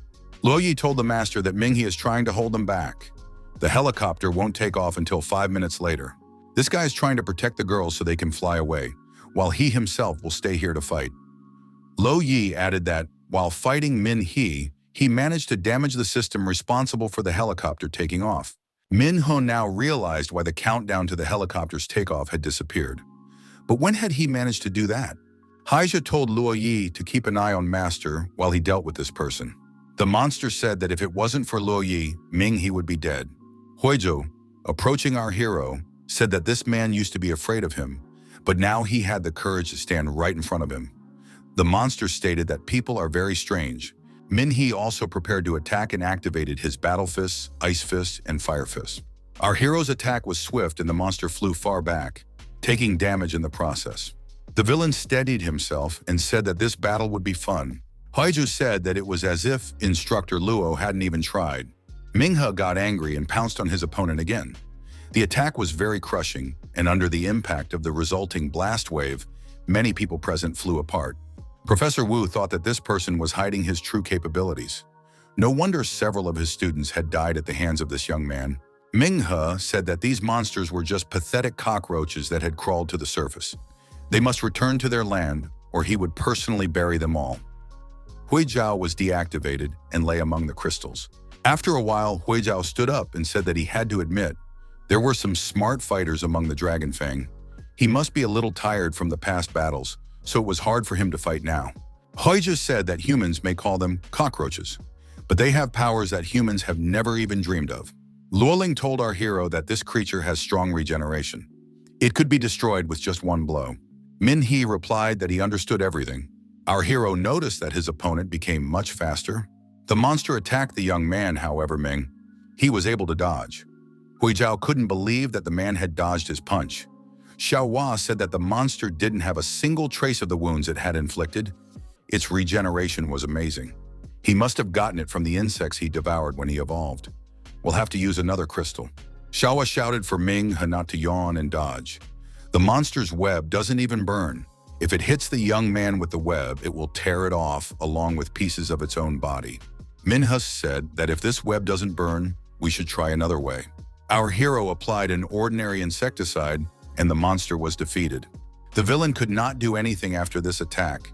He only screamed and lay on the ground. His body continued to be corroded by this chemical.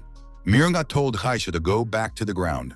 Minghe asked Professor Wu, "Was Dr. Zhao his student?" The professor confirmed. The young man inquired if Professor Feng had become a scapegoat. Wu confirmed again. That guy who planned the tragedy in the fog was also his disciple? Professor Wu confirmed it again. Our hero asked about the monsters of Fujun City. The villain said that they were his subordinates who were still growing up. Minhe asked how many of these monsters there were in the astronomy department. Professor Wu replied that half the department was there, but unfortunately almost all of them died in the battle with the Dragon Fang. Minhe assumed that the astronomy department where his sister worked was the biggest nest of monsters right among humans. Professor Wu said that that parasite girl from Fujin City would replace his sister when she fully matured. Many wondered why they couldn't just sit underground. Professor Wu replied that since Ming He had interacted with Dr. Zhao, he should understand the true motive of the astronomy department. Wu stated that they decided to show up because the Earth begged for help. It was sick and about to die. Humans, after all, are also children of Earth. So why didn't they think of the Earth when they mutilated its body? Why did they use such extreme methods? A young man should understand what war is. The negotiations between them just failed. People had all been warned. Min Hai should look at it from a different perspective. Sooner or later, humans would have started the Third, Fourth, and Fifth World Wars anyway. Wouldn't it be better for them to be villains?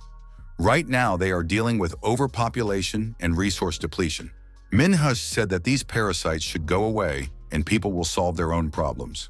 Professor Wu said that if there were more personalities like Min He among the people, perhaps they would never have met. Professor Wu added that they weren't the ones who attacked first. Min He was surprised. After all, they were the ones who used the will of heaven to exterminate people. Mr. Wu stated that the whole truth is in the hands of humanity's leaders. The young man must rise higher, and then he will know the truth. Professor Wu expressed his hope that Min Hai will become an excellent leader. And then, as a representative of humanity, he will be able to have a normal dialogue. Professor Wu touched Lo Yi's shoulder, and the monster knelt down. Lo Yi transformed and became a huge monster with incredible strength. Ming He rushed after Professor Wu and said that they weren't done yet. Lo Yi threatened our hero on the road. Minghe wondered, has Lo Yi gone crazy? After all, they will hurt Lu Chian. Lo Yi replied that the master would never do such a thing. He trusts him more than anything else in the world. Professor Wu said that the special unit will be here soon. Whoever survives among them will change the course of history with their own hands. Min He shouted that he wouldn't let the professor leave. He won't be able to touch the girls. Minghe struck Lo Yi and told him to get out of the way. However, the acid did not corrode Lo Yi's body. The monster declared that he was not some bug that could be destroyed by acid. He was now an underground draconoid, as humanity called them. Minghe kept throwing punches and repeatedly told Lo Yi to step aside. Lo Yi said that a human would not be able to defeat him. He relied too much on those crystals. Professor Wu hypnotized the girls and grabbed them in his arms. Lo Yi grabbed the young man's arm and said that he wouldn't let go of him, and there was no reason to be so stubborn. Ming He was able to break free from the monster's hands and rushed after Professor Wu. Professor Wu said that he was taking Min He's sister away. The young man must take care of the saint of their clan. Near the professor, Xiao Hua appeared. They were even similar in some ways. The professor said that not only was she a goddess to their people, but she was also his daughter. Ming He had absolutely no idea what was going on here. Professor Wu threw the young man far back with a punch of his hand. The helicopter with Professor Wu and the girls flew away to an unknown destination. Xiaohua said that she herself did not understand what was going on here. She has no memories. She lives in the young man's body and would never be able to lie to him. Min Hai said he didn't doubt her. The truth about this world was much more complicated. He didn't understand anything either. It was necessary to move now or else Luo Yi would destroy him. Minghe and Luoling attacked Luo Yi. The monster repeated the professor's words. Whoever survives out of the two of them will change the course of this story with his own hands. He can't let the Dragon Fang whitewash his name. Xiaohua told the young man to stop. The opponent is much stronger than he was before. Minghe would simply die if he continued to fight. Then he decided to use that strength. Xiaohua stated that in that case they would know his true power. A huge high-energy flame appeared around the protagonist.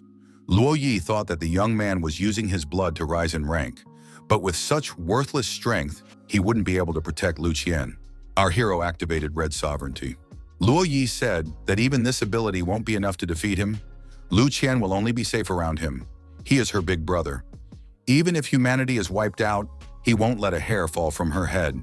Professor Tang Han said that this is not a red sovereignty, but a divine heir, a black saint rank ability. It was a divine soul that had descended into their world. Lo Yi wondered, had Ming He jumped through several ranks at once? Minghe said that he was grateful to Luo Yi since he didn't harm Lu Chian. However, humans would never be their pets, and none of them would accept the fate of pets. Ming He, in the form of Xiaohua, said that humans would determine their own fate, and the vermin should go back underground. The people outside saw the huge creature deliver crushing blows, driving the vermin underground. The people outside saw the outline of a huge winged monster breaking through the mist. It was definitely a monster, as such strength could not be possessed by a human. Luo Yi flapped his wings and rose above the city. Minghe decided to deliver a crushing fist strike to the flying monster. Professor Tong Han said that it was indeed a divine heir. Within this young man's body lurked the power of a black saint. Luo Ling added that Minghe was humanity's last line of defense. The academy staff said that this young man was too strong. Is he even human at all? An entire special unit wouldn't be able to do well against him. Minghe lowered himself to the ground in front of the astonished Luo Yi and asked if he was the reason why the humans were defeated at the ruins. The monster said that he saw no point in answering that question. Minghe said that once they got rid of all the creatures lurking among the humans, they would never be defeated again. Luo Yi replied that they didn't even know what was lurking under their feet. Minghe asked the monster where Professor Wu had taken his sister and Lu Chian. Luo Yi said that they went to the ruins, no one would get them there. Minghe stated that he would save the girls. Hong Xiao showed up just in time and asked, "Is it really Luo Yi?" Minghe replied that he was a parasite. Monsters like him had long since infiltrated the ranks of humans. Hong Xiao asked, "What about the Dragon Fang?" Minghe replied that the Dragon Fang was humanity's last line of defense. Half of the astronomy department were parasites. As soon as Dragon Fang found out about this, he immediately decided to exterminate them before they could harm humanity even more. Hong Xiao was frightened. Were they really destroying the true heroes of humanity? It turned out that they were willing to give their lives for the good of humanity. Hong Xiao decided to issue an order. We must not let our guard down. It is necessary to detect and exterminate all the parasites lurking among the people. At all levels and in all instances, this order was sounded. We must not lose vigilance. We must exterminate all parasites. Many of Dragon Fang's best fighters gave their lives. They gave their lives because they fought to the end. These people were humanity's last line of defense. A special unit saluted the heroes from Dragon Fang who gave their lives for humanity. The Superhuman Group, the Hunter Association, and the Superhuman Academy all saluted the heroes from Dragon Fang who had fallen to save humanity. Luo Ling expressed her hope that these comrades would rest in peace. She promised to inherit their will and spirit to pass on to the next generations. Minghe decided that it was necessary to destroy all the monsters and protect Southern City and all of humanity. Luo Ling said that she understood what Minghe was thinking. To save people, the young man needed strength. Minghe said that Instructor Luo, his sister, and Lu Chian are all trapped under the rubble. They are in danger. Luo Ling said that she doesn't know what Teacher is up to, but if he took them alive, he's unlikely to get rid of them right away. The struggle continues as she and Minghe are the only survivors of the Dragon Fang. Minghe asked Instructor Luo Ling, how does he realize that he has become strong enough? The woman replied that these ruins concentrated the largest number of creatures on the planet. In order to survive, the young man would need to reach at least the White Swan rank. He thought that he was only halfway to the Heavenly Flame rank for now. There was an urgent need to make a breakthrough. There was no time to waste. The instructor said that Minghe has gone through a lot. He needs to rest. He looks like he's about to pass out. We should go back home. Min Hai went back to the academy dormitory. His friends said they saw him on TV and didn't know he was a member of the Dragon Fang. Jian Yun asked if it was hard to hide such information from friends. Li Mian apologized to Min Hai. He admitted that he shouldn't have tried to hurt him. Min He is the hero of the city. Min He replied that it's okay. After all, they are brothers living in the same dormitory. Peng Shu saw Ming He and rushed to him with a hug. He came running as soon as he heard about his return. Peng Shu said that many people now admire Ming He. The young man replied that he was tired and wanted to sleep. Peng Shu stated that he had a question. According to the reporters, the victory in the battle was only achieved with the help of a Black Saint rank expert. It's a pity that the news didn't say anything about this expert. Maybe Min Hai knows something about him? The young man replied that he didn't know this great man, having only seen him from afar. It must be a military secret. Peng Shu said he was just asking. It would be great to know the Black Saint personally. Ming He was alone in the room and decided to meditate. Xiaohua told him to stop cultivating and rest. She reminded him that the young man had already used her power and his body might break down. Instead of resting, he went to a funeral, and now he was cultivating again. Ming. He replied that the members of the Dragon Fang were heroes, and it was his duty to see them off on their final journey. They had sacrificed themselves to save Southern City and all of humanity. Xiaohua became angry, stating as if she was talking to a wall.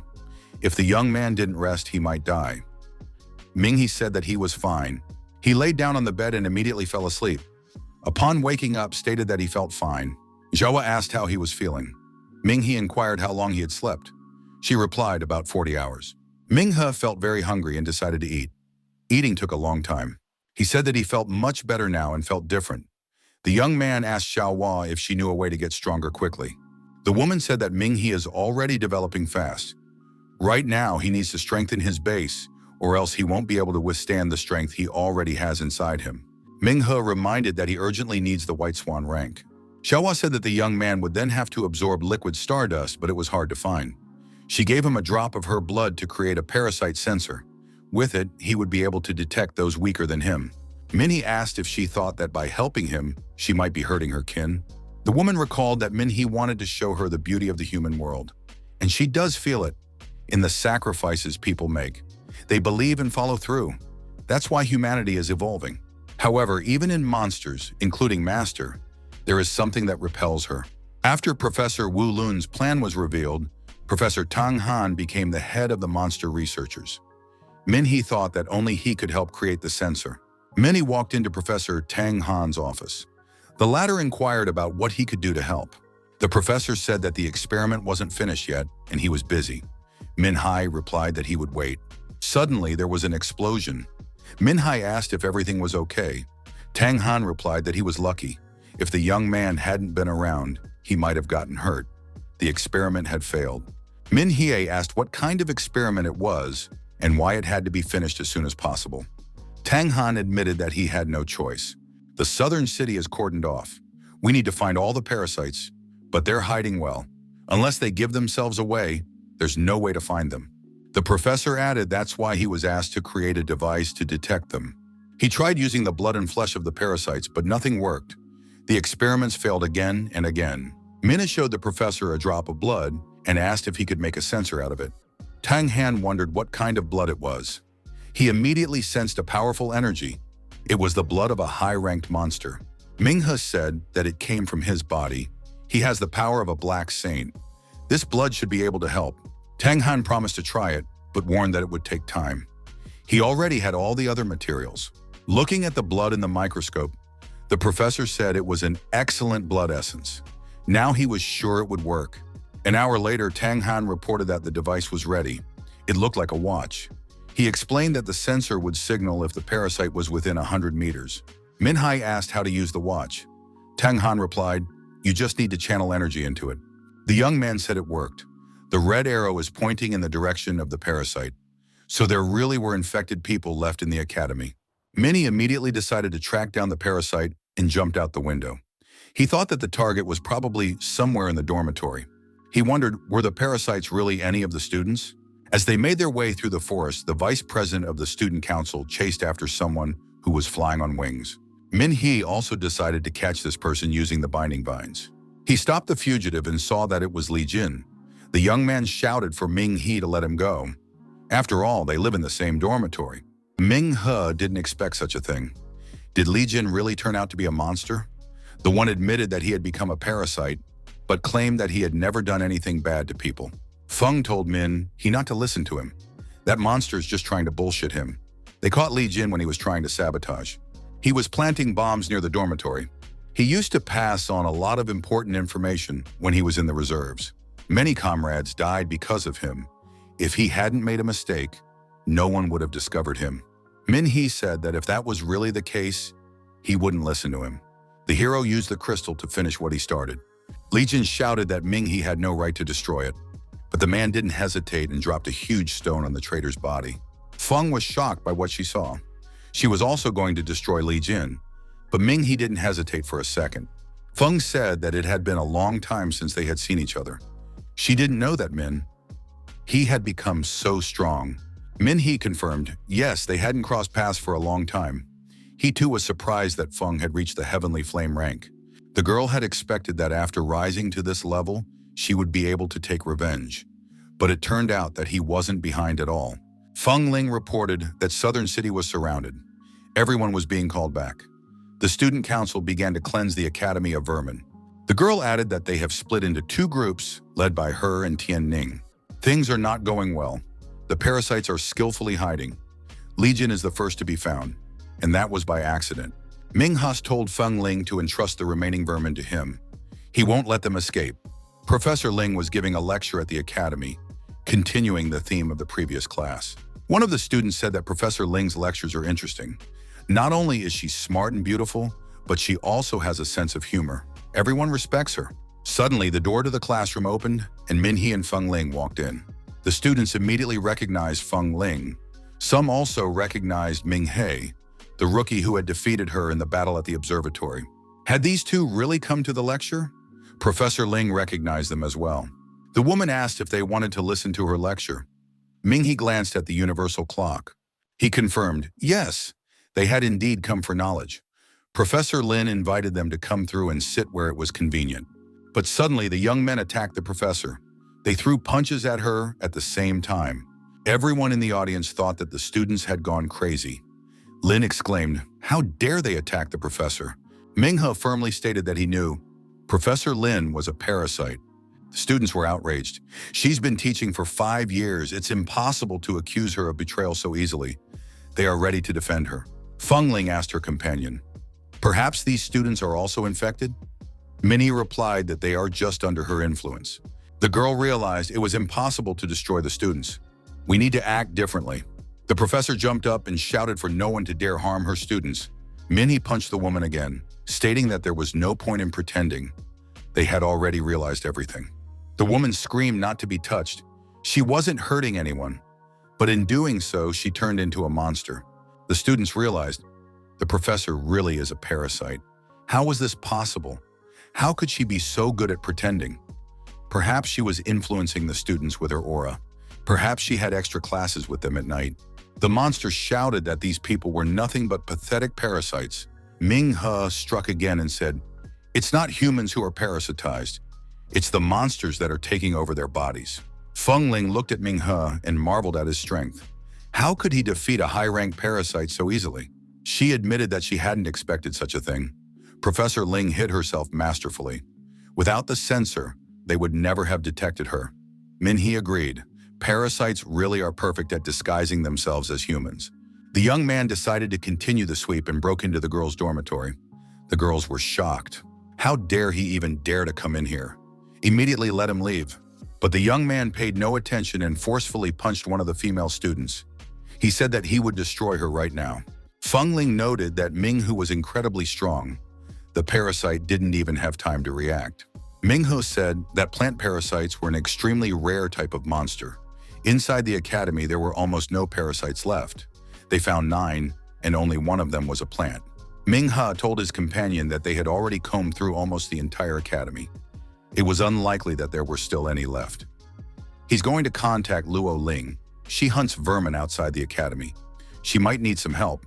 Minghe asked Lo Lin if they were okay. The woman replied that not really. The parasites are hiding too well. They only found 3 of them, and that was thanks to information leaks. Right now, not a trace of them. Minhee reported that they had already wiped out all the parasites in the academy. Luo Ling wondered, how could Minhee find the whole 9 of them? Minghe thought that he needed 5 portions of liquid stardust to obtain the White Swan rank. At the same time, he would be able to help Luo Ling. Luo Ling said that she was waiting for the young man on Yanhe Street. The young people traveled by bike. Minhee asked the girl, "Isn't she rich? Why does she only have 1 bike?" Feng Ling replied that they are in the academy. Why would she have multiple motorcycles if she's the only one riding? They rode up to Lo Lin's place and said hello to the instructor. Lo Ling said that she knew this girl. She was the princess of Tianfeng Corporation, the genius of South City Academy. Feng Ling asked not to call her that. She met Minhee and realized that she is not a genius at all. Compared to him, she was nothing. Minghe thought that Tianfeng Corporation was the largest pharmaceutical company in Southern City. Most of the drugs used by superhumans are manufactured by this corporation. He didn't expect Feng Ling to be associated with it. Minghe asked Lo Ling if there were any changes. The instructor replied that there was nothing new yet. Minghe showed the woman the sensor and explained that it was Professor Tang Han's latest development. The sensor can detect parasites within a 100-meter radius. He activated the device and said that he hasn't detected anything yet. The area is too big, and the sensor has a short range. The search must continue. After a while, the young man reported that the sensor detected something in a shopping center. At the mall, a saleswoman was thanking customers for their purchases. Minhee walked over to her and held out his hand. Without further ado, he began to strike the girl in the face with his fists. The parasite was destroyed. Luoling recognized that the sensor was working. They had already found one parasite. Minna noticed that it was easier to look for parasites in the academy. The city was too big, and the sensor's range was small.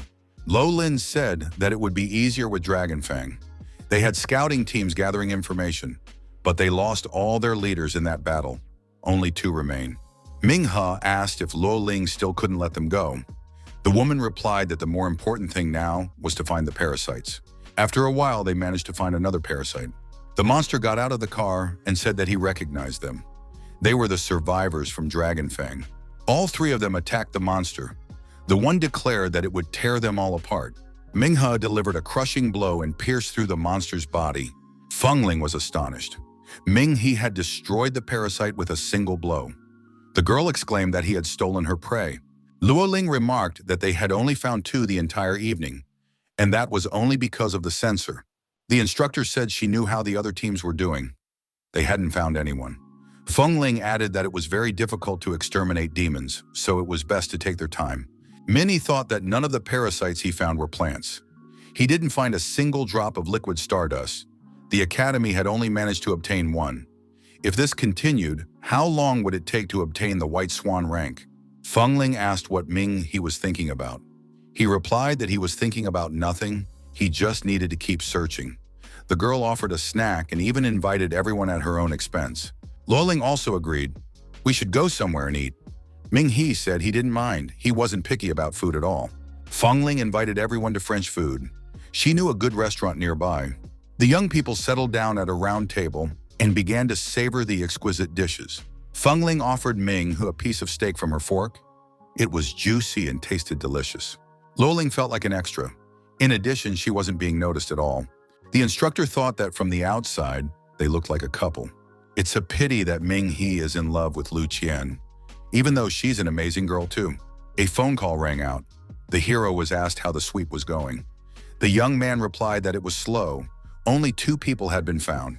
Professor Tan Han said that the girls were kidnapped by Professor Wu. But there is good news. The management is preparing an urgent meeting. On the agenda will be the development of tactics to storm the ruins. It's a chance to save the girls. The news pleased Min Hai, and he asked when the assault was scheduled. Would he have time to finish the French food? The professor replied that no date had been set yet. He could eat in peace. The young man thought that the professor was too naive. People will not be able to storm the ruins. If the plan fails, the girls will not be saved. And if the assault is successful, the teacher will simply destroy them. Min Hai decided that he won't let that happen. He must save his sister and Lu Chian. Luoling clarified. Was it the professor who called? Was he talking about the meeting? After Professor Wu Tanghan was exposed, he became a leading parasite expert. The instructor said that it might be a good idea to propose the recovery of the Dragonfang at the meeting. Min He thought it was a great idea. Why hadn't he thought of it himself? Dragonfang is no longer considered a traitorous organization. If it was reinstated, it would speed up the search for the parasites. Minnie would gather stardust faster, reach the White Swan rank, and save the girls. He stated that they needed to leave. It was urgent to talk to the professor. Fengling wondered, why so soon? The food had just arrived. If they wanted to talk to the professor, they should take Tianning with them. She would be easier to convince him. She looked surprised.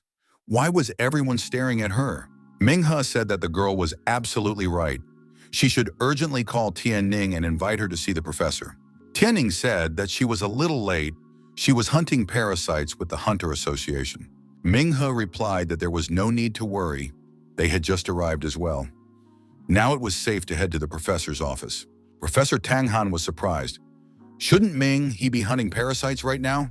Where did he get free time from? Luoling was the first to enter the conversation. She explained that they had come after hearing that the professor was going to have a meeting with the leadership of South City. They have a proposal. to restore the Dragonfang. The professor is well aware of the cost of Dragonfang's victory. Right now, the organization actually does not exist. Minhwa stated that they urgently need help. They have a sensor, but its radius is too small. He noted that looking for vermin in a huge city with such a device is like looking for a needle in a haystack. But with the Dragonfang's intelligence, the search radius could be narrowed down, and then hunting would be much more effective. The professor said he understood the young men perfectly. He himself had seen the organization destroyed, and he too would like to revive it. However, now all the forces of the city are focused on preparing for the storming of the ruins. Bringing the organization back to life would not be easy. Tianning advised her uncle to bring up the matter at the meeting. If it wasn't for him and Dragonfang, the city wouldn't have survived. Professor Tang Han agreed. He promised to do his best and contact the head of the academy. He had a high position in South City. If they could get support, they could convince the council. The South City Council meeting was held behind closed doors in a windowless room. The level of secrecy was extremely high. The head of defense reported that after the Misty Canyon incident, their forces had been defeated on the front lines. Now there's also been an incident in the astronomy department. All of this points to one thing. The monsters are beginning to push humanity back. The threat coming from the ruins cannot be ignored. The head of defense said that the decision was made to use all available resources and together with other structures to organize an assault.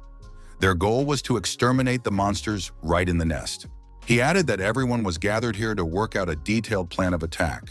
After 2 hours of discussion, a clear plan was drawn up. The assault would begin in a week's time. Professor Tan Han raised his hand, asked for the floor, and voiced an idea. The parasites have spread throughout the city. If they are not eradicated, there could be an information leak. He suggested reviving the Dragonfang.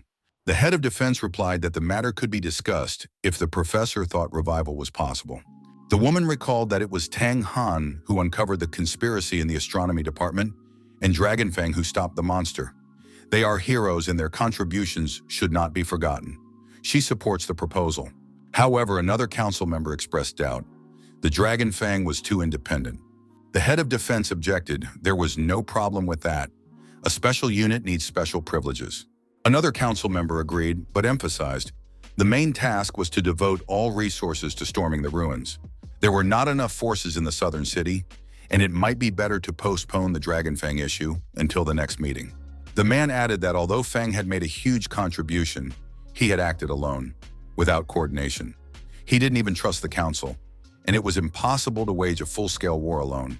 If Minhwa hadn't shown up at the last minute, the consequences would have been disastrous. The woman added that his appearance was not part of Fang's plan, although he was listed as part of the squad.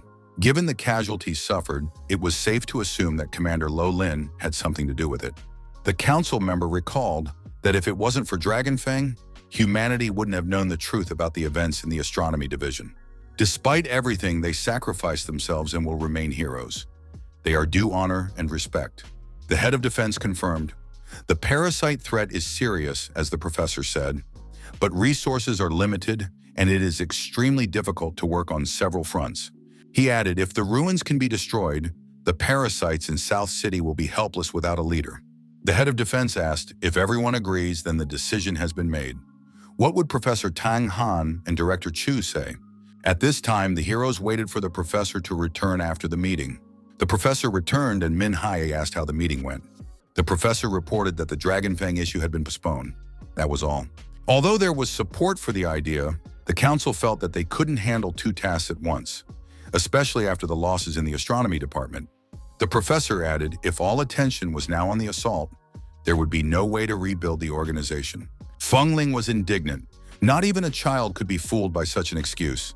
They just don't want the superhumans to enter the Dragonfang and not participate in the assault. Tian Ning said that arguing with the leadership is useless. Minghe suggested that it's all because Dragonfang acted on their own during the incident with the astronomy department. Because of this, they are not trusted. Luoling suggested forgetting about it for now. The council has its own views and that's fine. She asked what Minhwa was going to do. He replied, he has no other plan. The assault is near, and if the parasites aren't destroyed, everything will fail.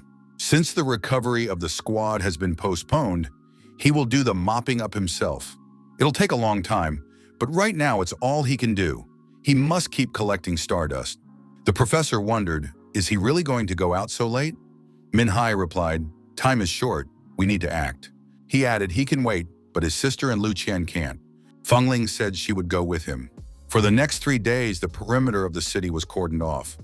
One of the warriors reported that the Dragon Fang was on the roof of a building. At this time, Fengling fought the monster in a fierce battle. Ming Hiyu arrived in time and deactivated the parasite. The girl exclaimed that she could have handled it herself. Why did he take away her prey? Min. He explained that he was afraid. The parasite might escape. His hand had worked instinctively. He tried to calm her down and promised that next time she would finish off the enemy herself. It was just that this parasite was a rare plant type. Minnie noticed that they hadn't even found 10 parasites in 3 days. Stardust had only been able to obtain it once. He thought that there wasn't much time left before the assault. At that moment, there was a powerful explosion in one of the buildings. The heroes did not realize what was happening. Everyone who was nearby was blown apart. There were screams and panic all around. Fengling said it was the vermin. Could it be that they had decided to take revenge? Such a big explosion simply couldn't be an accident. Many victims were crying out for help. Why did the vermin decide to carry out a terrorist attack now? Minhai saw someone being crushed by a car. We need to help the person immediately. The young man threw the car aside with one fist punch, and the woman was underneath. The woman was covering a crying child with her body. The child survived, and Fengling picked him up. Fengling was upset, tears flowing from her eyes. She said that she would destroy every last parasite. The rescue teams rushed over to the young people. They had come here specifically to evacuate the victims after the terrorist explosion.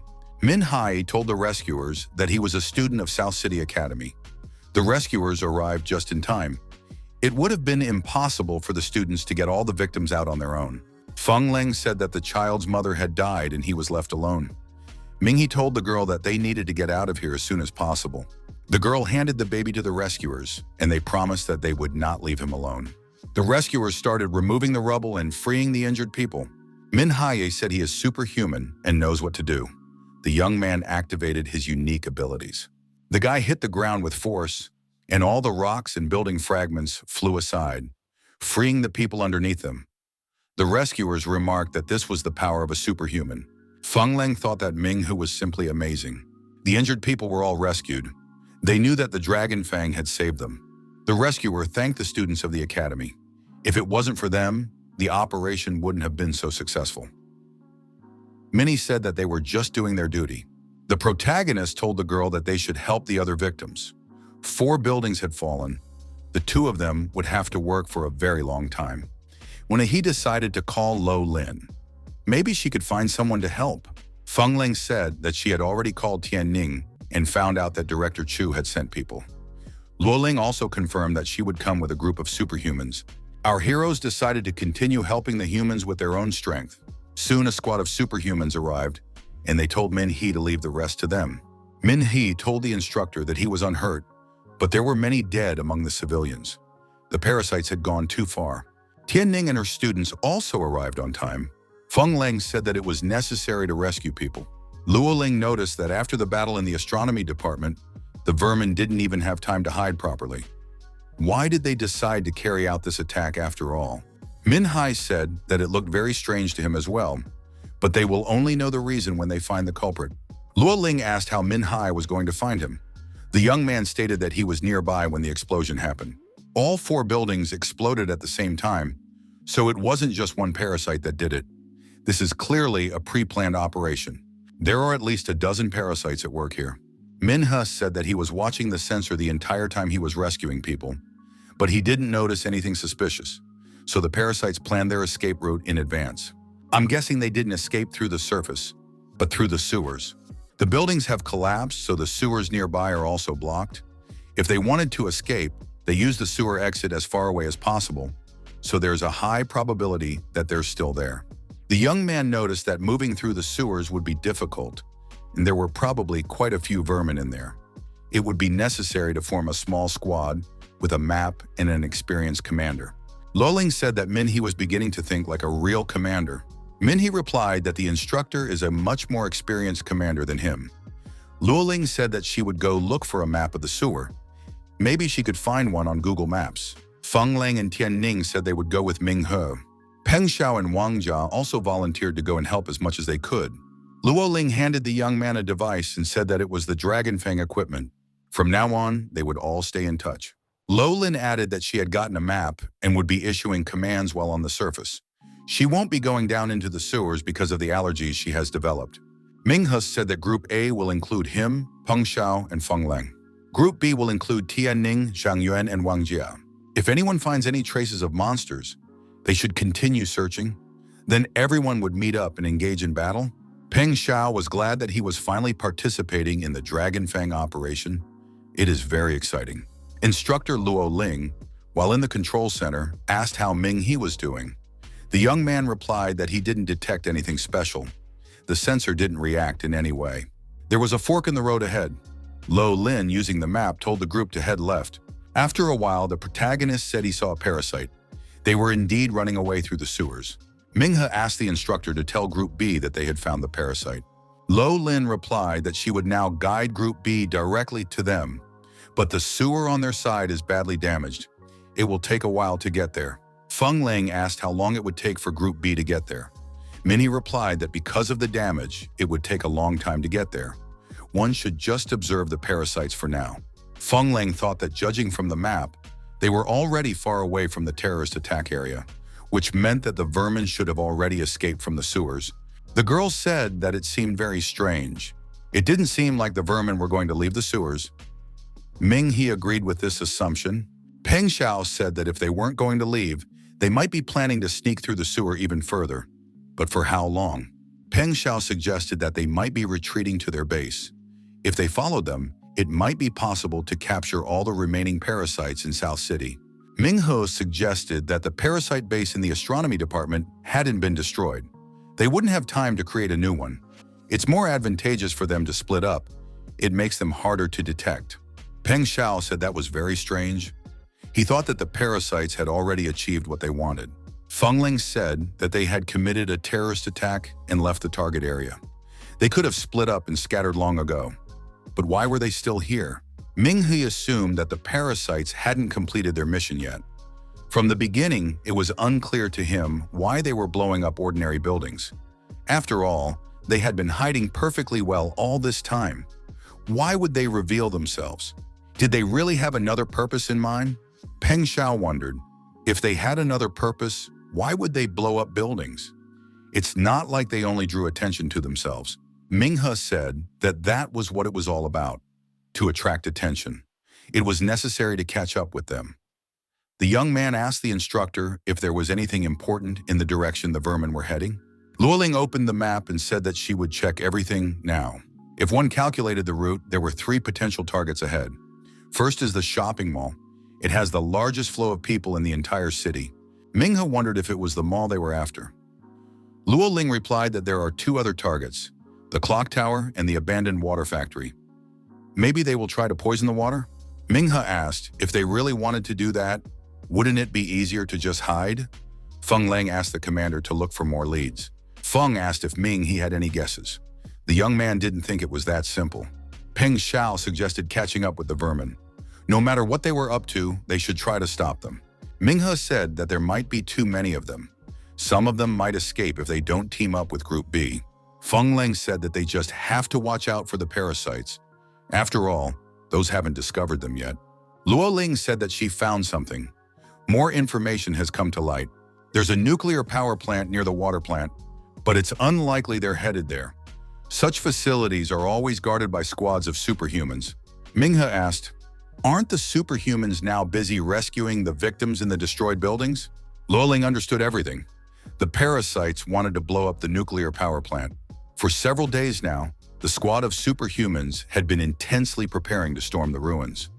That's why there were fewer people in the area around the plant. And after the terrorist attack, there was almost no one left there at all. Min He suggested that the remaining superhumans at the nuclear power plant would not be enough. Lo Ling said that Min He should stop them. If the vermin manage to blow up the nuclear power plant, the city will be without power.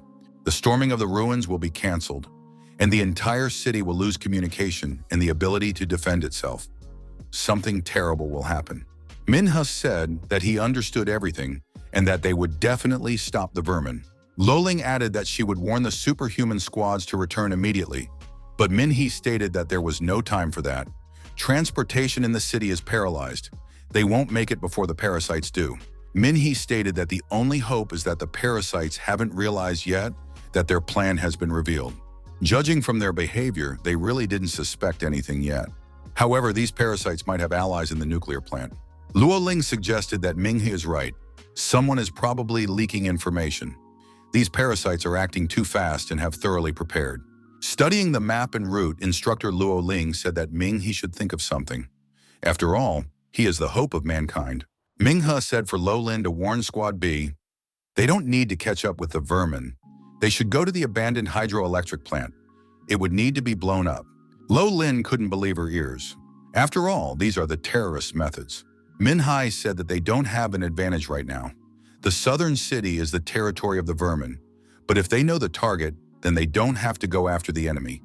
The parasites are moving through the sewers because they have already transformed and can't move on the surface. Humans can. The hydroelectric plant is connected to the river. There's a lot of water there.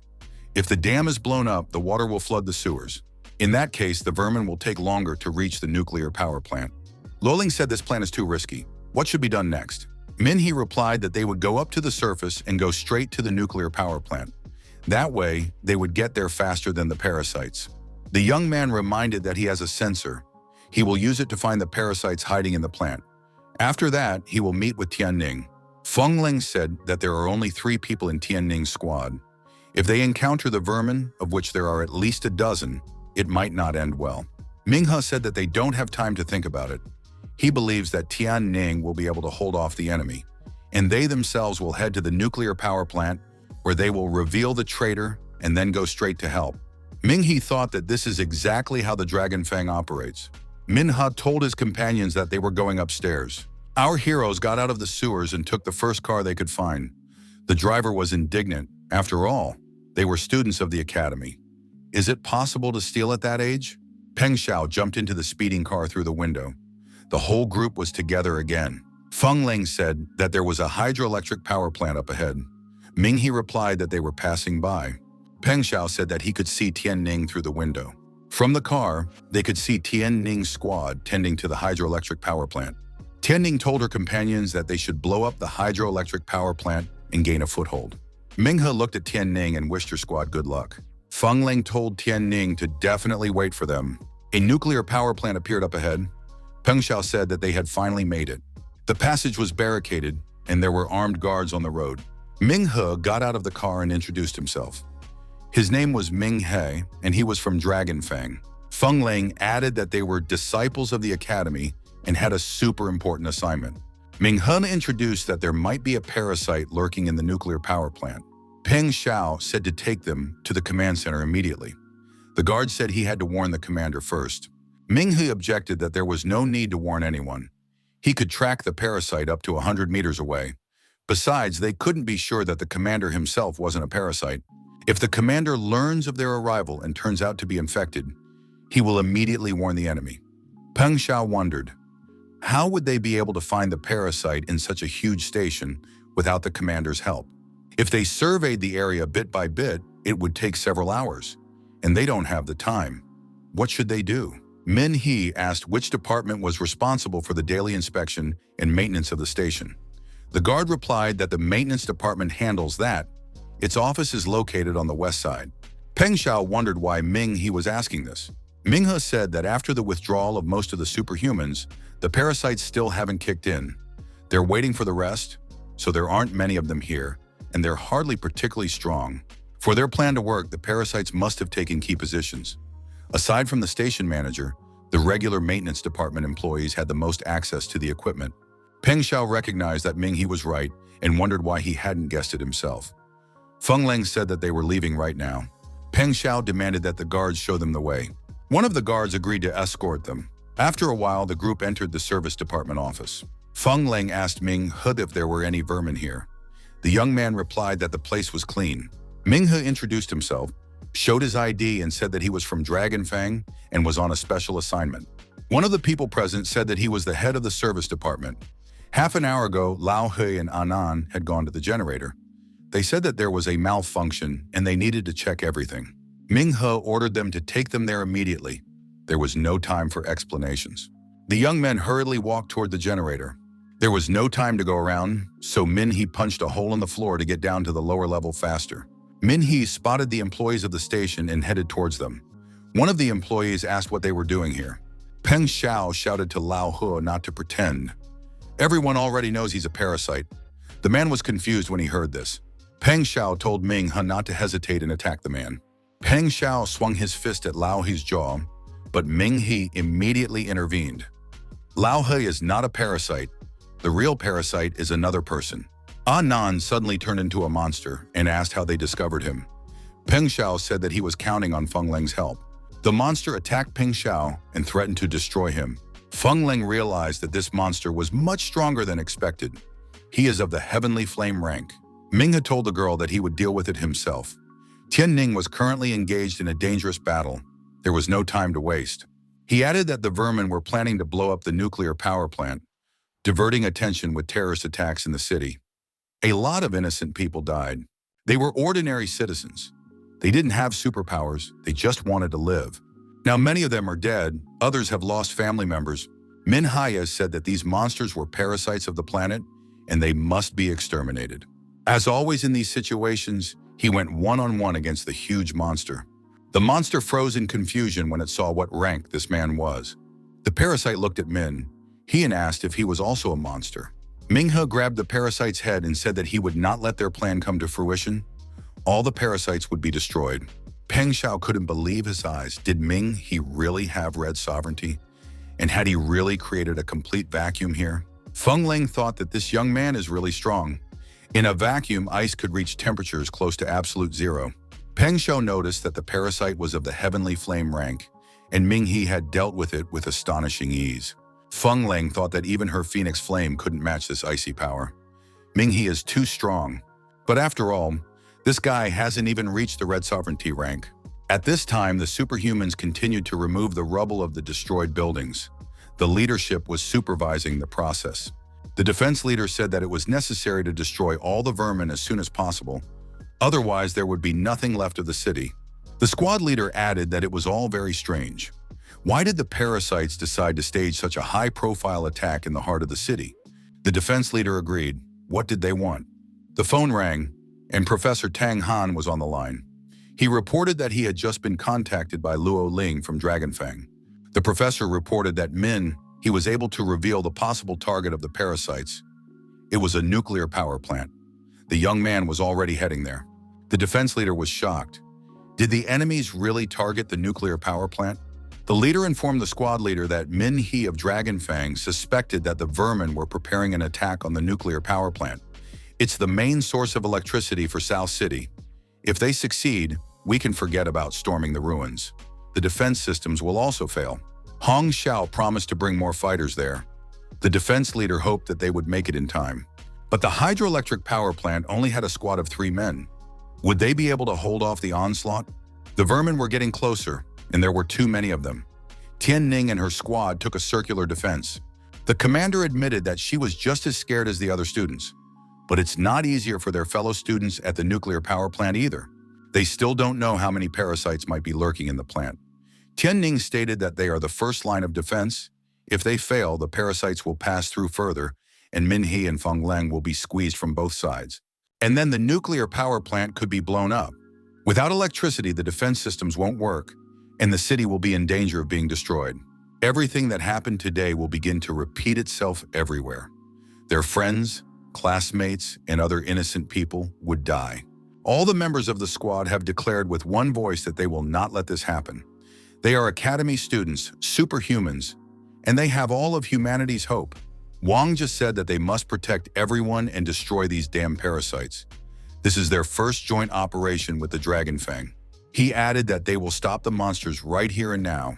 Zhang Yuan admitted that he was a rookie but dreamed of becoming a part of Dragonfang. The young man possessed powerful fist strikes.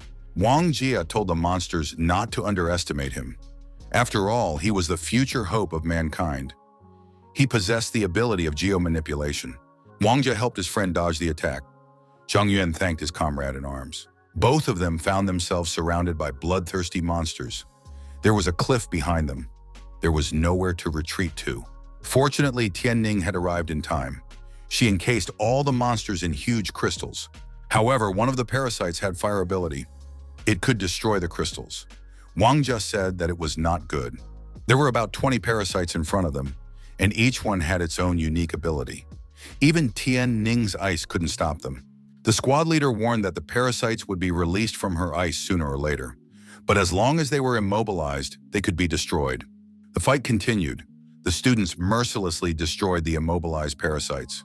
One of the monsters broke free and grabbed Tianning's leg with its long tongue. It swallowed the girl, but immediately regretted it.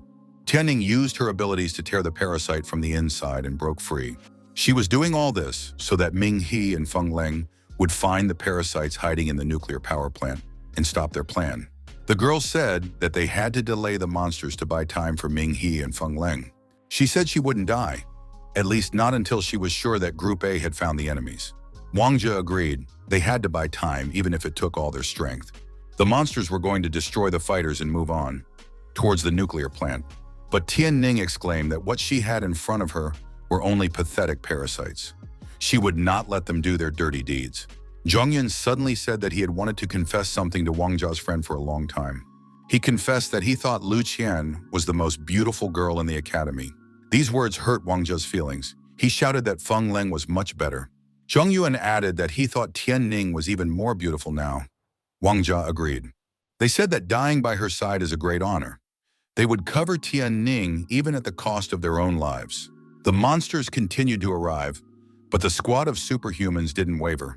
Suddenly, an explosion rang out, rock fragments flying in all directions. Who possessed such strength? It was Wang Jia. He set off fireworks and continued to destroy the monsters. Wang Jia and Jing Yuan stood in front of their commander and said that they would protect her. Tianning said that they didn't have to die. They only needed to buy time. Wang Jia said, "Let the monsters attack." He wasn't afraid of them.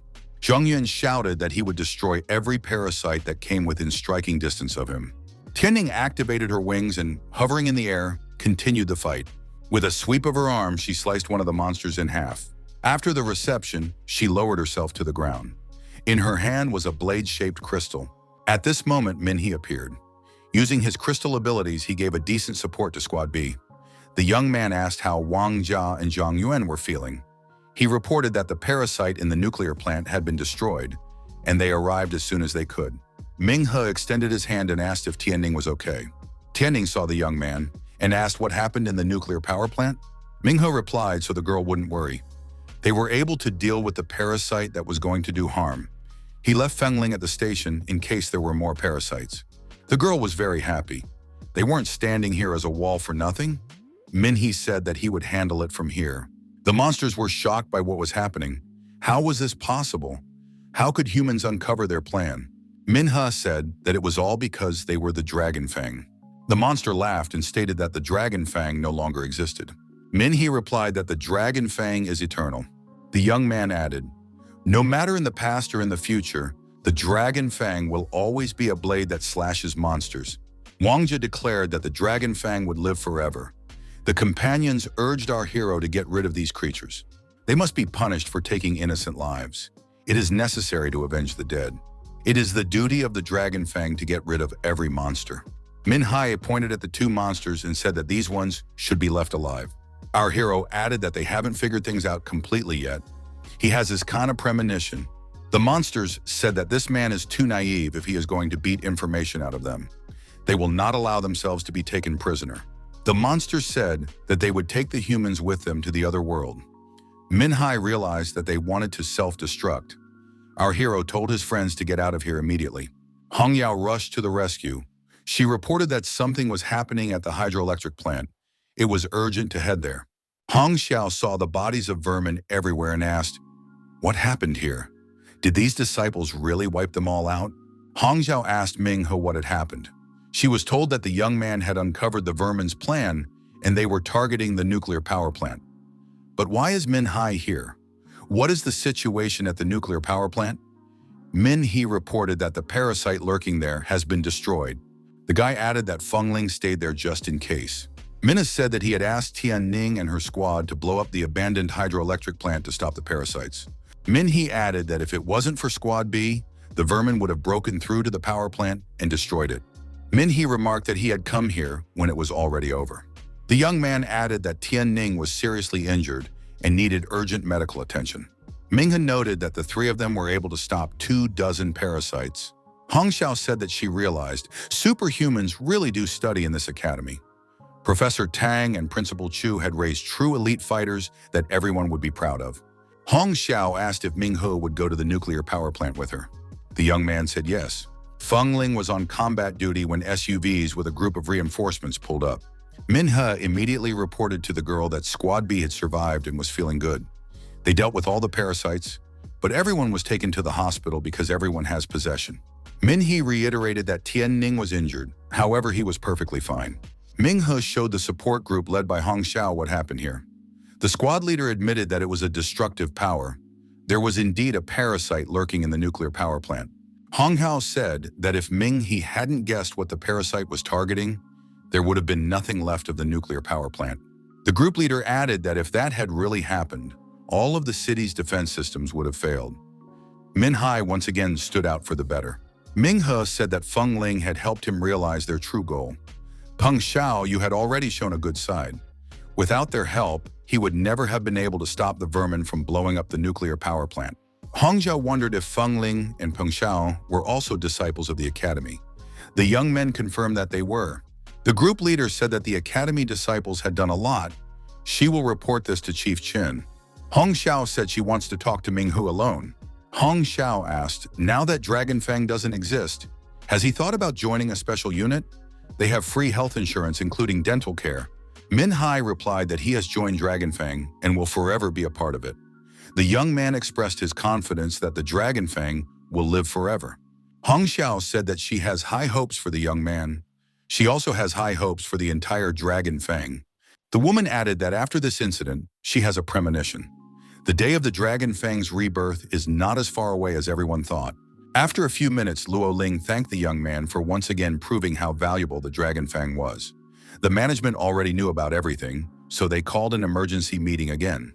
The young man expressed his confidence that the management would make the right decision.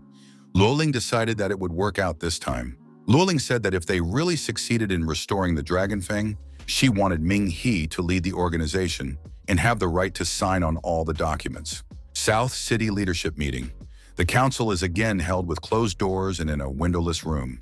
The resistance commander said that this time the destruction caused by the vermin was simply catastrophic. A lot of civilians have been injured. A council member said that these parasites are too violent. We need to get rid of everyone left in the city. The leader agreed. Until they got rid of all the vermin in the city, the civilians would never be able to live in peace. If it weren't for the Dragon Fang, all defense systems would be down right now. The members of the High Council couldn't even imagine what could have happened. The man said that they were focused on saving the civilians and failed to realize the true purpose of the parasites. Superhuman units are good at storming, and the advantage of special units is their combat experience. You can't blame only yourself. Mistakes must be corrected. Those present assumed that the resistance leader wanted to restore the Dragon Fang. The leader said that this was true. All military forces have their own advantages. Dragon Fang's advantage is in information gathering and strategic warfare. The man stated that the parasites are too good at hiding from them. They have fully adapted to human life. Unless they reveal themselves, it would be almost impossible to detect them. However, the Dragon Fang can deal with it. Therefore, a vote must now be taken. Whoever agrees to restore the Dragon Fang must raise their hand. The vote was unanimous. Everyone present was in favor. The resistance leader said that if everyone agreed, he hoped everyone would help with recruiting people and also provide equipment. One person in attendance said that he didn't mind helping with whatever is available, but who would lead the Dragon Fang? The woman said that the leader is the key to whether Dragon Fang can restore the Dragon Fang to its former glory. Luo Lin is a great option, but she lacks strength. The man stated that he has a better option. The resistance leader speculated that Director Chu wanted to nominate Ming He. Director Chu confirmed, this young man is already one of the surviving members of the Dragon Fang. In the past event, this young man had shown his fighting ability and intelligence.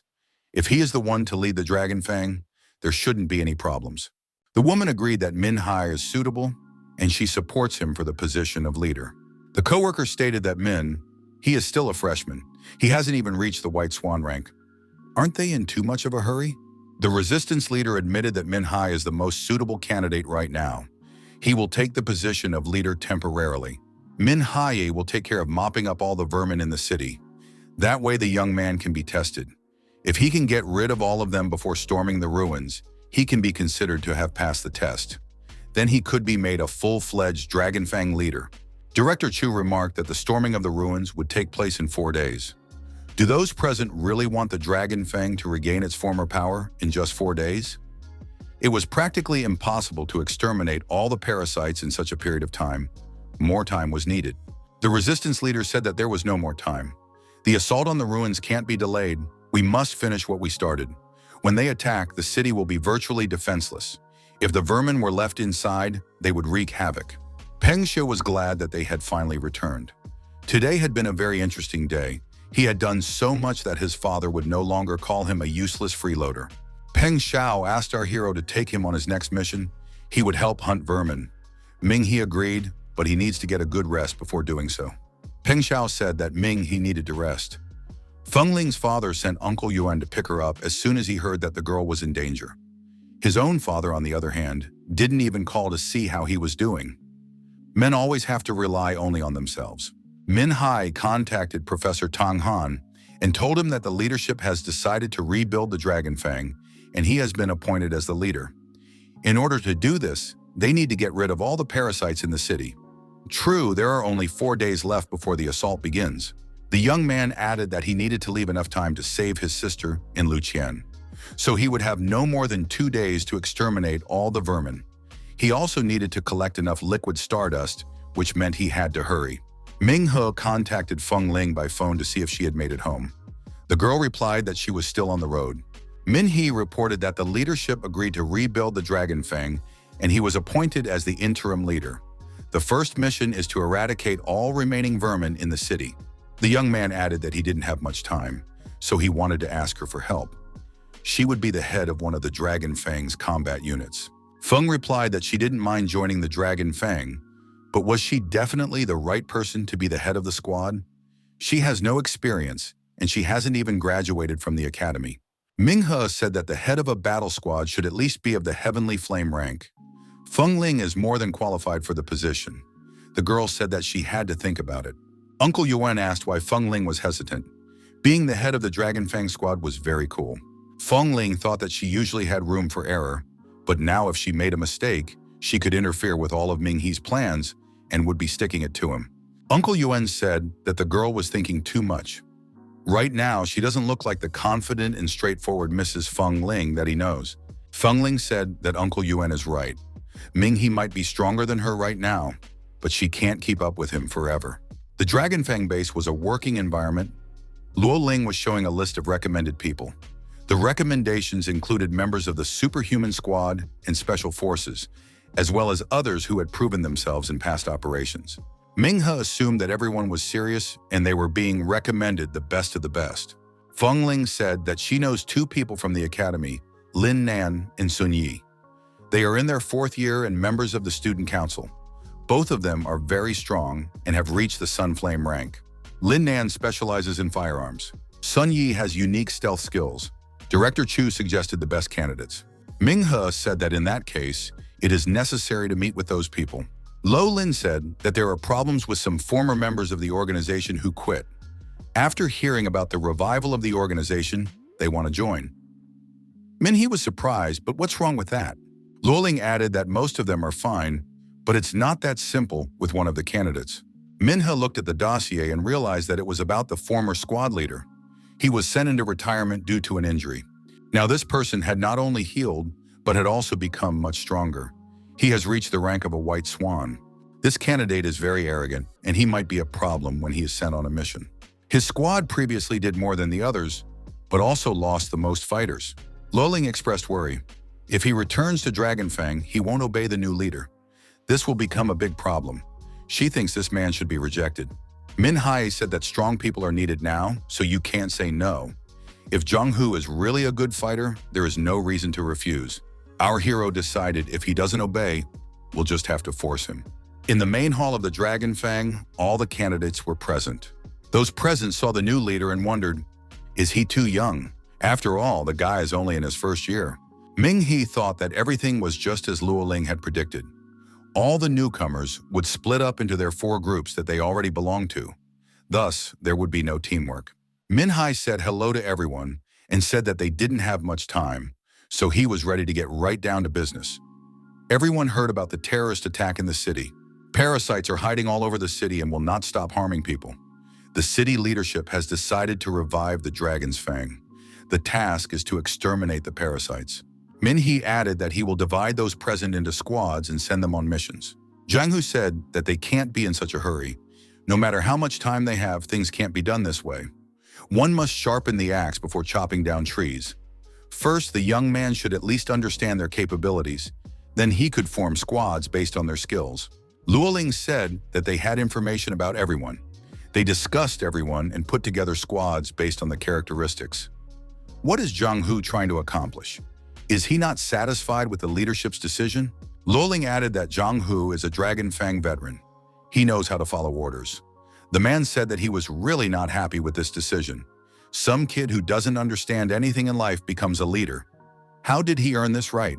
Luo Ling suggested looking at what this young man had accomplished. Had anyone forgotten about his battle in the astronomy department that happened not long ago? There was also the incident at the nuclear power plant. If Ming-hee hadn't done anything, the entire city would have been in ruins. Jung-hoo said that he had heard all of this. However, all the guys had gone through serious battles. Each of them had many valuable achievements behind them. Jung-hoo asked, who will prove that it was not simple luck? If this guy wants to be a leader, he should be the strongest among them. Ming-he inquired who among the people present was stronger than him. Jung-hoo suggested that the leader should fight him. If Ming-hee wins, he will not oppose his candidacy.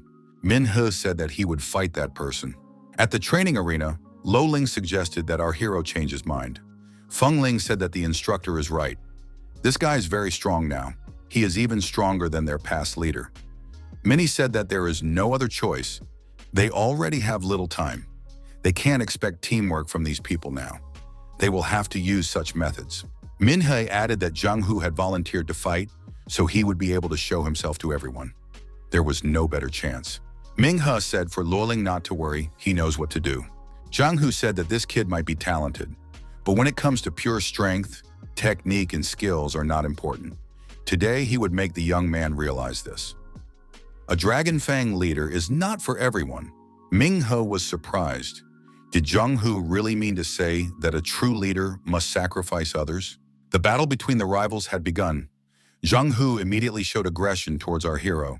Min-hee was not afraid of his opponent and gave him a worthy resistance. Those present said that it was an unequal fight. Not only did he have a polar bear rank, but he also had a blue spirit talent.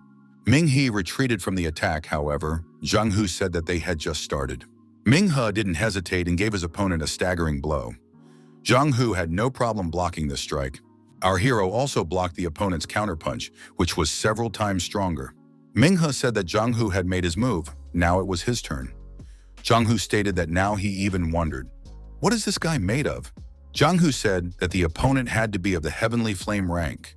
Even if he has a red sovereignty talent, he still shouldn't fight him as an equal. It's against logic. Ming-he said that Jung-hoo hadn't even realized where he was wrong yet. Jung-hoo, even with his energy beast, could not believe that such a thing was possible. Even the fierce tiger's kick didn't stop him. Ming-he sent Jung-hoo to the far corner of the room with a leg kick. Ming-he's talent was an absolute vacuum, while Jung-hoo's ability was related to sound. However, sound cannot spread in a vacuum.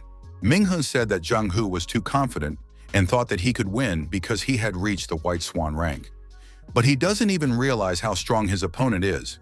He was once the leader of the squad. But what about his subordinates? Does he remember the battle on the Changliang River?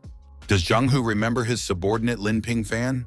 He could have survived. Why did he have to give his life? Jung-hoo told his opponent not to put him in a negative light. He had destroyed the 4 monsters with his bare hands back then. Lin Ping-fan was trapped by a creature that was hiding underwater. It was not his fault. Minghe noticed that Zhang Hu indicated in the report as if the creature was hiding in the river. Zhang Hu stated that there was chaos on the battlefield. Accidents could not be avoided. This was an obvious thing for those who joined the Dragon Fang. Minghe asked, did Zhang Hu really think that he had done the right thing? If he hadn't been in a hurry to take all the laurels and went to that river as soon as he heard about the monsters, things would have been different. Zhang Hu didn't even analyze the situation back then. If he had done everything right, Ping Fang would be alive now. Zhang Hu said that in the Dragon Fang, strength decides everything. Minghe stated that the opponent had lost. Zhang Hu didn't notice how he was restrained by the crystals. Feng Ling said that Minghe had won. Zhang Hu stated that the young man provoked him on purpose. Minghe agreed with this. If Zhang Hu didn't lose his temper, even with the red sovereignty, it would be hard to defeat him. A different technique should have been used, but rage clouded his mind and Zhang Hu chose the wrong punch. Minghe said that he did not mind giving up the authority of the leader if Zhang Hu was truly worthy of becoming one. Minghe told his opponent that they needed to get rid of all the vermin in the city in 4 days. Zhang Hu asked, does Minghe really think he can do that? Our hero replied that he could, and it would take him less than 4 days to do it. Zhang Hu said that the city is huge, with vermin hiding in various corners. How is he going to exterminate them all in a few days? Minghe admitted that there were many parasites, and it was impossible to exterminate them in such a short period of time. But what if each one of them is connected to each other? Minghe added that until yesterday, he too thought they were all separated. But after the incident at the nuclear power plant, he realized how wrong he was. Everyone should understand perfectly well.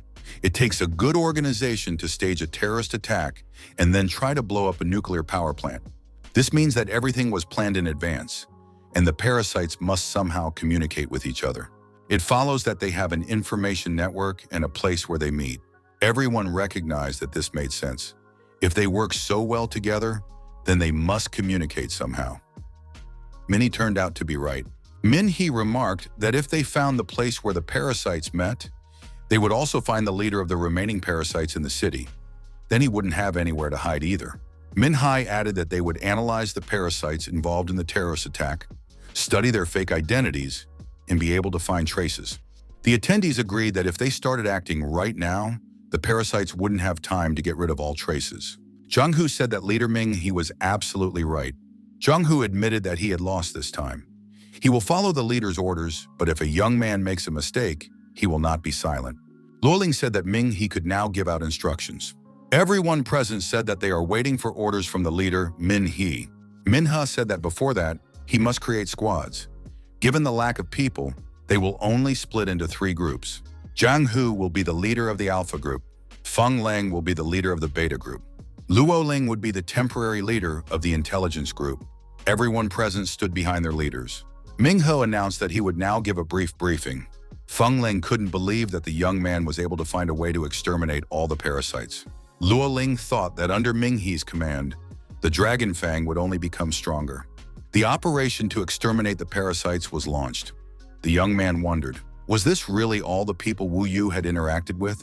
It was necessary to find out what places he had visited in the past weeks. The witnesses would tell and answer all the questions. The Dragon Fang base sorted through all the information they received and sifted out the unnecessary. The young man said that 7 squads had already sent the data. One should check everything and look for any matches of people or places. In one of the night bars, a man crawled back to the corner in horror from a monster lying on the floor. Lolin said that this parasite was supplying explosives for a terrorist attack in the city. He was using his appearance and seducing officers. One such frightened officer was just sitting in the corner. This way, the parasites could easily gather materials for the explosives. The man claimed he was innocent, but was immediately kicked in the jaw. The man immediately began to repent and beg for mercy. Luoling told Minghe not to waste his strength on such scum. They all deserve to die. Not only the parasites, but also the people who helped them. After all, they are traitors to humanity. It is necessary to send him and all the information to the right place. All the traitors must pay in full. Only then will the dead find peace. Luoling said that she had already sent all the information to the right place. They will definitely look into it. Their job is to exterminate the vermin. Minghe shouldn't be angry. He should think positively because his plan is working. In just 5 hours, they found 7 parasites. Minghe said that's not enough. There are many more of them hiding, and their leader is still missing. Minhai said they need to hurry up, or the parasites could gather and cover their tracks. If they change identities, it will be hard to find them. Luoling said there's no need to worry. They are getting new information. No one will hide from them. Ming. He asked how Zhanghu and Feng Leng are doing. Are they doing well? Luoling replied that they found some targets after collecting the data, so there's no need to worry. Minghe said that he and his group are going to the next place. Some time passed and our heroes, along with the other Dragonfang members, gathered in front of the central office. The resistance leader asked if Minhai was sure of what he was going to do. If the young man made a mistake, the entire assault plan might fall apart. Wouldn't it be better to check the sensor first? Minhe said that the sensor detects parasites that are below his level. If the parasites are stronger, the device is useless. Luoling added that all the information gathered indicates that he is a parasite. In addition, he is probably their leader. Minhe said that if he is wrong, he is ready to take full responsibility and answer to the full extent of the law. If they are left behind, the danger will only increase in the future. In times like these, we need to be cautious and check everything, even if the probability is minimal. The resistance leader told the Dragonfang to do as he sees fit. The squad leaders immediately went inside the building. The young men went upstairs and entered the Central Council headquarters. The woman was indignant. What is Minhai doing? Is he really trying to raise a rebellion at a time like this? Minhe stated that resistance is futile. They know they have a parasite in front of them. The woman shouted that she didn't know what she was talking about. Minhe prepared his fist to retaliate. Zhanghu couldn't stand it and said that there was no point in talking to such people. He jumped up for a punch. Zhanghu started throwing massive punches at the woman. He had not expected that the office worker would be of the rank of a white swan. Why hadn't anyone told him about this before? The woman got tired of tolerating this lawlessness and turned into a monster. She screamed that she would finish off everyone present. Minhe thought she was a plant parasite. This was his last liquid stardust. He prepared to attack the monster. Our hero used his unique abilities, and the parasite was imprisoned by the crystals. The monster screamed that ice wouldn't stop him. Manga told Feng Leng to give him her flame. The young man prepared to attack the monster with tongues of flame. The monster was destroyed and our hero received liquid stardust. Zhanghu said that it was his sacrifice. Minghe replied that they were in a hurry and Zhanghu was too slow, so they had to take matters into their own hands. Feng Leng said that Minghe's plan worked. They were able to exterminate 37 vermin, and on top of that, their leader. They must have exterminated almost all of them. Luoling said that it wasn't as simple as Feng Leng thought. The girl was surprised. After all, it was the leader, and Minhe destroyed him in one blow. Minhe expressed his belief that the vermin put this woman here to distract them, and the real leader is hiding somewhere. Minhe added that this woman was indeed strong and had at least the rank of a white swan. But there were a few things that gave her away. First, considering the incident at the nuclear power plant, it was clear that the leader was much smarter. They've already made a lot of noise while they were getting rid of the parasites. The leader already realizes what they're doing. He wouldn't sit still and wait for someone to come after him. Second, all parasites are selfish and hostile. Since the teacher left in the helicopter, this town has lost the leader of the parasites.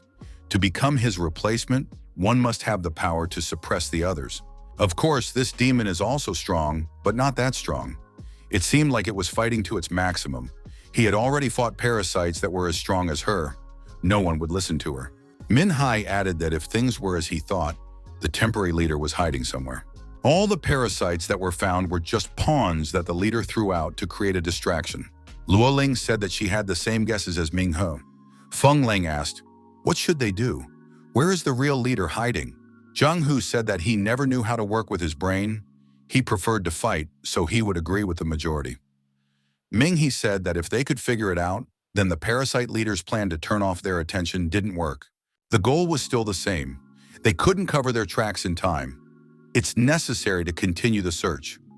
We need to check all the parasites they found in the past year, even when their main leader was still in town. We need to check all the information. Minhai added that if they search thoroughly, they will definitely be able to find him. Minghe said that if they search a much larger area now, they might be severely short of people. Feng Leng should gather the students from the student council. The girl asked, they don't have to join the battle, just search for vermin. Then she is willing to gather them. Minna told the instructor that he would need to go out. He relies on her for information. As soon as anything is known about the temporary leader, they should inform him right away. Xiaohua said that Minghe is still far from the White Swan rank. He can't be in a hurry. Caution must be exercised. Minghe did as the goddess advised. He relaxed and took his time, while being completely focused on the upcoming process. The liquid stardust was very pure. Our hero felt a huge amount of energy. His power was growing at a tremendous rate. The young man was now in the final stage of the celestial flame. Our hero decided that it was time to ascend to the White Swan rank. The protagonist had almost reached this rank. There wasn't much left. We just need to make a breakthrough. Our hero should need 5 bottles of liquid stardust to reach the White Swan rank. Fortunately, the last parasite was strong. The quality of the stardust is very high. Something wasn't working out for our hero. He felt that he was stuck on the last step. Xiaohua told Ming to take his time after all. He had already been cultivating for a whole night. The young man became nervous. What was he doing wrong? After all, he was almost up. Minghe asked Xiaohua, could it be that she counted wrong? Does he need more stardust liquid? The goddess replied that she couldn't have gotten it wrong. Xiaohua added that the problem was Minghe. He was in too much of a hurry trying to jump several ranks at once. Because of this, his spiritual power is unstable. Xiaohua remarked that if the young man doesn't get his act together, there's no way he'll be able to ascend. Minghe asked, what should he do? Xiaohua once again told him to take his time. One must strengthen one's spiritual strength gradually. Minghe stated that he had absolutely no time at all. The young man decided that if he couldn't do it the day after tomorrow, he would still go to rescue his sister and Lu Chian. Minghe saw 13 missed calls on his smartphone. Xiaohua said that the young man was cultivating, so she put the phone on silent. Luoling said they found something. It's related to the parasite leader. Luoling said she had to be reassured. It will be hard for him to accept it, but they have checked everything several times already. There can be no mistake. The parasite leader is in Tianfeng's company. Minghe was surprised after all. This is the Feng Lang family's business. Luoling said that they have studied all the information related to parasites. Most of the strong parasites are related to this company in one way or another. Some bought their products and some just came to the meetings. Luoling added that the young man didn't answer the phone, so they started an undercover investigation. They have now found evidence that the interim leader is hiding somewhere in Tianfeng company. Minghe said that this is a serious matter. He wants to come. Where is Luoling's location right now? Minghe asked the instructor, does Feng Lang know about this? Lo Lin said that they girls didn't tell anything. Luoling added that all the evidence points to Tianfeng company, but they don't know the identity of the leader. To prevent the enemy from realizing that they were being sought, only their IT guy was captured. With his help, they were able to dig into the system and find an important clue. Tianfeng company was conducting transactions with the astronomy department. Minghe inquired what kind of transactions were we talking about. Luoling replied that they were medicines, and in huge quantities. Under normal circumstances, they wouldn't have been able to obtain so much medicine, so it was likely that the medicine was just a disguise. A deeper investigation was conducted, and they learned that the main component of these medicines was a substance called qi. This substance is found in huge quantities in the ruined city, and the monsters can't live without it. It is something like food to them. Minghe speculated that this was why the parasites were able to live among humans for so long without starving to death. It was all because they used Tianfeng company as a source of qi that they brought from the ruins. Luoling added that Tianfeng company was the largest medicine provider in the city. They even provided medicines for superhumans. That was how they were able to gain trust and smuggle qi into the city. Minghe speculated that their temporary leader might be one of the company's directors. Are there any suspects already?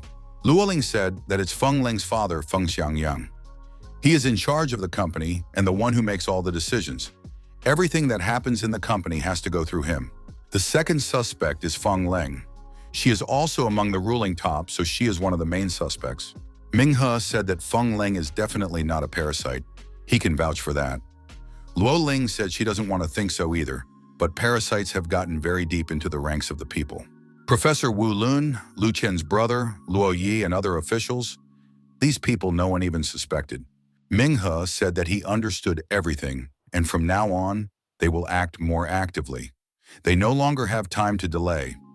The suspects should be banned from traveling. Besides, there are still many parasites left in the city, and this QI is as important as air to them. Our hero was sure that Tianfeng Company's warehouse still had a lot of such medicines. We should gather some people and turn the place upside down. If they can access the QE, they can gain the upper hand. We can also investigate where else these medicines have been sent to. This way, not only the temporary leader could be tracked down. Manhwa asked to send him the coordinates of those warehouses and said that they would meet there. Our hero tried to contact Feng Leng by phone, but the caller did not answer due to the phone being disconnected. Lo Lin told our hero that they were too late. The instructor pointed to the warehouse manager. This person said that just an hour ago, all the medications were removed from the warehouse. Lo Lin added that they had checked. There was nothing left at all. Minghe asked the manager, "What is going on here? Such a big company can't have empty warehouses. Didn't they even leave anything just in case? Where did they move everything to?" The manager said their warehouse has never been empty since it was built. He also doesn't understand what's going on. Management ordered it to be prepared for transportation. He doesn't know where everything was taken. Loling asked, "Has their whole operation been exposed?" That was why they had enough time to transport all the medicines with Qi. Minghe swung around and hit the manager. The man got scared and started to run away. Our hero started to chase him. Did this man really think he could escape? The manager turned into a wild predator. Lo Lin ordered the paramilitary units to open fire to kill and destroy this vermin. The wild beast was attacked, however. The bullets did not take it. Are these pathetic humans in such a hurry to die? The monster added that in that case, it would fulfill their wish. Luo Ling told our hero that this parasite was of Lord rank. It was necessary to exercise caution. Minghe was not afraid and used his unique abilities to engage in a fight with this predatory beast. The predator received a powerful kick and flew far back. Luo Ling was surprised by what she saw. Minghe said that he had practiced this punch well. The speed and power were now at an appropriate level. The young man grabbed the monster and told it to confess. "Where is the medicine being transported to?" The parasite asked if he told. Would they let him go? Minhee replied that he would not be let go, but he would destroy it quickly. The parasite said he will be killed anyway. Why would he confess? He's not that stupid. Minhai said that this beast will confess everything anyway. After all, he must have heard about the dragon fang. They have many ways to make the vermin talk. Minhee added that he doesn't believe that the selfish parasite would choose to die for the sake of his comrades. The parasite admitted that the medicine was being transported to the first warehouse of the military arsenal. But would this young man dare to go there? Lo Lin said that things are not good. The armory is preparing for a counterattack on the ruins. This is where most of the resources are concentrated. The warehouses are numbered according to the importance of the stored resources. Warehouse number 1 is the most important. According to the latest regulations, only resources can be temporarily transported there, but not exported so that parasites don't cause problems. Even incoming shipments are scrutinized thoroughly. Luling said that before the operation, no one is allowed to go inside, not even them, without the permission of most of the management. Minghe remarked that those are stupid rules. Lolin replied that it made sense considering that anyone could be a parasite. The instructor asked how Minghe realized that the manager was a parasite. After all, the sensor only detects those below him in rank. Minghe replied that he had become stronger. He was only one step away from the White Swan rank. Luoling wondered what they should do now. It wouldn't be easy to get into warehouse number 1 like this. The counterattack is just around the corner. The leadership is nowhere near the Dragon Fang right now. They won't be able to get permission. Minhai said they have to try. They have no choice. The medicine isn't the biggest problem. There still needs to be some way to deal with the guards. Minghe asked where Zhang Hu and the others were now. Luoling replied that they are now at Tianfeng Company. Zhang Hu said that most of the company's board of directors had already been captured, except for Feng Changyang. He had disappeared somewhere. Luoling said that they can safely assume Feng Changyang is the temporary leader of the parasites. Feng Leng also remains under suspicion. Minghe said for Lo Lin to contact Zhang Hu. We need him to bring the others. Everyone should go to warehouse number 1. Feng Leng asked Uncle Yuan, is he sure they are going in the right direction? Uncle replied that father is not feeling well. They should hurry up and go home faster. Yuan said they are going to the right place. Master is now in the secret villa. Feng Leng said they need to concentrate on destroying the parasites. Can't leave for too long. It is necessary to travel back. Yen said it doesn't matter how important the Dragonfang affairs are. Is it more important than her father? Feng Ling said that in that case she should make a phone call. However, there was no cell phone connection. Yuan said that they were passing through an important place. There are military warehouses nearby. There will be an attack on the ruins soon. The military doesn't want there to be any information leakage.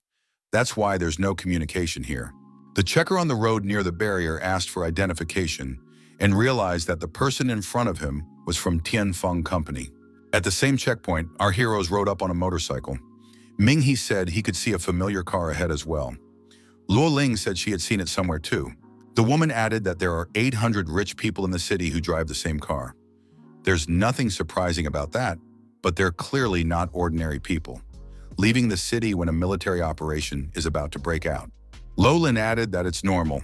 People are always profiting from military operations. Minghe rode his bike up to warehouse number 1. Changhu was already there. He walked up to his commander. The security captain stated that she didn't care who they were.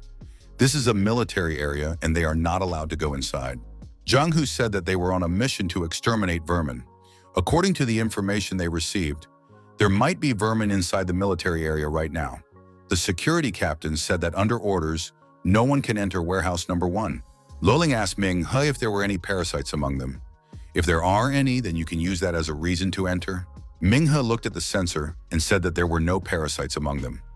Luo Ling didn't want to use force to avoid future problems. Ming He said that they didn't care about that right now. Was Zhang Hu willing to go against them?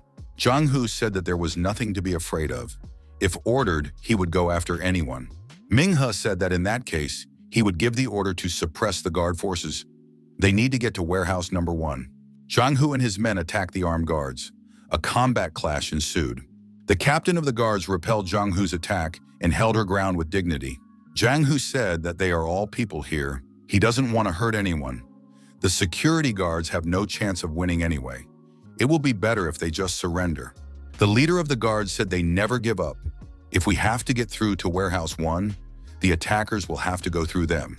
The guard captain ordered all units to get rid of the attackers. The guard cannon can be used. The gunner near the cannon said for the attackers to start praying. Loling said that if this is not stopped, both sides will suffer casualties. It doesn't matter what the target is. After all, they are all on the same side. To die at the hands of a monster is to be a hero, but to die at the hands of a comrade is wrong. Min Hai decided that he would have to intervene. Using his inner abilities, our hero delivered a crushing blow to the ground.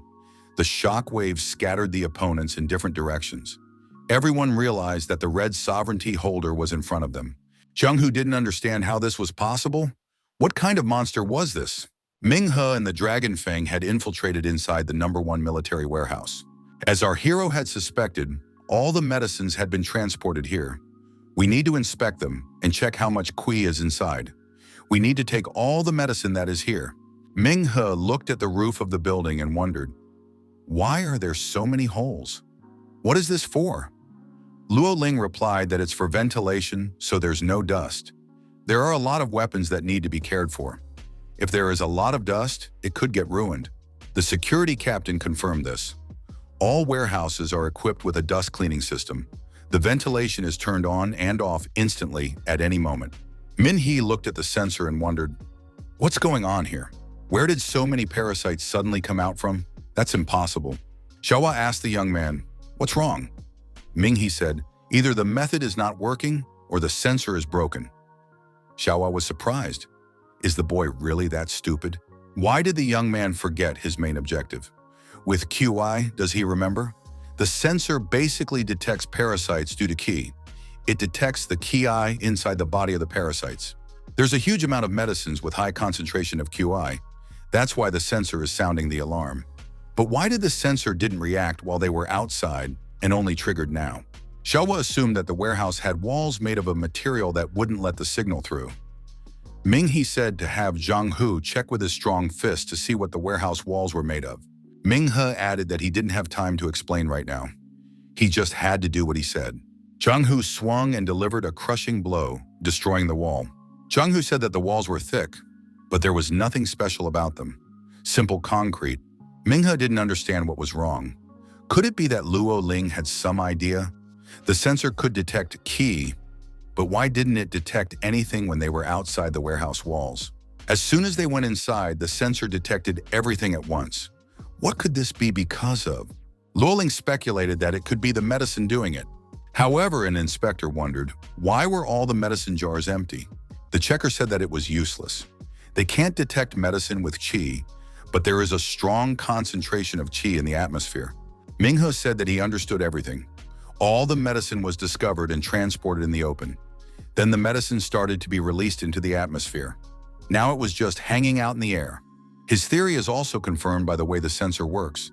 The qi in the parasite's bodies is constantly circulating, which creates a unique magnetic field. The dead parasites don't show up on the sensor. Luoling asked, does Minghe mean to say that the air in the warehouse didn't move, so the QE in the air didn't circulate, and the sensor didn't detect anything?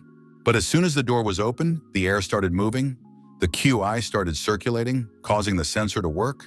Minghe confirmed this assumption. Luoling wondered, why would a temporary leader need this? After all, QE is necessary for the parasites to survive, and the leader just gets rid of everything so easily. Minghe said that the leader is definitely accomplishing something. There are two things to pay attention to now. First is the warehouse itself. Warehouse number 1 is the most important military warehouse. If they lose the warehouse, they won't be able to counterattack effectively, so this warehouse should be their number 1 target. Secondly, the top manager of the company's warehouse. After removing all the medicines, he could have just run away instead of staying there, but he stayed as if he was expecting them. The top manager had to let them know where the medicine had been moved to. It was needed to get them here. Given that they were his main enemies and the most dangerous people to him, he could target the Dragon Fang. This showed that the interim leader was able to plan everything to get rid of both the warehouse and the Dragon Fang. Zhang Hu asked, what should they be afraid of? Let them attack, then they can be dealt with in one fell swoop. Luoling said that there was nothing good about it. Minhe said that they should evacuate everything right now, and the sooner the better. Minhe said for everyone to listen to him carefully. Everyone must stay where they are. Don't move without his order. Everyone present froze and listened attentively to their commander. Luoling didn't understand what Minghe was trying to accomplish. After all, they should run away from here faster. Minghe said that they wouldn't be able to do that. If his guess is correct, the QI in the air is a trap. This substance can probably explode. There's just something else missing to detonate it right now. The young man added that he didn't realize what exactly. Anything they do could cause an explosion. The checker said that the QI in the air began to circulate much faster. The energy in the air was getting stronger. Just a little more, the place would explode. Luoling asked how much time they had. The checker said that thanks to the leader's order, they would still have some time to live. But if everyone ran to the exit now, the explosion would have already happened. In any case, they didn't have more than 10 minutes. Luoling wondered, what should they do? They have almost no time. They can't move either. Minghe said, whatever happens now, no one should move. 10 minutes later, it was seen from afar as a massive explosion occurred somewhere. A few minutes before, Feng Leng ran up to her Uncle Yuan. She asked where was her sick father. She had already gone all around the mansion, but she couldn't find her father anywhere. Feng Leng asked why her uncle was deceiving her. Isn't her father sick? Yuan replied that her father had ordered him himself. Feng Leng wondered, what did all this mean? Did her father really want her uncle to bring her here? There was an explosion, and Feng Leng asked, what was that noise? The girl looked in the direction of the explosion and said there was a gun room. What's going on? Why was there an explosion in the armory? Are they really being attacked by parasites? Feng Leng said she couldn't stay here. The guards told Madam not to go anywhere. It's dangerous everywhere now. For her own safety, she must stay here. The girl said that if there really was an explosion in the armory, the whole town would be in danger. She needs to go there now. She's part of the Dragon Fang. The guards blocked the way. The girl demanded to be let through immediately. The guards said that they were following the boss's orders. Feng Leng didn't understand what was going on. Her father would never do such a thing. He is not here. Yen told his niece that they were only following Master's orders and one should remain calm. Master will explain everything himself when the time comes. Feng Leng said again that she had to go. The guards would not let her pass. Feng Leng said that she had no choice and activated her unique abilities. The guards repelled the girl's attack and warned her not to force her to use force. Feng Leng said that if those two were able to repel her meteor fist, she wouldn't hold back anymore. After a while, the girl continued to attack, but the guards remained unwavering. A flame restraining net was used against Feng Leng. The girl was immobilized. She didn't realize who they were. Even after showing her full strength, she was no match for them. She couldn't help but notice such strong fighters among the staff. Minghe came out from behind the door and said that it was not surprising. Feng Leng couldn't have seen them before. After all, they weren't humans. Our hero didn't appear alone. He was accompanied by the Dragon Fang. The guards were perplexed. How was this possible? How did these people find this place? Min Hai said that he enjoyed seeing their defeat at his appearance. They probably thought everyone had died in that explosion. The guard asked, how did those people survive? Minhu saw him being attacked but managed to dodge in time. The young man said that Feng Xiangyang turns out to be here too. Feng Xiangyang appeared in the form of a monster. Feng Leng couldn't understand why her father looked like this. How was this possible? Yuan told the girl that they should leave this place immediately. Luoling decided to free the girl. However, the guards blocked her way. Feng Xiangyang was also perplexed why Dragon Fang was alive, and how did they find this place? Minghe replied that Feng Leng once told him that her family had a mansion in the Qingxi Mountains. She invited him to visit them sometime. It has a great view. Considering the plan to blow up warehouse number 1, it was the most suitable place for command and surveillance. If the plan worked, Feng Xiangyang would be able to escape from here. The monster said that this young man was smart. Feng Xiangyang noticed that warehouse number 1 had been successfully blown up. Minghe wondered, if he ended up here, did the monster think that his plan had worked? Feng Xiangyang said again that it was impossible because he had definitely seen that explosion. Minghe admitted that the plan was an elaborate plan. Feng Xiangyang used his power to transfer the medicine and send the medicines from the QE to warehouse number 1, and then caused an explosion using their properties that people didn't know about. However, this plan failed. Zhang Hu said that they wouldn't be able to get out. At least the leader should escape. After all, he is the hope of the Dragon Fang. If he is the only one to move, the explosion won't happen so quickly. Min He said that there was no point in escaping. He pointed to the vent and said that they should turn it on to maximum so that the QI would head there. Lo Ling said she understood what Ming He meant. If the ventilation is turned on, all the airflow will go in one direction, and the QI won't trigger an explosion. When the QI goes into the atmosphere, it will dissolve, and they will be safe. The guard captain said that it's a great plan. She will personally take care of it. Ming He said to redirect the QI to the 18th warehouse. If the enemies put a lot of effort and came up with such a plan, they probably want to watch the explosion from the side. If they notice something wrong, they would immediately run away. The explosion was organized in the 18th warehouse. Feng Xiangyang realized that the explosion they saw was an empty warehouse. He hadn't even thought of it before. Minghe said that he realized Feng Leng's father in front of him, but it was time to destroy him. One told his niece that they needed to leave. Feng Leng shouted that she wasn't going anywhere. Luo Ling declared that they would not allow Feng Leng to be taken away. The girl resisted, but Uncle Yuan threw her on his shoulder. Feng Leng screamed for Ming He to spare her father. Feng Xiangyang pounced on our hero with his fists. The rivals exchanged many blows, but both of them resisted. Feng Xiangyang said that the young man was too weak for him, and besides, Min He was in his territory. Our hero attacked his opponent with 49 ice fists at the same time. The monster said that it was impossible. This young man wasn't even a White Swan rank. How could he be so strong? Minghe said that he always trusted the opponent's daughter and calculated everything, but he didn't expect Feng Xiangyang to turn out to be a parasite. Our hero used catastrophic force and attacked the opponent again.